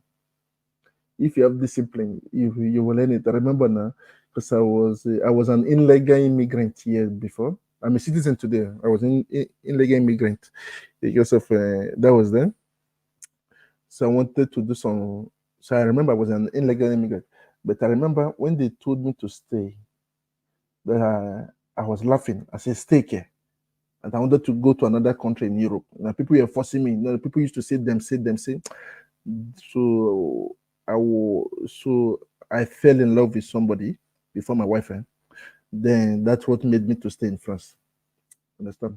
So that was how my journey started. So I was going to their school, free school, 3 times a week. I'd never rested now. And my friends were laughing at me. And when I did their first exam, I almost got 100 over 100, 98 over 100, not 100. I got 98 over 100. So that's when I started giving attention. Understand? We Nigerians here in France, we are doing great now. We are doing great. Many Nigerians here are doing great. Understand? So that's it. In Europe, many Nigerians are doing great also. But those people are doing great are the ones that they got that exposure and opportunity.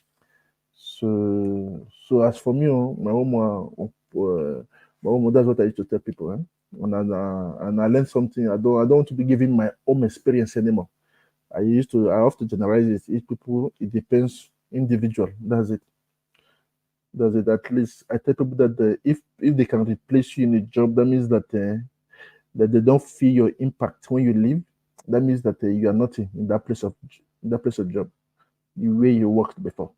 So that's it. So what I used to tell Nigerians, on y va. That means let's go. So that's it. But I don't have my French accent anymore when I speak English. I'm happy. I'm doing progress now. Within 6 months from now, I'll be speaking clear English. Very good English. That's it. I'm preparing now. So Babati, you see when you speak, I know that you are from Nigeria. I know when I see Nigerians speak on air, I know that they are Nigerian. They don't have that accent. Even you, Mr. Mike. We know that, but what I'm saying is that when you speak, I don't know. I doubt if you're Nigerian. That's different. I'm in Nigeria. I'm Nigerian, but because when I first mentioned the platform, I thought you were from Togo. I know that many people. I'm like, are you Beninois or Togolese? That's what I thought because your accent was. No, I'm in Nigerian. But those my Ivorian friends. Those guys from Ivory Coast, Congo. Let me say it out. Let me say this one out. The experience I got on my hotel, because of I see that Nigerians are not doing in their security aspect. They're not doing great in it. When I came to Nigeria, there was some francophone that they have to pass through Lagos. So through this Arik airline, because the Arik airline used to come very late. They used to cancel their flight every time. Some people spend like 1 week, 2 weeks before they get their flight. They want to have their ticket full before they can fly. Without it, they're not going anywhere. I understand they want to make their benefits. So in the hotel I was staying, people they brought some foreigners. All of them were talking. They were speaking their French. And when they speak their French, I said, "This is not French for me." At least I was a bit proud. I said, now I can speak the real French. Understand? Even they came to call me from my room. The manager of the hotel came and called me that, please, can I explain what they are saying? I said, how much will you pay me? They laugh. They laugh. I said, okay, when I was speaking with them, so they're telling me that then I have to learn so many things with them. I learned so many things with them also. That they are coming to work in Nigeria. They are coming to work in Nigeria. The people are saying there is no job in Nigeria. Kilele, they are coming to work in Nigeria. They are coming. So sometimes I don't know which one will I believe. People coming from outside Nigeria, they are getting job. When Nigerians in Nigeria, they're not getting job. Later now they'll start doing far right in Nigeria that they don't want foreigners anymore. So that's it. That's it. But I'm proud to be in Nigeria. I used to say that I'm proud to be in Nigeria. Anywhere I go, I stay them. I'm a proud Omo.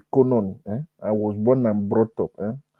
And so that's it. And when they try to say I'm on best free man, Bafo for life. Understand? So that's it. So you're happy. You're happy. So that's it. So that's just it. So Babati, like now I'm happy that thanks to you guys, I'm not coming back to that level 3 in my Yoruba language. I was level 10 those days. So it's not climbing. I'm not in level 3. I'm not here in 4, 5. Understand? level. Who did that evaluation to determine level 3? At least as from 3, you understand? Okay. Just because your Yoruba, I don't think it's up to 0.5. Could that no your bell that let us borrow now. If you hear my families, they all speak Yoruba. I'm the only one that I lost everything. What happened? I lost everything. Yeah, speaking it, look at me. Look at me.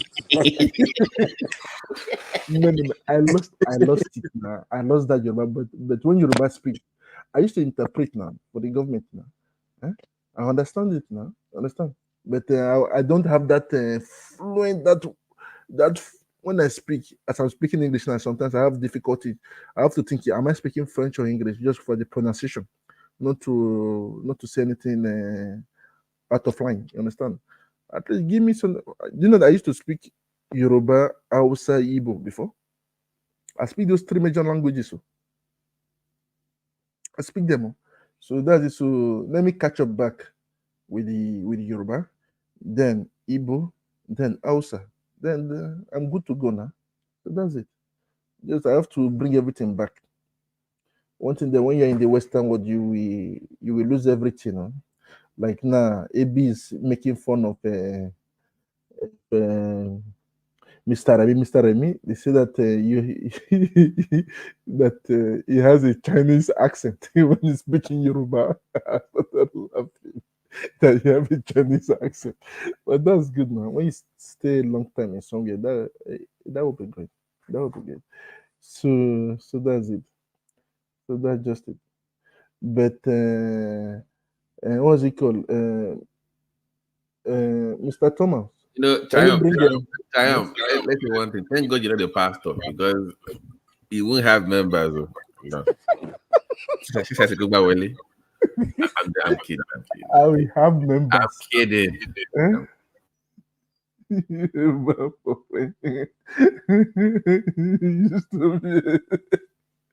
I'm not a snitch, Abu. I'm not a snitch. I used to transit. I follow laws and order. I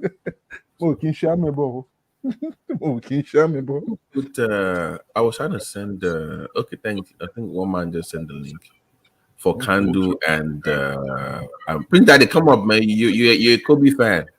So you need to come up here, man. Let's talk liquor basketball.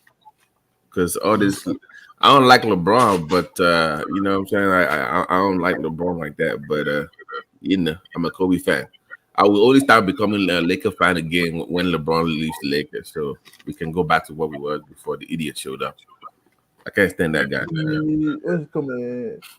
They can bring, they can put Colata back in the stage, understand the background, so that Mr. Kandu can come into. I don't know if Mr. Kandu is in Nigeria now or he's still in. Kando is where Kando is, you know.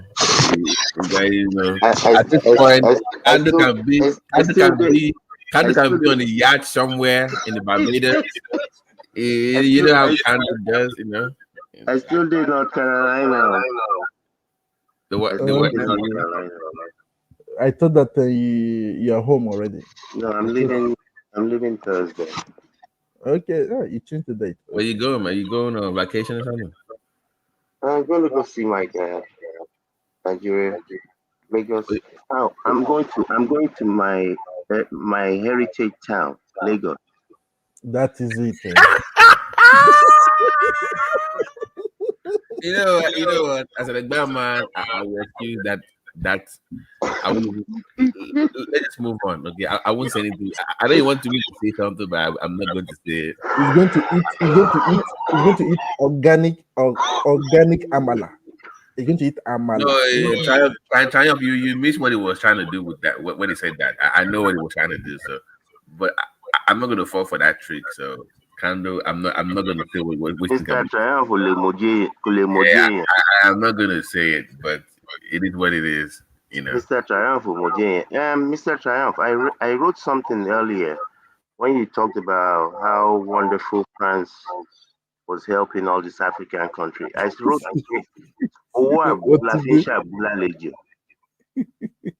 France is Owabu.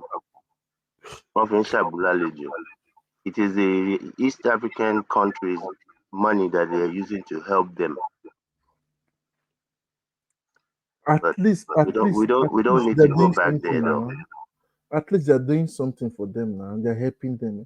But at least it is not only France that is taking, even Russia now is taking their, China is too taking their mineral resources now. So you see, it's not only France anymore. So people should we cannot say, oh, just because other people are doing something, then it's okay. That's the issue though. Do you know that they want to start spending and using I don't know if it's going to work. I know France is going to fight for it. They want to start using spending instead of the dollar. They want to start spending yuan in Africa. I say it won't work. It won't work. It won't work. The dollar will still remain. Didn't Gaddafi propose one African currency at some point? No, they want to do it now. Gaddafi, remember when he was proposing that one African currency backed up by gold? Me, I can never, Gaddafi is a criminal. I don't care whatever the guy did. Gaddafi is a criminal. You see, all this one eye man. There is always the king among blind people. I understand. Yeah, he wanted to be Mr. Pan-Africanist. He did not turn himself to, unlike your Nigerian people, that once they get power, all of them will want to generate electricity. Yeah, at least Abia State have woken up. Other states will start waking up too now. Yeah, but you see, you won't have to show the example now. No, but look. Yeah, they've woken up. What you should have done, you see, there's a opportunity cost. When you don't do what you're supposed to do when you're supposed to do it, the cost is enormous, and you can't take it back. You can't take it back. I mean, yeah, everybody's celebrating Abia State now. Like, I don't know if it's Wtih that said it the other day. Those projects, how many governors have come in the last 15 years or even more than that? And they just allowed the thing to lay fallow. Because they want to do we celebrate incompetence. Every governor goes and open gather. They build one small gather. Okay. Then the whole planet hang here. Let me be the devil's advocate for once. Can you say 10 things good about Nigeria? 10 good things about Nigeria. I used to believe. You see, well, let me preference that by saying this. When I came to America some decades ago, I had girlfriends that wanted to marry me to become an American. I didn't want to become an American. I told people I'm not interested. I'm a Nigerian. If I ever die, I plan to die in Lagos. That was my stand. And the whole project I wanted to go and do was to go and do a fish farm in Nigeria so that I could feed people at low cost and make money. But the people was the thing that I used to hold on to.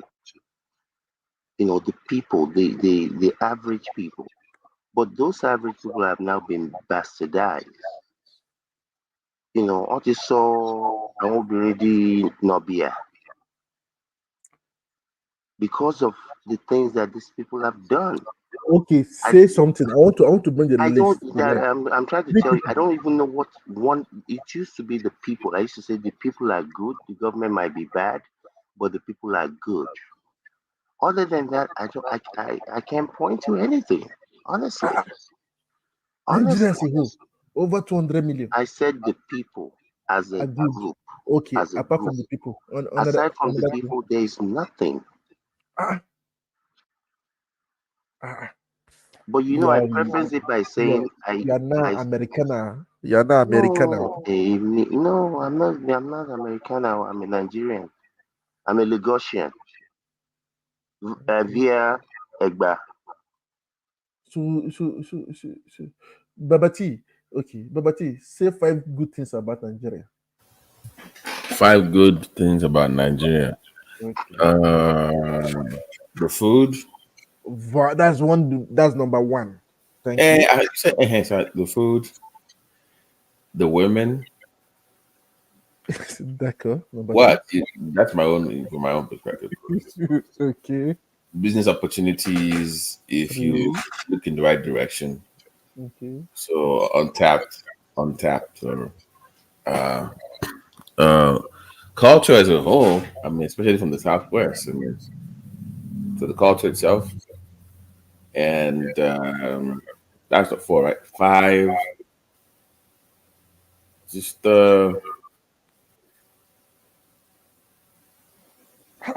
what is 5? I don't even know. What about nature? Are you kidding me? I mean the landscape. I mean. Mr. Mac, you will say 10. Eh? That's the number 1 thing about 10. Africa and Nigeria. Nature. The weather. Nature. You stop at 4. I mean, what do you? I mean, it is what it is. I mean, I'm not. If you take away the artificial. Mr. Triumph, I have 4 out of 5. Yani Yamuda. At least I got 80%.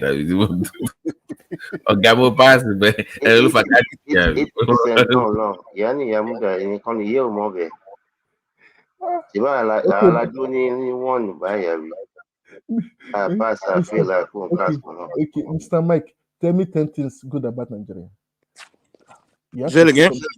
10 things good about Nigeria. There's a million things. So everything about Nigeria is good except what the only thing I would say that say it out, say it out, just list it. Okay, 10 things about Nigeria. I mean, is that there's nothing. I mean, apart from the only thing I can say if you can fix electricity, then honestly don't say the problem now. Don't say it'll be perfect. That'll be the best place for me in the world. I'm sorry. I can tell my family here now. Good things about Nigeria now. Let me give you the good thing about Nigeria. 10 things, yes. For me, I've learned 5 already. Additional 10 will make it 15. I would say nature. That's number 1. Okay. The culture. 2. The food. The okay, the nature, which is the terrain, the culture, which is you said it already. The interaction, and I said the food. The best thing is the spirituality, man. There's nothing greater than that in the world, I'm telling you. 4. Okay. And then I would say probably say the people, the women, You see the same 5 now. 5. You see the same thing 5. And Mr. Mike, when you say, did you say religion? The spirituality, Yeah, not the spirituality. religion. You talking about the African spirituality? Yeah. Okay. It remains 5-0. That's the most beautiful thing about Africa. It To remains me. 5-0. I need an additional 5. You just Well, said everything that I can said, do and the I, Babati said. I said the thing that I used to believe, and I still believe in it to an extent, which is the people.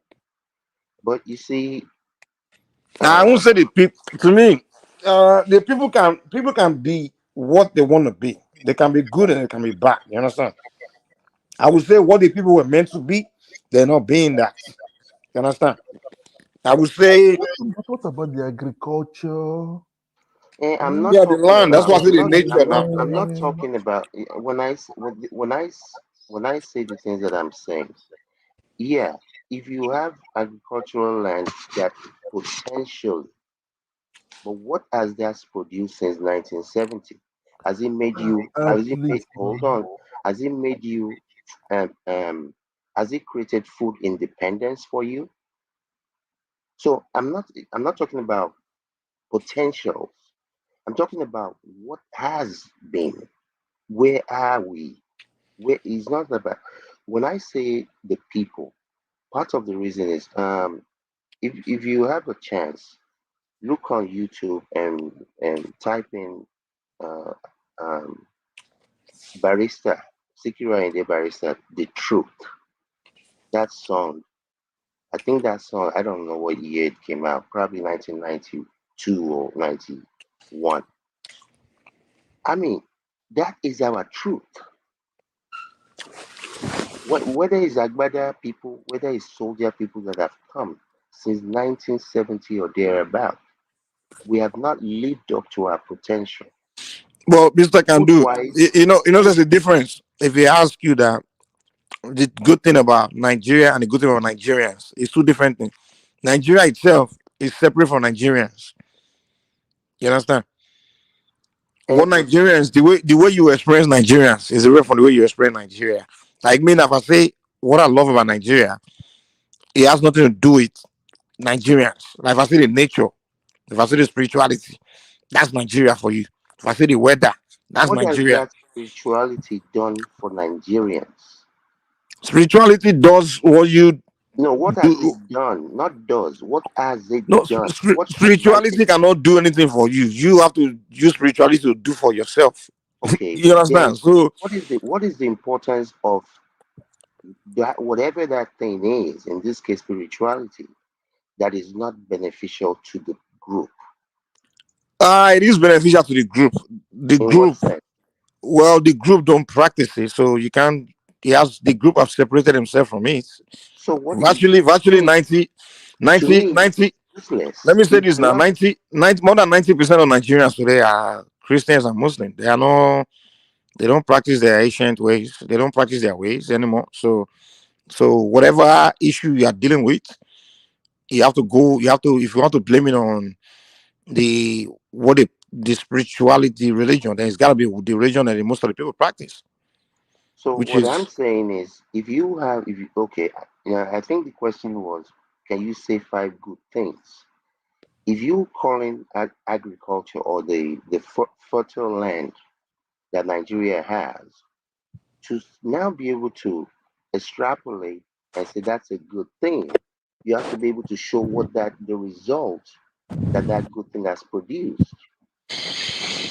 To just okay. say, Let me oh, ask we you have this. fertile land, it was like Mr. Karam said, they have crude oil in France and in England. What's the point of crude oil that you have that you're not using? Okay, if they ask you, name one thing you like about Ferrari, and you say you like it because you can go fast, right? And then inside of the Ferrari, the driver that's driving you decide to be driving it very slow. It doesn't destroy the fact that Ferrari is fast. Ferrari is a fast car. So if you ask me what do I like about Ferrari, I would tell you that I like Ferrari because it's a fast car. Even though the person that's driving the Ferrari in front of me is not driving it fast. Now, if you ask me, what do I like about the driver of the Ferrari? I'm not going to say because he drives fast. I'll say I don't like him because he drives slow. So, if the Nigerians are not utilizing what's in Nigeria for good, then you can't blame Nigeria for it. You have to blame the Nigerians. So, the Nigerians, if you say, like you asked me a question, you say, what is good about the spirituality? And I tell you, that it is good. And you say, what has it done for you? I'm like, no, the spirituality is not going to do the work for you. You have to use it to do good for yourself, for your own good. So if you don't use it for your own good, you don't blame the spirituality. You blame yourself. I agree with what you're saying, and I get the point you're driving at. But my point is this: if you say spirituality, okay, to me, I get the point. Just that because the people did not utilize it doesn't mean that it's not there. But in this case, the question was, and I think still is, what do you like about this thing? And to me, you have to be able to now take that like and equate that to in this case, the people. So we talked about spirituality, we talked about agriculture or the fertile land. The land has not been utilized properly to feed the people. There's hunger in the land. So to me, I cannot point to that. I cannot point to even the Christian and Muslim religion because there are so many people killing themselves behind those things. The pastors are charlatans. So it's like, okay, I then didn't count those as my favorite too. As no, my I know. I'm just But, saying. okay, I was just okay. going down the list. So to Okay, me, okay, but Mr. hold Kando, on, hold do you on. know that? Somebody's Do you know listening. that? Even one thing I love about Nigeria, the entertainment industry. Even our Nollywood is bigger than Hollywood. Are you I aware of don't it? care about entertainment. That's not an important thing at all to me. I don't really care. Oh, everybody in the world, yeah, I'm not saying that no one else should care about that. I just Okay. don't. Do you know It's that? not. Do you know that Nigeria is the first Africa to win a Nobel Prize in the world in Africa? Nigeria is the first. Congratulations. What do you want? You want a cookie?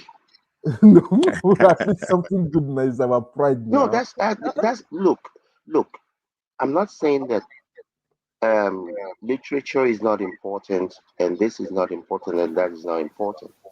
What I Do you want also is do you know what that are you? And let me share something with you and see what you think. Do you know what something I just sometimes think about Nigeria, and I want like someday there will be a rocket launching from Nigeria, and the countdown for that rocket launch into space will be in Yoruba. And why don't we make it in And it's like Egba language, not just it'll Yoruba? be like Eta Eji Okon. I know it sounds crazy. Like it will be No, like it doesn't sound crazy. But what I about the Edo? What about Edo people? What about Nupe, Waziri, all these other people? You do it in where Eba. you are able to go to School of Engineering and Sciences and everything is written in Yoruba language, calculations and everything. And That what about the other languages and the my people? mind would just be going too far sometimes. I've been thinking about crazy stuff about No, there's nothing wrong with that. But what I'm saying is, we have so many other dialects. Why are they going to agree on Nupe language and not Yoruba or? No, you mean no But that if the person that built the rocket is Yoruba, so why does he have to care yeah about other But languages? it cannot be Yoruba because you Why have to can it look. not be? If I build a rocket to go to space and I choose No, to count in Yoruba, you tell me not to count in Yoruba because I'm saying if the country, if Elon no. Musk decides to launch his rocket, since Uh-huh. it's private enterprise, you can say he wants it in Zulu. He Exactly. wants, It's up yeah, to but him. that's private. He said Nigeria, not But no, what the Nigerian is going to do will be it will be a company. There's never been like every technological breakthrough has been done by private entities. It's not. I mean, it's usually not politicians that built it. It's usually a private entity now. But to even put it in context, it was about that Yoruba nation. But that was really my time in the Yoruba nation struggle thing. That was my, like, because I feel like we've been held back by being in Nigeria. We've been completely held back, man. If you say if you say please, just 30 seconds. What are both of you talking? Mike and BT, head back again. You people are head of other ethnic groups now. We still held back, my friend. How come? You know, you can't do some things in Nigeria for your if you No, go. even the fact that we are learning everything in a foreign language. Our language of instruction is English. That alone already pull us back a little bit. Imagine if our language of instruction is in Yoruba, we would have gone further than where we are. Okay, let me use my best, Mr. Triumph. Ejo. Let me use my best, Mr. Triumph. Ejo. If you're talking about you being held back, what should the people of the Biafra state, the Aba or Nuja, You're coming. No, Kando, you're coming. They should fight for themselves. This is my thing. Kando, we're not the one holding them back, are we? Kando left with me. Kando, wait, please.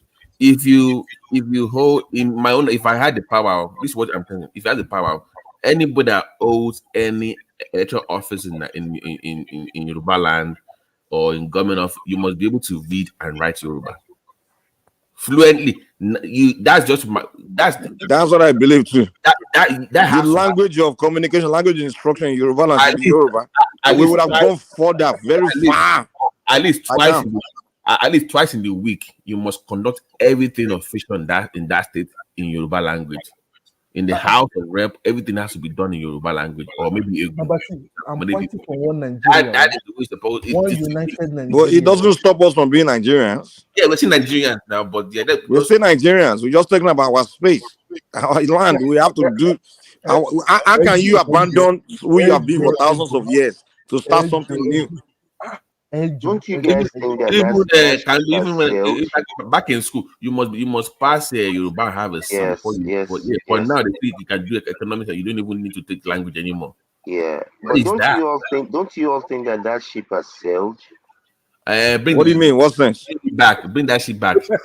The average. Well, I don't know about. I mean, I don't know about Ibadan, Ogun, and all these other places. But where I come from, most people they can barely even speak Yoruba in Lagos. It's unfortunate, and they've been held back. That's why I said, don't you think that ship has sailed? That's not. Okay. Some people, you can't say most people. Some people are no longer speaking Yoruba. I didn't say most people. I didn't even use most or some. I said I'm just looking at the general. Well, majority of people in Yoruba land, the first language is Yoruba. So do they speak Yoruba or do they speak? Let me you know where I'm coming from. Please give me 1 minute. There's this thing in Nigeria we don't pay attention to. People, for you to be considered Nigerian, unfortunately, it's like you always have to betray your own people to be seen as a true Nigerian. Exactly. Like look at the way it's good. You call you a tribalist. Yes, he must really Nigeria. Look at the way he's giving it to them. Like you have to literally go against your on some issue. Nigeria. I thought you are for one united Nigeria. You're always fighting for we can be united, but doesn't mean I have to abandon who I am to be united. I feel like be Nigerian now. Why do I have do I have to not be a Yoruba person to be Nigerian? Are you kidding me? So if you're like an OBJ, calling your people, look at OBJ, he's in Nigeria. Yeah, I'm short of words this morning. I agree with what you guys are saying in the sense that. But hold on. No, let me say why. When the Japanese launch their rockets, they don't say it in English. When the Chinese launch their rockets, whatever they say is in Mandarin. It's not in English. So if what they're saying is, if let's say Adenuga or whoever comes up with an Illinois company, Elon Musk kind of company, when they do that launch, it can be in Yoruba.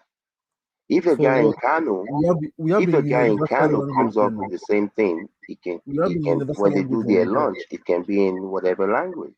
What That's about what I English? said. What about English? English English is is not. our. Why are you No, fighting for English, Mr. Triumph? Why are you fighting for the English language? It's easy to unite the whole Nigeria now. Everybody can speak English now. It's just the accent that is different. In French, Yeah, we can speak English. You can also speak broken English. You can speak, but it doesn't mean I have to become English. Nigeria must not break. And Mr. Triumph, when they People say Amina, Mr. I say Nigeria will not Mr. break. Triumph, Nobody said that, Mr. me. Triumph, Mr. Triumph, Yes. you see, when that launch is being done and they're speaking it in Egba, real serious Egba language. No, don't do that. Translation. Come on. You know we have what is called Yoruba Jumolo. Don't let's not do the you come on, don't do that. Come on now. You know we have a common Yoruba that we used to get that we all use. So don't do the back the book, Come on now. Even if that is done, all I'm saying is I'm just a like bit when the shocked. Chinese launch, The 5th of they actually March. all the 5th of countdown March. is done in Mandarin, but they translate. There's also people translating in English and Yeah, all I'm that. just saying for the company in Yoruba land that is launching it. I mean, it's a thing of pride. Imagine launching something into space and they are playing, and we have a space and we have a ship. I mean, it's something like come on, they play Yoruba music where you launch something into space and it's all Yoruba original song playing in the background and come on, it's attainable. It's attainable. Okay, Babati. What's it called? AB replied you on the comment chat. He said that we Yorubas are not held back. That we are far ahead of. I am talking about I held back in Afawofa. That's the context of Afawofa. We are not saying we are being held back by another tribe. That's not what we are saying. We are the one. We are saying we are being held back by the Nigerian system of the ideology of Nigerian system. But it doesn't mean another tribe force us. We did it ourselves. We accept it. So it's not someone else that's holding us back. We are not doing that. Oh, Fulani is holding me back. Oh, that's not what we are saying here. Ejo. When did Mr. Trump become we Yoruba? Mr. Trump, look at me now. Look at me.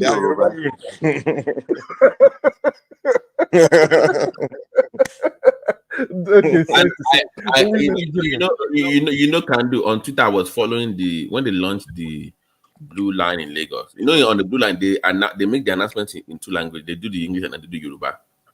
God bless Only for that. Tinubu. Yeah, absolutely. People get angry, like you can see their face, like why is the Yoruba? I'm like, this is Lagos. Yes, you make the announcements in English and Yoruba. Even when you have an airline come to Lagos, it's supposed to be in English and Yoruba. That's the way it's supposed to be. Yeah, that's the way it's supposed to be. Yeah. So this is the idea of I have to abandon my own to feel like I'm part of something. I'm losing myself now. Do you guys know that? Did you guys know that my Yoruba name, even my passport, even one of it's written there, Jimon Balogun. It's what? Not the one.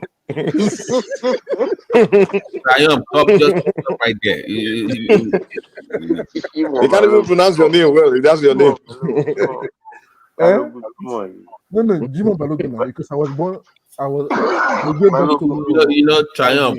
Nobody has been in that country and had this much in their accent. I've never seen a Nigerian leave the country and had this much in their accent. There's no way you're a Nigerian. Maybe you are born in Togo or Benin. Your first 4 or 5 years. That's what I'm thinking. I don't think really. Even my northern name, I have a northern name now. They call me Ibrahim. Understand? But when in the Yoruba land where I live, understand? They call me Jimon Balogun. That's it. Jimon. I look at them. They call me that. No wonder you are so. If you guys go and type it, you will not get my picture. No wonder you are Mr. Nigeria must survive by force or by fire. Onijimo Balogun. Chayo, Bijo Onijimo Ajoruko Yoruba. I need to I know more. No. Totono. They call me Jimona. Is one of my. They say one of my names. Understand? In French, we say first names. Understand? Not last name. They call me Jimo. Understand? It's written there now. Jimo Balogun Ibrahim. They just read it. I'm in Wazobia now. You sound like what do they even call this thing?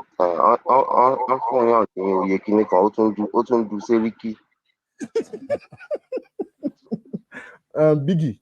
For any I'm on mom, Jimo. They get back to me on Friday, so they were calling me Jimo. I know where I came from now. But Jimo itself is not Yoruba. Balogun is not Yoruba. Jimo. I'm not talking about Jimo, they call me Balogun. Jimo, Balogun. Ojo Jimo. Jimo is not Friday Yoruba. night. Just like they are calling you Friday night. Ojo Mr. Jimo. Triumph, you can't just be a Balogun. It's just like me saying calling myself Oriadi. From where? Balogun of Paris. Balogun Balogun is Yarabi. Kilo is bàbá olójúlé kan tó sọmọ ẹ̀ ládùúlé yan níbo ló ń yan sí. You can't just pick any name. Mẹrẹntì tó sọmọ lákọlá wọlé tó bá kó jáde akókun ẹ lọlọ.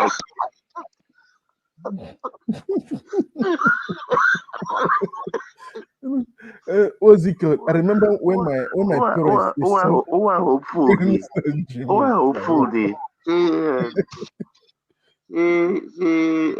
Ta ló sọ yẹn lọ bí ló sọ yẹn mẹrẹntì tó sọ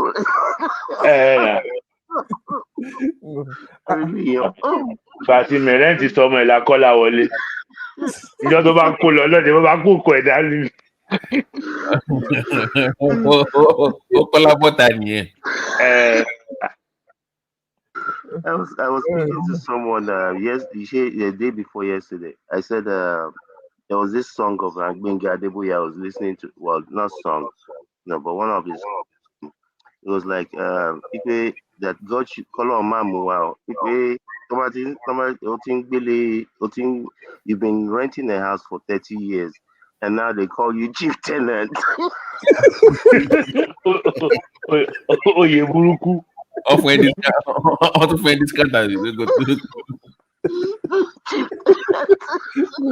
People actually fight for that when you go to some areas. You see, I've been here for the past 25 years, and they claim it as a right.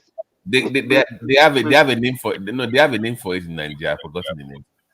Benga is a stupid man. They have a name for that. That you will be the one collecting the rent for on behalf of the landlord.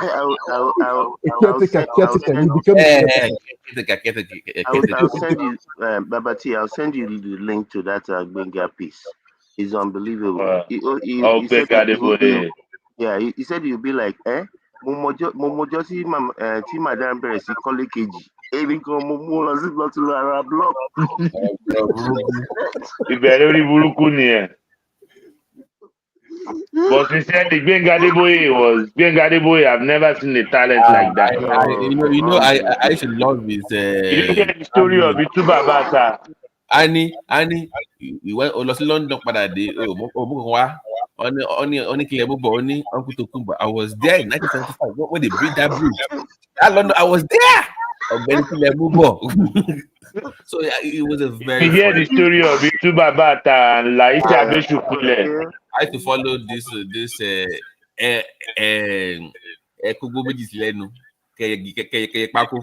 Itu Babata, that's Itu Babata. I like the other one better. I don't know if you all remember the one. Laisi Abeshukule. That one is more recent. Way back in the day, every Saturday there was a thing you used to do on one of the radio stations, and one of the earliest one was he said he wanted to toast a girl, so somehow he got a B2, and I had to go and put ice block. Ijapato Seri. I remember those days, even and that's the one that Ijapato Seri. I don't know what happened to that. I remember those days. B2 was in the 80s, early 80s. B2 was the car of the season. Everybody likes B2. If you don't have B2, then later it's 4. Do you remember one of these Benga Adeboye that he said, "But like ni ọmọ tó ń tọ́jú chief kan ló ń fẹ́ wọn." Láìsí àdójúkú ṣẹ̀kẹ̀rẹ̀ kó máa ro bẹ́ẹ̀. ó ní èmi àti àìṣe bẹ̀rẹ̀ ni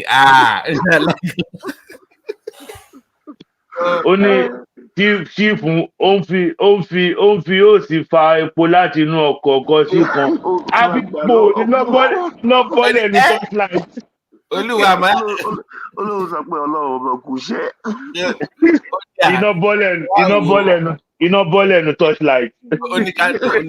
ó ní kẹsì máa wà wò ó pé ń bá ṣe rédíò ọlọ́run oníṣẹ́ àrà. Bàbá ẹjọ́ ẹ dáríjì mí kíìfù má jẹ́ tàn ẹ́ láàrin èmi àti ẹ ìjà jẹ́jẹ́ bẹ̀rẹ̀.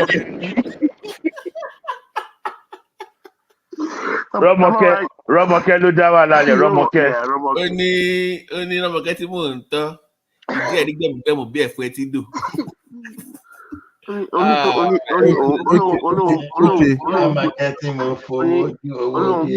òun gbórí sáyẹ̀ báyìí bó ṣe bẹ̀rẹ̀ sí sùn lọ rí. Orí burúkú ni bá kún. Orí burúkú ni bá kún.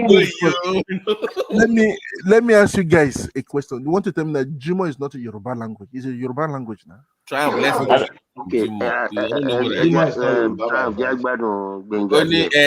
Kando wọ́n ní kí àwọn ọmọ kékeré pé kọ́mù wá ní ikọ̀ West Africa. Geography of West Africa. Africa fẹ́. Wọ́n ti gbá yìí. Africa fẹ́. Ó ní nígbà dàtàrí sẹ́nu ní sí akínyanjọ́gbọ́n ní ṣàwọn lóde Ẹ̀gbá èé o máa wà ní lálùdé ta lọ́rọ́ tàn fún. ó ní chief kolokolo tó mú lọ́tọ́ lọ pé láìsí ó ní láìsí o láìsí ọmọ kan tó gbé orí kolokolo. ó ní kábíyèsí tó ní pé kí ọjọ́ ẹ̀fọ́ wọ́n ń ṣẹlẹ̀ ní kábíyèsí tó kúkú ni that guy was something else, but and it was these backup guys that used to laugh in the background. They used to work for Ogun Radio back then, Ogun State Broadcasting Corporation. I've forgotten their name. Ìtúbà bàtà tó rent ilé lọ́wọ́ tenant tó san. Who are you trying to remember, Babati? They used to be his friends in Ogun Radio. The guy just did 60th birthday or 70th birthday of recent. I don't know. This guy. That one is also there. I don't know if you guys remember this one. He said Boye Galawa too. I think was one of his friends too. I don't know if you guys remember. But Boye is very spiritual guy. This one that he said ìyàwó bọ̀dá òun ọ̀njà sílẹ̀. Màmá yìí ní kẹ̀dẹ̀kẹ̀ ó máa dẹ̀ jìnnà sí mi kẹ̀dẹ̀dẹ̀. Nísòro Kando. This one he said pé ìyàwó bọ̀dá òun wọ́n ti ń jà ọdún mẹ́ta wọ́n ti lè kú òun lé. Ọ̀sẹ̀ẹ̀sẹ̀ ló máa ń bẹ̀bẹ̀ so wọ́n wá pé kóun lọ bá wọn parí ìjà. Ó ní ìgbà tó ń débẹ̀ òun sọ pé ẹ̀gbọ́n ẹ má bínú kinní kan. So ìgbà okay no problem. Since ẹ pé dáńfó lẹ gbé wá ẹ lọ bá ń gbẹ́rù ẹ̀ wá. Ó ní báwọn ṣe wọnú mọ́tò táwọn lọ láti lọ gbé ẹrù máì òun bá rí àwọn ọ̀rẹ́ òun bíi mẹ́sàn-án òun bá gbé wọn. So báwọn ti ń lọ ní woman yẹn bá sọ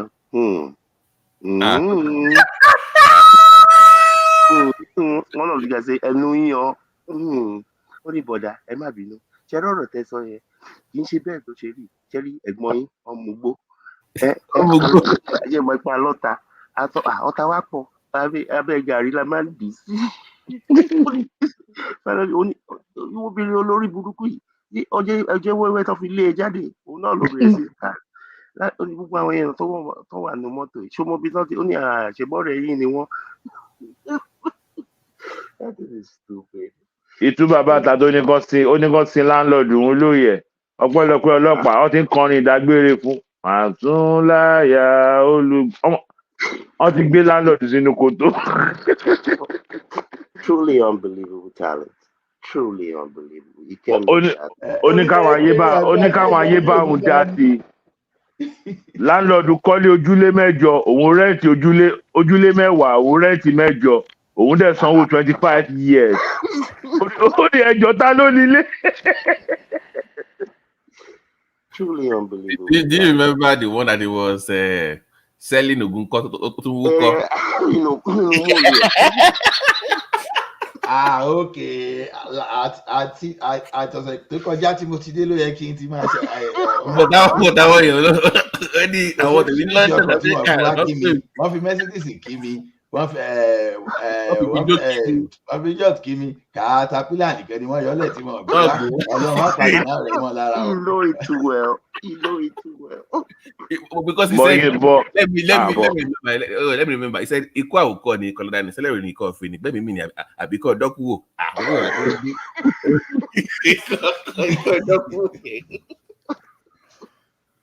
Oh my God. Who listened to that Yegba?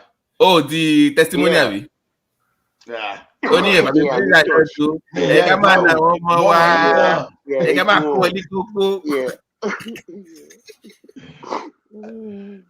Unbelievable talent.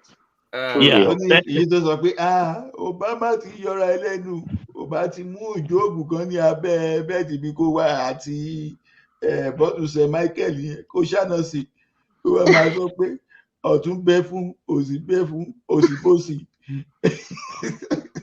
You guys are. You remember the one he said about during the first scarcity. Làwọn precious people yìí bá dé. Fin, move back. Ilé epo ìtúbà bàtà. Àlàyé mi gbẹ̀ngùlù dúró sẹ́gbẹ̀ẹ́ mi o.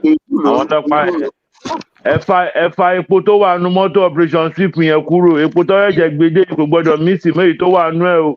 Ẹ bá mi dà fàlàyé mi gbẹ̀ngùlù. Àlàyé mi gbẹ̀ngùlù rẹ́dí láti gbà o.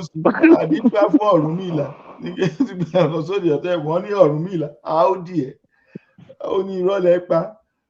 That guy.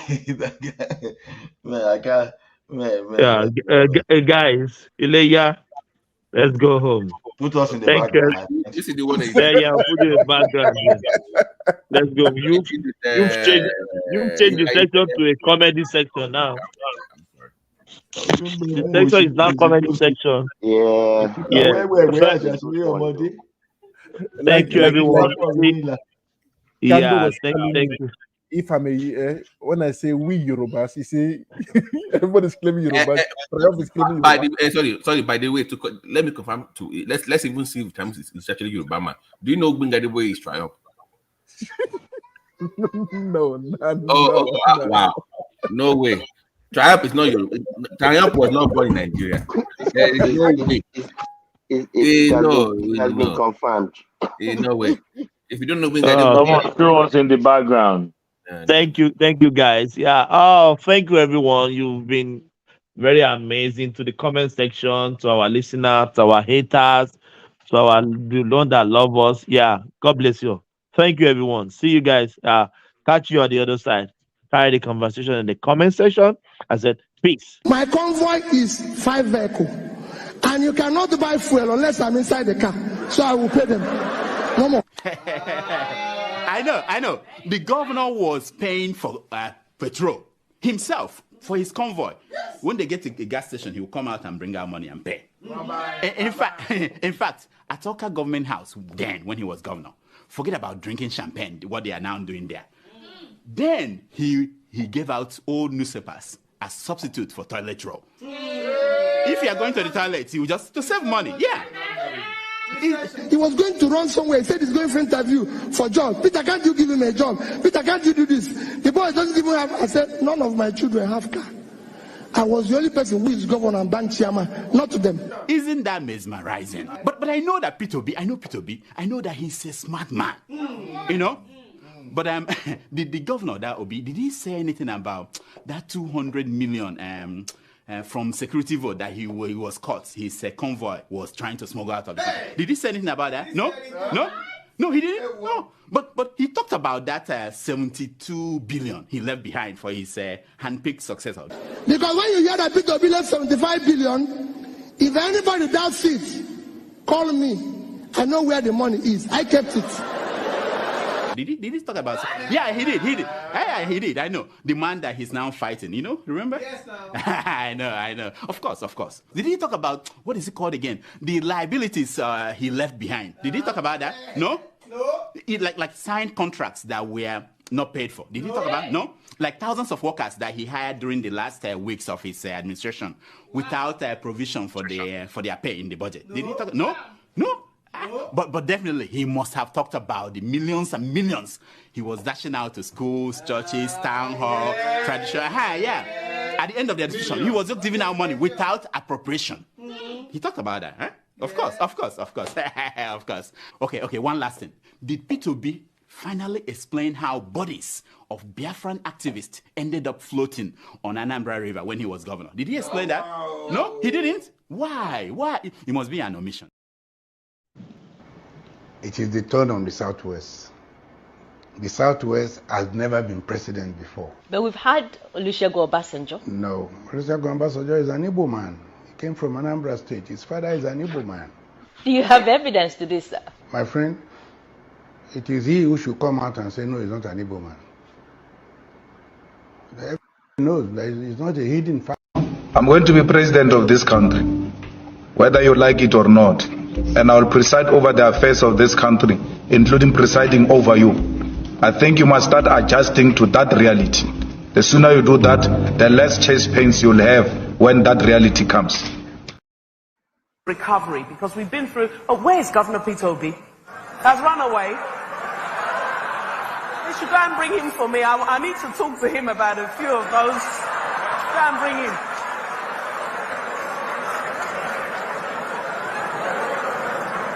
I don't want to join issues with Governor Obi. He's an excellent governor and a patriotic Nigerian, but a few of those things he was reading are not quite accurate.